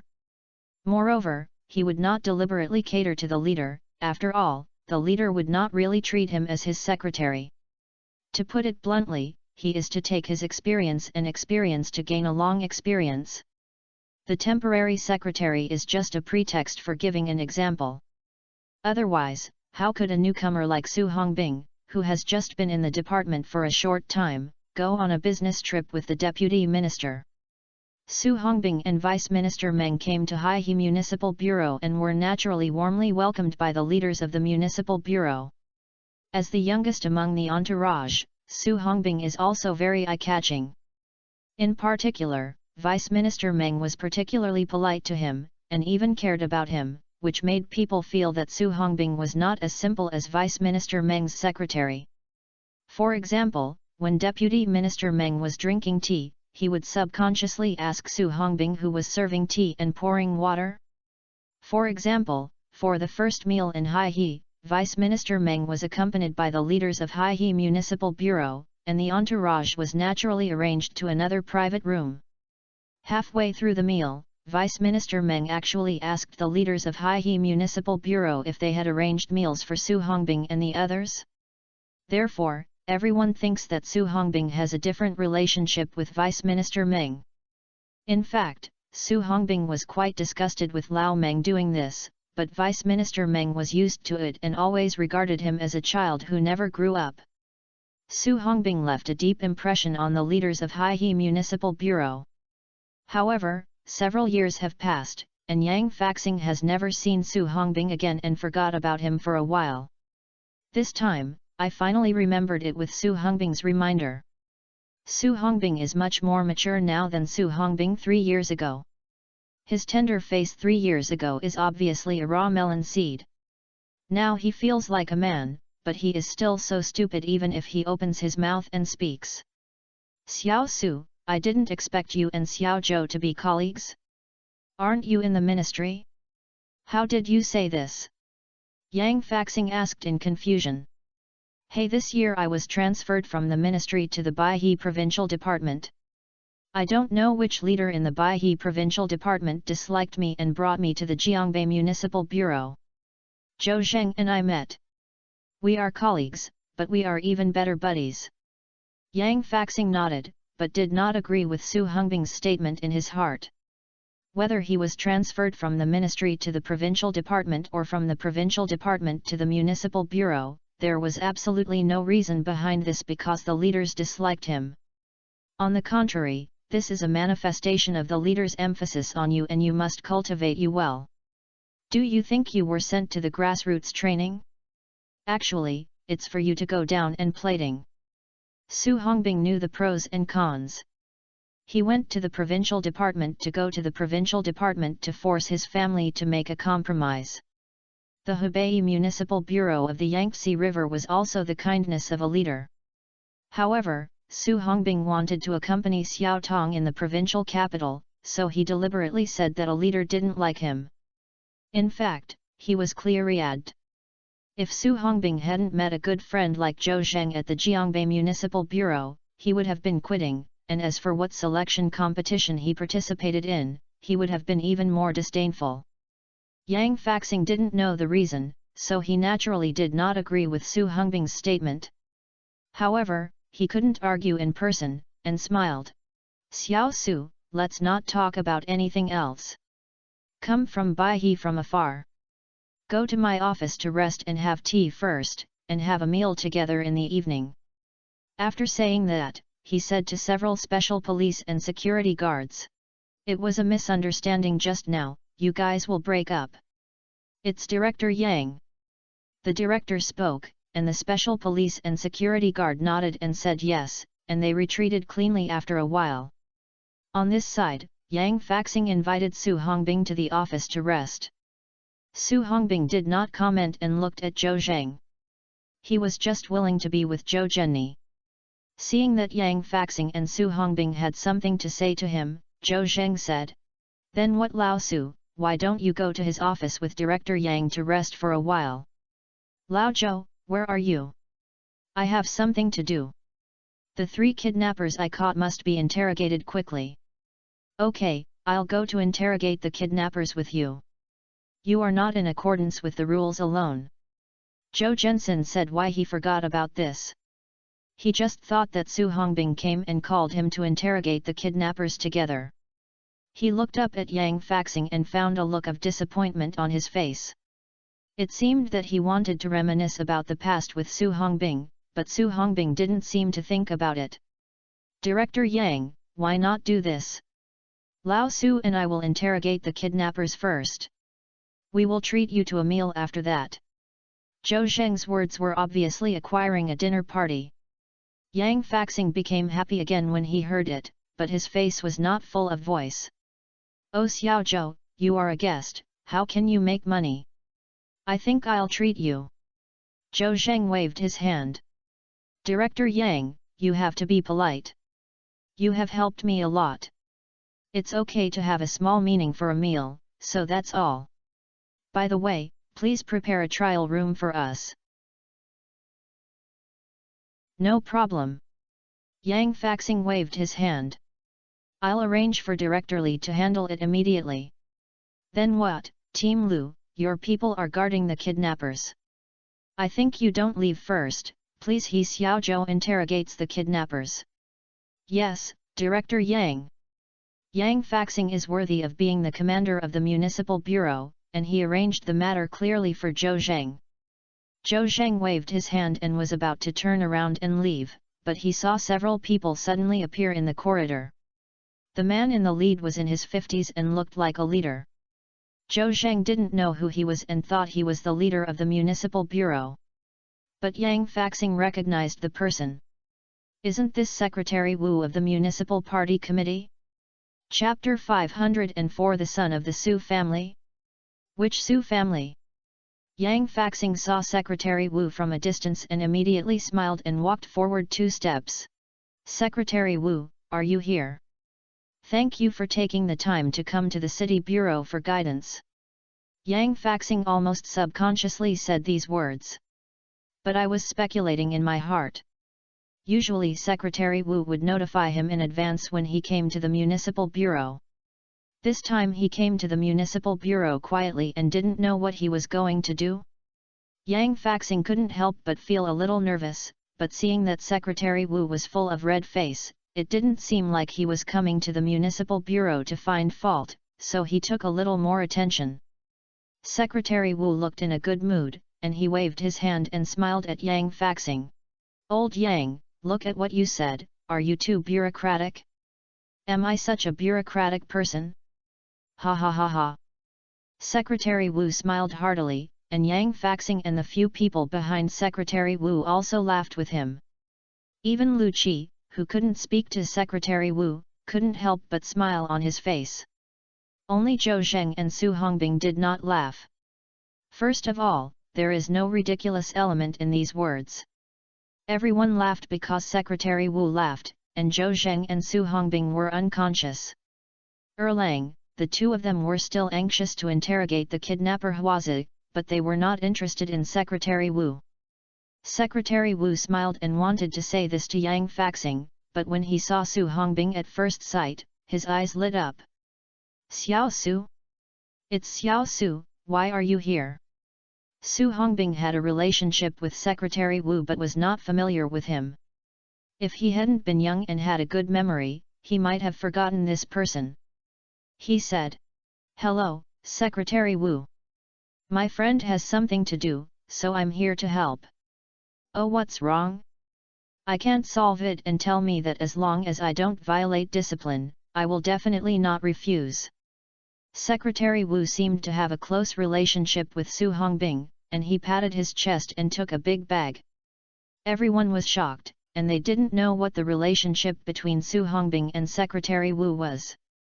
Especially Yang Faxing, he thought to himself that Su Hongbing, a policeman from the provincial department, is really aware of Secretary Wu and is worthy of being the one who is taken care of by the deputy minister. Su Hongbing said, "Secretary Wu, the matter has almost been resolved. My friend's name is Zhou Zheng. He came here to catch the kidnappers and save the hostages. The kidnappers have been arrested with the help of our municipal bureau." "Oh Xiao Su, you are Xiao Zhou's friend." Secretary Wu suddenly realized that no wonder Zhou Zheng could ask Mr. Wang to help me entrust the letter. He was both brother and brother to the son of the Su family. It would be strange if this person had no background in the north. This is Xiao Zhou, it's true that he is a talented person. It was actually the first time that Secretary Wu met Zhou Zheng.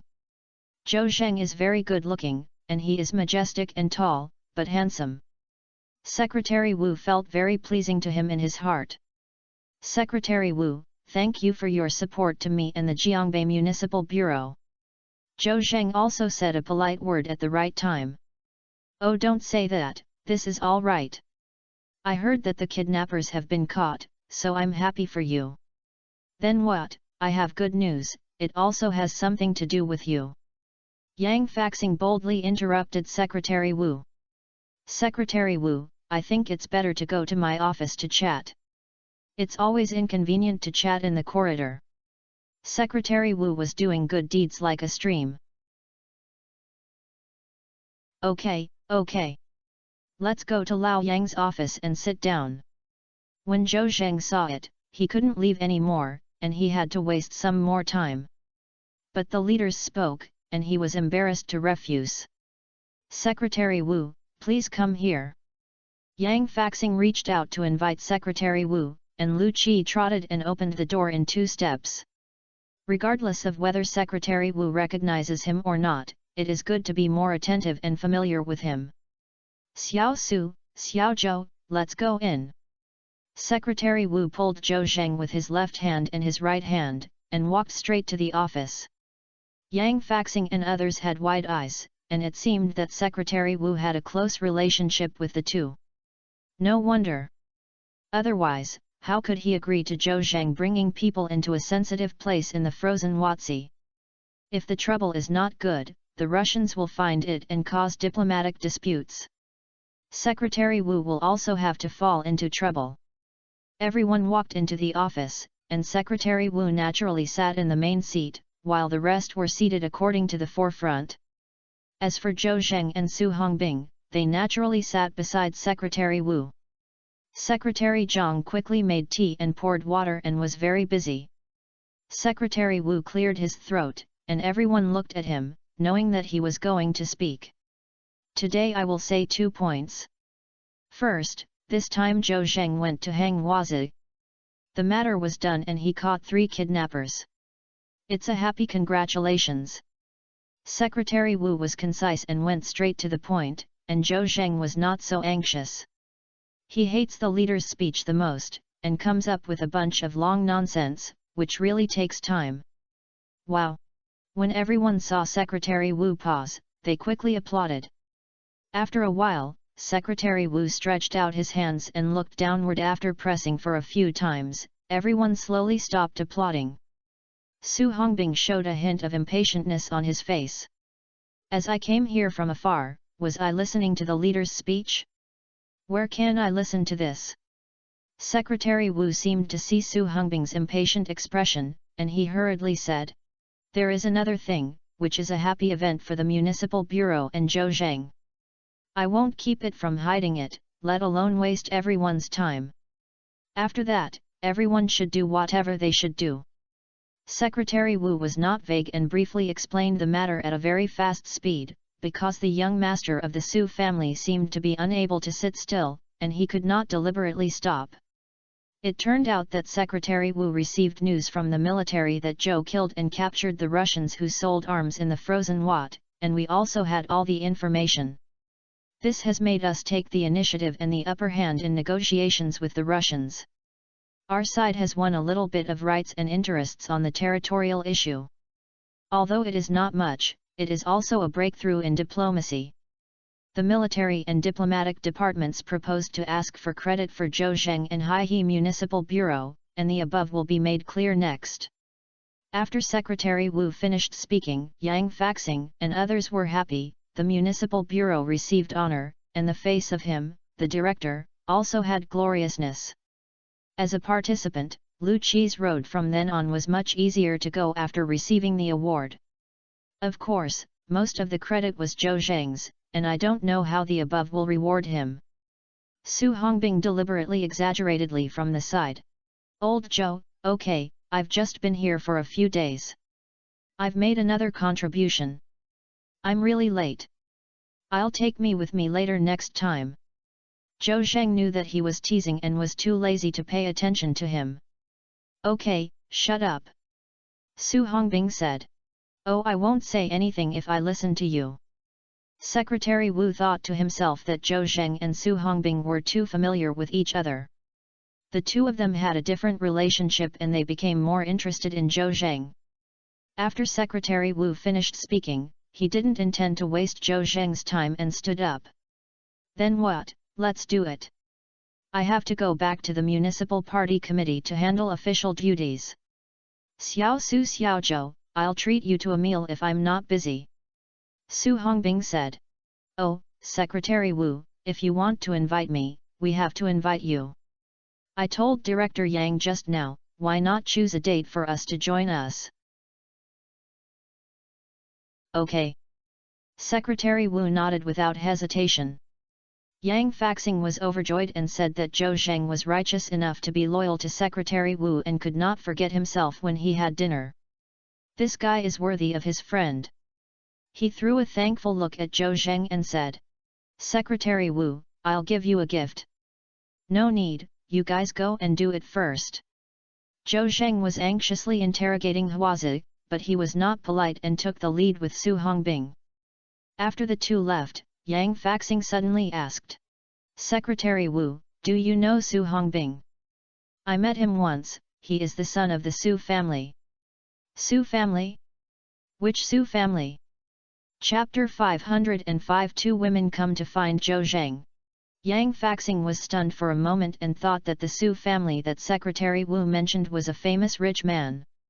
After thinking about it, could Su Hongbing be the son of the Su family group in the capital? A super rich second generation? But this is not right. Secretary Wu, I remember that the boss of Su group only has 2 daughters and no son. Looking at Yang Faxing's puzzled expression, Secretary Wu smiled. Old Yang, the Su family I mentioned is not the Su family who does business, but... Secretary Wu, you are so obsessed with the hoarseness. Whose child is Su Hongbing? Secretary Wu still didn't say it directly. People like him who have been a leader for so many years are very taboo to say something directly. Old Yang, do you still remember the fall of Lao Shat in Handong province a while ago? Remember? Why don't you not remember? Yang Faxing said in fear. Good guy, the fall of the high-ranking official alarmed the whole country. We were still going to the provincial meeting at that time. The leaders warned us to learn from our lessons and abide by the law. Secretary Wu nodded. Then do you remember who investigated this case? Why don't you remember? Deputy Secretary Su of the Central Commission for Discipline Inspection. Oh my God! Yang Faxing didn't dare to continue talking before he finished speaking, and he was also shocked. I never expected that Su Hongbing's background was so profound. You should know that Su Hongbing's grandfather is still alive, and he is the older generation of GMJ. He has been in the army for decades and has always been prestigious in the army. Not to mention his grandfather, just mentioning his father, Deputy Secretary Su, is also in a high position. Besides, he is in charge of the Discipline Inspection Commission and Supervision. In ancient times, he was a censor. No matter what rank you are, he would be afraid of meeting him. Although the Su family, who is doing business in Beijing, is rich, it is not enough to compare with the Su Hongbing family. Anyone who understands the reasons is understood. Only then did Yang Faxing understand why Vice Minister Meng led a team here to inspect the work and did all kinds of intimate behaviors against Su Hongbing. It turned out that Su Hongbing had a deep background. Of course, he did not know that Vice Minister Meng and the Su family were family friends. When Yang Faxing thought of this, he contacted Zhou Zheng again. Zhou Zheng and Su Hongbing seemed to have a good relationship, and Su Hongbing even followed Zhou Zheng's lead. I don't know what background Zhou Zheng has? Secretary Wu, I dare to ask, what is the origin of this comrade Zhou? Secretary Wu also shook his head. Old Yang, I don't know the specifics. Maybe it's not as big as Su Hongbing, but it should not be underestimated. At least, Mr. Wang has a very good relationship with him. Yang Faxing asked. Old Wang, Secretary Wu, I don't understand, who is Mr. Wang? It's my former boss, Mr. Wang, he has retired long ago, but his son Wang Weiman is a senior official in charge of a province and a rank of officials. The most important thing is that he may be transferred to the capital in the next 2 years and go further. Oh, I'll meet the number if you say that. Yang Faxing suddenly realized and asked urgently and gossipy. Secretary Wu, are you saying that Secretary Wang Weiman can go further and be transferred to Beijing to serve? Good guy, then become a deputy. Hey Lao Yang, you and I are not outsiders, but when I say that, you will understand it in your heart. Don't say it out loud. Oh. Yang Faxing quickly said yes, thinking that Zhou Zheng and Su Hongbing had a strong background, but fortunately I actively cooperated with them, otherwise. At this time, Secretary Zhang walked to him and said softly in his ear. Director Yang, I just called outside the door and said that someone was looking for Zhou Zheng. You still need to report such a small matter? You still need to make your own ideas? What are you doing as a secretary? In front of Secretary Wu, Yang Faxing felt embarrassed and complained a few times in his heart. A pair of eyes looked at Secretary Zhang, and his eyes became dissatisfied and sharp. Secretary Zhang was shocked, his heart trembled, and then said, "Director Yang, I'll deal with it." "Wait a minute."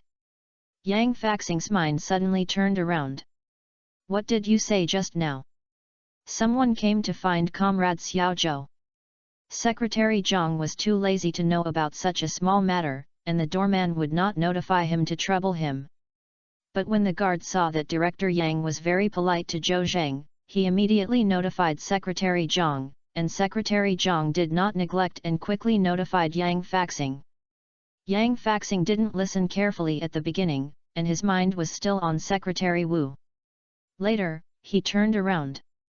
No wonder he had to notify such a small matter, because he came to find Zhou Zheng, and the guard and Secretary Zhang did it correctly. If he didn't inform him, the director, he would be angry.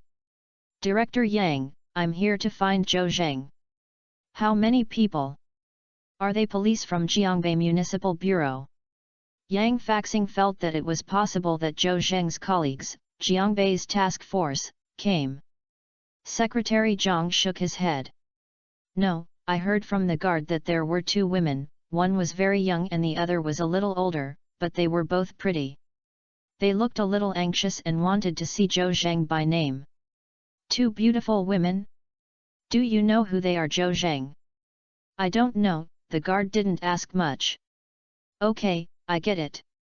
After Yang Faxing asked Secretary Zhang, he turned to Secretary Wu and said, "Secretary Wu, the two women outside are looking for Comrade Xiao Zhou, and I don't know who he is. I'll go and take a look in person. You sit in my office first, and I'll go back." Yang Faxing did not ask Secretary Zhang to inform the guard and let the two women come in. If Zhou Zheng is merciless and comes to settle the score with Zhou Zheng, it will be difficult to end. So, he planned to go there in person. If you are Zhou Zheng's relatives, friends, or colleagues, you can also show the respect he, the director of the Municipal Bureau, respects Zhou Zheng. Secretary Wu waved his hand after hearing this. "If I don't sit anymore, I have to go back to the Municipal Party Committee to handle official duties. Let's go and see who is looking for Zhou Zheng. If I have nothing to do, I will go back to the Municipal Party Committee." "Okay. Secretary Wu, please ask first." Yang Faxing said that Secretary Wu was quite concerned about Zhou Zheng. The two stood up and walked out, and Secretary Zhang and several people led by Secretary Wu followed closely. Soon everyone took the elevator out of the police building and walked towards the guard office. In the guard room, the guard Lao Li said to Chu Yunyao and Lu Maihuai, "2, it's because I won't let you in. The leader didn't say anything, so I dare not let you in, right?" Lu Maihuai said dissatisfied. "Your leader has to nod when you go in to find someone? Why are there so many rules?" The doorman Lao Li was about to say something when he suddenly saw several people walking towards him through the window. The ones walking ahead were Secretary Wu and Yang Faxing. "I'll go." Director Yang came in person, and Secretary Wu came too. Old Li quickly stood up. "Hey Tu, our leader is here." Lao Li kindly reminded him.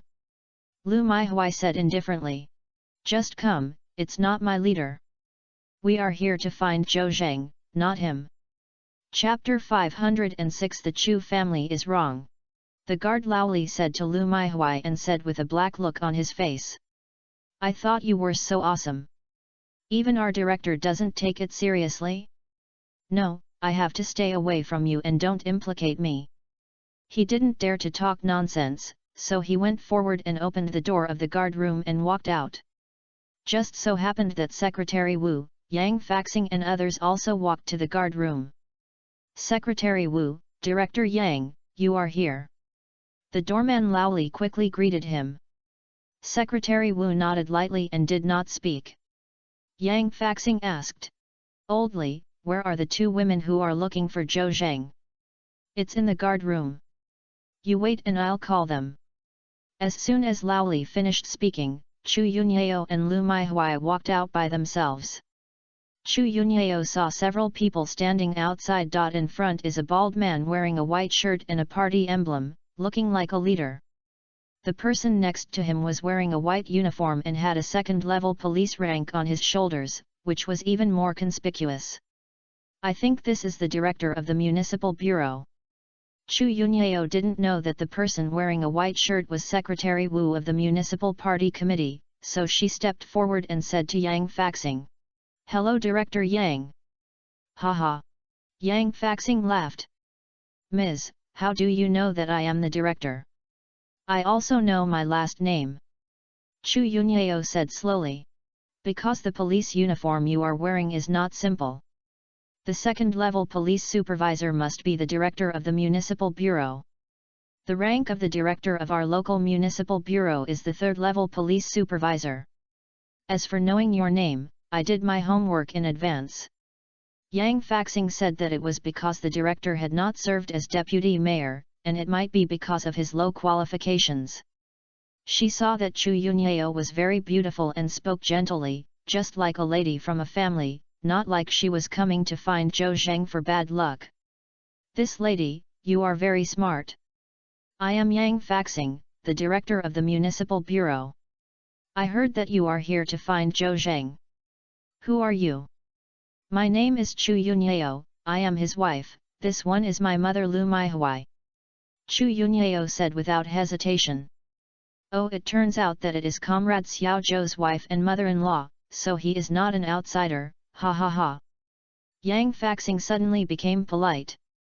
"Everyone says that a talented man is worthy of a beautiful woman, but you and Comrade Xiao Zhou are really a perfect match." Yang Faxing's sentence was not deliberately pronounced with nice words, but thought so from the bottom of his heart. It was a good time for the first marriage to be 1.7 meters tall, with a very good appearance and dignified manner. Zhou Zheng is tall, sunny, and handsome, and the two are really a pair of people. It's really enviable. "Hey Director Yang, we want to meet Zhou Zheng, can we make it convenient?" Lu Maihui said gently from the side. The voice's attitude was completely different from the attitude he had when he arrived to brag about the guard Lao Li. The director of the municipal bureau is already a very big official, and he is wearing a white police uniform and full of aura, so Lu Maihui naturally dare not be arrogant. Of course, of course." Yang Faxing smiled kindly to Lu Maihui. "I thought that Comrade Zhou's mother-in-law is also good. She is pretty and good at speaking, otherwise she wouldn't have such a beautiful daughter." Ahem. Secretary Wu suddenly coughed twice. Yang Faxing was moved when he heard this, and he said it was a mess. He just ignored Secretary Wu while chatting. He hurriedly said, "Two ladies, let me introduce to you. This is Secretary Wu, the top leader of our municipal party committee." "Hello, Secretary Wu." Chu Yunyao didn't expect that the person next to Director Yang was a big shot, so he hurriedly said hello. Secretary Wu smiled and acted very approachable. "Hello, hello. I understand your situation and I also deeply sympathize with the fact that my father was kidnapped, but things will always turn around. I hope you don't be too anxious. I heard that Comrade Xiao Zhou has caught the kidnappers. I think it will be a result soon." Secretary Wu came up and said a lot of comforting words, which moved Chu Yunyao and Lu Maihui. Yang Faxing said at the right time. "Two ladies." Secretary Wu also agreed to Zhou Zheng's trip to Hangwazi. "Otherwise, there would be a restricted area there, otherwise our police station would not cooperate with him, let alone let him take action without authorization. It can be said that without Secretary Wu's support, the three kidnappers would not have been arrested." Secretary Wu took his time to come to our municipal bureau and was also concerned about Comrade Xiao Zhou and the development of this matter. Yang Faxing gave all his credit to Secretary Wu without hesitation. What else can Chu Yunyao and her daughter say? I kept expressing my gratitude to Secretary Wu. The top leader of the municipal party committee is so busy that he can still take time to ask about this matter. Lu Maihui has a very clear mind. She believes that the mayor of the municipal bureau and the secretary of the municipal party committee will not care about Zhou Zheng for no reason. There is definitely a reason for this concern about Zhou Zheng. After thinking about it, I only thought of one thing, that is, Zhou Zheng's identity or background is not simple, otherwise how could the leaders attach so much importance to a small policeman from other places? However, my husband Chu Jianghe asked someone to inquire about Zhou Zheng's background. His parents died and were raised by his grandfather. When his grandfather died, he was left to live alone. He was admitted to the police university with excellent grades and was assigned to the Kyobei police station after graduation. It can be said that it was all the result of his own efforts, and no one helped him behind it. There is only one thing, that is that his parents' files cannot be found at all, just like traces have been removed, and they cannot even find a name. The Chu family didn't care at that time because their inherent impression of the Zhou Zheng family was that an ordinary family was not even as good as an ordinary family. Now it seems that my husband Chu Jianghe has taken a look away. Zhou Zheng may have a great background, but the Chu family is just a wealthy businessman, and he has no ability or even the right to know. Perhaps even Zhou Zheng himself doesn't know.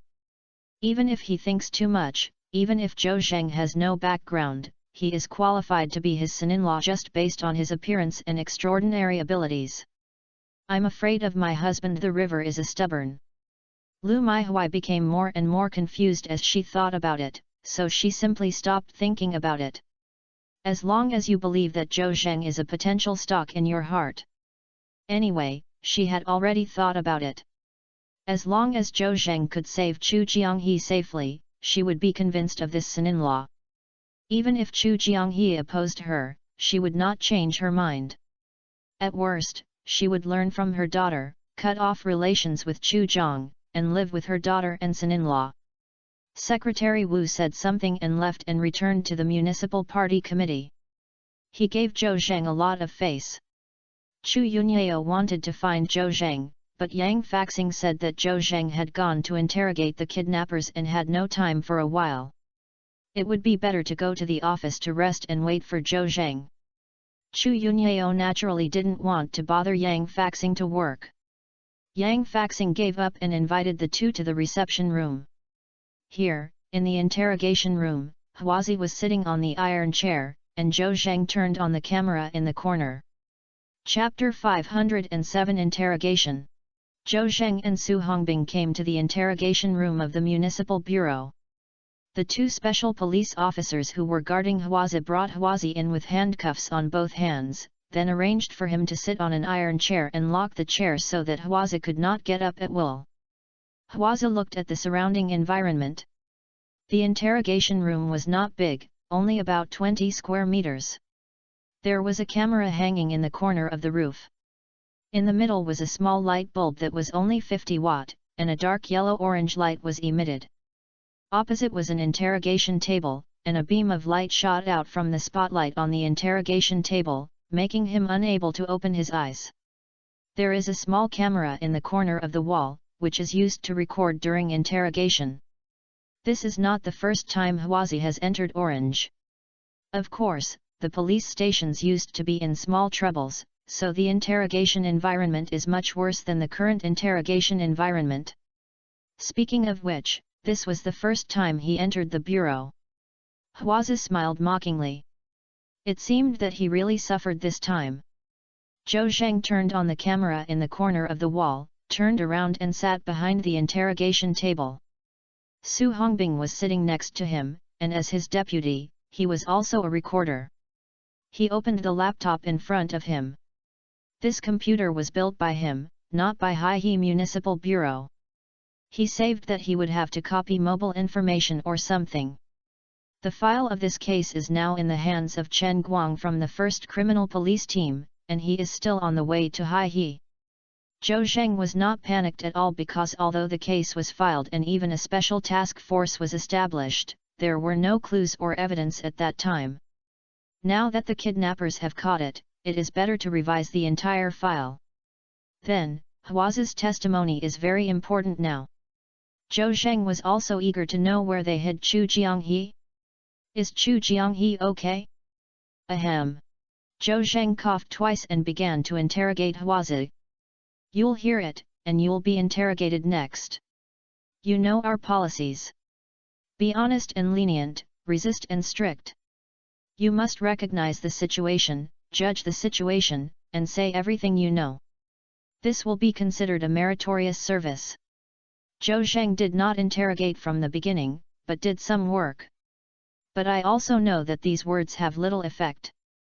Huazi looks like an old man. According to experience, they are automatically immune and even fail to get into the oil and salt. But no matter what, you still have to say something that is pretentious. Su Hongbing couldn't help it, and whispered, "Old Zhou, stop wasting your time. I probably don't have any use of what you said. Please interrogate me quickly." Zhou Zheng gave him a blank look and then began to interrogate Huazi. Although I know some information about Huazi, I still have to do some routine work. Name: Wang Chunyue. Age: 36 years old. Gender: male. Profession: I used to work as a taxi driver, but later I quit. I worked as a migrant worker on the construction site. I didn't work anymore. Now I'm just an unemployed vagrant. Where is home? The household registration in the capital. How many people are in the family? It's just me and my mother. I don't have a wife, and my father left early. Zhou Zheng asked all the way and it went very smoothly. Huazi didn't seem to want to hide anything. He said whatever he asked, and even took the initiative to go into details, so he didn't let Zhou Zheng struggle. Zhou Zheng felt hope that Huazi could cooperate well, which was a good start. He thought that he had some connection with Huazi, and Huazi seemed to have a good impression of him. It would be better to find another way. Don't ask him directly and talk about it later. Huazi, you are not young anymore, and you never thought of finding a wife to live a good life. Huazi smiled and suddenly opened up. When my family is poor, who would follow me? I didn't make much money when I went to rent it out.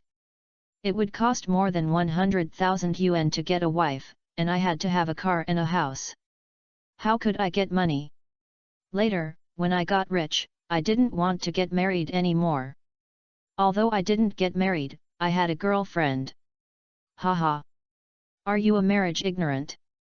It's not that I don't want to get married, I just don't want to get married for the time being. You have a good relationship with your girlfriend, right? You love her very much. If you don't get married, it's because you're afraid that you will fail one day and will let your girlfriend down. Zhou Zheng's words seemed to be in Huazi's heart. He was silent for a second, and looked up and said, "Officer Zhou, you are so smart. I don't get married, so there is indeed the reason you mentioned. No, am I now a prisoner?" Zhou Zheng rang the railway while it was hot. "Huazi, don't you want to change your mistakes and regain your own new to being a human being? Don't you want to do it for your mother and your girlfriend?" Huazi was silent again after saying a few words, and the veins on his forehead bounced a few times. "Officer Zhou, can you give me a cigarette?" Zhou Zheng tilted his head and looked at Su Hongbing. "Old Su, are you carrying a cigarette? Take it with me. Take it out now." Su Hongbing took out a box of soft white boxes of hung tashan from his pocket. Although Su Hongbing is not short of money, he is not picky in food. Bida is his favorite. Take out one from the cigarette box and hand it to Zhou Zheng. Zhou Zheng took it and came to Huazi in person with a lighter, stuffed the cigarette into his mouth, and lit it for him.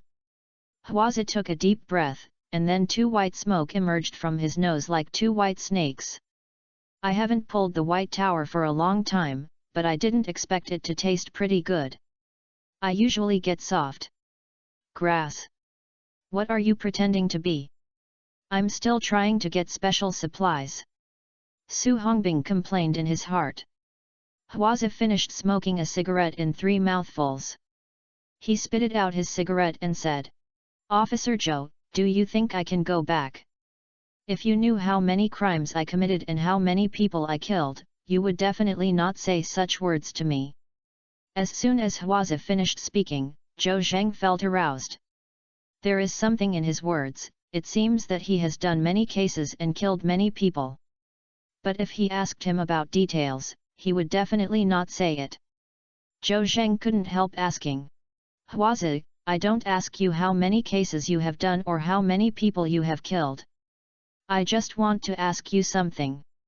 Is the meat ticket named Chu that you kidnapped 2 days ago still alive?" Hwaza did not hide it. "People are tied up by my brothers. Usually I don't give orders and they won't tear the votes. I haven't returned home yet, so of course I haven't given an order. The meat tickets named Chu should be fine yet." After hearing Hwaza's words, Zhou Zheng breathed a sigh of relief in his heart. Chu Jianghe is temporarily safe.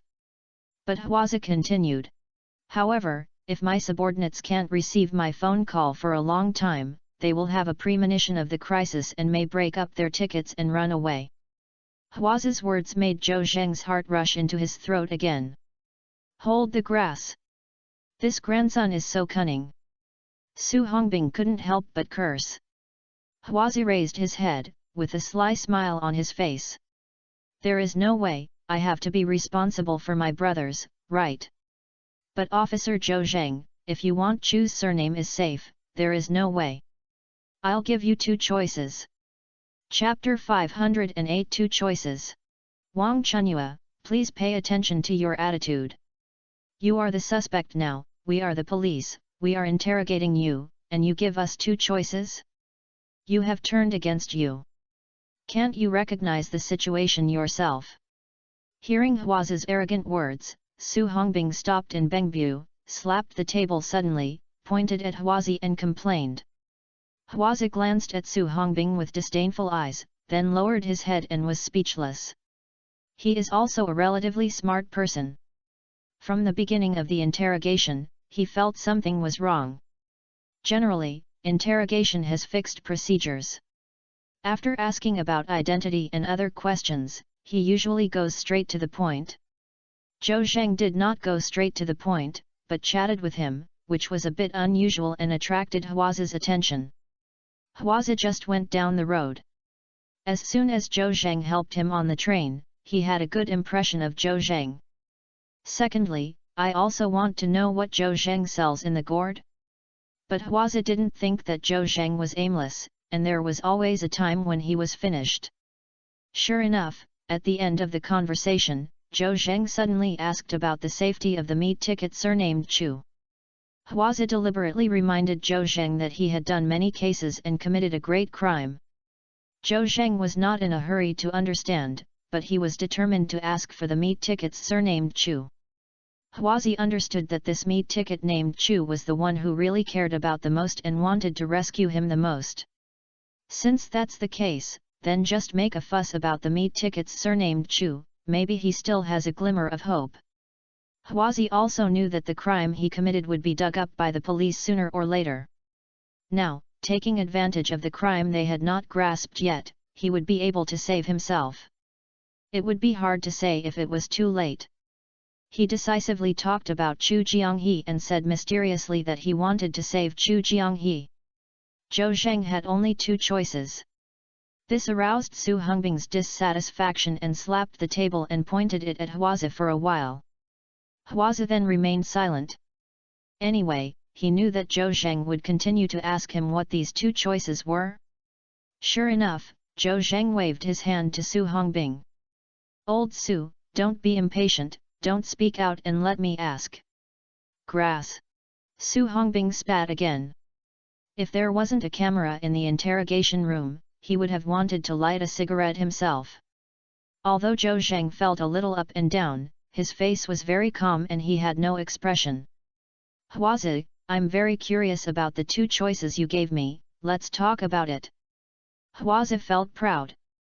After reading it, I knew that Officer Joe had to hurry up and ask me. He felt that he had the upper hand psychologically, and the situation seemed to be moving in a direction that was beneficial to him. Hwazi raised his head and spoke. Police Officer Joe, please give me another cigarette. Hold the grass. May the red soldier almost ran away.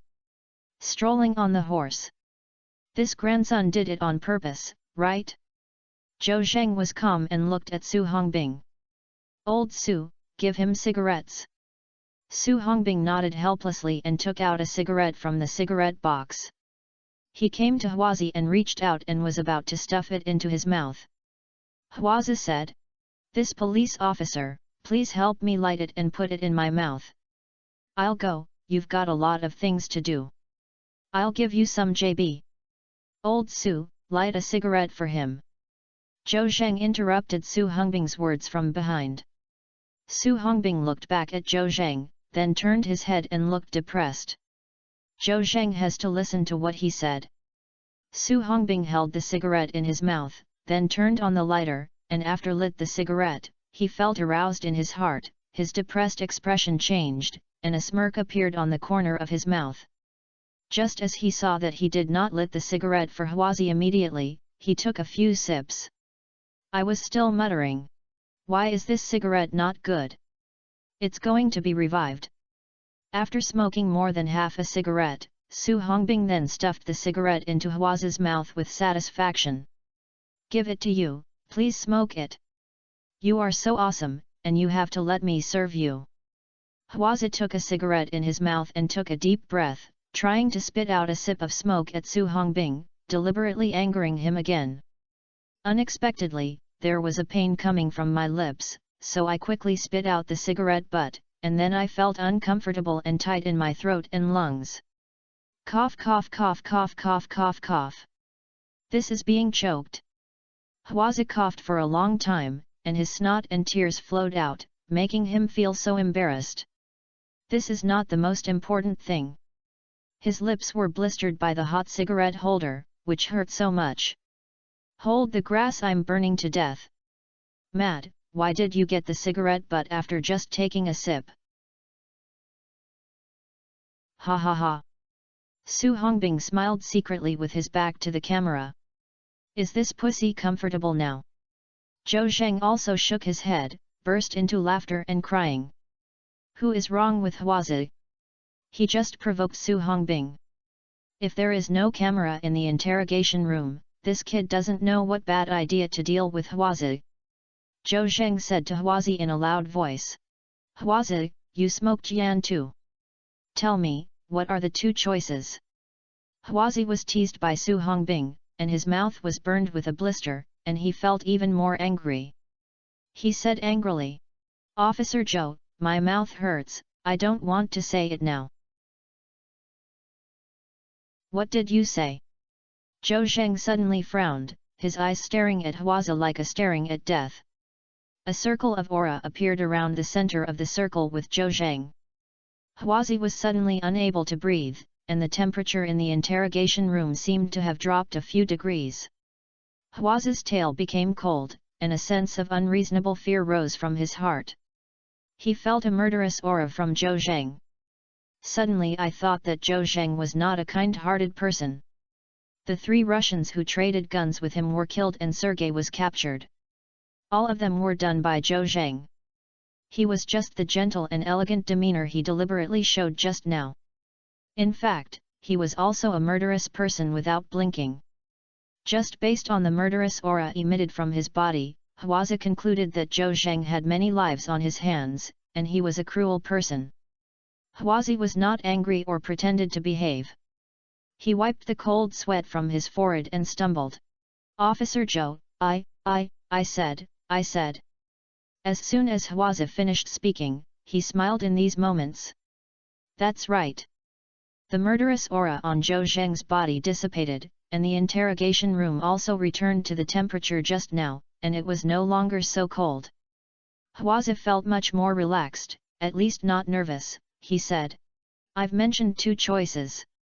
The first choice is to give me a cell phone, and I will call my brothers under my command and tell them not to hurt someone's surnamed Chu, and then an hour later I will tell you where the person surnamed Chu is hiding.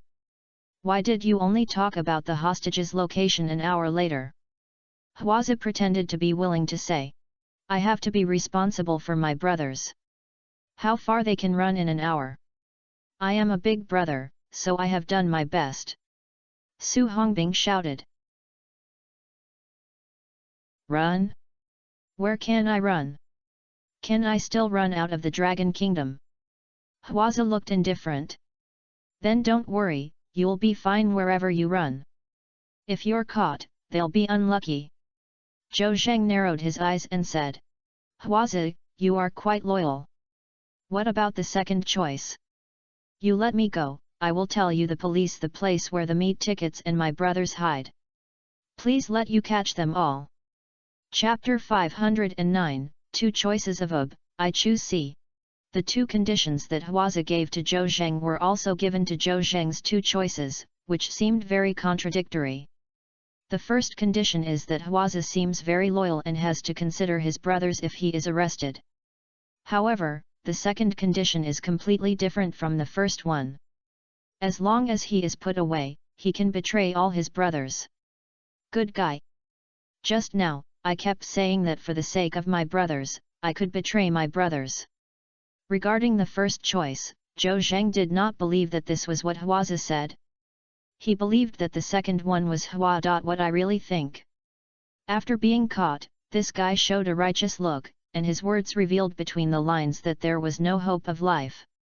It seemed that he had given up saving himself and gave up his desire for life, just like a broken jar.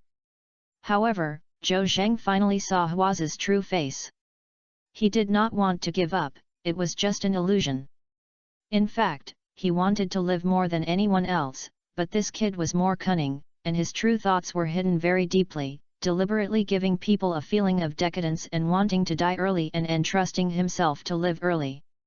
Just imagine, if a person is not afraid of death, he will definitely have no weaknesses, which will cause an extremely headache for the police officers in charge of the case to interrogate. Hwaza was afraid that the police would catch his weakness of fear of death and deliberately showed that he was hopeless to be born. In fact, he had been thinking about his brains and wanted to save his life. Thinking of this, Zhou Zheng smiled. After pressing the alarm bell, two special police officers knocked on the door and walked in. Zhou Zhendao. Thank you, two brothers, take Wang Chunyua down and take good care of you. Yes. One of the two special police officers pressed Hwaza's shoulder, and the other reached out to open the lock on the iron-making chair. Wang Chunyua was confused. No. Why didn't Zhou Zheng make a choice or ask questions, and what did it mean to take me down? Officer Zhou, what do you mean? I won't be interrogating me. Right. Zhou Zheng nodded. I won't interrogate you. Why? Hwaza thought for a long time, used two choices to attract Zhou Zheng's attention, and then gave Zhou Zheng a difficult problem. He estimated that Zhou Zheng was eager to save the man surnamed Chu, so he would definitely consider it seriously, and even if he was anxious, he would follow his thoughts. Even if Zhou Zheng chose the first one, he would be fooled by Hwaza. Hwaza would not let Zhou Zheng see the meat ticket anyway, unless he is completely safe. In fact, what he is afraid of now is that if his brother suspected that something happened to him and tore up the meat tickets named Chu, it would be a bad thing. In this way, Zhou Zheng would no longer have any concerns, and the kid would lose his weakness if the hostage died. Therefore, Hwaza also urgently hopes to contact his brothers. The main purpose of his first choice was to contact his brothers and tell them not to tear up the votes. Then he took the opportunity to say some code words that only his brothers understand, and asked them to take the meat tickets away. As long as the police cannot find the meat tickets, he is relatively safe. Although these are what Hwaza remembered temporarily and are not perfect, it is not good to have this quick intelligence. At least you can't just wait for death without doing anything. Now it depends on whether Zhou Zheng was so angry that he was confused for a moment because of the profit of the meat tickets surnamed Chu. However, Zhou Zheng did not play according to common sense, did not choose the first or the second, and he did not review it directly. Although Huazi controlled Zhou Zheng's weaknesses, Zhou Zheng also controlled Huazi's weaknesses. The two of them were also scheming at each other and plotted against each other. Zhou Zheng chose C, and he was stunned by the kid. He didn't know what Zhou Zheng was selling. "Officer Zhou, why don't you interrogate me? You haven't chosen the two choices I give you yet." "Haha." Zhou Zheng smiled. "I am a policeman and you are a thief. You actually want to ask me a problem? How much are you worried?" "Huazi, I caught you 3. Do you think no one would tell me where the meat tickets were if you didn't say it? If your two subordinates are aware of this, I'm sorry, you have no hope." Zhou Zheng waved his hand and asked the special police to take Huazi away. Su Hongbing next to him was anxious. "It's not Lao Zhou, which one are you singing? Isn't interrogating this kid? I won't be tried." Zhou Zheng nodded. "It doesn't make much sense to interrogate him again now, and this guy won't say it. Look at the two options he gave me. Haha, do you really think I am a fool and will choose one? It's not Lao Zhou. If we don't choose, we can't be angry and judge, right? This kid is the leader of the kidnapping gang. He knows a lot. As long as he pried open his mouth, your father-in-law can be rescued. Even if your father-in-law is torn, we can still know where the body is buried." Su Hongbing's words made Zhou Zheng laugh and cry for a moment. "Okay, Lao Su, tell me this is okay, don't say it in front of Yun Yao. She must be anxious when she hears it." Su Hongbing smiled and said, "I know, I'm not a fool either. Even if I don't keep the door, I won't curse his father dead in front of Chu Yunyao, right?" Su Hongbing curled his lips and said, "Old Zhou, I still don't understand why I didn't examine Huazi after judging such a few sentences. Zhou Zhendao. Don't you see it yet? Huazi looks honest and honest. I was deceived by him on the train. In fact, this kid is full of fun. At the beginning, did you think this kid was unlucky?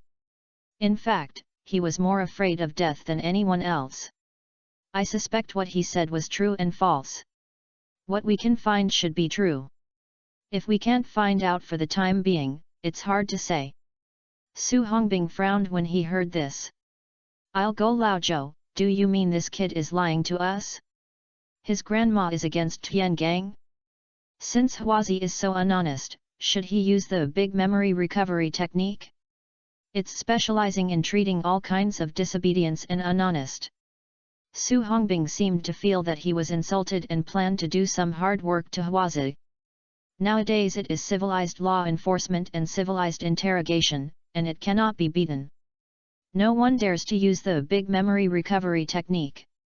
After all, if you are reported, you will be punished. But people like Su Hongbing who are not afraid of heaven and earth will not worry about it, and it doesn't matter if they are punished. Besides, there are people above to protect him. For Zhou Zheng, this kid can do anything. No, no. Zhou Zheng waved his hand quickly. "Old Su, this thing is not useful, it's a mistake. What are you afraid of? It's okay. I will take it on my shoulders if something really happens, and all the responsibilities are mine." Zhou Zheng was moved by Su Hongbing, but he was determined not to do anything wrong. He still shook his head firmly. "Old Su, I appreciate the kindness. Does using the big memory recovery technique make us angry and incompetent?" Su Hongbing slapped twice, feeling that Zhou Zheng felt it made sense. "I'm talking about Ha Lao Zhou. Then do you have any other good ways to pry Huazi's mouth open?" Chapter 510 Two-Pronged Approach. After Huazi was taken out of the interrogation room by two special police officers, Zhou Zheng spread his hands. "Actually, it's great to be able to pry Huazi's mouth open, but I don't have any good ideas. I'll go." Su Hongbing looked dark. Then you still angrily asked the special police to take this guy down and stop being tried. Old Su, how can I be angry? Do you think I look angry? Zhou Zheng sat behind the interrogation table and said. It is better to attack Huazi. This kid has always wanted to plot against us and will never give it honestly. So, I simply don't try to judge him. He squatted with stinky shit, squatting his fantasy and sharpness.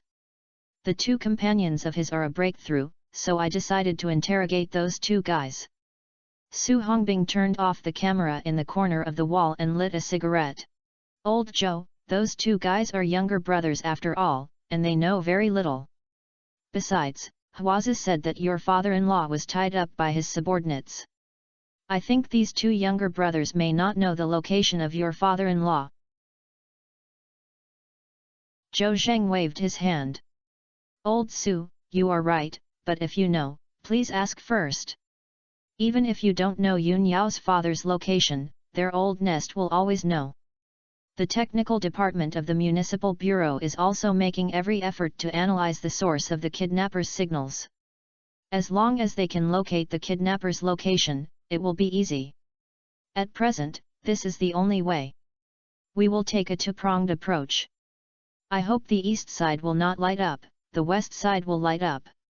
Su Hongbing took a deep breath of cigarette, threw away the cigarette butt and stomped it down and said, Old Zhou, I think the technical department of the Municipal Bureau is not very good. It's better to find an acquaintance in the Technical Investigation Bureau of the Ministry and ask him to help us do it. The technical means and equipment there are much better than the Municipal Bureau. Su Hongbing wanted to use his relationship to take the high-level route again. Zhou Zheng waved his hand and refused.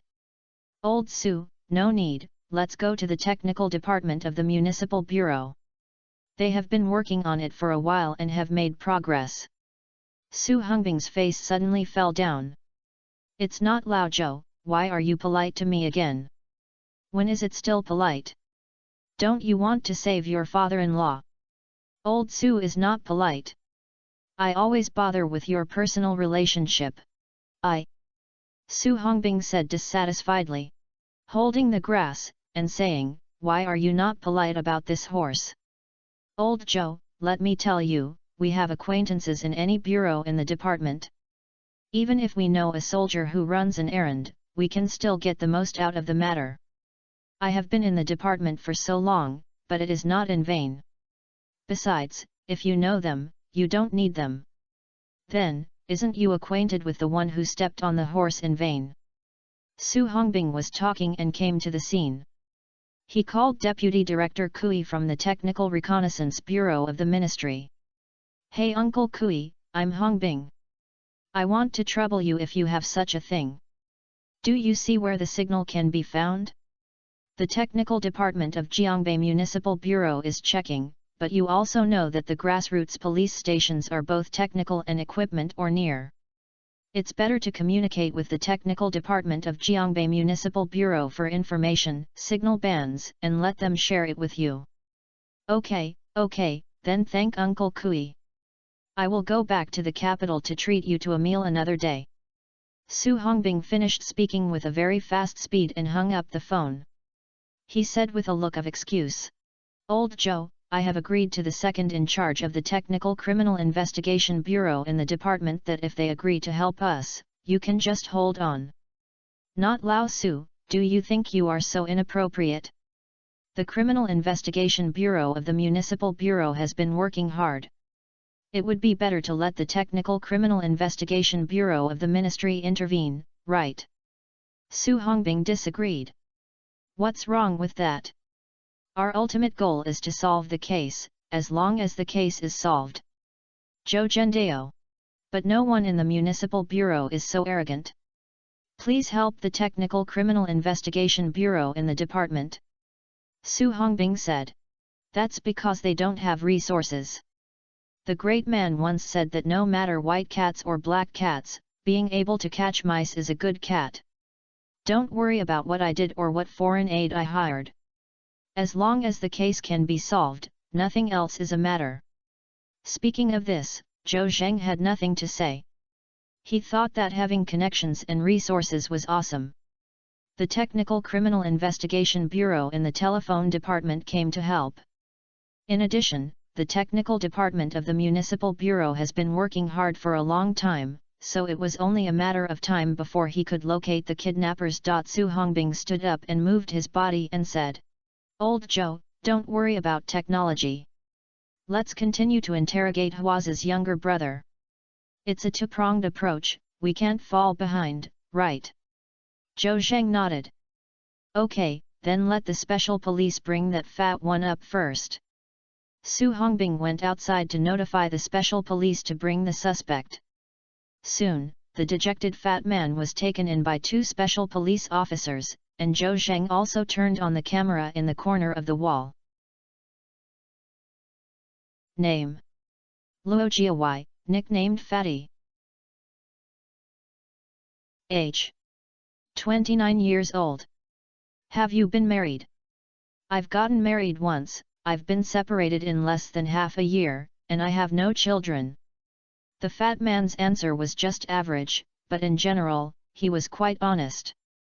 He said whatever he asked, and he would add it if he didn't ask. Su Hongbing said that this guy looks weak in psychological defense and should be a breakthrough. Zhou Zheng continued to ask, "Do you know why you are arrested?" The fat man rolled his eyes and said, "Police officer, don't know. Have no idea." Zhou Zheng's voice increased brightness. "Our police will not arrest you for no reason. Think about it carefully." The fat man frowned, looked up at the top, pretending to be thinking seriously, for a while. "Police officer, I thought about it, but I still don't know why you arrested me." "Luo Jiawai. Pay attention to your attitude." Su Hongbing was a little angry. Why none of these criminal suspects dare to act? Everyone is all hob meat? At first I thought you were an honest person, but it turned out that you were not honest. The fat man asked back. "Police officer, I'm very honest. Where can I be dishonest?" "Oh, I'll go. You asked me about it. Do you know where this place is? Do you know who you are?" "Police officer. This is the police station. I am just an ordinary citizen. I don't know why you arrested me. Why, do you still want to betray me?" "Ba." Su Hongbing slapped the table angrily. Zhou Zheng turned around and gave him a look of peace and calmness, and said to the fat man, "Luo Jiawai, being eloquent here is not easy to use. The police have also grasped the things you do, otherwise you would not have been arrested. To be honest, your boss Huazi has already taken it. Don't think that if you don't say it, we can't condemn you. I'll give you a chance now, it depends on whether you can seize it. Tell me, what have you done? Do you have a nest or where are you?" The fat man was silent. He lowered his head and didn't speak. His body trembled slightly, as if he was thinking and making fierce choices. Su Hongbing's eyes lit up, and it seemed like he was a little bit of a slut. But the fat man raised his head and said, "Sorry, officer, I don't know what you are talking about." Chapter 511 No Guilty. Zhou Zheng was also angry by the fat man's attitude. Good guy. This person simply couldn't get in. The most annoying thing is that when the interrogation first started, the kid said whatever he asked and even took the initiative to add, "I mistakenly thought he was honest." Unexpectedly, this grandson was too cunning, all of which were intentional. In fact, he didn't want to say it at all. When he asked the key points, he started to pretend to be stupid. "Luo Jiawai." Zhou Zheng stood up, his eyes shot sharp gazes, cutting the fat man's body like a blade. The fat man suddenly felt a chill on his back and shivered for no reason. He lowered his head and did not dare to look at Zhou Zheng's gaze. "Luo Jiawai, I'll give you another last chance. Where is your old nest? If you say it, you will be more guilty if you have made meritorious performance. If you don't say it, you will be more guilty." This passage was low and deafening, and the sound was squeezed out from Zhou Zheng's throat. Luo Jiawei lowered his head and was silent for a while, and beads of sweat fell drop by drop on the special interrogation chair. After a while, he said something difficult.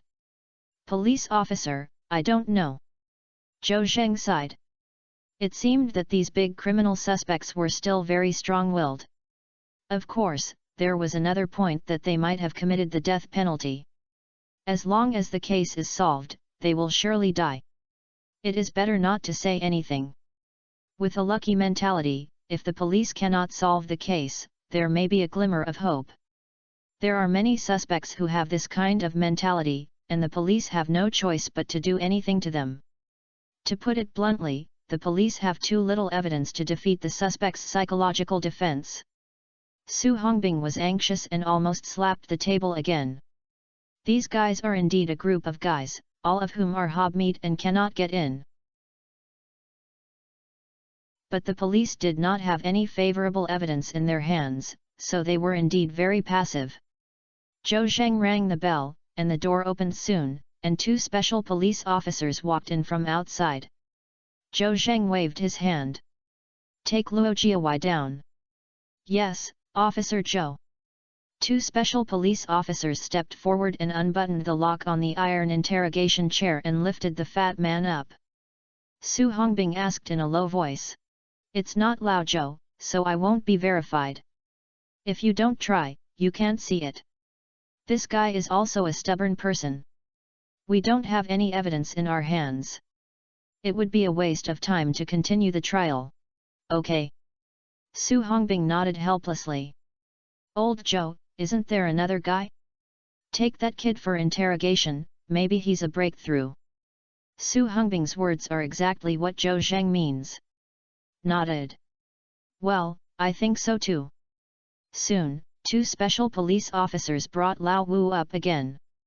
Unlike Huazi and Fatty, Lao Wu had a hemostatic bandage tied to his head, his face was blue and purple, and he was limping when walking. The two special police officers seemed to be escorting him away, but in fact they were carrying him away. Su Hongbing asked the two special police in confusion. "No, what's going on with this kid? Who beat Ye Teng to such a fuck?" Zhou Zheng was also a question mark in his head. He remembered that he didn't take action at all when arresting Huazi and others, and Lao Wu was not injured. Why did he disappear in a while? This kid became like this? One of the tall special police officers said. "Two police officers, that's the case." After being arrested, this kid kept cursing and went to the detention room. This kid suddenly attacked our comrades with the intention of escaping from prison. One of our comrades was caught off guard and almost strangled from behind by him. Fortunately, other comrades rescued them in time and did not lead to a tragedy. Mad. This kid is very strong, and several of us have spread his arms open. Seeing that the attacked comrades fainted, do you think we can still spoil him? After the special police explained this, Zhou Zheng understood that this young man wanted to run away and attacked the special police. Good guy. With so many special police guards and being in the municipal bureau again, how could you let you run away? Lao Wu was also very heartless and had a bad temper, which eventually caused him flesh and blood. Because he is a criminal suspect, and the attacking special police are not in danger of life, the special police show mercy. Otherwise, if the sentenced criminal or the sneak attacked special police dies, they will not be shot dead on the spot? Oh! His! Lao Wu sat on the interrogation chair and moaned from time to time. This was the reason why the wound was so painful by the special police. He also wanted to act as a tough guy to endure it, but he couldn't help it. Of course, he is much more honest now. Name: Zhu Guangming. Age: 30 years old. After the routine question, Zhou Zheng leaned back and said, "Zhu Guangming, let me explain to you." "Police officer, I have nothing to explain. Isn't it just to beat the police? Is there any crime of shooting? I admit that I want to kill or cut. It's not about beating the police." "What's that?" Zhu Guangming looked up at the ceiling, as if he was thinking seriously, and said, "Is it a matter of prostitution?" "Okay. I admit that I have been prostitutes. I don't have a wife, and I don't have a girlfriend. I can't hold it in anymore. You can't go to the top, right? What's wrong with prostitution? Why do you police always mess with us? Why don't you care about so many rich officials who keep mistresses and their children?" His. Zhou Zheng sucked his teeth. "This kid looks like a fool. I don't know if you are really stupid or fake. Zhu Guangming, correct your attitude. I didn't ask you about prostitution. Don't be careless. Isn't it a prostitution? Police officer, then I'll have no guilt. Why don't you let me go? Dream you." Su Hongbing pointed at Lao Wu and said, "I think you are just pretending to be stupid. Quickly explain your crime, how many people have been kidnapped, and where are the hostages hiding now? If you explain truthfully, the police will deal with your criminal behavior at the discretion." "Oh, it hurts, my head hurts. Take me to the hospital quickly, I can't stand it." Bang bang bang bang bang. Zhu Guangming suddenly began to hit the iron interrogation chair with his head. Two special police officers quickly stepped forward and held him down. This kid was not honest and struggled, and while shouting about a headache, he used his head to hit him, and he would hit him whatever he wanted. The hemostatic bandage soon oozed out blood red again.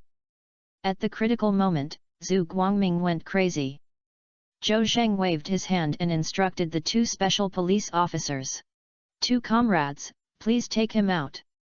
If you don't have to, I'll send him to the hospital for treatment, so I'll take care of him." "Yes." Zhu Guangming didn't want to leave yet, so he kept screaming and struggling, but was finally dragged away by two special police officers. The interrogation room returned to peace, and Zhou Zheng and Su Hongbing stared at each other. 3 suspects were interrogated, none of them were willing to give up and nothing was asked.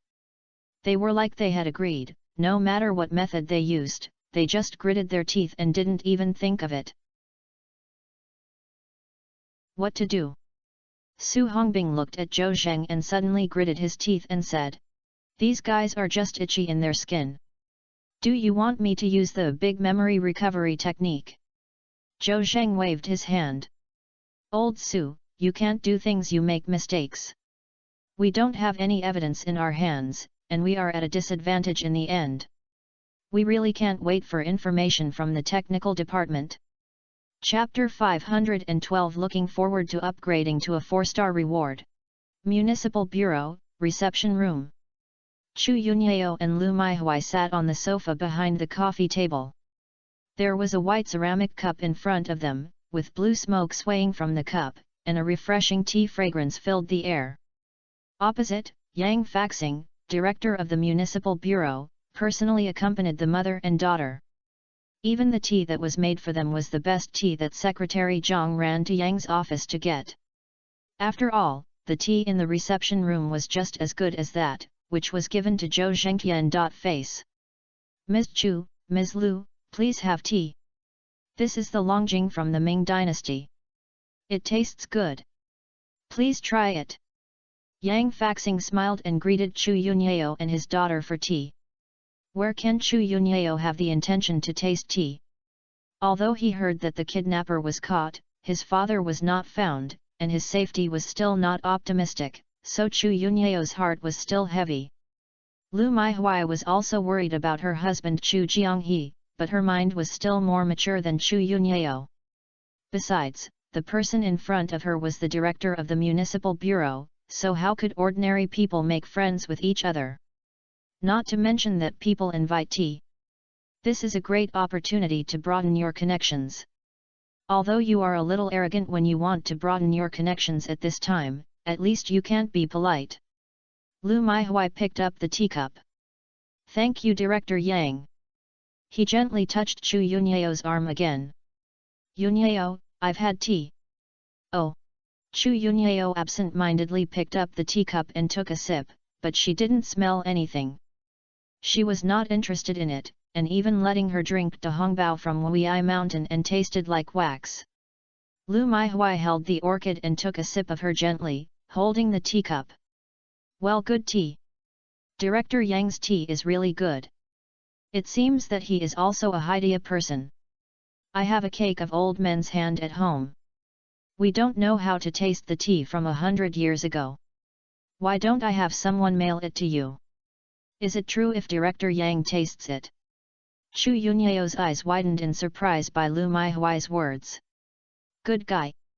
My dad's life and death are uncertain, and my mom still has the heart to broaden her connections. Besides, what's the use of getting close to Director Yang? I don't think about it. If Zhou Zheng hadn't been so polite to you? Yang Faxing was also a little embarrassed, thinking that he hadn't said a few words yet. Why did he give me a gift? Can I ask for this? That is impossible. Yang Faxing smiled hee and did not accept Lu Maihuai's words. Drink tea, drink tea. After a sloppy look, it passed. Director Yang, how long has Zhou Zheng been going to interrogate the kidnappers? I want to call him, will he disturb him? Chu Yunyao unknowingly finished a cup of tea and couldn't help asking. Miss Chu, Zhou Zheng has been interrogating these kidnappers for a while. However, he can't hear you call. When we interrogate in this field, the mobile phones are in flight mode. Let me do this, I'll let someone check Xiao Zhou's interrogation situation. If it's convenient, tell him you're here. Chu Yunyao suddenly felt a little embarrassed, and was afraid of disturbing Zhou Zheng's interrogation, and said, Director Yang, I think it's better to forget it, I'm waiting. It's okay, I'll arrange it. After Yang Faxing finished speaking, he took out his cell phone and called Secretary Zhang and explained it. After a while, a knock on the door came from outside the reception room. Before Yang Faxing could shout in, the door opened.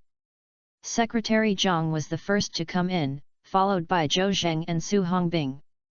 Yang Faxing glared at Secretary Zhang and thought to himself that he wanted you to see how Zhou Zheng was interrogating. Why did you call him back directly? Zhou Zheng took the initiative to explain to Yang Faxing. Director Yang, we have finished interrogating the kidnappers. We happened to meet Secretary Zhang when we came out, so we came together. Yang Faxing nodded. Oh, that's the case. Then what, your family is here, I won't disturb you. Zhang Xian and I will withdraw. Call me if you have any questions.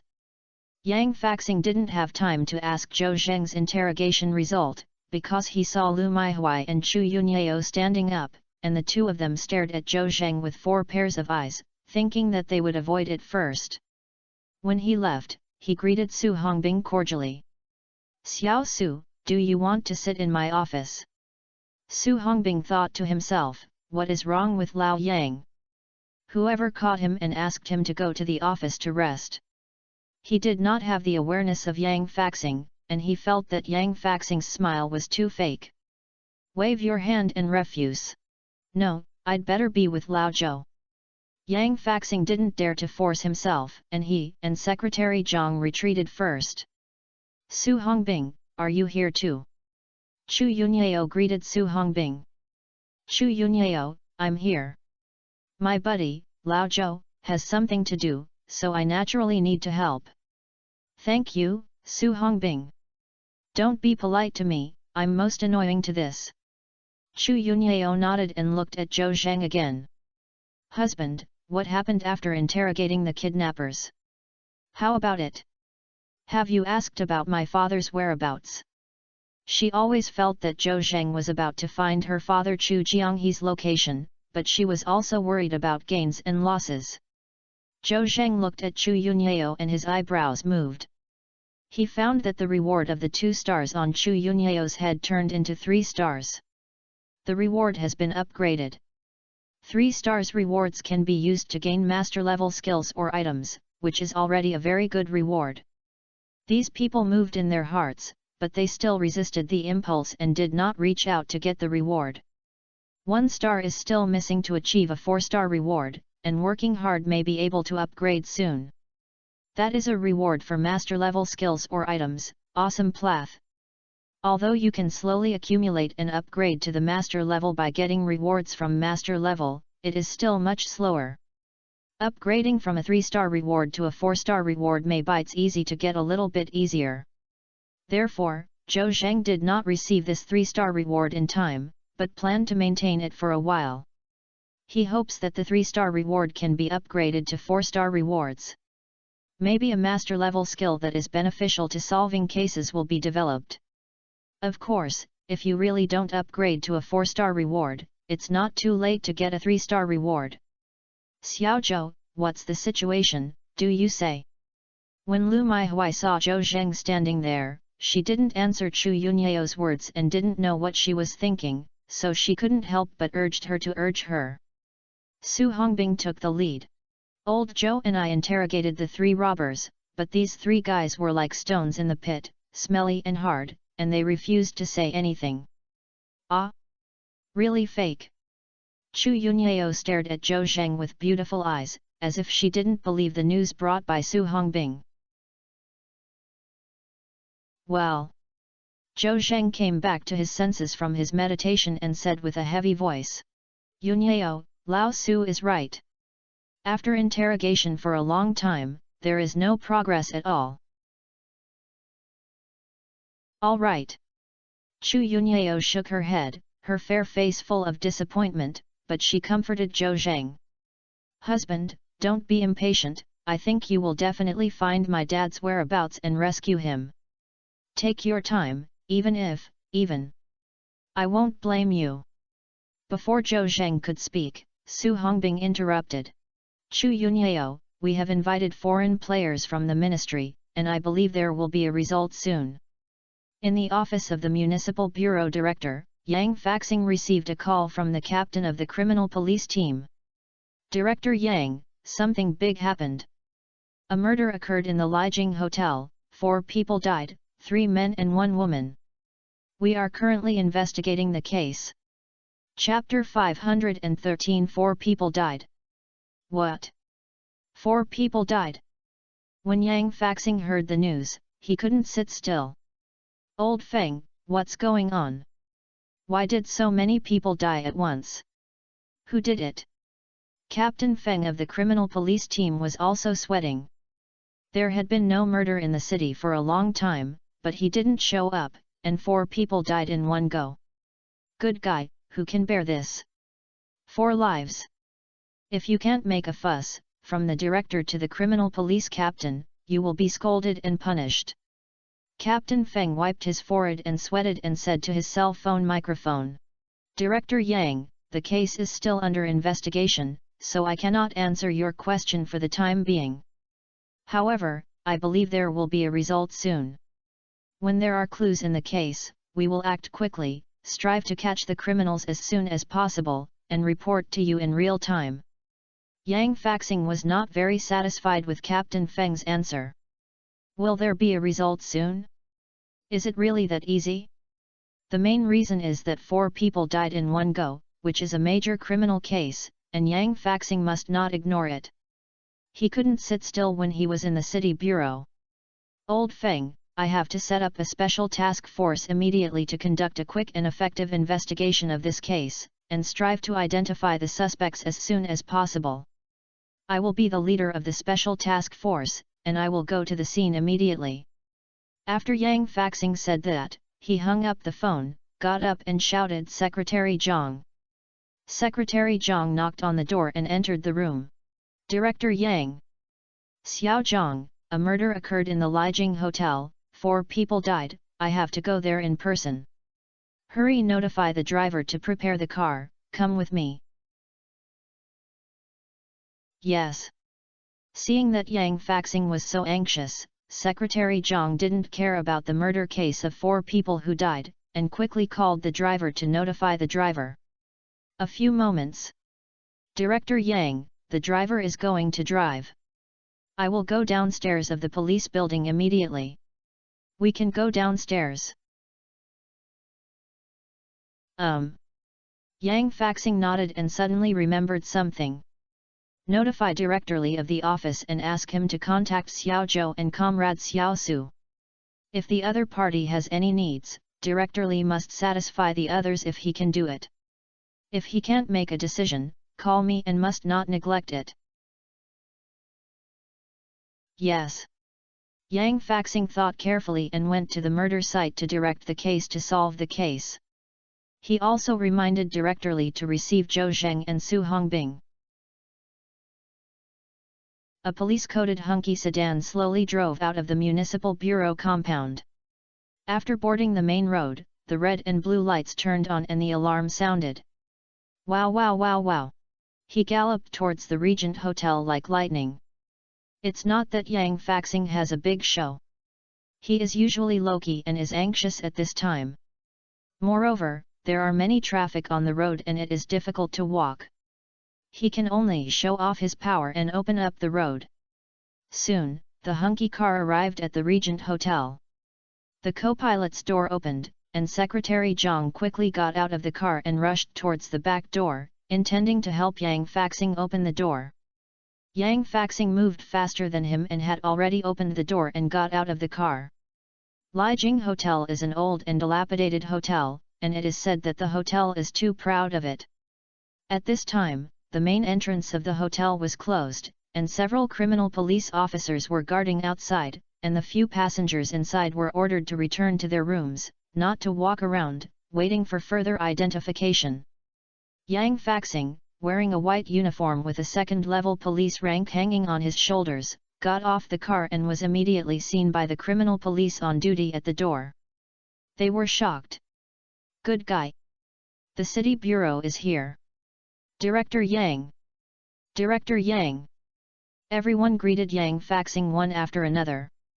Yang Faxing waved his hand and showed a smile on his face. Thank you, comrades, please be careful. Although it is not easy to be anxious, you must be kind to the grassroots police officers, especially to be approachable and not to show off your airs. Yang Faxing is well aware of it. Thank you for your hard work, Director Yang. This is all right. Several criminal police officers were immediately moved by Yang Faxing's words. Isn't this touching for such a large official to come up and not ask about the case and care about them first? Yang Faxing naturally would not waste time on these criminal policemen, and he asked again. Where are your team Feng? Captain Feng is inside, busy identifying criminals.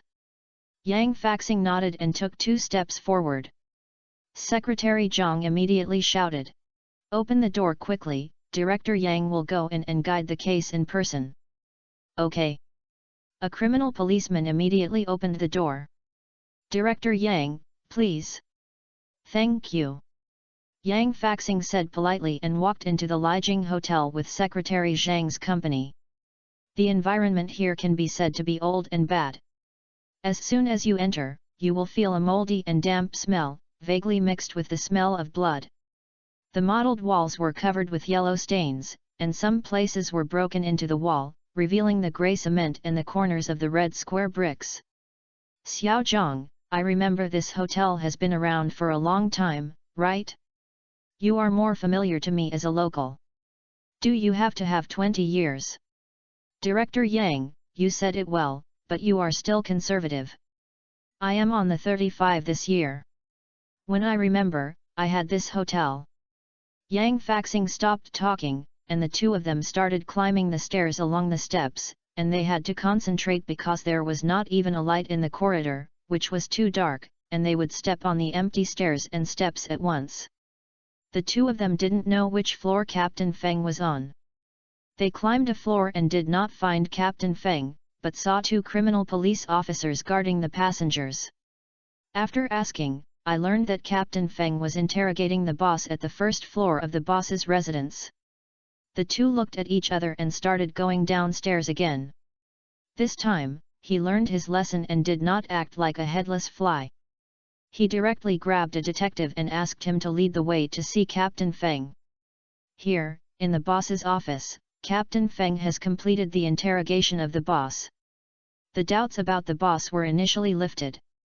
At this time, someone pushed the door open and came in. Captain Feng frowned and wanted to get angry. Who is so rude? Don't you know the trial here just now?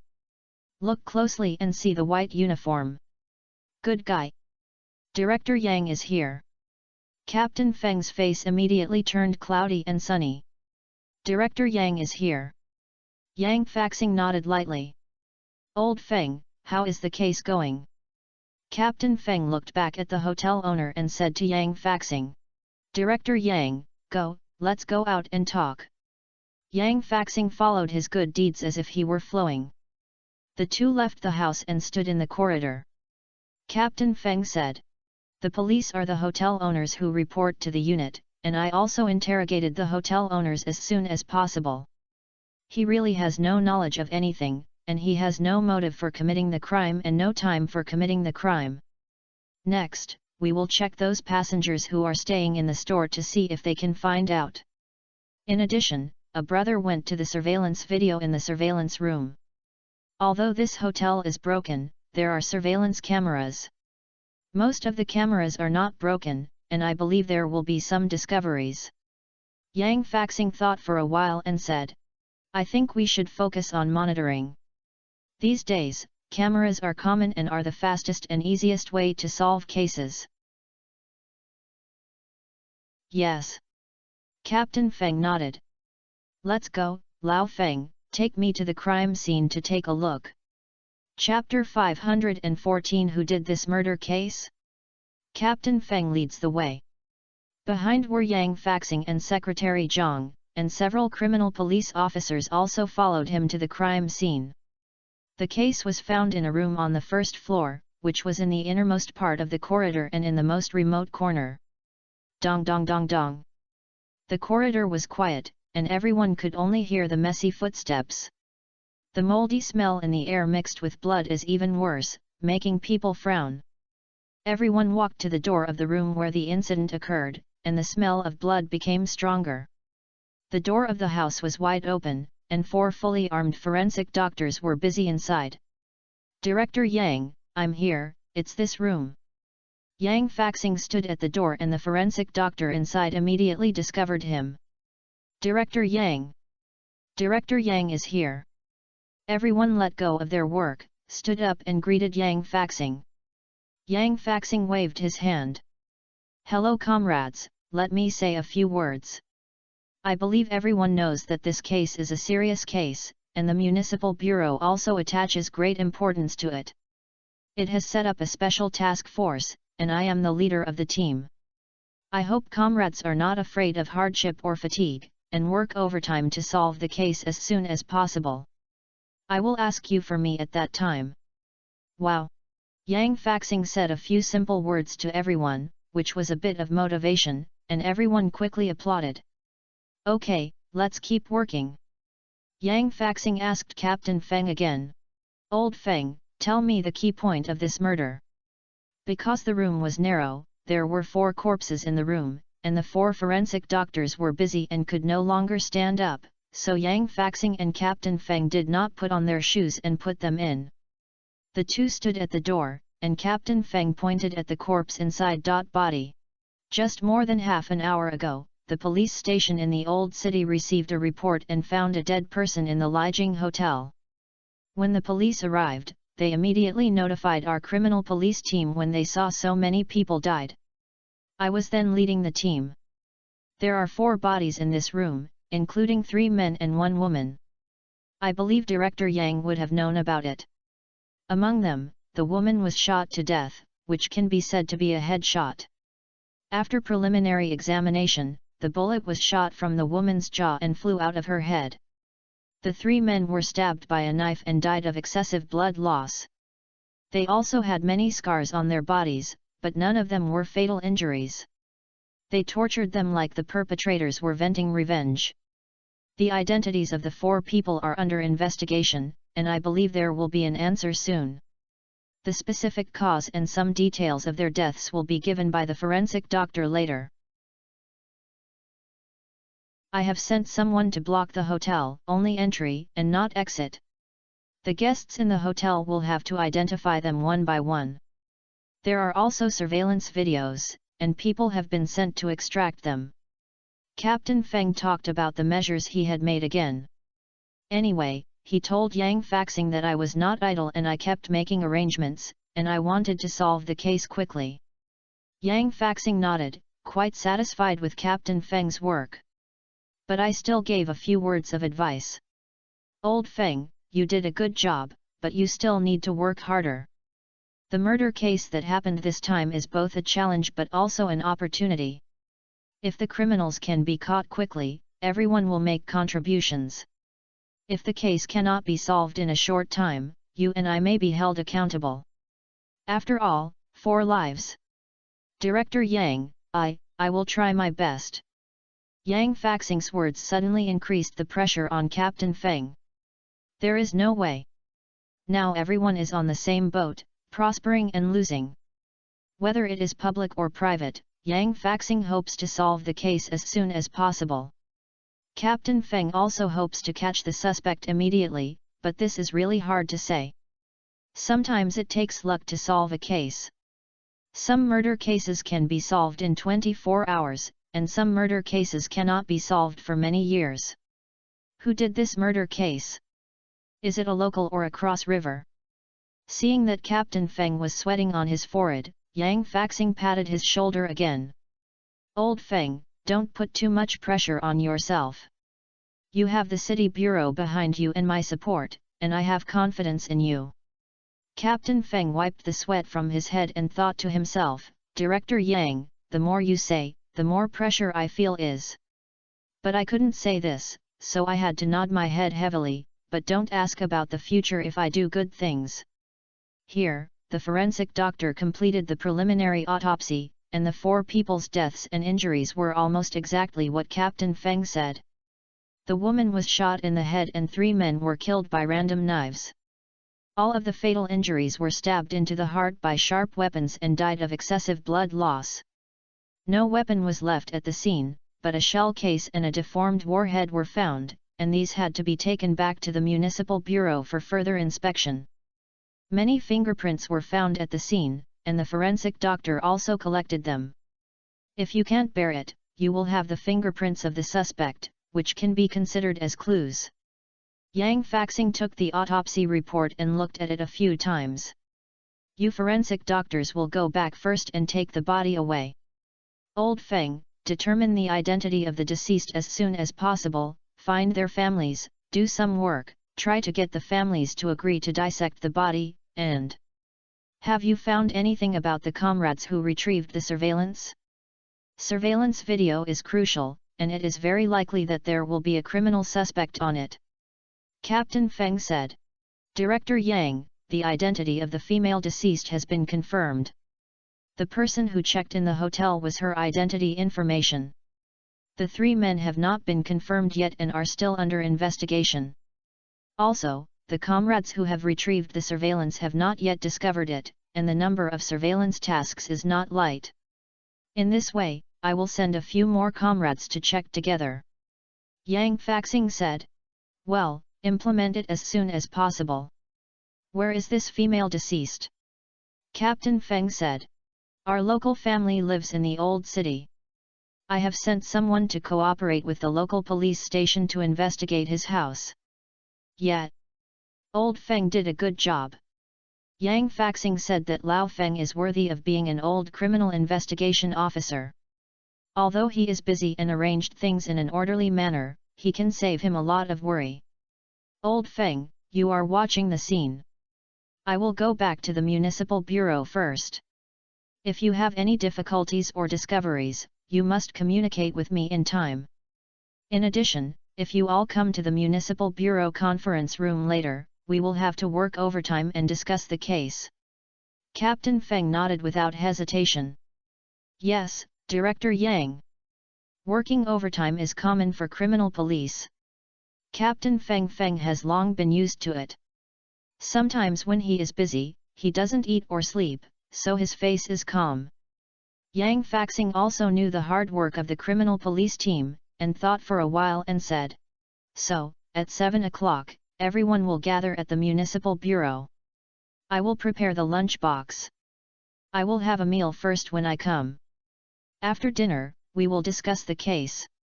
Okay, thank you Director Yang. Yang Faxing waved his hand. Old Feng, how hard you have worked, I'll go back to the municipal bureau first. After Yang Faxing returned to the municipal bureau, he sat on the office chair and couldn't calm down for a long time. Even Zhou Zheng and Su Hongbing were temporarily thrown aside. At this time, the phone ringtone rang. I picked up my phone and the caller ID was called by Captain Feng. Yang Faxing's heart moved. Has Lao Feng made progress? Chapter 515 The Suspect in the Surveillance Video. Yang Faxing quickly answered the phone. Hey Lao Feng, why has the case been discovered? Director Yang, I've discovered something. We found 3 suspicious men's backs on the surveillance, and some of them registered at the front desk. However, the surveillance did not find out when they came, only one of them left. Our technicians found that there were traces of artificially erased on the surveillance, and it was deleted in more than 10 seconds. I suspect the store owner has a problem. What? Yang Faxing stood up after hearing this. Old Feng, immediately control the store owner. Don't worry, Director Yang, he has been handcuffed. Next, I plan to interrogate her. This guy shouldn't tell the truth at the beginning. And our technicians are also trying to find a way to restore the video. Okay. Then hurry up and interrogate on the spot. Also, send me the videos of the 3 suspicious people found by the surveillance. It's Director Yang. After a while, Yang Faxing received a short video on his mobile phone. In order to upload speed, Captain Feng only asked someone to edit such a short section and sent it to Yang Faxing. After receiving it, Yang Faxing immediately uploaded the video to the computer and started watching it carefully. The video quality is very blurry, and the camera looks like a very cheap thing. The picture is really rubbish, but you can still see the backs of 3 men. The 3 of them were walking in the corridor, and one of them turned his head and couldn't see his face clearly, but from the sense of the picture, these 3 men seemed suspicious. If these 3 men are the murderers, then who will go? Where will they go? I don't know how many hours the incident has been, and I don't know if these 3 people are still in Hai He. Yang Faxing leaned on the seat and muttered to himself. At this time, Secretary Zhang walked in and saw Yang Faxing frowning. He knew that he was worried about the murder case. He stepped forward and comforted him. Director Yang, Captain Feng is an elite of the criminal police team, and has repeatedly solved major cases. In addition, with you in charge, it is better to solve the case day by day, so why worry about it? Yang Faxing laughed in silence. Xiao Zhang, I feel much more comfortable with you because of your broad heart. Old Feng has the ability. He found 3 suspicious people from the surveillance video. If he was not mistaken, these 3 people are likely to be suspects. Yang Faxing said as he pointed at the computer screen, and the screen was playing the scene of 3 people walking in the corridor again and again. Oh, this is a good thing. I knew Captain Feng had a few tricks, but he didn't expect that the suspect would be found so soon. Secretary Zhang said, his eyes turned to the screen, and he took a few glances. Suddenly he rubbed his eyes and put his head close to the screen. Not Xiao Zhang, are you going to eat the screen? Are you wearing glasses? Yang Faxing also thought that Secretary Zhang could not see the picture on the screen clearly, so he put his head on. Secretary Zhang retracted his head back when he heard Yang Faxing's words, and a puzzled expression appeared on his face. Director Yang, my eyesight is zero with my glasses. Then why are you so close to the screen? I just looked familiar with the backs of these 3 people, especially the tall and thin man in the middle, which seemed to have seen him somewhere. What? Yang Faxing immediately became interested when he heard Secretary Zhang's words. Xiao Zhang, have you really seen these 3 people? Director Yang, I can't guarantee it either. I just think it looks familiar anyway. Okay, then think about it carefully. Where have you seen these 3 people? It doesn't matter if you admit it wrong, but if you can't remember it, you will be criticized. Yang Faxing's face was half serious and half joking, and what he said was half true and half false. Although I think the possibility that Secretary Zhang has seen these three people is infinitely close to zero, if you have a little hope, then try it. What if the blind cat encounters a dead mouse? Secretary Zhang took it seriously, his brain kept turning, and he tried hard to recall. After a while, he finally remembered it, looking excited. If it weren't for Yang Faxing's presence, he would have to jump up. Director Yang, I remembered. These three guys in the video should be the three kidnappers arrested in the Cold Watsi area. I have seen Zhou Zheng and Team Lu of the Special Police Team escort the three kidnappers to the Municipal Bureau. Their figures and backs really look like the three people in the video, especially the tall and thin man in the middle. I feel that the clothes he wears are also very similar. Because the video is blurry, the tall and thin man in the middle turned his head once, but couldn't see his appearance clearly, and the clothes he was wearing could not see clearly what style and fabric it was. It can be said that Secretary Zhang relied on his feelings. However, Secretary Zhang's decisive and serious attitude still attracted Yang Faxing's attention, and he also felt that it was correct to try it out if he had dates or no dates. Xiao Zhang, do you think this is true? Director Yang, when is it now? I can still joke with you. Besides, I dare not joke about this. Of course, Director Yang, I feel it too. If you admit it wrong, don't blame me. Ha ha ha. Yang Faxing smiled. Xiao Zhang, don't be under pressure. I said just now, it doesn't matter if you admit your mistake. In this way, please help me call Comrade Xiao Zhou over and let him identify it. After all, he has just tried the kidnappers and has been in contact for a long time. Okay, Director Yang, please wait.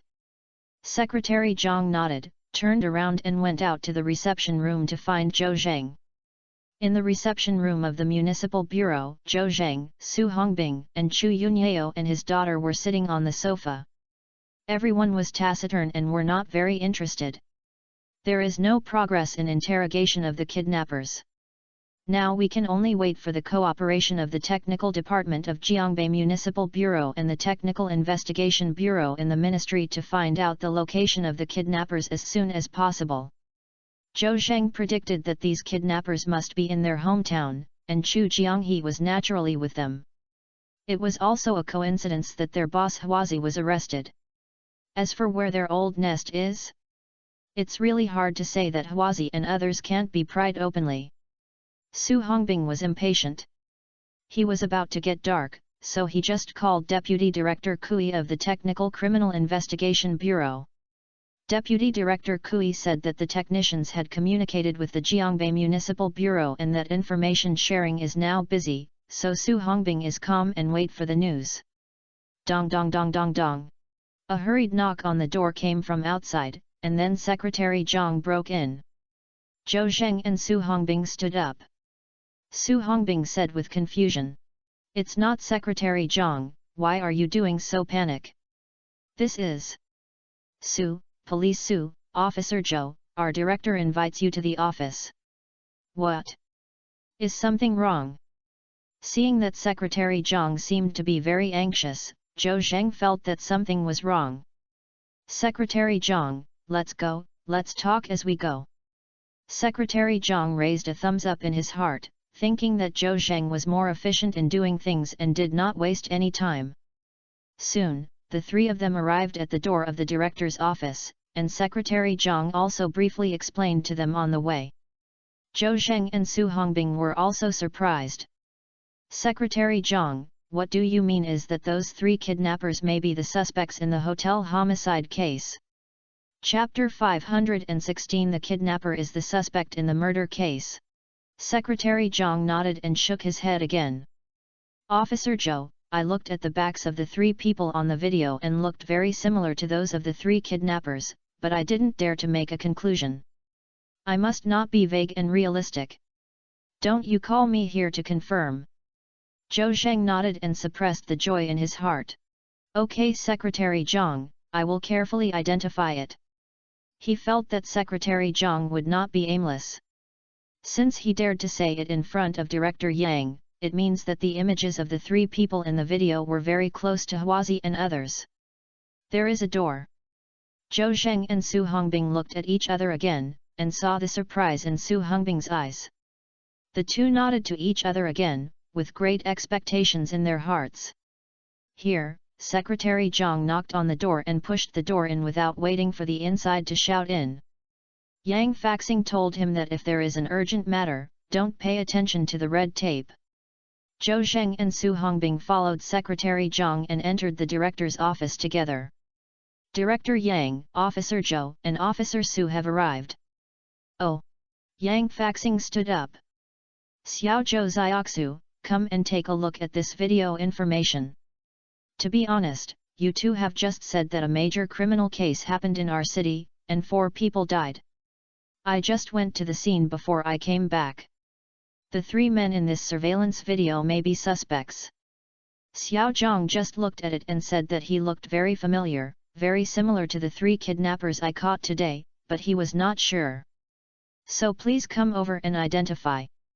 Yang Faxing briefly retold a few more sentences. Okay, Director Yang. Zhou Zheng nodded, then bent down to look at the computer screen. Xiao Zhou, sit here. Xiao Zhang, go and move another chair to Xiao Su. Yang Faxing stood up, gave up his office chair to Zhou Zheng, and asked Secretary Zhang to move a chair for Su Hongbing.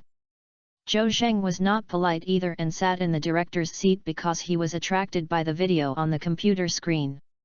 The backs of those 3 people do look familiar. Zhou Zheng looked over, and even pulled the progress bar to look frame by frame. Damn, Lao Zhou, these 3 guys really look like the 3 guys Huazi and the others. After a while, Su Hongbing couldn't help but shout. The sudden voice scared Yang Faxing, but he did not blame Su Hongbing but asked anxiously. What? Xiao Su, what did you see? Where is it very similar? Is it the fabric or expression of the clothes they are wearing? Su Hongbing was caught in a black line and was stopped by Yang Faxing. He thought to himself that the surveillance video was too blurry, so how could he see clearly what fabric of clothes he was wearing? The man in the middle turned around and his appearance became even more blurry. Who can tell this? Director Yang, the video quality is blurry, I just feel that you really want me to say 1, 2, and 3, I can't say it. Oh okay. Yang Faxing was a little disappointed. It would not work just by relying on this kind of thing. Zhou Zheng didn't speak, and was still watching the video repeatedly.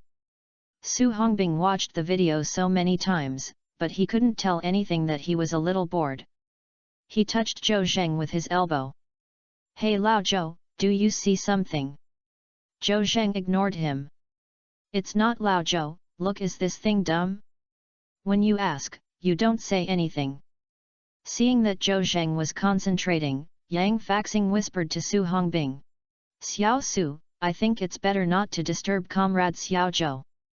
I think he has seen any clues. I can't say it's true, but Lao Zhou's ability is different from that of ordinary people, and he is full of luck. I think he will definitely find something. Su Hongbing has always been generous in his praise for Zhou Zheng. He always feels that Zhou Zheng has face and he is more proud. Of course, what he said is the truth. Yang Faxing and Su Hongbing stopped talking, and they did not look at the screen, but looked at Zhou Zheng with 2 pairs of eyes straight, hoping to find the answer on Zhou Zheng's expression. But Zhou Zheng's face was calm and he was calm. I wonder if he had noticed anything? After a while, Zhou Zheng suddenly raised his head and breathed a sigh of relief. Su Hongbing was impatient and asked quickly. Lao Zhou, what do you say? Have you noticed it? Zhou Zheng nodded with a heavy focus. Director Yang, Lao Su, the 3 people in the video should be Huazi and the others. Su Hongbing smiled and said. Is that Lao Zhou? I look like it, it's true that the heroes have the same views, haha. Yang Faxing was still more cautious. He pulled a chair and sat in front of Zhou Zheng and asked. Xiao Zhou, are you sure? How confident are you? Zhou Zheng looked at Yang Faxing and said confidently. Director Yang, I am more than 90% sure. As he said that, Zhou Zheng pulled the video progress bar with his mouse, and pointed at the screen with the mouse's cursor. Director Yang, Lao Su, look at the walking posture of these three people. The tall and thin man in the middle always likes to bend over and his spine is not straight. It is almost exactly the same as Huazi's body shape and walking posture. There is also the fat man on the right. Walking with rolls legs, their legs are curved, and they look like they are in the shape of O. Isn't this the same as Luo Jiawei? Who is Luo Jiawei? Yang Faxing asked in confusion. Su Hongbing explained. It's one of the three kidnappers, that fat man. Zhou Zheng continued to pull the progress bar and said. There is also the one on the left. When walking, one arm is swung, and the other arm does not move. It is very distinctive.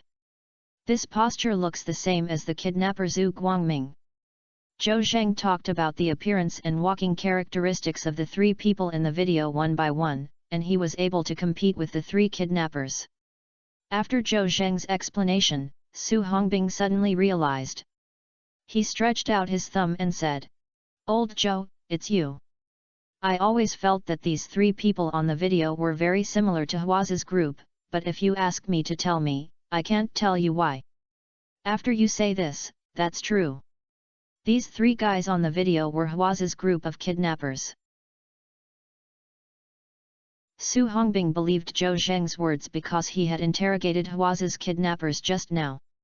Yang Faxing had never seen Huazi and others, so he naturally could not judge, but with Zhou Zheng and Su Hongbing endorsing him, he no longer doubted it. At present, everyone unanimously determined that Huazi and the three others were not only kidnappers, but also the murderer who killed 4 victims at Lijiang Hotel. Zhou Zheng was naturally very happy.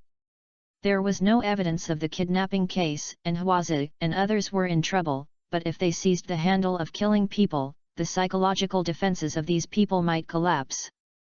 Of course, now it is just a preliminary judgment. After all, the video is too subjective and cannot be regarded as the only evidence. After the forensic doctor extracts the fingerprints from the scene, we will compare them later. If we can compare them with the fingerprints of Huazi and others, we can be 100% sure that Huazi and others are murderers. Chapter 517 I didn't expect your wife to be a rich woman. Su Hongbing said happily. The 3 kidnappers Huazi were like stones in the toilet, smelly and hard. After interrogating for a long time, they were still not allowed to go in. They refused to explain anything, and they did not admit that they were kidnappers. Now, this guy is still a murderer. Let's see how they deny it, let's see how they pretend to be stupid. Su Hongbing was so angry that Huazi was full of anger. When did you suffer such a loss? He anxiously found his face and then told Zhou Zheng. Old Zhou, why don't we reinterrogate Huazi's group of people and talk about the murder case at the Lijiang Hotel? We must defeat the psychological defense of these guys and let them take the initiative to explain it. Zhou Zheng shook his head, he felt that Su Hongbing was too optimistic and took it for granted. Although he firmly determined that the 3 people on the surveillance video were Huazi and 3 others. But it cannot be judged that Huazi and others killed 4 people in the Regent Hotel. This thing is not true just by saying this. You need to have evidence, right? Through video surveillance, it can be determined that Huazi and others have a high suspicion of murder, and if they want to plead guilty, conclusive evidence is needed. Old Su, it's hard to convince them just by saying this. Do you believe it or not? Even if they let them watch the surveillance video, they will strongly deny it. Su Hongbing thought about it, what Zhou Zheng said was indeed reasonable. If they admitted to killing 4 people at the Regent Hotel, they would definitely be sentenced to death. Huazi's guys looked sly, and they didn't accept it if they were beaten to death. I have been to the Regent Hotel, and I will not admit that I have killed anyone. Su Hongbing said. So, Lao Zhou, we have to find evidence to convince them. Right. Zhou Zheng nodded and looked at Yang Faxing. Nowadays, the Haihe Municipal Bureau is responsible for the murder of the Lijiang Hotel. Zhou Zheng can rely on the criminal investigation personnel of the Municipal Bureau to find out the evidence and hope to share it. Director Yang, I have a reluctant request, I hope you can agree. Yang Faxing waved his hand and said. Comrade Xiaozhou, don't be polite. Just say whatever you have. I, Lao Yang, will never refuse if I can do it. Zhou Zheng nodded. Director Yang, then I'm not polite. There was a major criminal case in the Regent Hotel. I think the criminal police team of our municipal bureau has intervened in the investigation of the case, right? Not bad. 4 people died in one go. This case is quite big. We also set up a special task force. I am the team leader. I went to the crime scene just now. Old Feng from the criminal police team was staring at Director Yang. This case was initially determined to be the work of Huazi and others. The rest is to find evidence. I want to not merge the 2 cases. We are each responsible for our respective cases. However, if your bureau's criminal police team finds evidence of Huazi's murder, can we use it first? Our main purpose is to break the psychological defense line of Huazi and others, let them tell the hostages where they hide, so as to rescue the hostages. You also know that the hostages are 1 minute later is one more dangerous. Zhou Zheng said a lot, but some words were not clear. However, as the director of the Municipal Bureau, Yang Faxing was very good at doing so, and he quickly understood what Zhou Zheng meant. First of all, Zhou Zheng does not want to combine 2 cases into one case. Generally, during the process of solving cases, if multiple cases are found to be related to the suspect, these cases will be basically merged together to solve them. If Zhou Zheng wants to merge the case, it is equivalent to snatching the case of Haihe Municipal Bureau into his own hands. Yang Faxing will be very embarrassed at that time. Let it go, I can't bear to let it go, and it's too embarrassing. The murder case that occurred on his territory was handed over to police from other places, and the comrades below would also have opinions about him, the top leader of the Municipal Bureau. If you don't let go, you may offend Zhou Zheng and Su Hongbing, who are surrounded by big bosses. If it arouses the 2 of you, you will inevitably fall into trouble. Fortunately, Zhou Zheng took the initiative to propose that he would not merge the case, and it seems that he is still very professional. Of course, it can be seen from Zhou Zheng's later words that Zhou Zheng was not particularly interested in how many cases Huazi committed. He mainly wanted to obtain certain evidence to force Huazi's defense to collapse and tell where the hostages were hidden as soon as possible. Yang Faxing had a new understanding of Zhou Zheng and subconsciously agreed immediately. Comrade Xiaozhou, don't worry. When Lao Feng collects favorable evidence, he will definitely share resources with you. It is not impossible to push back the murder case of the Lijiang Hotel in a little further. Yang Faxing was very knowledgeable, and Zhou Zheng nodded with satisfaction when he heard it. Director Yang, then thank you. Director Yang, it's fun. Su Hongbing also cheered from the side. Yang Faxing waved his hand. Hey, actually, we are all in the same system, so it is appropriate to help each other. If Xiaozhou had not observed the situation, the murder case at the Lijiang Hotel would not be equated with those 3 kidnappers. Of course, Xiao Zhang also made contributions. Secretary Zhang received praise from his leader and smiled happily from the side. The atmosphere in the office was much easier than before, and everyone was in a better mood. Zhou Zheng suddenly said, "By the way, Director Yang, I heard that the forensic doctor extracted a lot of fingerprints on the spot. I suspect that there are very likely fingerprints of the suspects.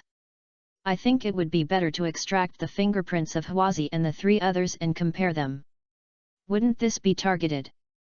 Yang Faxing patted his thigh and said, "Xiaozhou, you're right. This will save you a waste of time comparing with the database. First, compare it with the 3 kidnappers of Huazi." Then he turned around and ordered Secretary Zhang. "Xiao Zhang, have you heard Xiaozhou's words just now? Notify Lao Feng to do it." "Yes." Secretary Zhang nodded repeatedly. Director Yang, I'll call Team Feng immediately. Secretary Zhang took his cell phone and walked out of the office to go to the corridor to make a phone call. Yang faxing continued here. Xiao Zhou Xiaoxu, I told Lao Feng of the criminal police team that they would go back to the municipal bureau for a meeting before 7 o'clock in the evening. Why don't you wait a little longer? When Lao Feng comes, everyone will communicate with each other. The two nodded and responded. No problem. Zhou Zheng looked at his watch and it was already 6:25, so he stood up. Director Yang, it's going to be dark. I'll let Yunyao and her mother go back to the hotel to rest. Yang faxing said kindly. Xiao Zhou, why not let them live in the city's guest house? I'll make arrangements. Zhou Zheng waved his hand. No need for Director Yang, they have opened a room at Jinbei Hotel. Wow, Jinbei Hotel is a high-end business hotel, and it is expensive. I didn't expect that your wife is still a rich woman, haha. Yang faxing made a harmless joke, and Zhou Zheng smiled. I'll lose my companionship with Director Yang first. He got up and walked out of the office to go to the reception room to find Chu Yunyao. Chapter 518 She is too fickle. Municipal Bureau Reception Room. Yunyao, do you think Zhou Zheng is okay? I interrogated the three kidnappers and found nothing at all. I didn't ask about your father's whereabouts. My eyelids kept pounding, which is not a good sign.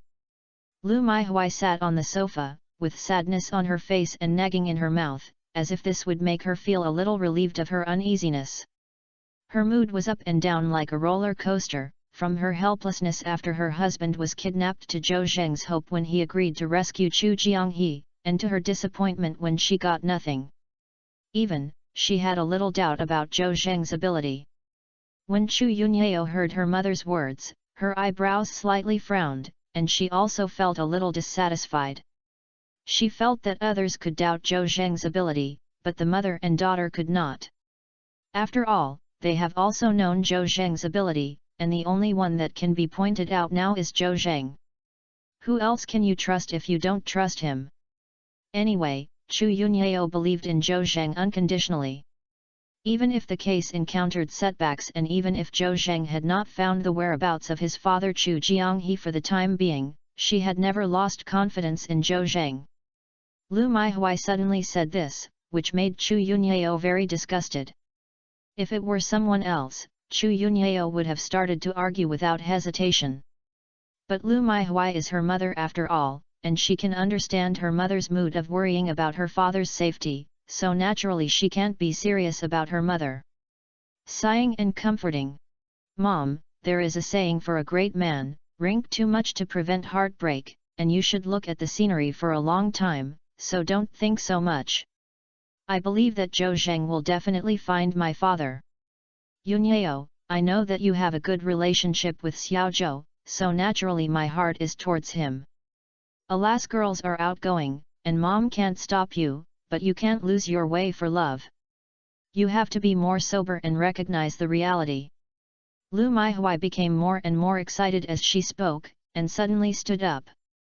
The current situation is that time has passed for a long time, and Xiao Zhou has not received any information from your father, let alone know where he was hidden by the kidnappers. If it were someone else, I would still question him in person. Facing her excited mother, Chu Yunyao was not relieved and didn't worry about her, but said, Mom, then do you have a good idea? If Zhou Zheng was not there, do you think those three kidnappers would be arrested? The leader of the kidnappers was arrested, at least my father is safe for the time being. And do you think if the ordinary policeman solved this case, he would get the strong help from the Haihe Municipal Bureau or even the Haihe Municipal Party Committee? Will our Jiangbei Municipal Bureau give the green light so much? Will the Technical Investigation Bureau in the Beijing Department intervene? You must know that the leaders of the provincial department cannot control the Technical Reconnaissance Bureau. After Chu Yunyao's words, Lu Maihui was speechless. She thought about it carefully and her daughter was right. If it weren't for Zhou Zheng, this case might still be under the pressure of Jiangbei Municipal Bureau, and it would be impossible for him to set up a special task force for Chu Jianghe. Even if a special task force is set up and a case is handled by Hai He, the sensitive area of Frozen Waza cannot be accessed. I heard that at the beginning, Secretary Wu of the Municipal Party Committee opposed the police entering the Cold Wat. Later, Zhou Zheng found a relationship, so Secretary Wu changed his words and even took the initiative to care about the case. If someone else does not have such a great influence, and if you can't get into the Cold Wat, you will naturally not be able to catch those 3 kidnappers, and the hope of solving the case is even slim. Originally, Lu Maihui was full of confidence in Zhou Zheng and recognized this son-in-law from the bottom of her heart. She said what she had just said because she was always worried and nervous. Now I came back to my senses and felt that it was really inappropriate to question Zhou Jing just now. If Zhou Zheng heard it and was angry and ignored it, then she was really blind. Yunyao mom didn't know what was wrong just now? She said those things that shouldn't be said, and you just pretended that you didn't hear anything, let alone Zhou Zheng. Did you hear that you didn't have my good daughter? Seeing Lu Maihui awakening, Chu Yunyao smiled and said, Mom, I heard what you said just now, but I must believe Zhou Zheng if you encounter any problems in the future. Well, Mom understands. The mother and daughter looked at each other and smiled, and the atmosphere in the reception room became much more harmonious. Dong dong dong dong dong. At this time, there was a knock on the door outside the door. Please come in. Chu Yunyao shouted and got up to open the door. Squeak. The door is open. The mother and daughter looked closely and found that Zhou Zheng was coming in. Chu Yunyao smiled and said, Husband, when have you been so polite to me? Don't you know that only me and my mother are in the reception room, so knocking on the door is unnecessary? Zhou Zheng also smiled and said, Yunyao, this is the city bureau, after all, not our family. Naturally, I can't be too casual. This is also the minimum politeness, right? Chu Yunyao didn't argue with Zhou Zheng, and said obediently, Well, my husband is saying. Zhou Zhendao. It's not in vain to come to the northeast. I also learned the local accent, which is quite authentic. Chu Yunyao picked up the corner of her mouth. Ha ha ha ha. I don't know why, but I suddenly spoke the northeast accent. The couple talked and laughed together, as if they were not under pressure. Lu Maihui was stunned when she saw it. When Lu Maihui was not embarrassed to be the light bulb of them, she was not embarrassed, but these 2 people were heartless and still had the heart to joke. It was really. Lu Maihui shook his head and coughed a few times on purpose. Cough cough cough. Zhou Zheng naturally understood what Lu Maihui meant, so he greeted Lu Maihui. And? Lu Maihui nodded and asked. Xiao Zhou, Director Yang was looking for you just now. Did you find anything? It must be discovered. Zhou Zhendao. Director Yang received a notice from the criminal police team that a murder case occurred in a hotel. Through video surveillance, we determined that the suspects in the murder case were the 3 kidnappers led by Huazi, and are currently looking for evidence. As long as there is conclusive evidence of murder, I think Huazi and others' mental defense will collapse, and they can also ask about the whereabouts of the divisor, so the case will soon be broken. Chu Yunyao did not expect that the case that was not very clear became clearer because of the occurrence of another case. She felt it was too sudden and said casually, Ah? Really fake? As soon as he finished speaking, Li Maihui next to her said in a reproachful tone, Yunyao, what are you saying? Can Xiao Zhou's words be false? You can doubt the abilities of other policemen, but you can't doubt Xiao Zhou's abilities, do you know? As he said that, he faced Zhou Zhendao again. Xiao Zhou, Auntie believes in you, and even more so in your ability. I believe that the case will be a breakthrough soon, and I have never doubted you. Chu Yunyao's face turned black when she heard Lu Maihui's words. My mother is also thick-skinned. She just complained about Zhou Zhenduo, but now she is too fickle. Chapter 519 almost turned into a 4-star reward. Auntie, thank you for your trust. Don't worry, I will do my best to rescue Uncle Chu as soon as possible. Lu Maihui is full of trust in Zhou Zheng between the lines, and Zhou Zheng also has to express his reassurance, right? Of course, he didn't know that just a few minutes ago, Lu Maihui was still complaining about him. Chu Yunyao looked at Zhou Zheng, then at Lu Maihui, but she was silent. She naturally would not expose her mother. Lu Maihui nodded and said with relief. Xiao Zhou, I'll feel relieved if you say this. Zhou Zheng waved his hand. Then what, it's getting dark. Yunyao, please go to dinner with your aunt first. After dinner, go back to the hotel to rest. Speaking of eating, Chu Yunyao also felt a little hungry. Husband, why don't we go to have a meal together? Find a restaurant nearby. No matter how good you eat, you have to have enough food to have the energy to work. Zhou Zheng waved his hand. Don't worry about me. The municipal bureau will have a meeting later. I will definitely attend the case discussion. So Yunyao, I can't accompany you. You and my aunt will go to dinner. I will notify you in time if there is any situation or progress here. Okay, husband. Chu Yunyao had no choice but to nod in agreement. Lu Maihui also cared about Xiao Zhou, don't be wronged by yourself. You should eat and rest. Be careful of your health.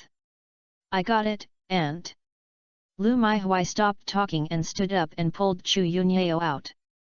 When he opened the door, he just walked to the door. Chu Yunyao suddenly broke free from Lu Maihui's hand, turned around and ran to Zhou Zheng, and hugged Zhou Zheng's neck. Husband. Chu Yunyao's gentle voice sounded beside Zhou Zheng's ears. He felt a burst of heat in his breath, and his scalp suddenly became numb and had goosebumps. Zhou Zheng also hugged Chu Yunyao's slender waist. The two of them stared deeply at each other and had forgotten the environment. They slowly leaned towards each other. Oh, what's this for? Good guy. I said, why don't you close the door when you do this? A sudden sound sounded, Zhou Zheng and Chu Yunyao were awakened and separated quickly. Chu Yunyao looked at Su Hongbing angrily, thinking that this person was so annoying, he wanted a light bulb more than a light bulb. She naturally heard Su Hongbing's voice, looked at Zhou Zheng, and suddenly felt a little shy and lowered her head embarrassedly. Chu Yunyao's head was originally a reward of 3 stars, but now another star suddenly appeared, but it was just a faint appearance. Zhou Zheng's heart moved and he was about to upgrade to the 4-star reward. However, he thought too much, and the newly appeared star only flashed a few times, and then disappeared. I'll go. There was a burst of disappointment and confusion in my heart. Why did the 4-star reward you got degenerate into 3-star rewards? But he quickly understood. Just now, his selfless hug and Chu Yunyao, and even almost kissed. This was a very natural interaction, triggering the conditions for reward upgrade. The reward of 4 stars can be upgraded immediately. At the critical moment, Su Hongbing interrupted the casting of the spell, and the reward degenerated from 4 stars to 3 stars. Zhou Zheng was a little depressed, but he also knew that some things had to be let go and could not be forced. You said you blame Su Hongbing, but you can't blame him. This is what he is like. I can only say that time is luck and fate. On this side, Su Hongbing didn't know that he had caused trouble and destroyed Zhou Zheng's beauty.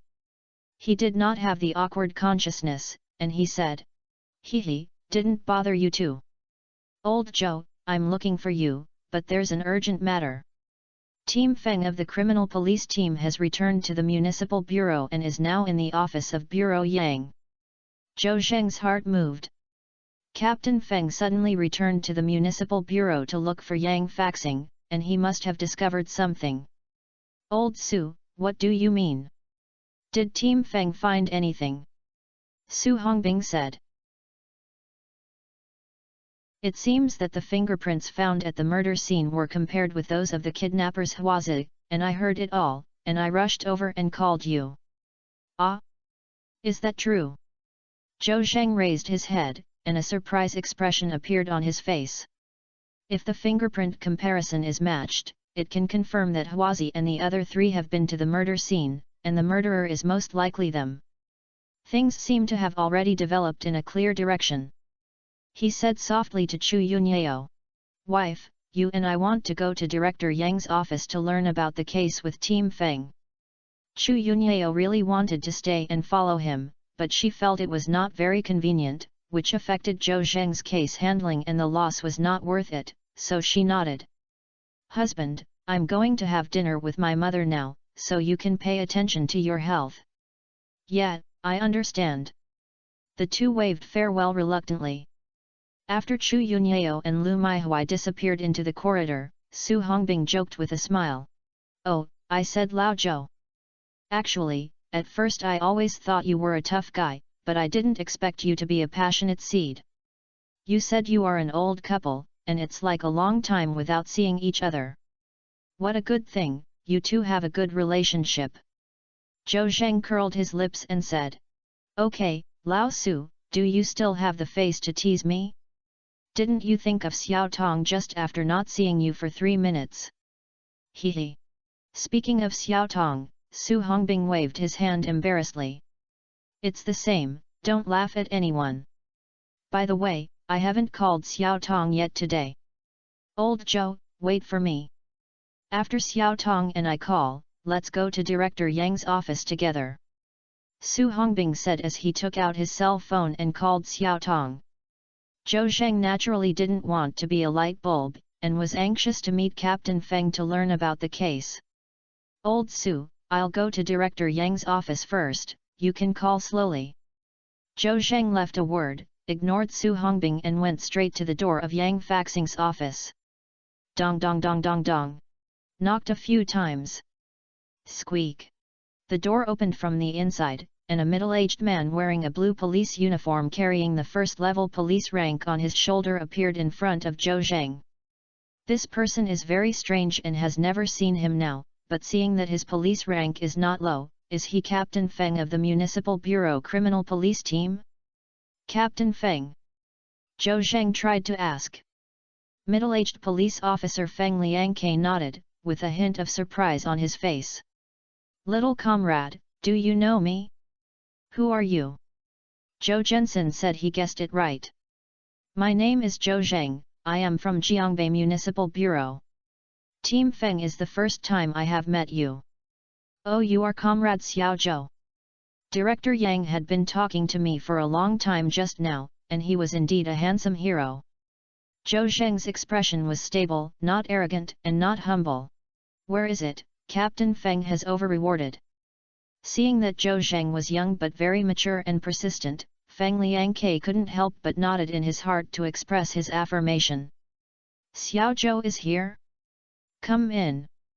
Yang Faxing heard Zhou Zheng's voice and called him into the room. Comrade Xiao Zhou, please come inside. Captain Feng was quite polite to him. Yang Faxing immediately stood up and took Zhou Zheng's hand affectionately and said, Comrade Xiao Zhou, let me introduce you to you.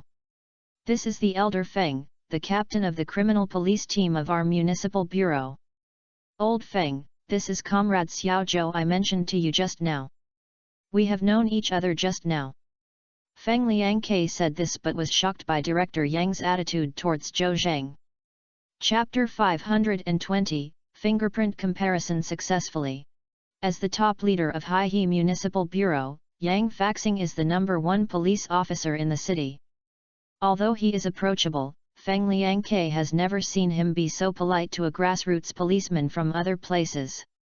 The leader shows approachability in public, so he can also show his demeanor. But if you are so approachable to grassroots comrades in private, it is not a superficial phenomenon, it is from the heart. Yang Faxing could not be said to be approachable to Zhou Zheng, but he could be said to be extremely polite and even respectful, which surprised Feng Liangke. Who is Comrade Xiao Zhou? Is he really just an ordinary policeman from Jiangbei Municipal Bureau? Feng Liangke had a lot of questions, but he didn't dare to ask Director Yang in person. But I was full of curiosity about Zhou Zheng, and at the same time I couldn't help but look at Zhou Zheng with a high profile. This young police officer is definitely not an ordinary policeman.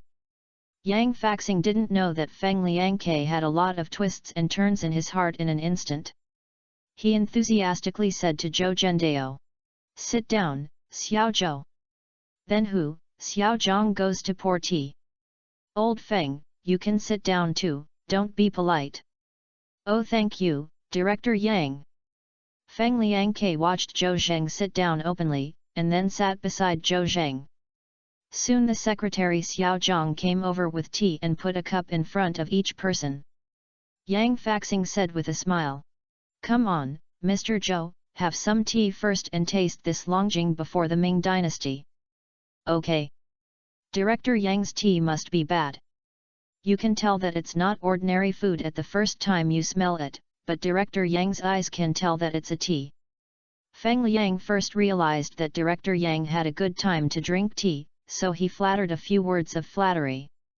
Yang Faxing seemed to be very helpful and smiled hee. "Old Feng, you are right. This Mingqian Longjing is not a fake or shoddy thing. It took me a lot of trouble to buy it. Try it quickly. Road. Xiao Zhou, you can drink too."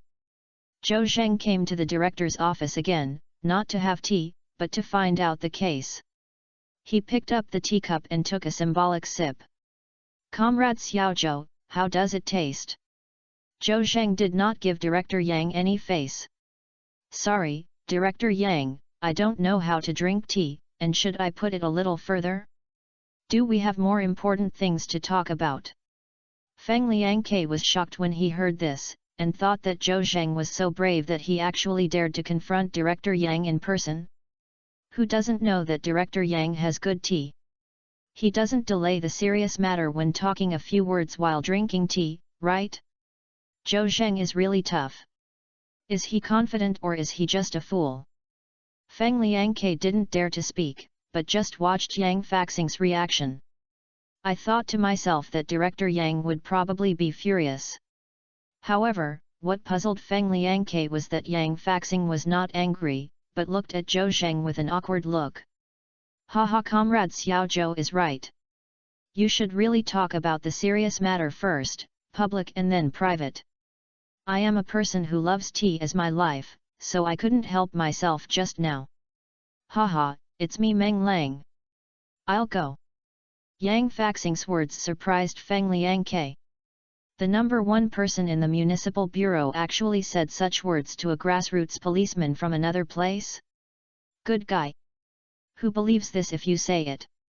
Those who know that Zhou Zheng comes from Jiangbei Municipal Bureau, and those who don't know that he thinks he is an instruction envoy sent by the ministry. Zhou Zheng waved his hand, but in fact he didn't mind, but he didn't want to waste a little time before he said what he had just said. In fact, I was already impatient in my heart. Now I think about it. I feel that what I said just now is indeed a bit inappropriate. After all, the man in front of me is the top leader of the municipal bureau, and in front of Feng of the criminal police team. This made Yang Faxing somewhat embarrassed. "Director Yang, sorry, I'm a little anxious, and my speech is not correct." Zhou Zheng's words can also be regarded as giving Yang Faxing a step forward. Yang Faxing quickly went down the stairs without being pretentious. "Okay, Xiao Zhou, I didn't mind anything. The matter was over just now. Let's talk about the serious matter." Zhou Zheng nodded and said, "Director Yang, I heard that Captain Feng extracted his fingerprints from the scene of the murder case and compared them with Huazi and the other three successfully. Is this the case?" "Yes. That's true.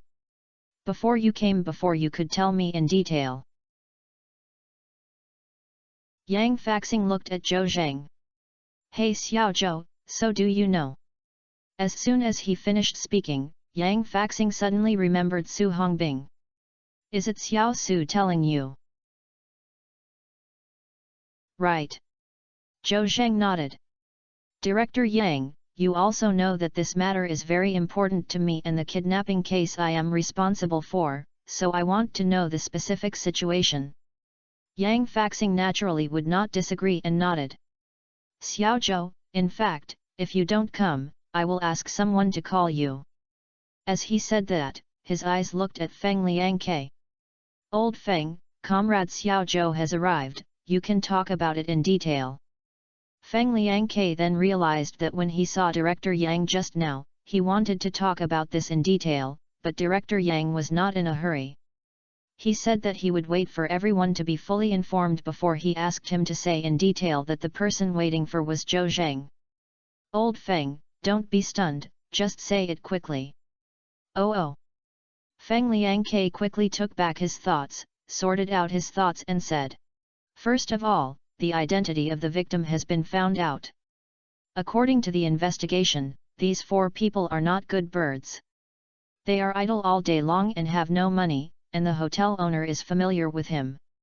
After further interrogation, He Qingjun provided the 4 victims with a venue for the lively jump, which is why their surveillance images were wiped out by the hotel owner for more than 10 seconds.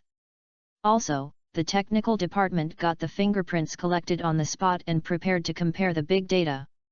There was no discovery for a while. Later, Director Yang, you asked someone to send the fingerprints of the 3 kidnappers to compare with the fingerprints of the murder scene. Not to mention, there was a result all at once. After our detailed and meticulous comparison, most of the fingerprints found on the scene were from the deceased and a waiter in the hotel. Of course, this waiter has been found and ruled out. Several of them are compared with the fingerprints sent by Director Yang. Compare? That's great. Although Zhou Zhang already knew the result, he couldn't help but be excited again when he said it from Feng Liangke. Then he asked, Captain Feng, are the fingerprints of the 3 people sent by Director Yang to compare with the fingerprints extracted at the murder scene? Feng Liangke shook his head. No.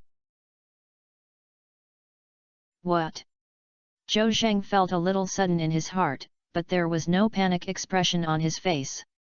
He pretended to be calm. Captain Feng, can you tell me who has fingerprints at the murder scene? Luo Jiawai, Zhu Guangming. Feng Liangke slowly said 2 names.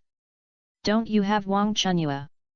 There is no Wang Chunyue, we can only compare the fingerprints of these 2 guys.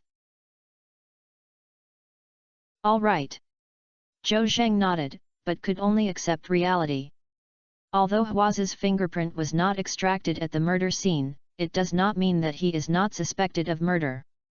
Moreover, this guy Huazi is mentally strong, so it's not good fu. Let's take his 2 younger brothers as a breakthrough.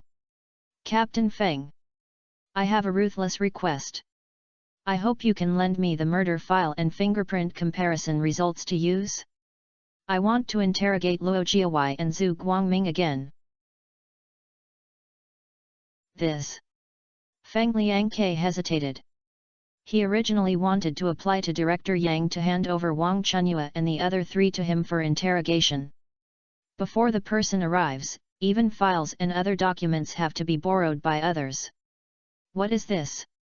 Of course, he did not arbitrarily reject Zhou Zhang. After all, he knew that Zhou Zhang was not an ordinary person. Feng Liangke looked at Yang Faxing, as if he was asking for his opinion. Yang Faxing waved his hand.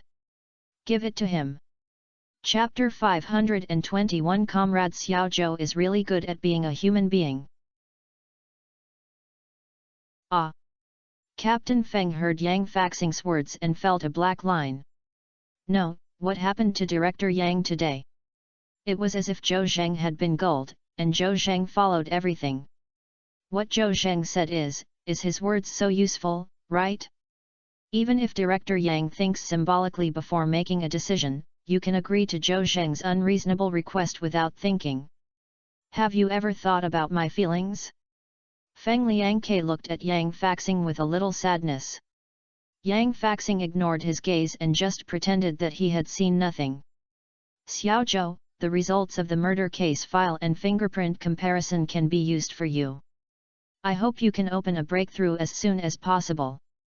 Zhou Zhang was really moved. After all, even if he was in Jiangbei, he would not have received more support than he is now. This is in other places, and it is already quite good that Yang Faxing can do this. Zhou Zheng said sincerely. Director Yang, thank you. Xiao Zhou, don't be polite. Yang Faxing waved his hand. Then what, Lao Feng, give the results of the murder case file and fingerprint comparison to Comrade Xiao Zhou first.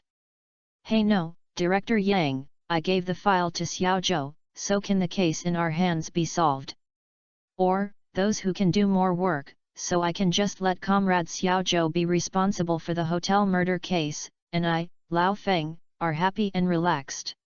Feng Liangke felt very uncomfortable, and he didn't know where the courage came from, but suddenly burst out and complained hard, and he was very interested in giving up. Haha! Yang Faxing was not angry when he heard Feng Liangke's words. If he was angry, he would be too disrespectful to the leadership. He smiled and joked. Oh Lao Feng, are you feeling emotional? Why are you so old, so why are you still like a child? You have to take the overall situation into consideration. I think you should calm down and don't let Comrade Xiao Zhou laugh at me. If you have any opinions, come and talk to me alone. Hi. Feng Liangke took a deep breath and tried hard to adjust his emotions.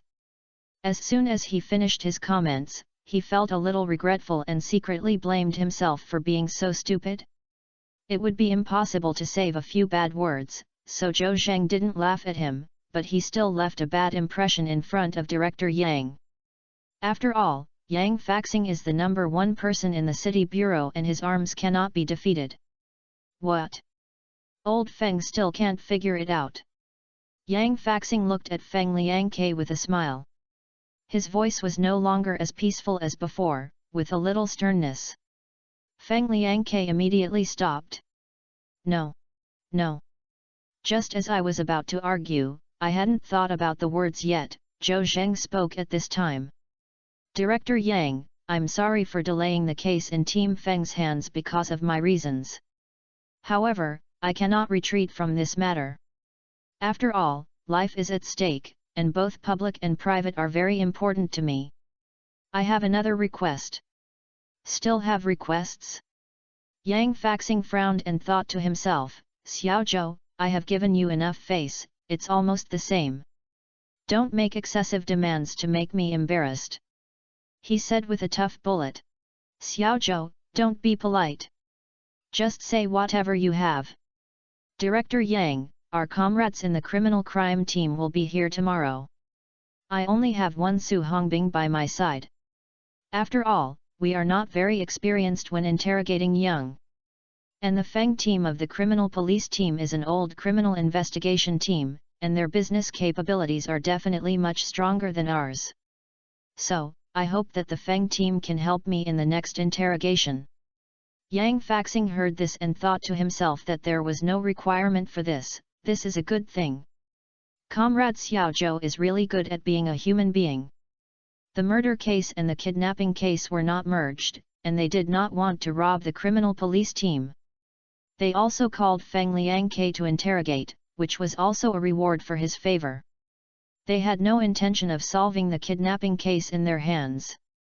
In this way, since resources are shared, Feng Liangke can take care of his feelings and kill two birds with one stone. Old Feng, what do you think? Yang Faxing looked at Feng Liangke with an expressionless face. How could Feng Liangke not be able to hear Zhou Zheng's intention? In order to take care of his feelings, he took the initiative to admit that his case was too young and needed a mature person to help him. He really gave him enough face and did not delay the progress of the murder case at his hands. Feng Liangke was immediately overjoyed.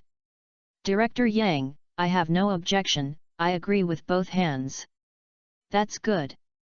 Yang Faxing nodded. Next, Lao Feng, you can cooperate with Xiao Zhou and try to make the two cases look good as soon as possible. Okay. It's Director Yang. At this time, Secretary Zhang knocked on the door and came in.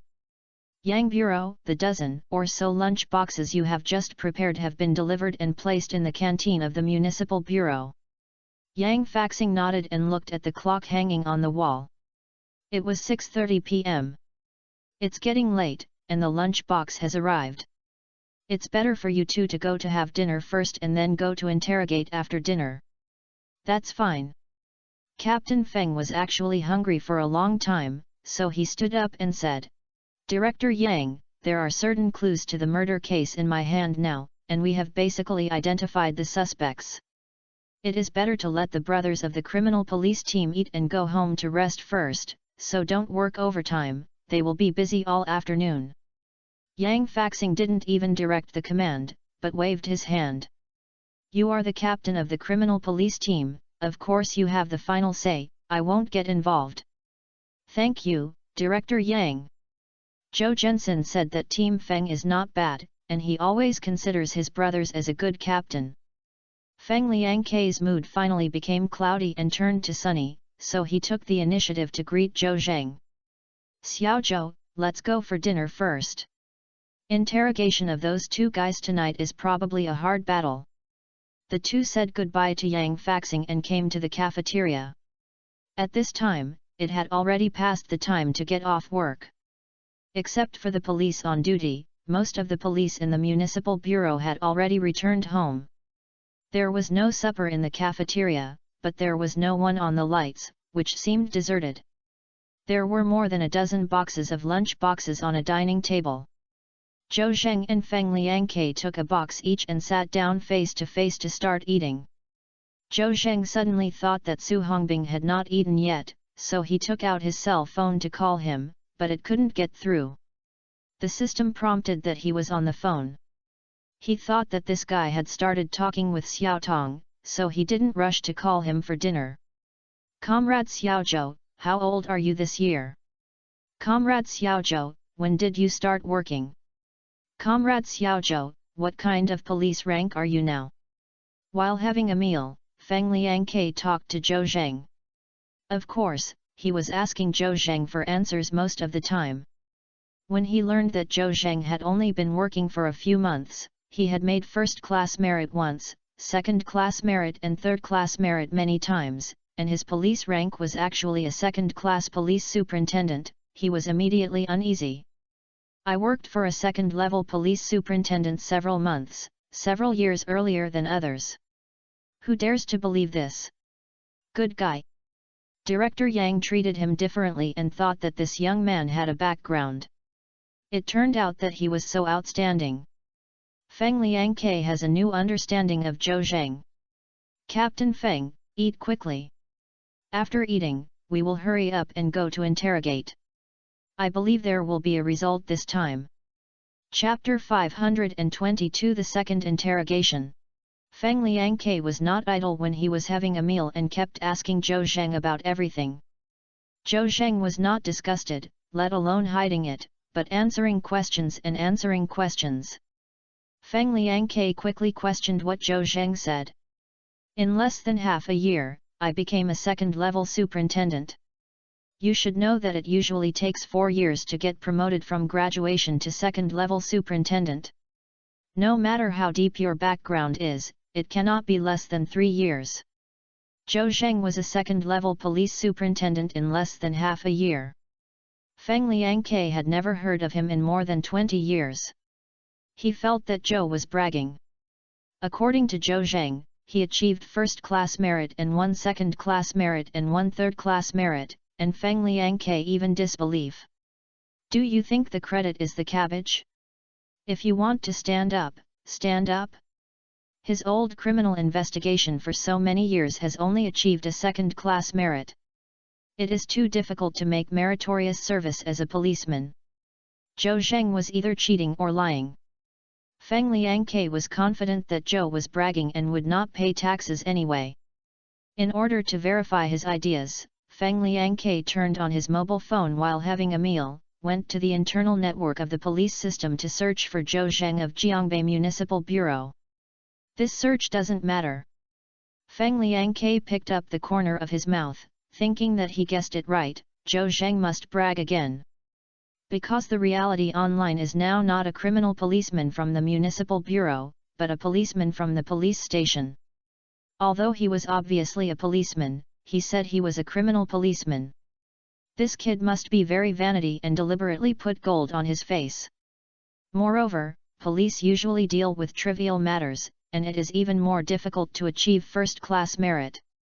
Feng Liangke secretly glanced at Zhou Zheng, and a contempt expression appeared on his face. He lowered his head and tapped the phone screen a few times, and then the expression on his face turned into surprise. I saw Zhou Zheng's resume on the screen of my mobile phone. I have obtained first-class merit once, second-class merit and third-class merit, and collective second-class merit several times. The most awesome thing is the photo of Zhou Zheng with the leaders of the provincial department and even the provincial party committee boss. Good guy.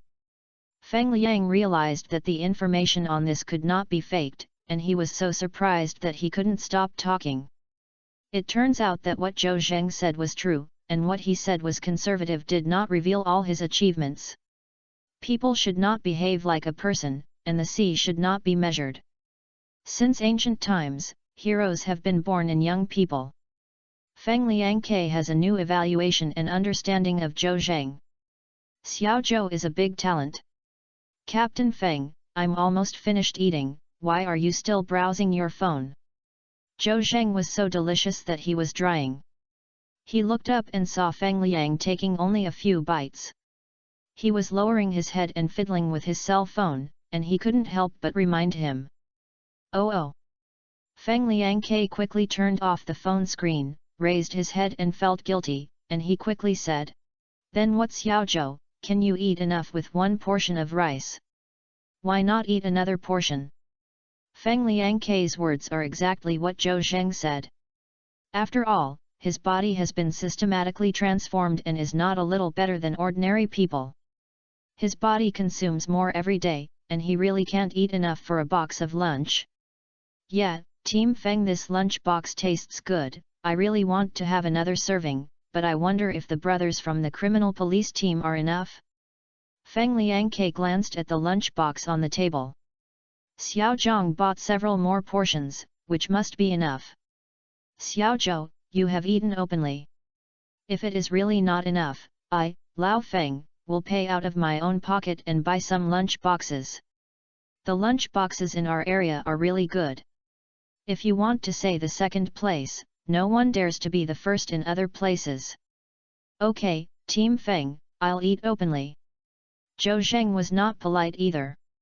He killed the lunch box in his hand in a few mouthfuls, got up and took another one.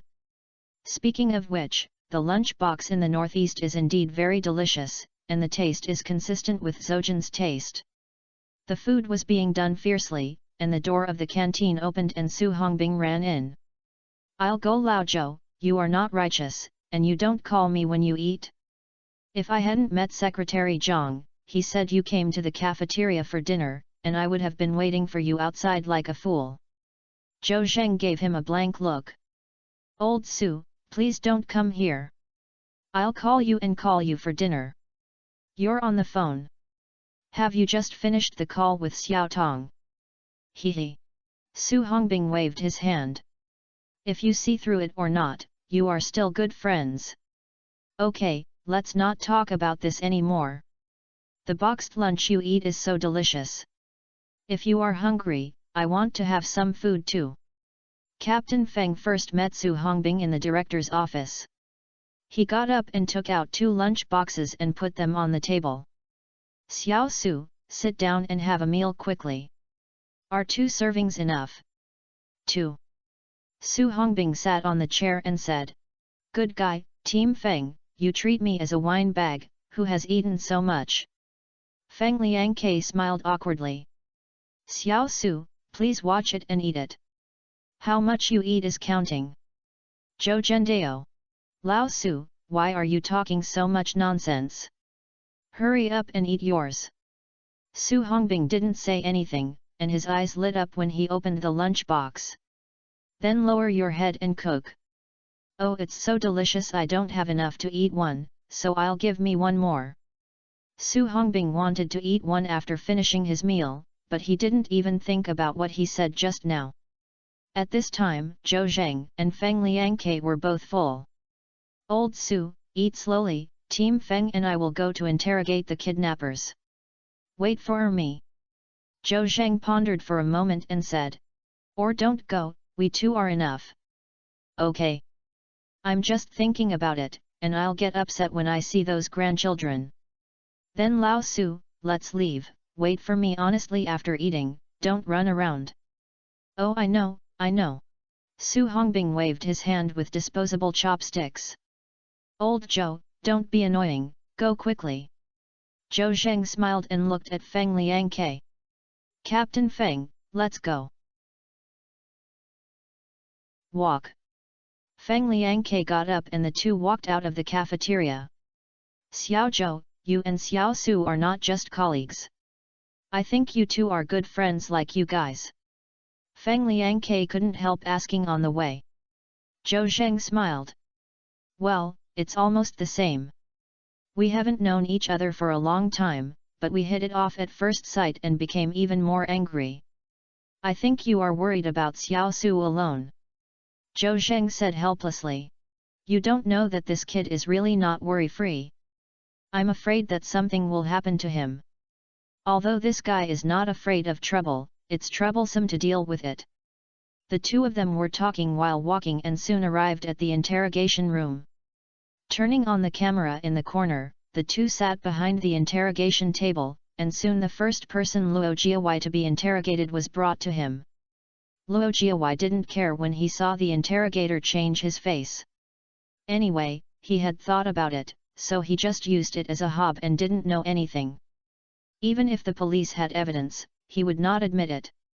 More than half an hour passed, and Luo Jiawei's hob meet was very successful.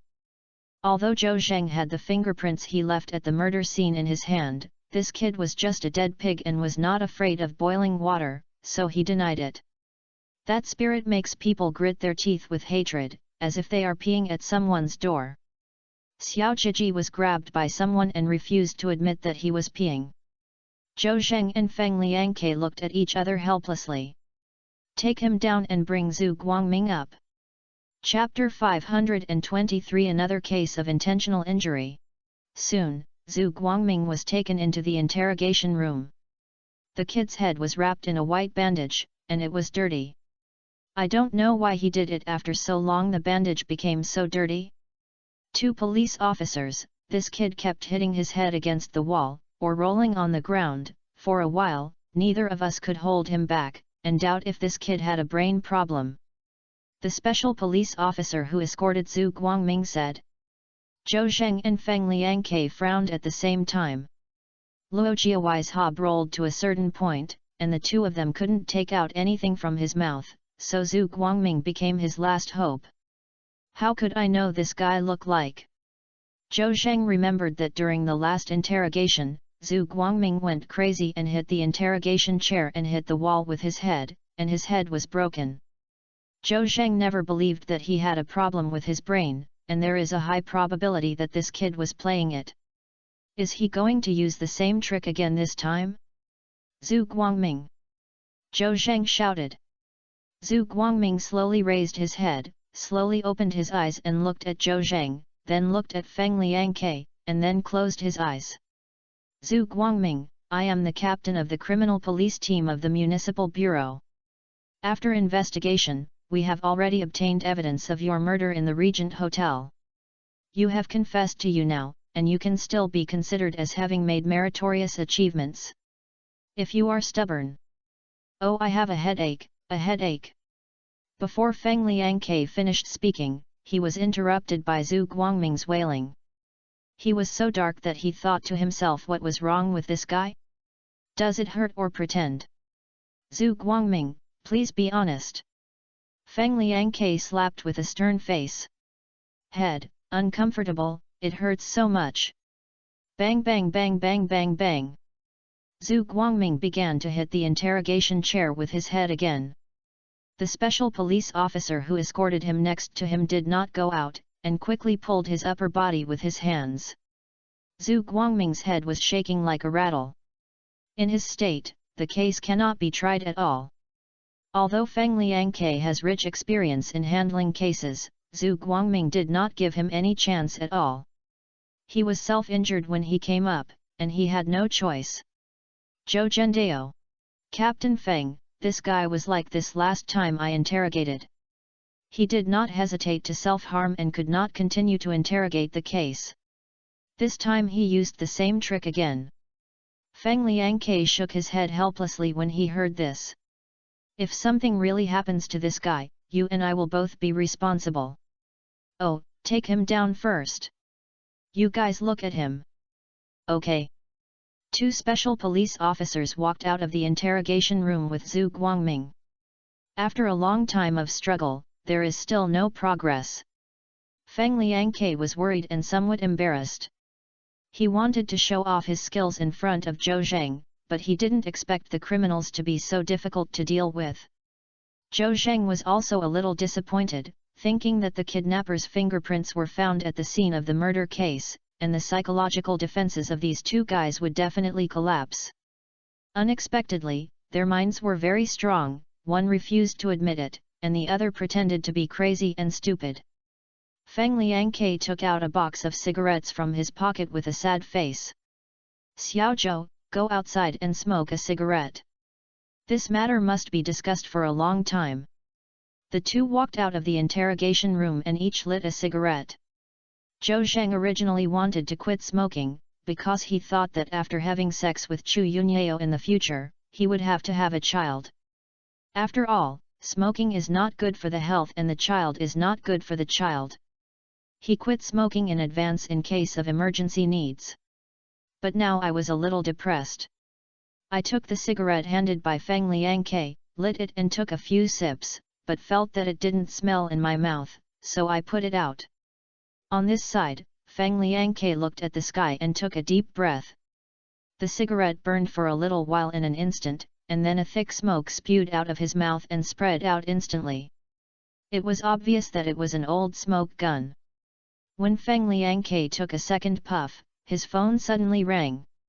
He took it out of his pocket and looked at the screen, with a slight surprise on his face, and immediately answered the phone. Hey So Chen?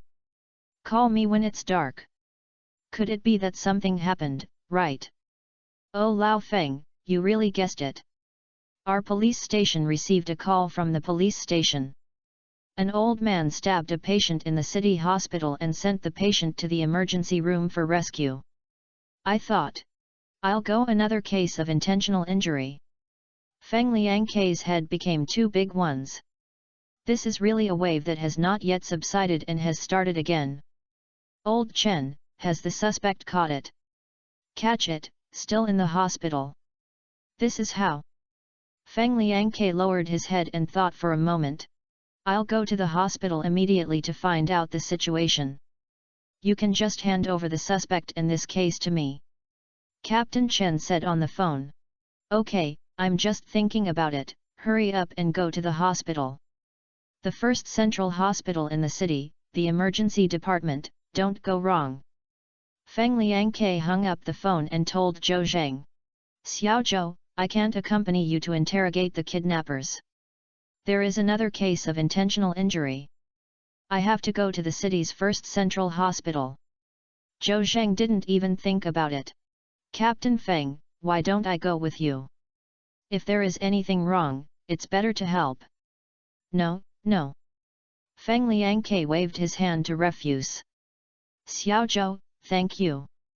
These two kidnappers are not easy to deal with. You have to think of a solution. Don't worry about other things first. I'll leave first. Feng Liang threw away the cigarette butt and walked forward quickly. He stopped again after just 2 steps. Turning around and saying sorry. Xiaozhou, what, why don't you go with me? He suddenly thought that all the brothers from his criminal police team had gone home to rest. These people have been busy at the scene of the murder during the day. Feng Liangke really didn't want to call them out to work overtime at night, so he hoped that Zhou Zheng would go with him and bring the suspect back. No problem. Zhou Zheng naturally would not refuse, anyway, he had no way to deal with Luo Jiawei and Zhu Guangming for a while. Feng Liangke drove a police car, flashed red and blue, and set off with Zhou Zheng.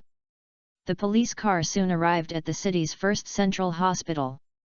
Outside the emergency room, Feng Liangke saw Captain Chen of the police station and several police officers. Old Chen. Feng Liangke walked a few steps and greeted him. Oh, old Feng is here. He pointed to an old man in his 70s wearing handcuffs and said, "This old man is the suspect, I will leave the person to you. Also, this is his confession. This is the switchblade he used to commit the crime, and they are all handed over to your criminal police team." Director Chen explained to Feng Liangke in a nutshell. Feng Liangke looked at the old man with dark skin, simple clothes and wrinkles on his face, and asked in confusion. "It's not Lao Chen, this old man is an honest farmer at first glance. Why did he attack others? You also made a brief record. How much does it know about the situation? Can you talk to me?" "That's fine." Director Chen nodded and said. "Actually, this matter is quite weird. This old man lives in a remote suburb. He raises a few sheep at home. He usually goes to the wild to grind sheep. Today, when he is grinding sheep, a dead person is dug out of the ground. As a result, this man is still angry." Chapter 524 A dead person dug out of the ground.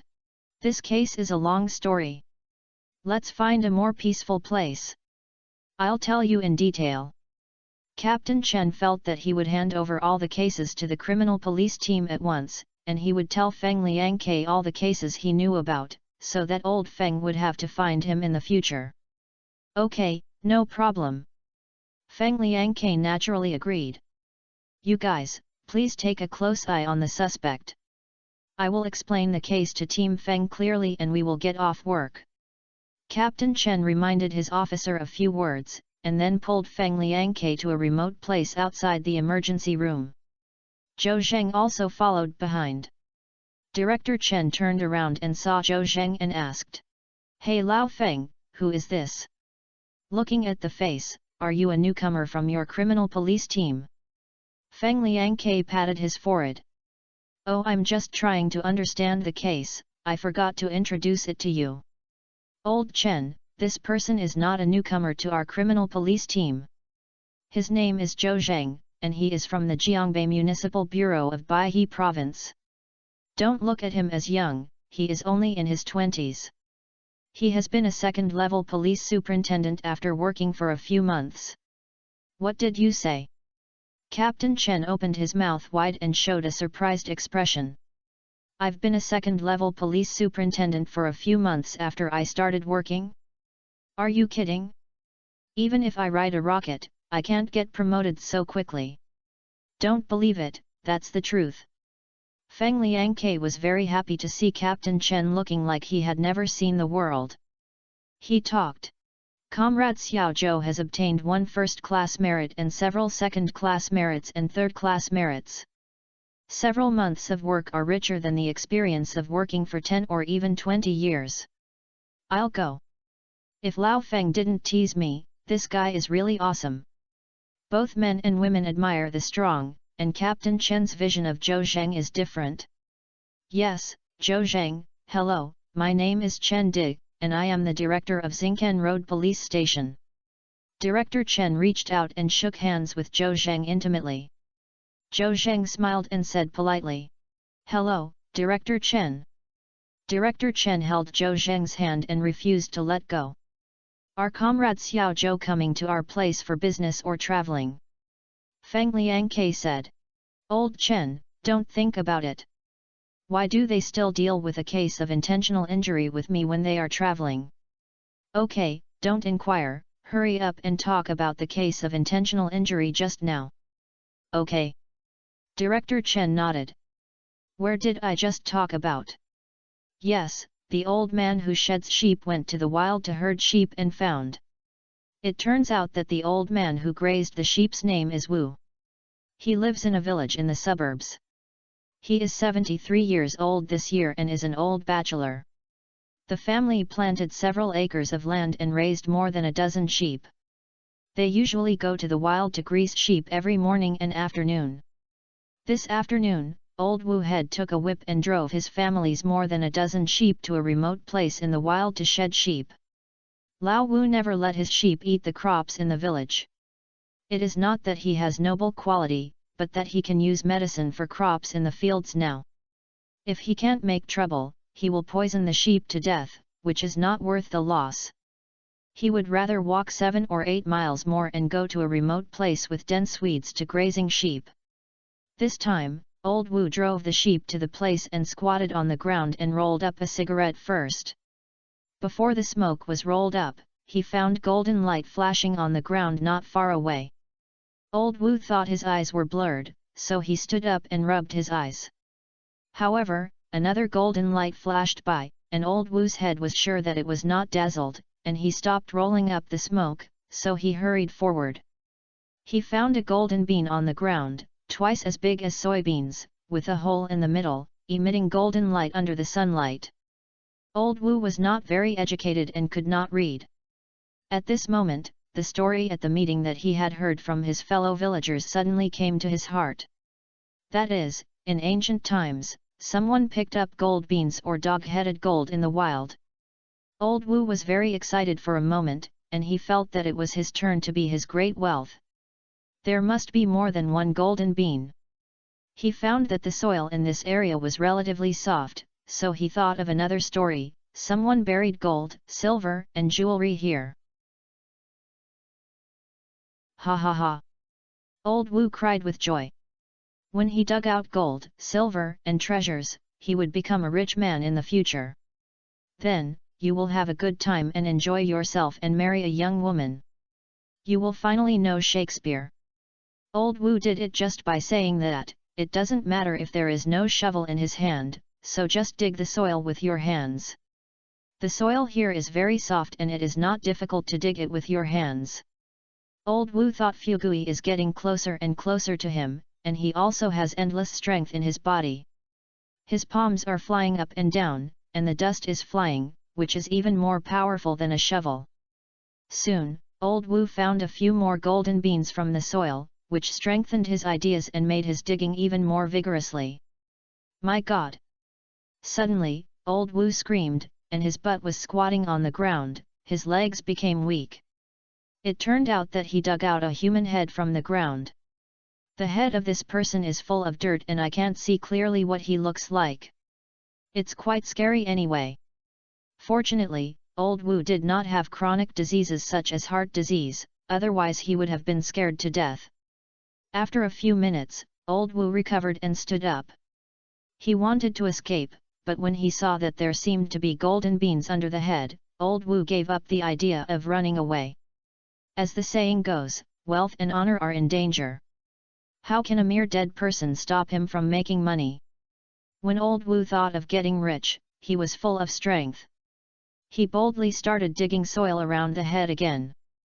During this period, Old Wu discovered many golden beans. After his unremitting efforts, more than a dozen golden beans were dug, and the people buried in the pit were also dug out by Lao Wu's head. This man looks chubby and looks fashionable in dress, but his whole body is dirt and his face turns yellow, as if he is buried alive. Old Wu was really brave. He saw that the dead man looked very rich and greedy again. He put his hand into the dead man's pocket to see if he could find any money. After turning the dead person over and over again, he tossed and struggled for a long time, but found nothing. Old Wu was a little depressed. However, I believe that these golden beans in my hands can be sold for a lot of money. As for this dead man, Old Wu didn't want to call the police. It's better to have less trouble than to do more.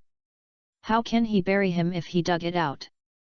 Old Wu took a breath, then rolled up another dry tobacco and kicked the dead back into the pit, and then began to fill the soil.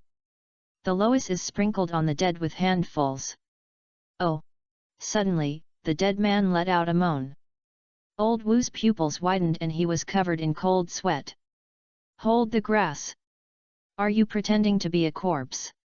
Chapter 525 Everyone has their own devils. The dead person dug out by Old Wu is Lu Jindu.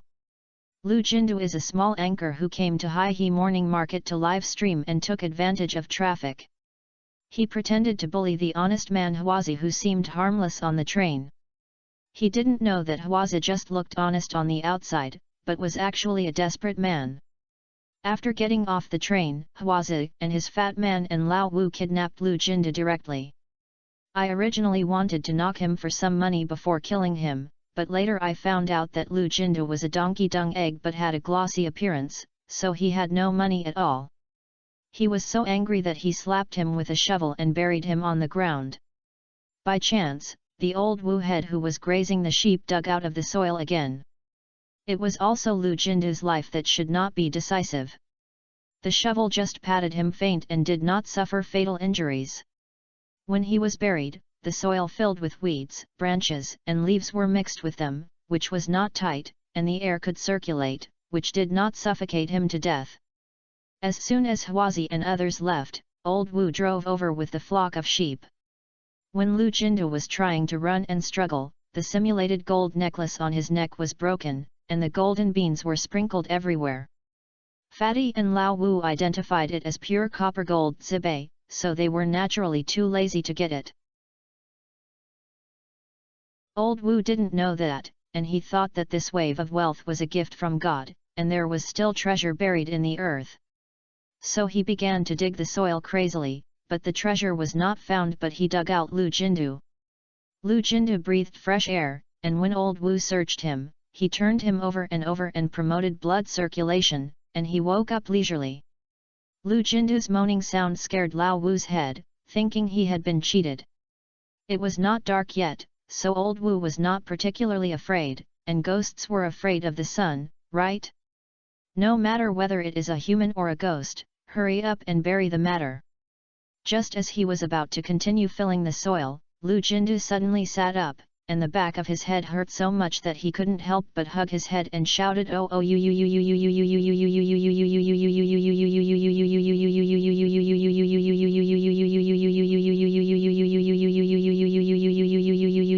you you you you you you. Who is the monster? Show me the true form quickly." Old Wuyuta was also nervous and shouted as he learned the lines on TV. Lu Jindu felt headache, nausea, chest tightness, and he felt uncomfortable. He felt that he had to go to the hospital. After looking around, there was no Huazi and others, only a dark old man. Huazi and the gang of God-killed people left? Did you save me by this old man? In an instant, Lu Jindu seemed to understand, and he reluctantly said, Uncle, I'm not a monster, I'm a human." "What? Are you a human? Aren't you dead?" "No, I'm not dead. If you hadn't dug me out of the ground, I would have died. You are my savior." Lao Wu's mind turned a few twists and turns. "Yes, I am your savior. I saved your life. What are you thanking me for?" "Thank you? Oh, that's a must. But I was thinking in my heart that this old Baron leader needs to repay his savings. I am so greedy. Thank you so much." Lu Jindu saw the few golden beans in old Wu's hand and thought about it. "Uncle, what you have in your hand is my gold necklace, my chain is pure gold and worth more than 100,000 yuan. Since you saved me, I will give it to you." When old Wu heard this, his eyes showed a greedy light. "It's really worth so much. Okay, I won't save you in vain. These things are mine." Old Wu was afraid that Lu Jindu would regret it, so he quickly stood up and turned around and was about to leave. No. Old man, wait a moment." Lu Jindu thought to himself that I have a great headache now, I can't even walk on the road, and I don't know where to throw my phone.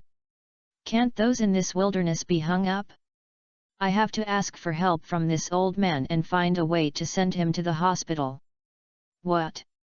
What else do you have? Old Wu said impatiently. Although no gold, silver, and treasures were dug in the ground, this handful of golden beans are worth more than 100,000 yuan. He didn't want to let the sheep goat home, then rode a tricycle into the city, and went to the gold shop to exchange the golden beans for cash. "Uncle, please call an ambulance. I was robbed by a bad person and almost beaten to death by them. I was so troublesome when I couldn't walk." Old Wu said. "I can't call, I don't have a cell phone." "Hold the grass. Li Jindu swears in a low voice. Then, uncle, why don't you take me to the hospital? I will thank you very much after the matter is completed. Old Wu's eyes lit up. It's not impossible to send you to the hospital. How much can you give me? Li Jindu was full of contempt. It seemed that this old Biden only recognized money, so that's easy to say. You can't get my money. I'll let you pay it or not. He deliberately promised. Uncle, I'll give you 1 million when the matter is done. 1 million? Really fake? Old Wu seemed to not believe it very much. After all, 1 million is an astronomical figure for him, and he would never make any money when he digs in the field.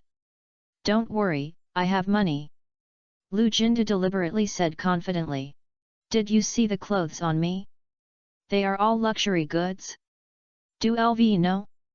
It's just a donkey brand, and it's tens of thousands of dollars per piece. As long as you send me to the hospital, you will be inseparable from the benefits. Old Wu was so greedy that he was frightened by Lu Jindu's words. His turbid eyes emitted a golden gaze. Okay. I've agreed that I'll send you to the hospital and you'll give me 1 million. Uncle, no problem, but I still have a condition. What conditions? Uncle, my card was frozen by the bank because I spent too much yesterday. It will take 2 days to thaw it. You also know that the bank controls it very strictly now, so can you help me pay for the medical expenses when I arrive at the hospital? How much do you advance? When your bank card is unfreezed, I will pay you back 3 times. How about it? 3 times the reward? Old Wu thought about it and said that this deal was capable. There is still a coffin book of 20,000 yuan at home, and then all of it will be placed on the hospital account. This kid will have to give 60,000 yuan in the future. So, the two of them had their own ulterior motives and just got off to the agreement. Old Wu drove the sheep back home, took out the coffin book worth 20,000 yuan from the beam of the house, put it in his pocket, and rode a 20% new tricycle to pick up Lu Jindu.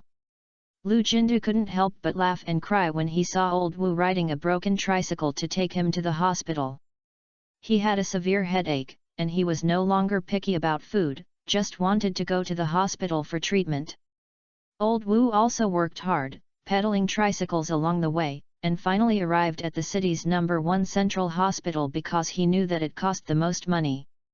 After helping Lu Jindu with the hospitalization procedures, the account was reduced by 20,000 yuan, and Old Wu breathed a sigh of relief. He sneaked out of the hospital and came to a gold shop in the city center. He handed the gold beans he collected to the boss. He couldn't wait for a minute, so he wanted to cash it out. But no one knew that Old Wu was scolded by the owner of the gold shop. Old Biden, I'm using brass-plated items as gold to fool me? If it's not for your age, I'll beat you. Fake. Old Wu was stunned and walked out of the gold shop under the boss's contempt and abuse. Old Wu's face turned red, and his frown eyebrows kept trembling. Lu Jindu, who is stepping on the horse, dares to lie to me, I will fight you.